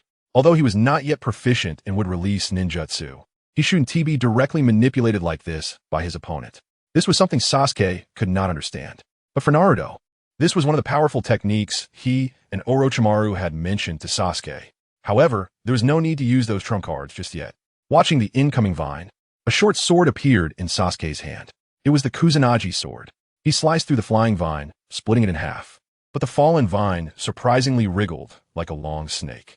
The two segments began to move again, transforming into two continuously extending vines. Faced with this sudden change, Sasuke began to take it seriously. The snake-like vines were now clearly more agile. It was as if they had gained intelligence, starting to attack Sasuke with flexibility. In an instant, the vines multiplied. 1 became 2, 2 became 4, 4 became 8. They kept growing like this. Sasuke clearly felt overwhelmed. Previously, he had aimed to use these vines to train his taijutsu, but now he had already sustained some wounds from the vines cutting into his skin. Fortunately, these wounds healed quickly due to the transplanted cells from Hashirama. In the blink of an eye, they were fully healed. Seeing this astonishing healing ability, Sasuke was astonished. Although he had previously transplanted Hashirama cells, he had never tried to get injured just to check his recovery speed. Who would be foolish enough to hurt themselves just to see their healing ability? If this got out, people would think he was crazy. And this was the first time Sasuke witnessed such exaggerated healing powers. Now he understood Naruto's purpose, to help him comprehend the more magical aspects of wood release. Fire release, fire dragon bullet. Sasuke unleashed a fire-type ninjutsu, striking the vines. He saw that the vines held out against the flames for a long time before finally turning to ashes. Just then, Naruto used wood release ninjutsu. This was no longer the spiked vines from before. It was true wood release ninjutsu, originating from Naruto himself. Wood release, violent spear technique. A gigantic tree stump appeared, stabbing straight at Sasuke. The massive chakra and exaggerated speed took Sasuke by surprise. Now, compared to Naruto's wood release ninjutsu, it was many times stronger than what he could use. But Sasuke did not think about the essence of wood release. He leaped up, directly landing on the trunk. Running along the trunk, he planned to attack Naruto. This was a sparring session between the two. Sasuke couldn't just play defense. That was not his character. So the Kusanagi sword reflected a hint of heroism in Sasuke's side profile. Goodness, this kid is showing off again. Naruto raised his hand, and numerous small branches appeared on the stump, trying to entangle Sasuke's ankles. However, Sasuke was quick, and those branches had barely appeared before he had already dashed past them. The ones that had already appeared were directly cut down by his Kusanagi sword. In this situation, Sasuke surprisingly cleared a path, quickly arriving in front of Naruto. But a smile appeared at the corner of Naruto's mouth, and as the sword came down, Naruto transformed into a wooden stump. Wood release, thorn killing technique. Sasuke landed on the ground, and immediately, many vines erupted from the earth, trying to bind him. Sasuke spun 360 degrees, sweeping his Kusanagi sword to cut those emerging vines cleanly. Another attack missed, but Naruto was not anxious. After all, his goal was not to defeat Sasuke, but to test his current strength. He recalled that incident at the Ninja Academy. It had been a long time ago. Moreover, he had promised Itachi Uchiha to take good care of his younger brother. Now was a perfect opportunity. He just wanted to see an exciting battle, not a desperate fight where one side was going all out while the other was holding back.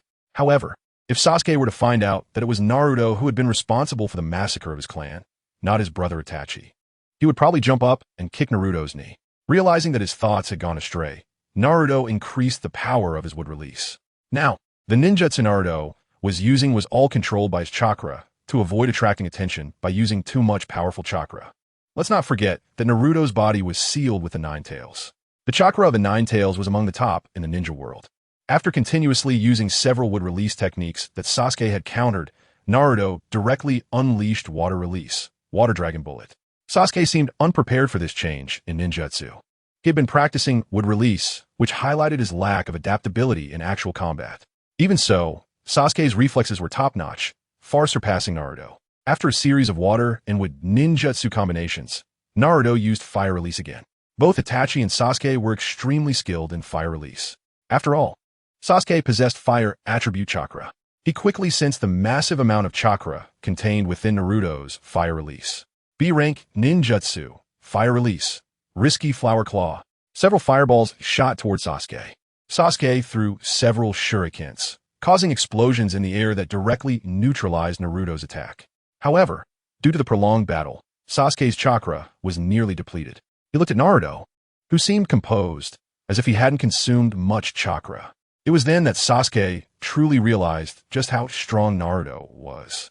And what he considered strong was merely his narrow understanding of strength. Chapter 70. Lightning release hand ring. The simple battle clearly revealed the strength difference between the two. If it were Itachi, Naruto would still have some desire to fight, but after a few rounds, he had completely lost any will to continue. Suddenly, multiple shadow clones appeared and charged towards Sasuke. The wood release shadow clones were not fundamentally different from regular shadow clones. Naruto just wanted to train his wood-release skills. One of the clones was even casting ninjutsu to cover the advance of the others. This kind of variable shadow clone was something Sasuke had never seen before, and it opened his eyes. Compared to Naruto as shadow clones, Naruto's were clearly on a much higher level. As the fire dragon bullet came rushing at him, Sasuke dodged it directly. Just then, a figure suddenly appeared behind him. It was a shadow clone attempting to kick him in the lower back with a whip kick. Sasuke quickly raised the Kusanagi sword to block it. When the shadow clone collided with Sasuke's Kusanagi sword, it exploded into a puff of white smoke. At this moment, other clones had already reached Sasuke's side, ready to attack him. Naruto quickly formed seals. Fire release, great fire destruction. He spat out a large flame, sweeping away all the surrounding shadow clones. Sasuke looked around, but could not find Naruto's true body. His Sharingan spun continuously, trying to locate the hidden Naruto. But he found nothing. Meanwhile, Naruto had already left. It was like playing hide and seek as a child. You think I'm hiding, but I've actually already gone. Naruto was just like that. Unaware of the truth, Sasuke was still searching for Naruto's trace, looking foolish. Naruto-kun, how did you come back? Orochimaru asked curiously. He didn't expect it to be over in such a short time. He thought Sasuke would suffer a painful defeat, but now his expectations were dashed. Oh, Sasuke is playing hide and seek by himself. Naruto simply smiled when it came to Sasuke. There was no way to take it too seriously. Only by being flexible could one better apply these skills in actual combat. Looking at the three who were continuing their research on lightning release experiments, Naruto didn't want to say much more. After secretly returning to Konoha and realizing Jiraiya wasn't looking for him, he breathed a sigh of relief. He was really afraid that Jiraiya would keep an eye on him. After all, the 1,000 years of pain is a painful lesson. Therefore, Naruto often kept his attention focused behind him, not to guard against enemy ninjutsu attacks, but to prevent that particular move. Speaking of this, Naruto had to mention the various tragic experiences of his past life. It was precisely because of these that Naruto often remained alert. On Hokage Rock, Naruto looked down at the entire Konoha, observing the lush green village. He wondered if pain would come to attack Konoha again. Thinking about how Nagato destroyed Konoha and used the Rinnegan to revive the dead, Naruto felt it was unnecessary. Jiraiya's death did not steer him back to the right path.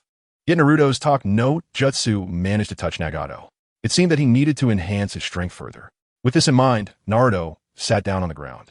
He began to recall the ninjutsu he had yet to learn, gradually materializing them from memory. His goal was to master these ninjutsu and use them flexibly. This way, he could apply greater pressure on his enemies during battle.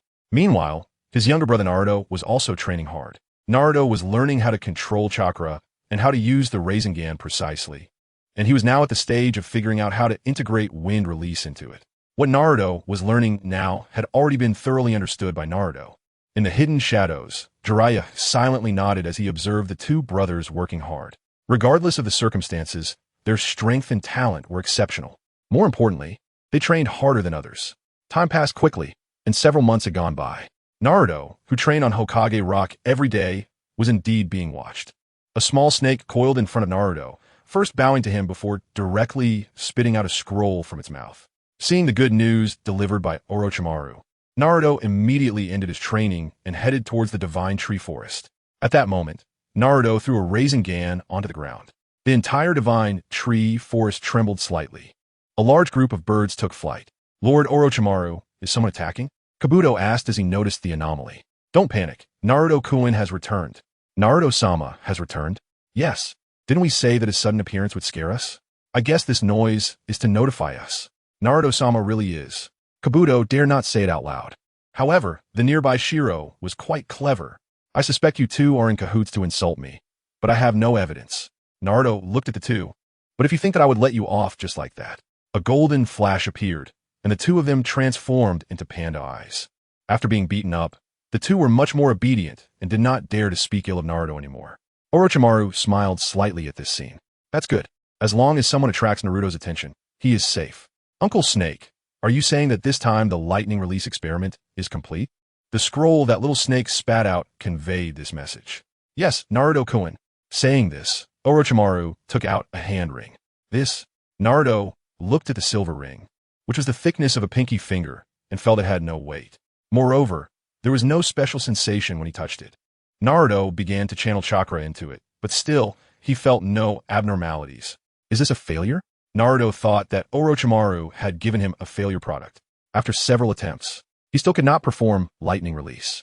Not even a small spark of static electricity appeared. Looking at this reaction, Naruto felt somewhat speechless. After he made the effort to come back, he ended up just seeing a failure product. With this in mind, Naruto felt a bit unhappy. He looked at Orochimaru with a hint of amusement in his eyes. Seeing this scene, Kabuto and Shiro couldn't help but laugh. Orochimaru also showed a hint of delight. Naruto-kun had finally been pranked by them. Then, Orochimaru produced another hand ring, but this time it was golden. Naruto still tried to inject chakra into it.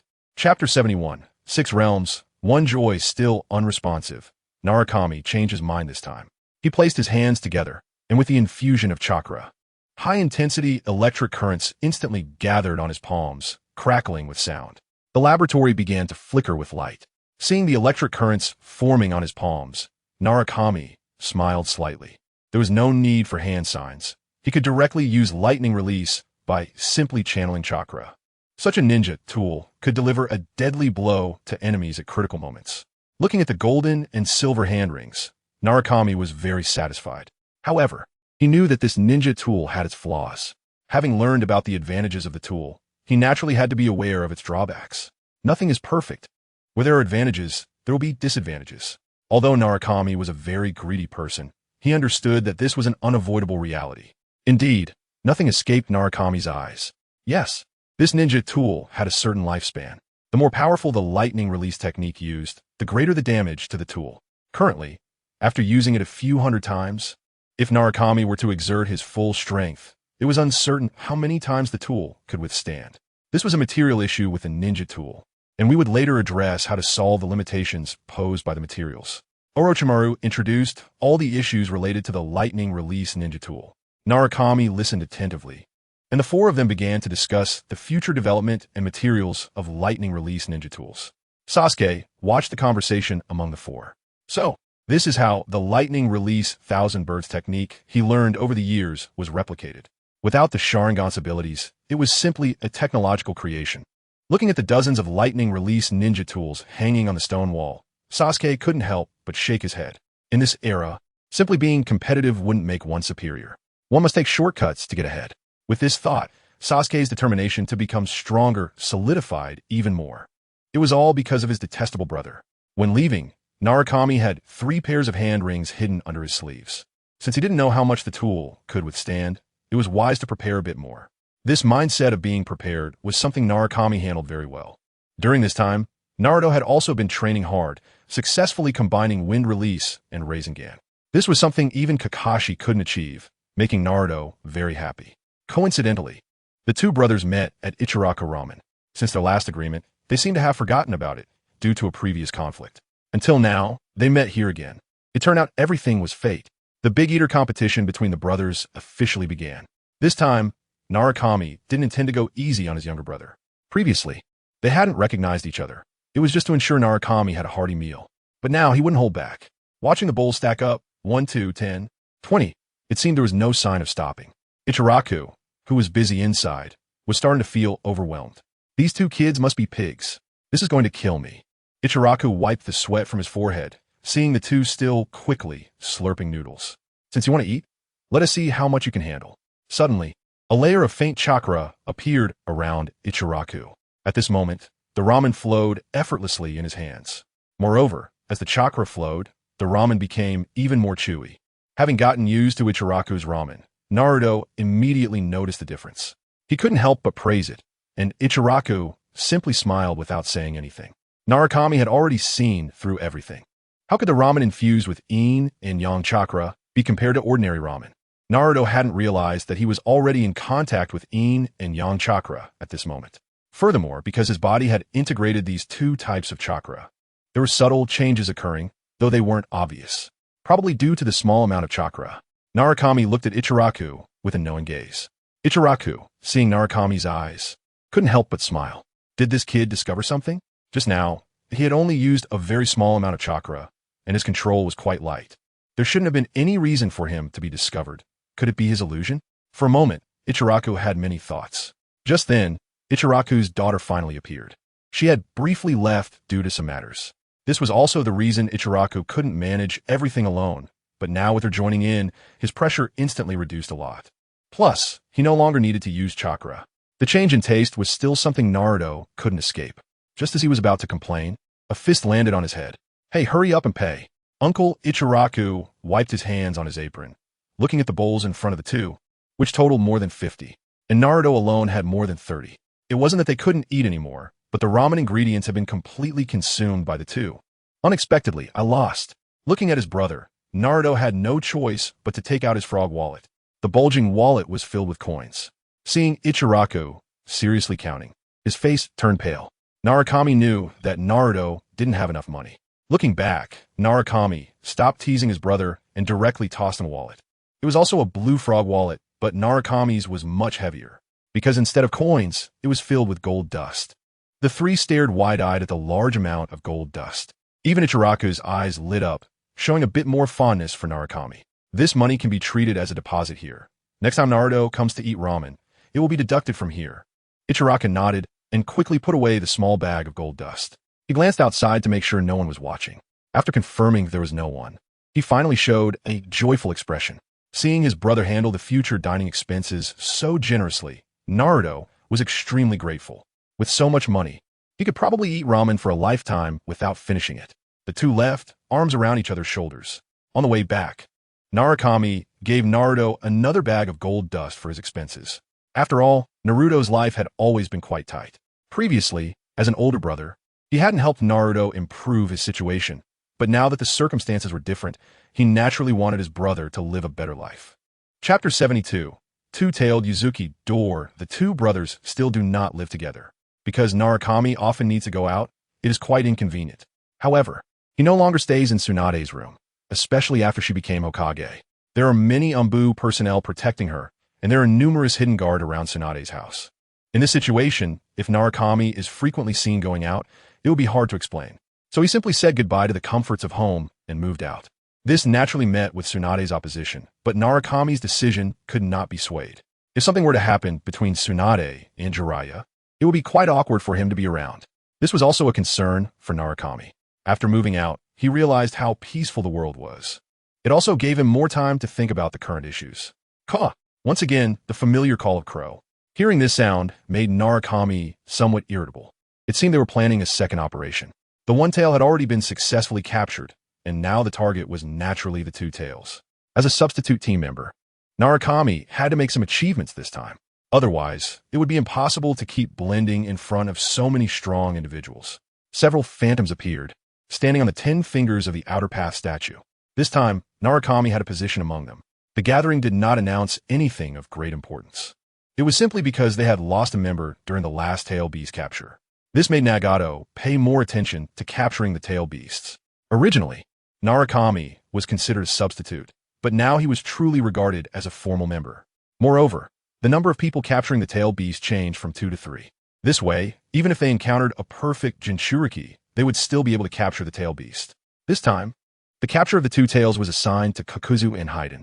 Narukami became the lead, which was meant to let him showcase his abilities. After all, since joining the Akatsuki, Narukami had always been in a substitute position and had not demonstrated any special abilities. So this time, Kakuzu and Haiden would assist Narukami in capturing the two tails. Upon hearing that he would be cooperating with Narukami to capture the two tails, Haiden was immediately displeased. Looking at Narukami, who was wearing a mask, he felt the tension. Moreover, due to Scorpion's disappearance, another person had joined, namely Zetsu, who was actually Uchiha Obito in disguise. Faced with the continuous addition of new members, Haiden was naturally dissatisfied. With Narukami setting a precedent, he felt a lack of respect towards them in the Akatsuki organization. Often clashing with him only fueled Haiden's anger. When it was revealed that Narukami would team up with Haiden and Kakuzu to capture the two tails, Deidara was the one who laughed the most. Now you guys know how troublesome this guy is. Let's see if you don't wish for him to die sooner. Deidara cursed Narukami. Remembering Scorpion's death made Deidara feel a bit melancholic. The meeting ended briefly. Although Haiden was very unwilling, it was Kakuzu who was in charge. So the three could only agree on a meeting place to capture the tail beast. Two Tails Nikomata. The current Jinchuriki is Uzuki Door, a ninja from the Cloud Village in the Land of Lightning. Therefore, this time the target of the Akatsuki was the Cloud Village. After several days of preparation and travel, the three finally gathered. Along the way, Kakuzu's head was spinning from the arguments between the two. Fortunately, his personality was quite stable. If it were Deidara and the others, they would have started fighting before reaching the Cloud Village. Kakuzu's temperament, which allowed him to survive for so long, was certainly a factor. After all, he was from the same era as the first Hokage, so he had a very stable disposition. However, facing the verbal attacks of these two masters, he almost couldn't hold back. After a long journey, at first, Haiden and Narukami greeted each other enthusiastically, but as they continued on, they both fell silent. The sudden quietness made Kakuzu feel a bit uncomfortable. Previously, Narukami had already learned about Yuzuki Door's personal situation. A perfect two-tails Jinchuriki. She could tail beast transform using her own consciousness, which is why she was not ostracized in her village. On the contrary, she was loved and admired, being a proud and gentle woman. Seeing the woman before him, with her light brown long hair braided and a cute face, especially those cherry-like lips, Narukami instantly recognized her as the two-tails Jinchuriki, Yuzuki Door. Upon seeing the three unfamiliar individuals, Yuzuki Door immediately became vigilant. Looking at the red cloud black robes they wore, she instantly recalled the message conveyed by Konoha. The Akatsuki. The attack on the Sand Village by the Akatsuki had already been publicized in the ninja world by Konoha. This was also the reason why Nagato had to add more personnel. Once the enemy was on guard, the difficulty of success naturally increased significantly. Thus, they had to invest more people to capture the tail beast. "Hello, miss. I wonder what color of sack you like," Narukami said with a bright smile. However, this smile was hidden behind his mask, so Yuzuki Door did not see it. She only noticed Narukami's lewd gaze, leading her to conclude that he was a pervert. Narukami had no idea that he had left a bad impression on this lovely girl. However, this did not hinder his decisive attack.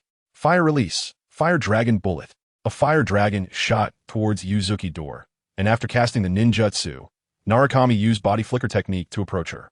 Along the way, several kunai with explosive tags shot towards Yuzuki Door.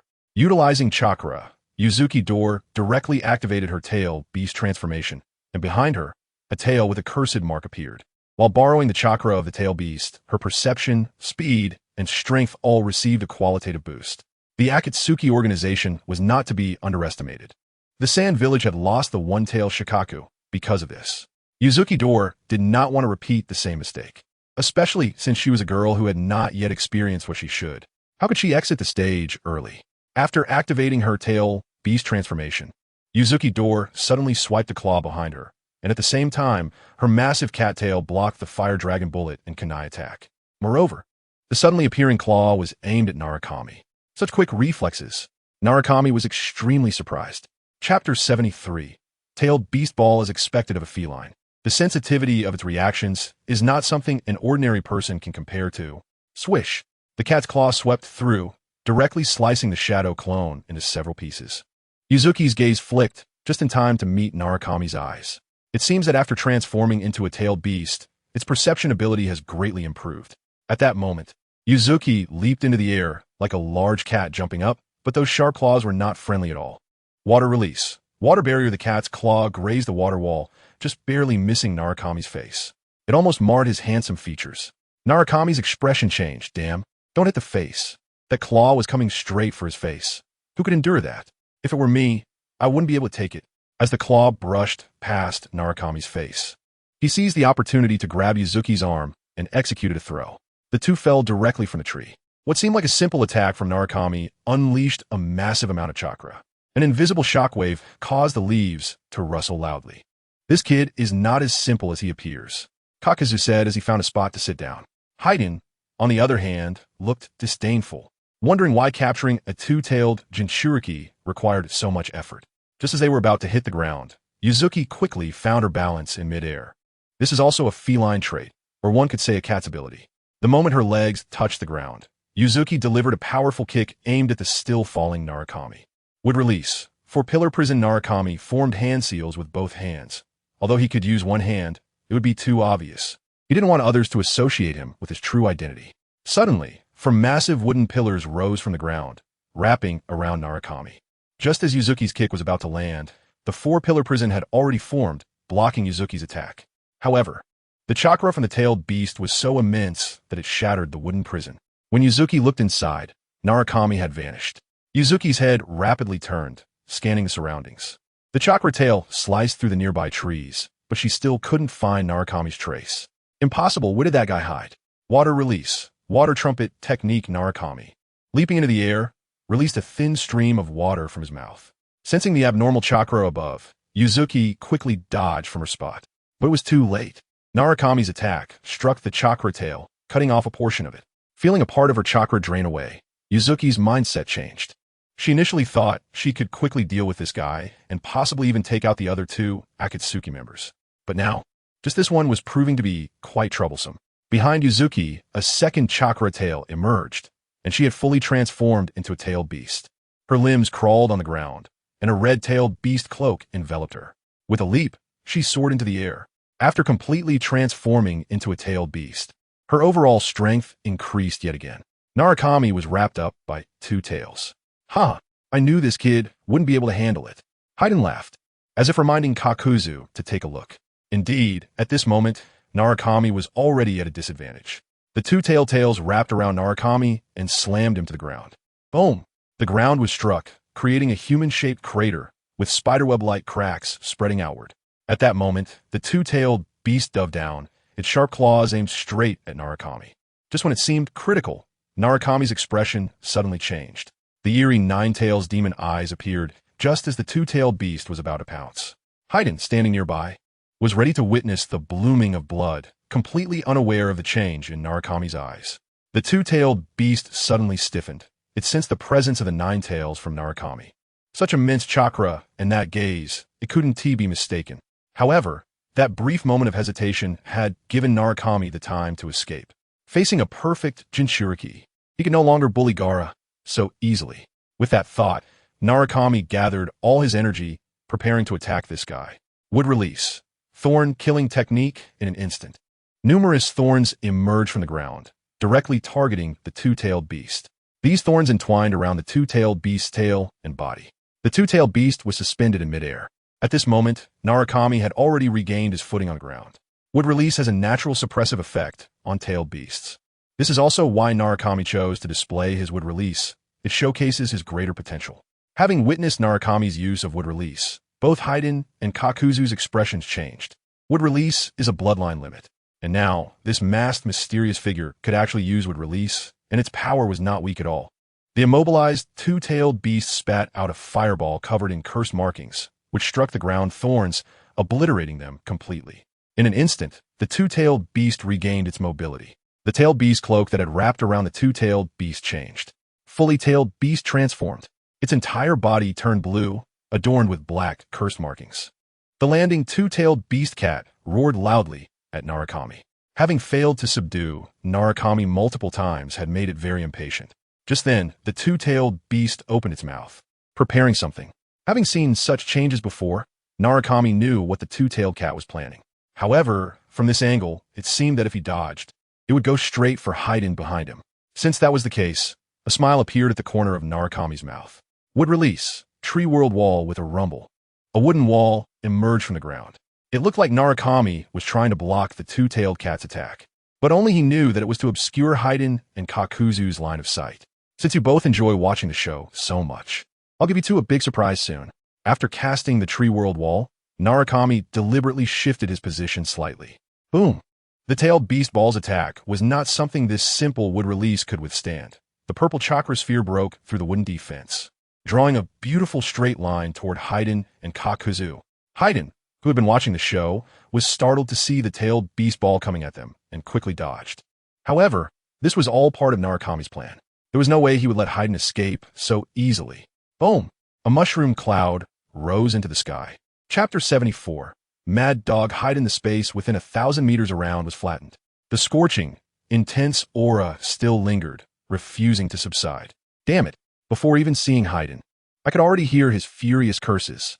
The center of the earlier attack was indeed Haiden, and because Kakuzu was fast, he quickly escaped the battlefield the moment he spotted the tailed beast ball. Thus, only Haiden was injured. Damn it! Where's my right leg? Haiden appeared, holding his severed left arm with his right hand, while only his left leg remained. He was hopping around on the ground, looking for his left leg. Sorry, I didn't see clearly just now. This guy actually used the tailed beast ball, Narukami said apologetically, but the obvious smirk at the corner of his mouth betrayed him. Meanwhile, after using the tailed beast ball, the two-tailed cat had vanished. Trying to escape, Narukami spotted a black dot in the distance and quickly followed. Seeing this scene, Kakuzu wanted to follow Narukami to capture the two-tailed cat, but was stopped by Haiden. Kakuzu, help me sew my left arm first. I still haven't found my left leg. Damn it, where did that dog come from? Give me back my leg. Haiden limped towards that dog, but fell to the ground. Witnessing this, Kakuzu took action.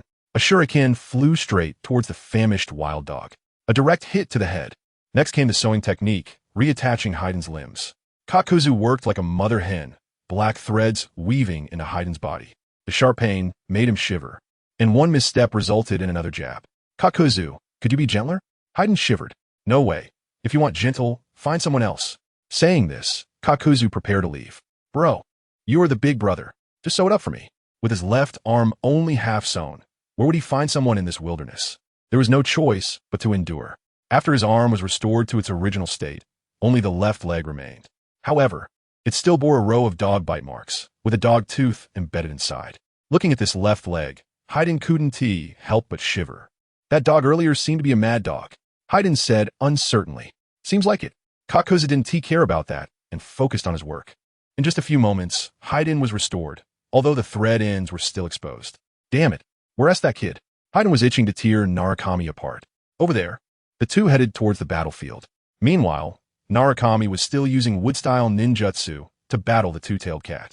The cat had already consumed a large amount of chakra and had used a tailed beast ball once, so it had no desire to fight and only wanted to escape. As a member of the Akatsuki organization, it was no match for him, not to mention there were 3 here. However, the time delayed by the tailed beast ball was quickly caught up by Narukami. The two-tailed cat looked at the guy who previously radiated the chakra of the 9 tails and wondered why he was on the side of the Akatsuki. But Narukami wouldn't give it the chance to ask. What style? What dragon technique? This was Narukami's first time using such a powerful wood-style ninjutsu. Even Haiden and Kakuzu, who were rushing over, sensed chakra that was no less than that of a tailed beast. What kind of ninjutsu is this guy using? Haiden asked curiously, but Kakuzu didn't respond because they were too far from the battlefield. As Narukami finished his hand signs, a massive wood dragon suddenly appeared. It directly wrapped around the two-tailed cat, tightly constraining it and preventing any movement. Not only that, but the wood dragon was also absorbing the chakra from the two-tailed cat's body. The absorption speed was incredibly fast, just as Haiden and Kakuzu were getting closer. Narukami controlled the wood dragon to accelerate the chakra absorption from the two-tailed cat. Seeing that the two were about to arrive, Narukami moved in front of the two-tailed cat. Double, 4-symbol seal, also known as the 8-trigram seal, directly reverted the two-tailed cat to its original form. The blue two-tailed cat's body began to shrink, and the black curse seal disappeared. The beige door reappeared, and the previously tied braids had come undone during the battle. The wood dragon disappeared, and the door fell to the ground, causing the cat to faint. By the time Haiden and Kakuzu arrived, the battle was already over. Narukami directly slung the door over his shoulder and gave the woman a slap on the rear. The feeling was really good. Narukami savored it. Hey you almost got me killed. Woof, do you know? Haiden covered his mouth in surprise, as he had just accidentally imitated a dog's bark. Huh, what is wrong with you? Narukami laughed heartily, unaware that Haiden's leg had been bitten by a mad dog. Hearing this made him laugh even more. Besides, aren't you still alive? And you're immortal. What is there to complain about? As he spoke, Narukami maintained a serious demeanor focused on the mission. But his gaze at Haiden was somewhat amused. Damn it, it's still. Woof, you kid messing around, woof. Haiden, realizing how serious it was, chose to remain silent. Ha ha ha. Narukami was already laughing uncontrollably, unable to help but slap the with Dora's rear again. You probably caught rabies. You're the one. Woof woof. All right, I know I'm very lucky this year. Stop barking. Woof woof. You old man. Huh. At this point, Narukami was laughing so hard that tears streamed down his face. He hadn't expected to just want to mess with Haiden, but it ended up backfiring. However, this was also quite good. Look at Haiden, still daring to retort. On the way back, Narukami didn't hear Haiden's dog barks anymore because his mouth had been sewn shut by Kakuzu. It was just too noisy. Haiden had originally managed to control himself. barking like a dog with a single sentence. Later on, he could only bark half a sentence, leaving the rest to guess. Although everyone was a genius, nobody understood dog language. So later, Narukami simply stopped arguing with him. However, Haiden was already unable to speak human language, only barking like a dog. Gurgle, gurgle. The midday sun beat down on them, and Narukami gulped down several mouthfuls of water. Ugh. Haiden let out a low growl. All right, here has your drink. Narukami handed over the water bottle, and Haiden immediately cut the thread sealing his mouth in half. Gurgle, gurgle. 3 people walking. Ha, ha, ha. Narukami heard an unusual sound. What is that noise? He turned back to look at Haiden, only to see him imitating a dog panting to cool off. There was still a black thread on his tongue, a remnant from the last time he was cut. The 2 men exchanged glances, both sharing a moment of disbelief. Ming Shun and Jiao do no longer pay attention to Fei Duan. Chapter 75. A dead horse is to be tried as a live one. Woof woof. Inside a cave, there were 10 people standing on the outer path's magic statue. What's wrong with this guy? Deidara looked at Haiden and couldn't help but laugh. Even a mouth in his palm was grinning widely. Oh, bitten by a mad dog. Hearing Narukami's words, everyone looked at Haiden with strange expressions, then glanced at Kakuzu, as if they had received a confirming answer. Kakuzu helplessly nodded. Deidara patted his thigh. Ha. You, a person with shadow-level strength, were actually bitten by a mad dog. You're gonna make me die laughing. Woof woof. You woof woof. Haiden barked furiously at Deidara. Thus, the 2 of them argued back and forth, one talking and the other barking. All right, let us extract the tail beast first. Then you can argue all you want. Everyone was busy extracting the tail beasts, especially since apart from Narukami, Kakuzu, and Haiden, a few others had come in their true forms. Upon hearing Pain's command, everyone quickly focused on extracting the tailed beast. The chakra contained within the 2 tails was more than that of the one tail, so the extraction took a bit longer. However, this time there were no interruptions, so it went relatively smoothly. Good job this time. Pain praised Narukami. This time, the capture of the tailed beast was accomplished independently by Narukami, and there were no casualties. It was considered a good start for the upcoming captures of tailed beasts. Hearing the praise, Narukami naturally accepted it with pleasure. Woof woof. It seemed someone was refuting, but no one heard the words of rebuttal. At this point, someone finally couldn't hold back and gradually left. After days of extracting tailed beasts, their ears were almost calloused. Kakuzu, hurry and treat this guy. As everyone left, only 3 remained. As for the corpse of Yuzuki, it was already lifeless. After Haiden and Kakuzu left, Narukami collected Yuzuki's corpse. Shinju Forest. This time, Narukami's arrival did not startle everyone. Uncle Snake, I brought you something good. Saying this, he took out Yuzuki's corpse. Looking at the woman's body on the ground, Kabuto and White both had expressions filled with black lines. Last time he brought a puppet, and among them was a puppet made by someone. This time, he directly brought back a real corpse. They thought to themselves, are the gifts Narukami prepares always this peculiar? Looking at the headband worn by the ninja on the ground, this is the 2 tails Jinchuriki, but the tailed beast has been extracted. 2 tails Jinchuriki? The few of them said in unison.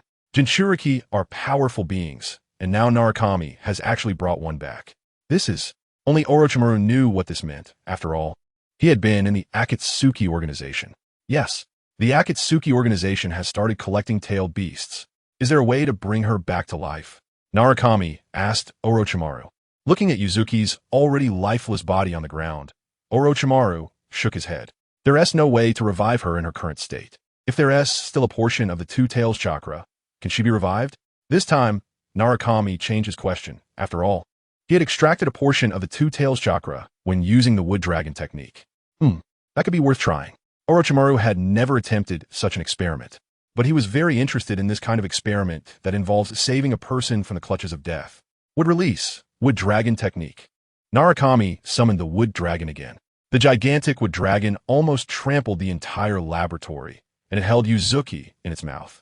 The previously extracted chakra began to be slowly delivered into Yuzuki's body. As the chakra was being returned, the wood dragon size was also changing. Eventually, it transformed into a small snake biting Yuzuki's arm. After the chakra of the 2 tails was returned, Yuzuki did not awaken. Orochimaru approached, looking at Yuzuki lying on the ground. There were no signs of life, but he chose to try. Seeing the 3 of them busy, Narukami did not want to disturb them. After all, he wasn't skilled in saving people. If he really managed to save her, what if she got mad at him? After all, It was Narukami who made her die, and it would also be him who made her live. After leaving, Narukami returned to Konoha village. He had already opened the 6th gate of the 8 gates, but he hadn't yet learned how to open the last 2 gates from Might Guy. So this time, Narukami planned to learn from Might Guy. As time passed, the people around him were becoming stronger, while his own strength had almost stagnated. Even Itachi had improved to an unpredictable level. Therefore, Narukami needed more trump cards. Right now, the greatest boost to Narukami's strength was the 8 gates. This physically demanding technique was a perfect combination for him, who possessed the chakra of the Nine Tails and a would-release physique. However, after searching for Might Guy for a long time, Narukami couldn't find him. It wasn't until he arrived at Tsunade's place that he learned, unfortunately, Might Guy was out on a mission and wouldn't be back for a while. With that said, Narukami naturally had some free time. During this free time, Narukami began to learn puppet techniques. He had obtained puppet techniques in the Sand Village, but hadn't learned them yet. So this was a good opportunity to see if he was a genius in this area. 3 days passed. All right, puppet techniques are indeed not simple. Narukami gave up. He couldn't learn it, or rather, the cost of learning it was too high. Compared to the benefits, this comparison was unacceptable to Narukami. With this time, he felt he could learn a ninjutsu instead. Thinking about ninjutsu, Narukami had an idea, but right now Orochimaru was still quite busy. Since Orochimaru hadn't sent a little snake to inform him, it meant he was still treating Uzuki. In that case, Narukami had no choice but to wander around Konoha. Konoha. Since Narukami left here, it had been a long time since he had come back. Of course, there had always been Narukami's informant here. Idiot, Yamato. And Yamato's placement here had another purpose: to keep an eye on Sai, who was now in the Umbu. Due to Shimura Danzo's premature death, Sasuke did not enter Team 7. But Narukami had no intention of letting Sai off the hook. Chapter 76. Exainya. When Ming Shun arrived at the Umbu, many people nodded upon seeing him, until Ming Shun spotted 2 figures ahead. The one leading was Yamato, and behind him was Sai, who had now developed into a member of Yamato's team. Ming Shun nodded towards Yamato. Sai, who was following Yamato, noticed the evident change in Yamato's attitude towards Ming Shun. Being observant by nature, he quickly sensed something unusual but did not show it. As a subordinate once trained by Danzo, his observational skills were unparalleled. However, standing in front of Ming Shun, who was like an Oscar-winning actor in Konoha, Sai's anomaly was easily detected. Ming Shun didn't linger and simply passed by Yamato. This guy is quite impressive. It was unclear to whom Ming Shun's praise was directed. Watching the two depart, he felt that the timing was not right yet. Even though Sai had joined Ming Shun's team, there was nothing else for him to do. He simply wandered around the Umbu for a while. He noticed that many personnel were out on missions. It seemed that the Akatsuki's capture of the Two Tails had already spread, making ninja villages with tailed beasts very tense, fearing that their village would be the next target of the Akatsuki's attack. Thus, the Akatsuki had also temporarily halted their hunt for tailed beasts. As a result, Ming Shun found himself with nothing to do for a while. Moreover, he couldn't get involved in Orochimaru's experiments, as Konoha didn't need him for the time being. There were no other activities within the Akatsuki, or if there were, he simply wasn't involved. Due to this, Ming Shun suddenly found himself idle. For the first time since his birth, he felt that having nothing to do was incredibly boring. So he began looking for something to do, or ways to become stronger. With this in mind, he contemplated Senjutsu. Ming Shun was learning the Senjutsu of Myoboku Mountain, and aside from that, there were several other types of Senjutsu. However, learning them was quite difficult. The 3 Great Sage Lands were one such example, but it was well known that the 3 Great Sage Lands were mutually constraining. Therefore, it was impossible to learn Sage Mode anywhere other than Myoboku Mountain. Yet, Ming Shun needed something like this. The more impossible it seemed, the more thrilling it was. With this thought, Ming Shun headed towards a certain location. He had already gathered information about this place from Orochimaru. He had just never gone before. But this time he decided to give it a try. In a dense and humid primeval forest, Ming Shun followed the map left by Orochimaru. As he saw more and more snakes appearing around him, he felt not a trace of fear, but rather happiness, because this proved he had found the right place. However, entering the Richi cave and finding the White Snake Sage was not as simple as it sounded. Moreover, to meet the White Snake Sage, one had to go through trials, which were no ordinary tests. Although the White Snake Sage was friendly to those who sincerely visited him, his subordinates were not so easy to deal with. As he continued walking through the forest, more and more snakes gathered around him, their crimson eyes fixed on Ming Shun, flicking their tongues as if he were a delicacy. Here, Ming-Shen didn't dare to randomly kill the snakes. Just as he wouldn't recklessly harm the toads at Myoboku Mountain. Although he held a high position there, if he angered the toad sage, no one could guarantee what would happen. Similarly, this was still the white snake sage's territory. If he accidentally did something that the white snake sage despised, it could ruin Ming-Shen's plans. Although he didn't have high hopes for this trip, considering he already cultivated sage mode from Myoboku Mountain. As he continued forward, he finally saw a huge cave entrance. Above the entrance were 3 large characters carved in stone. Ri-Chi Cave. Upon seeing this massive entrance, Ming-Shen didn't rush in immediately.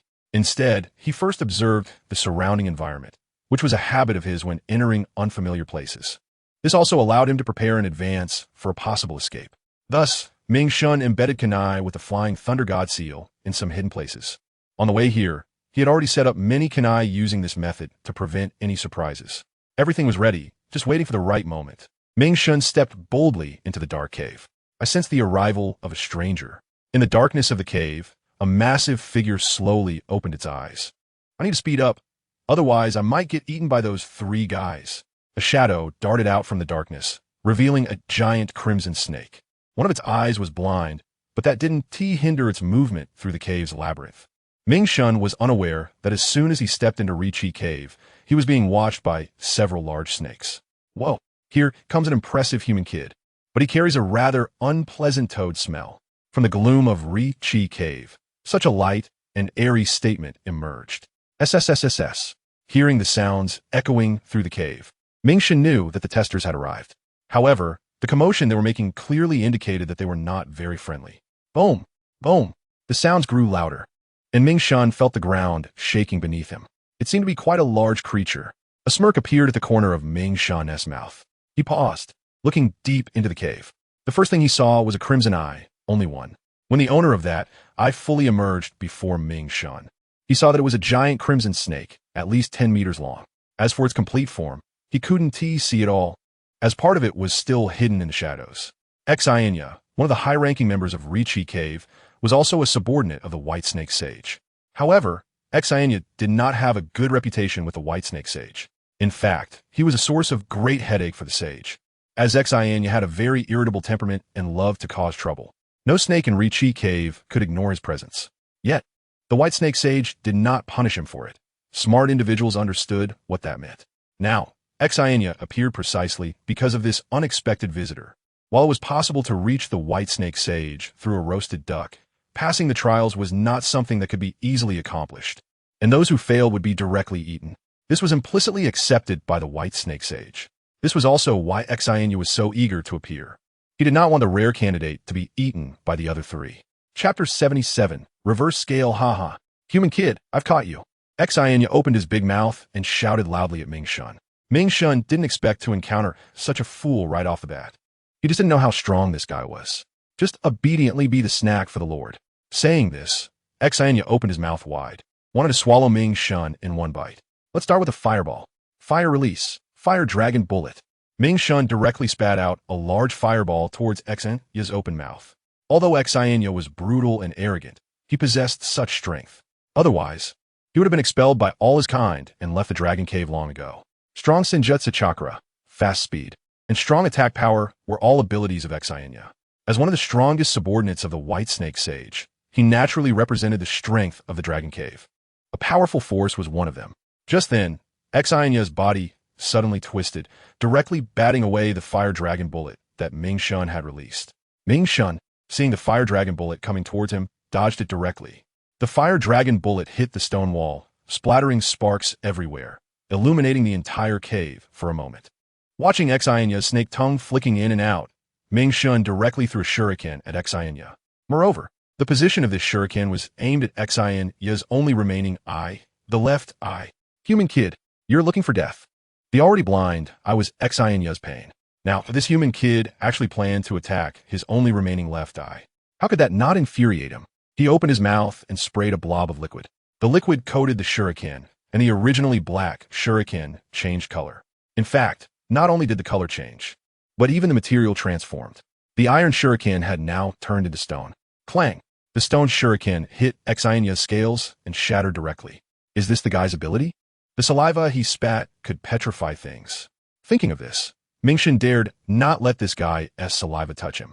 Otherwise, even if he had 10 lives, it wouldn't be enough. Whoosh! Several kunai marked with the flying thunder god technique were shot by Mingxin towards the surrounding walls. Ha! Human kid, are you scared, silly?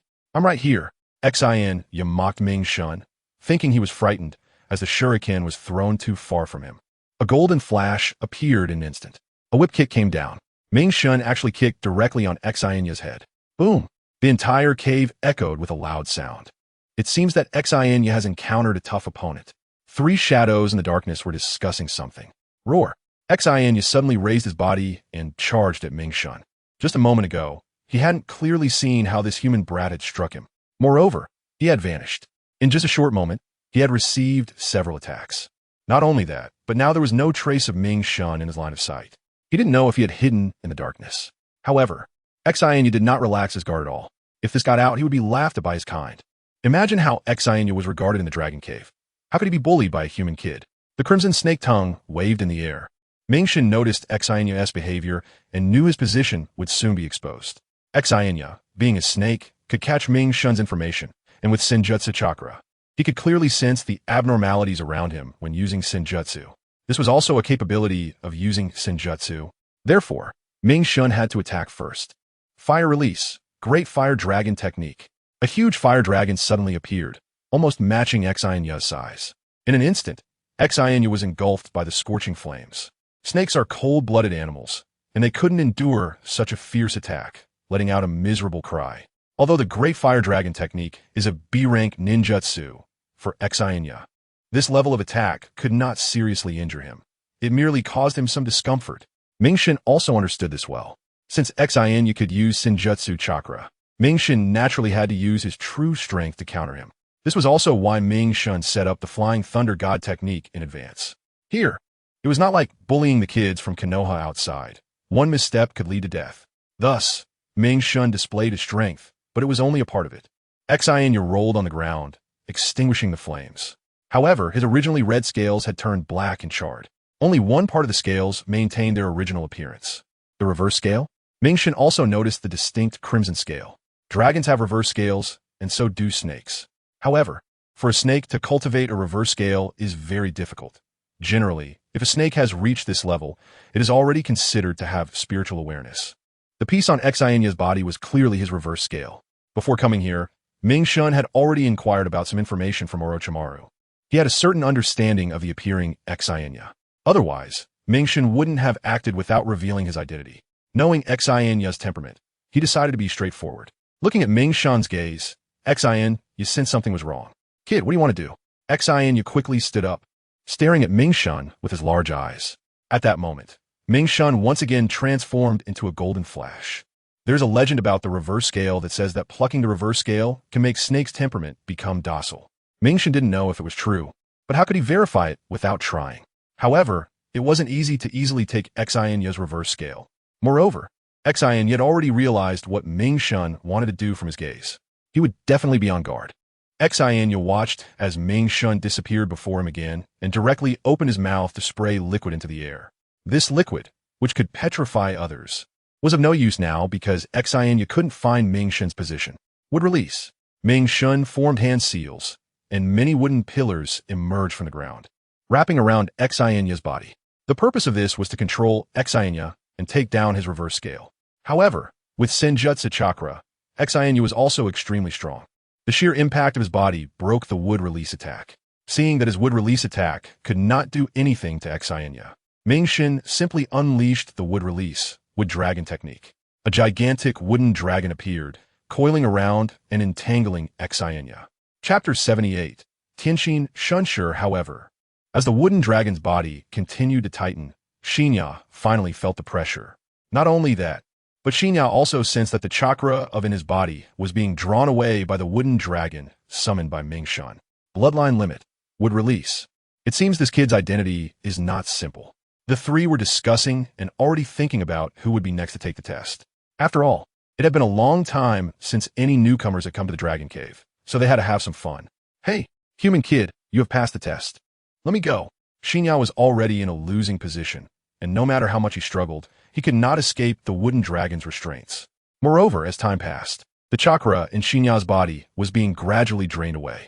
Ming Shun ignored the guys shouting and directly jumped onto Shinya's body.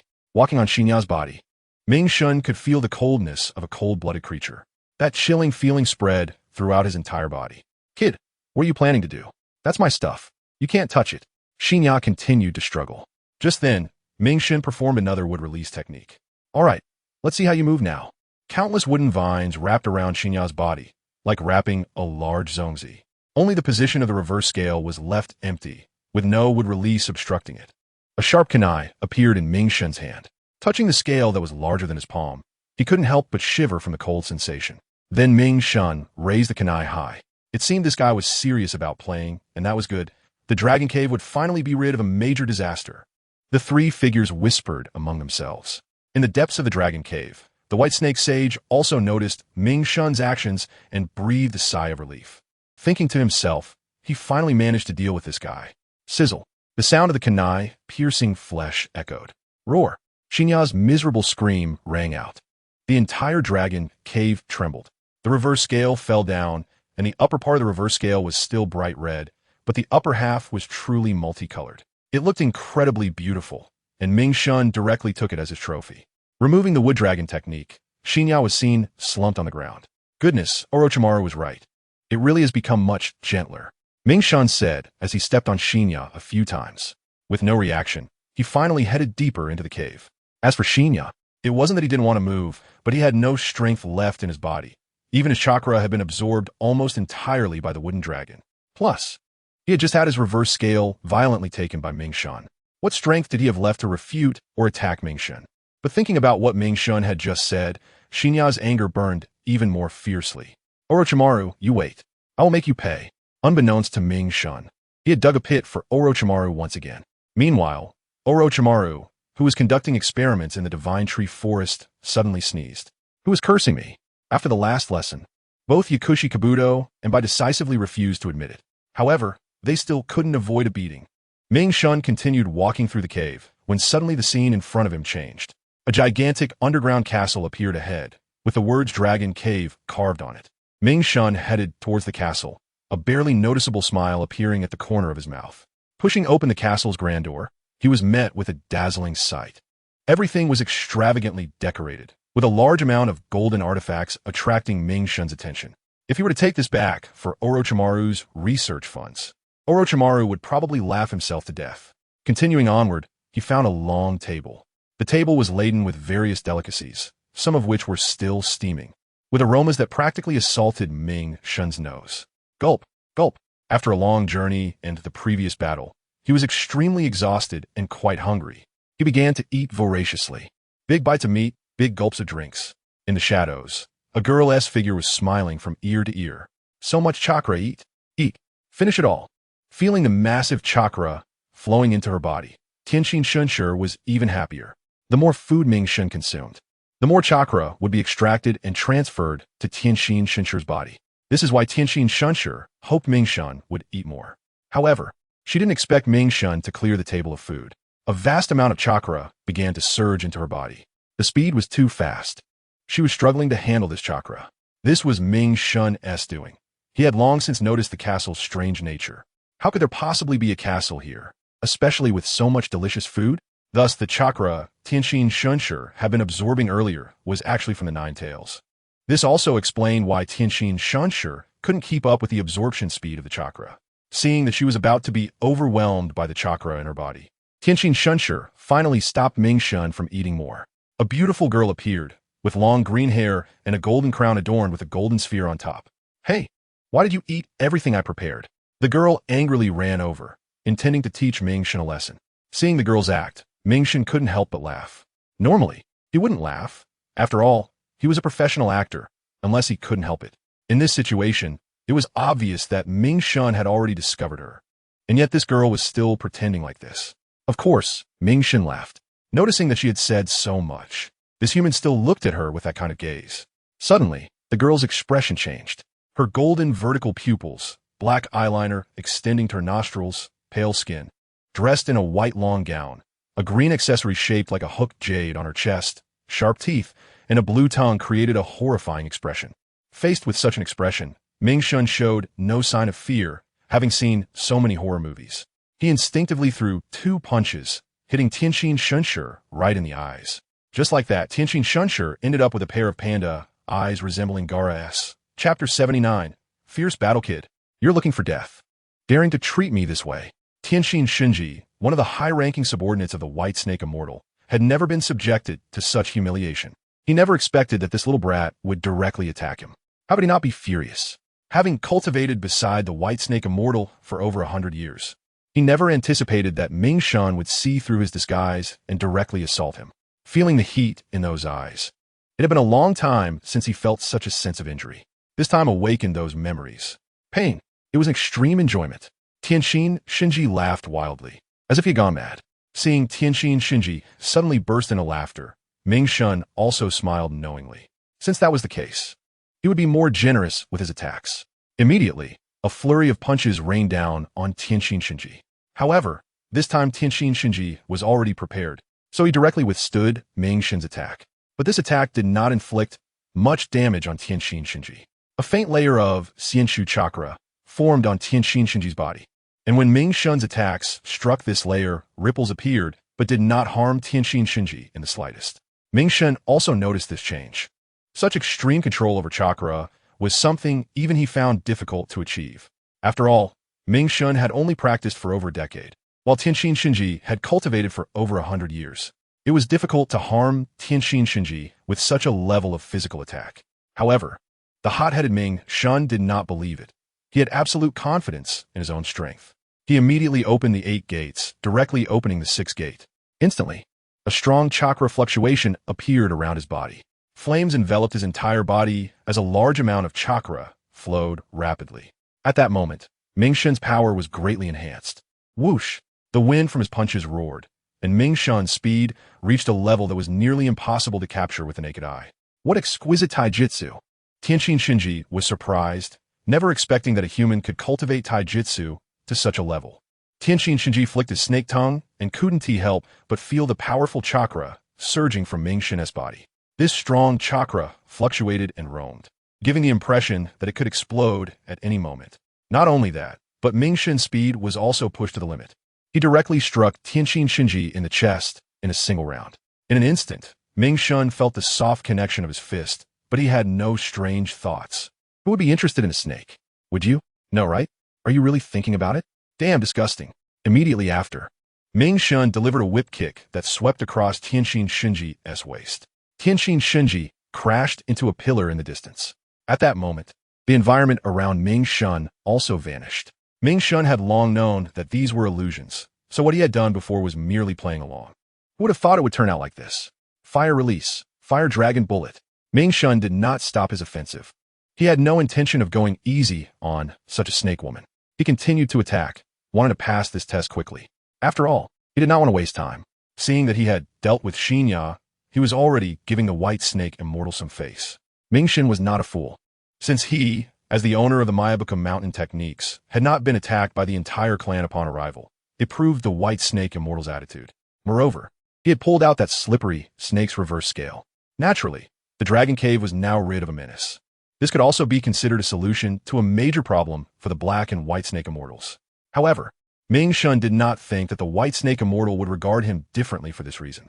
For beings at the pinnacle of power, receiving a small amount of help merely indicated that he was of some use to them, but it did not significantly change their views. At that moment, Tianqin Shinji launched a counterattack. He spat out a liquid from his mouth, but the color of the liquid Tianqin Shinji spat out was different from that of Shinya. It was green. The moment Ming Shun saw this liquid, his first instinct was that it was toxic. Whoosh! Shuriken flew out, and at the moment the shuriken took flight, Ming Shun's position changed. He directly leaped into the air, dodging Tianqin Shinji's attack. However, Tianqin Shinji clearly wanted to seize this opportunity and launched another attack at Ming Shun. The toxic liquid he spat out flew like raindrops into the air.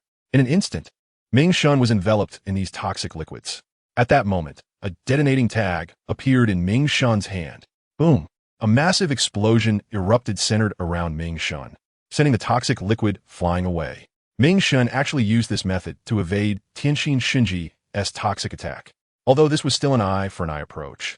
It was evidently very effective. Ming Shun could already feel this sensation. Moreover, having opened the 8 gates, his physical attributes were no longer comparable to an ordinary person.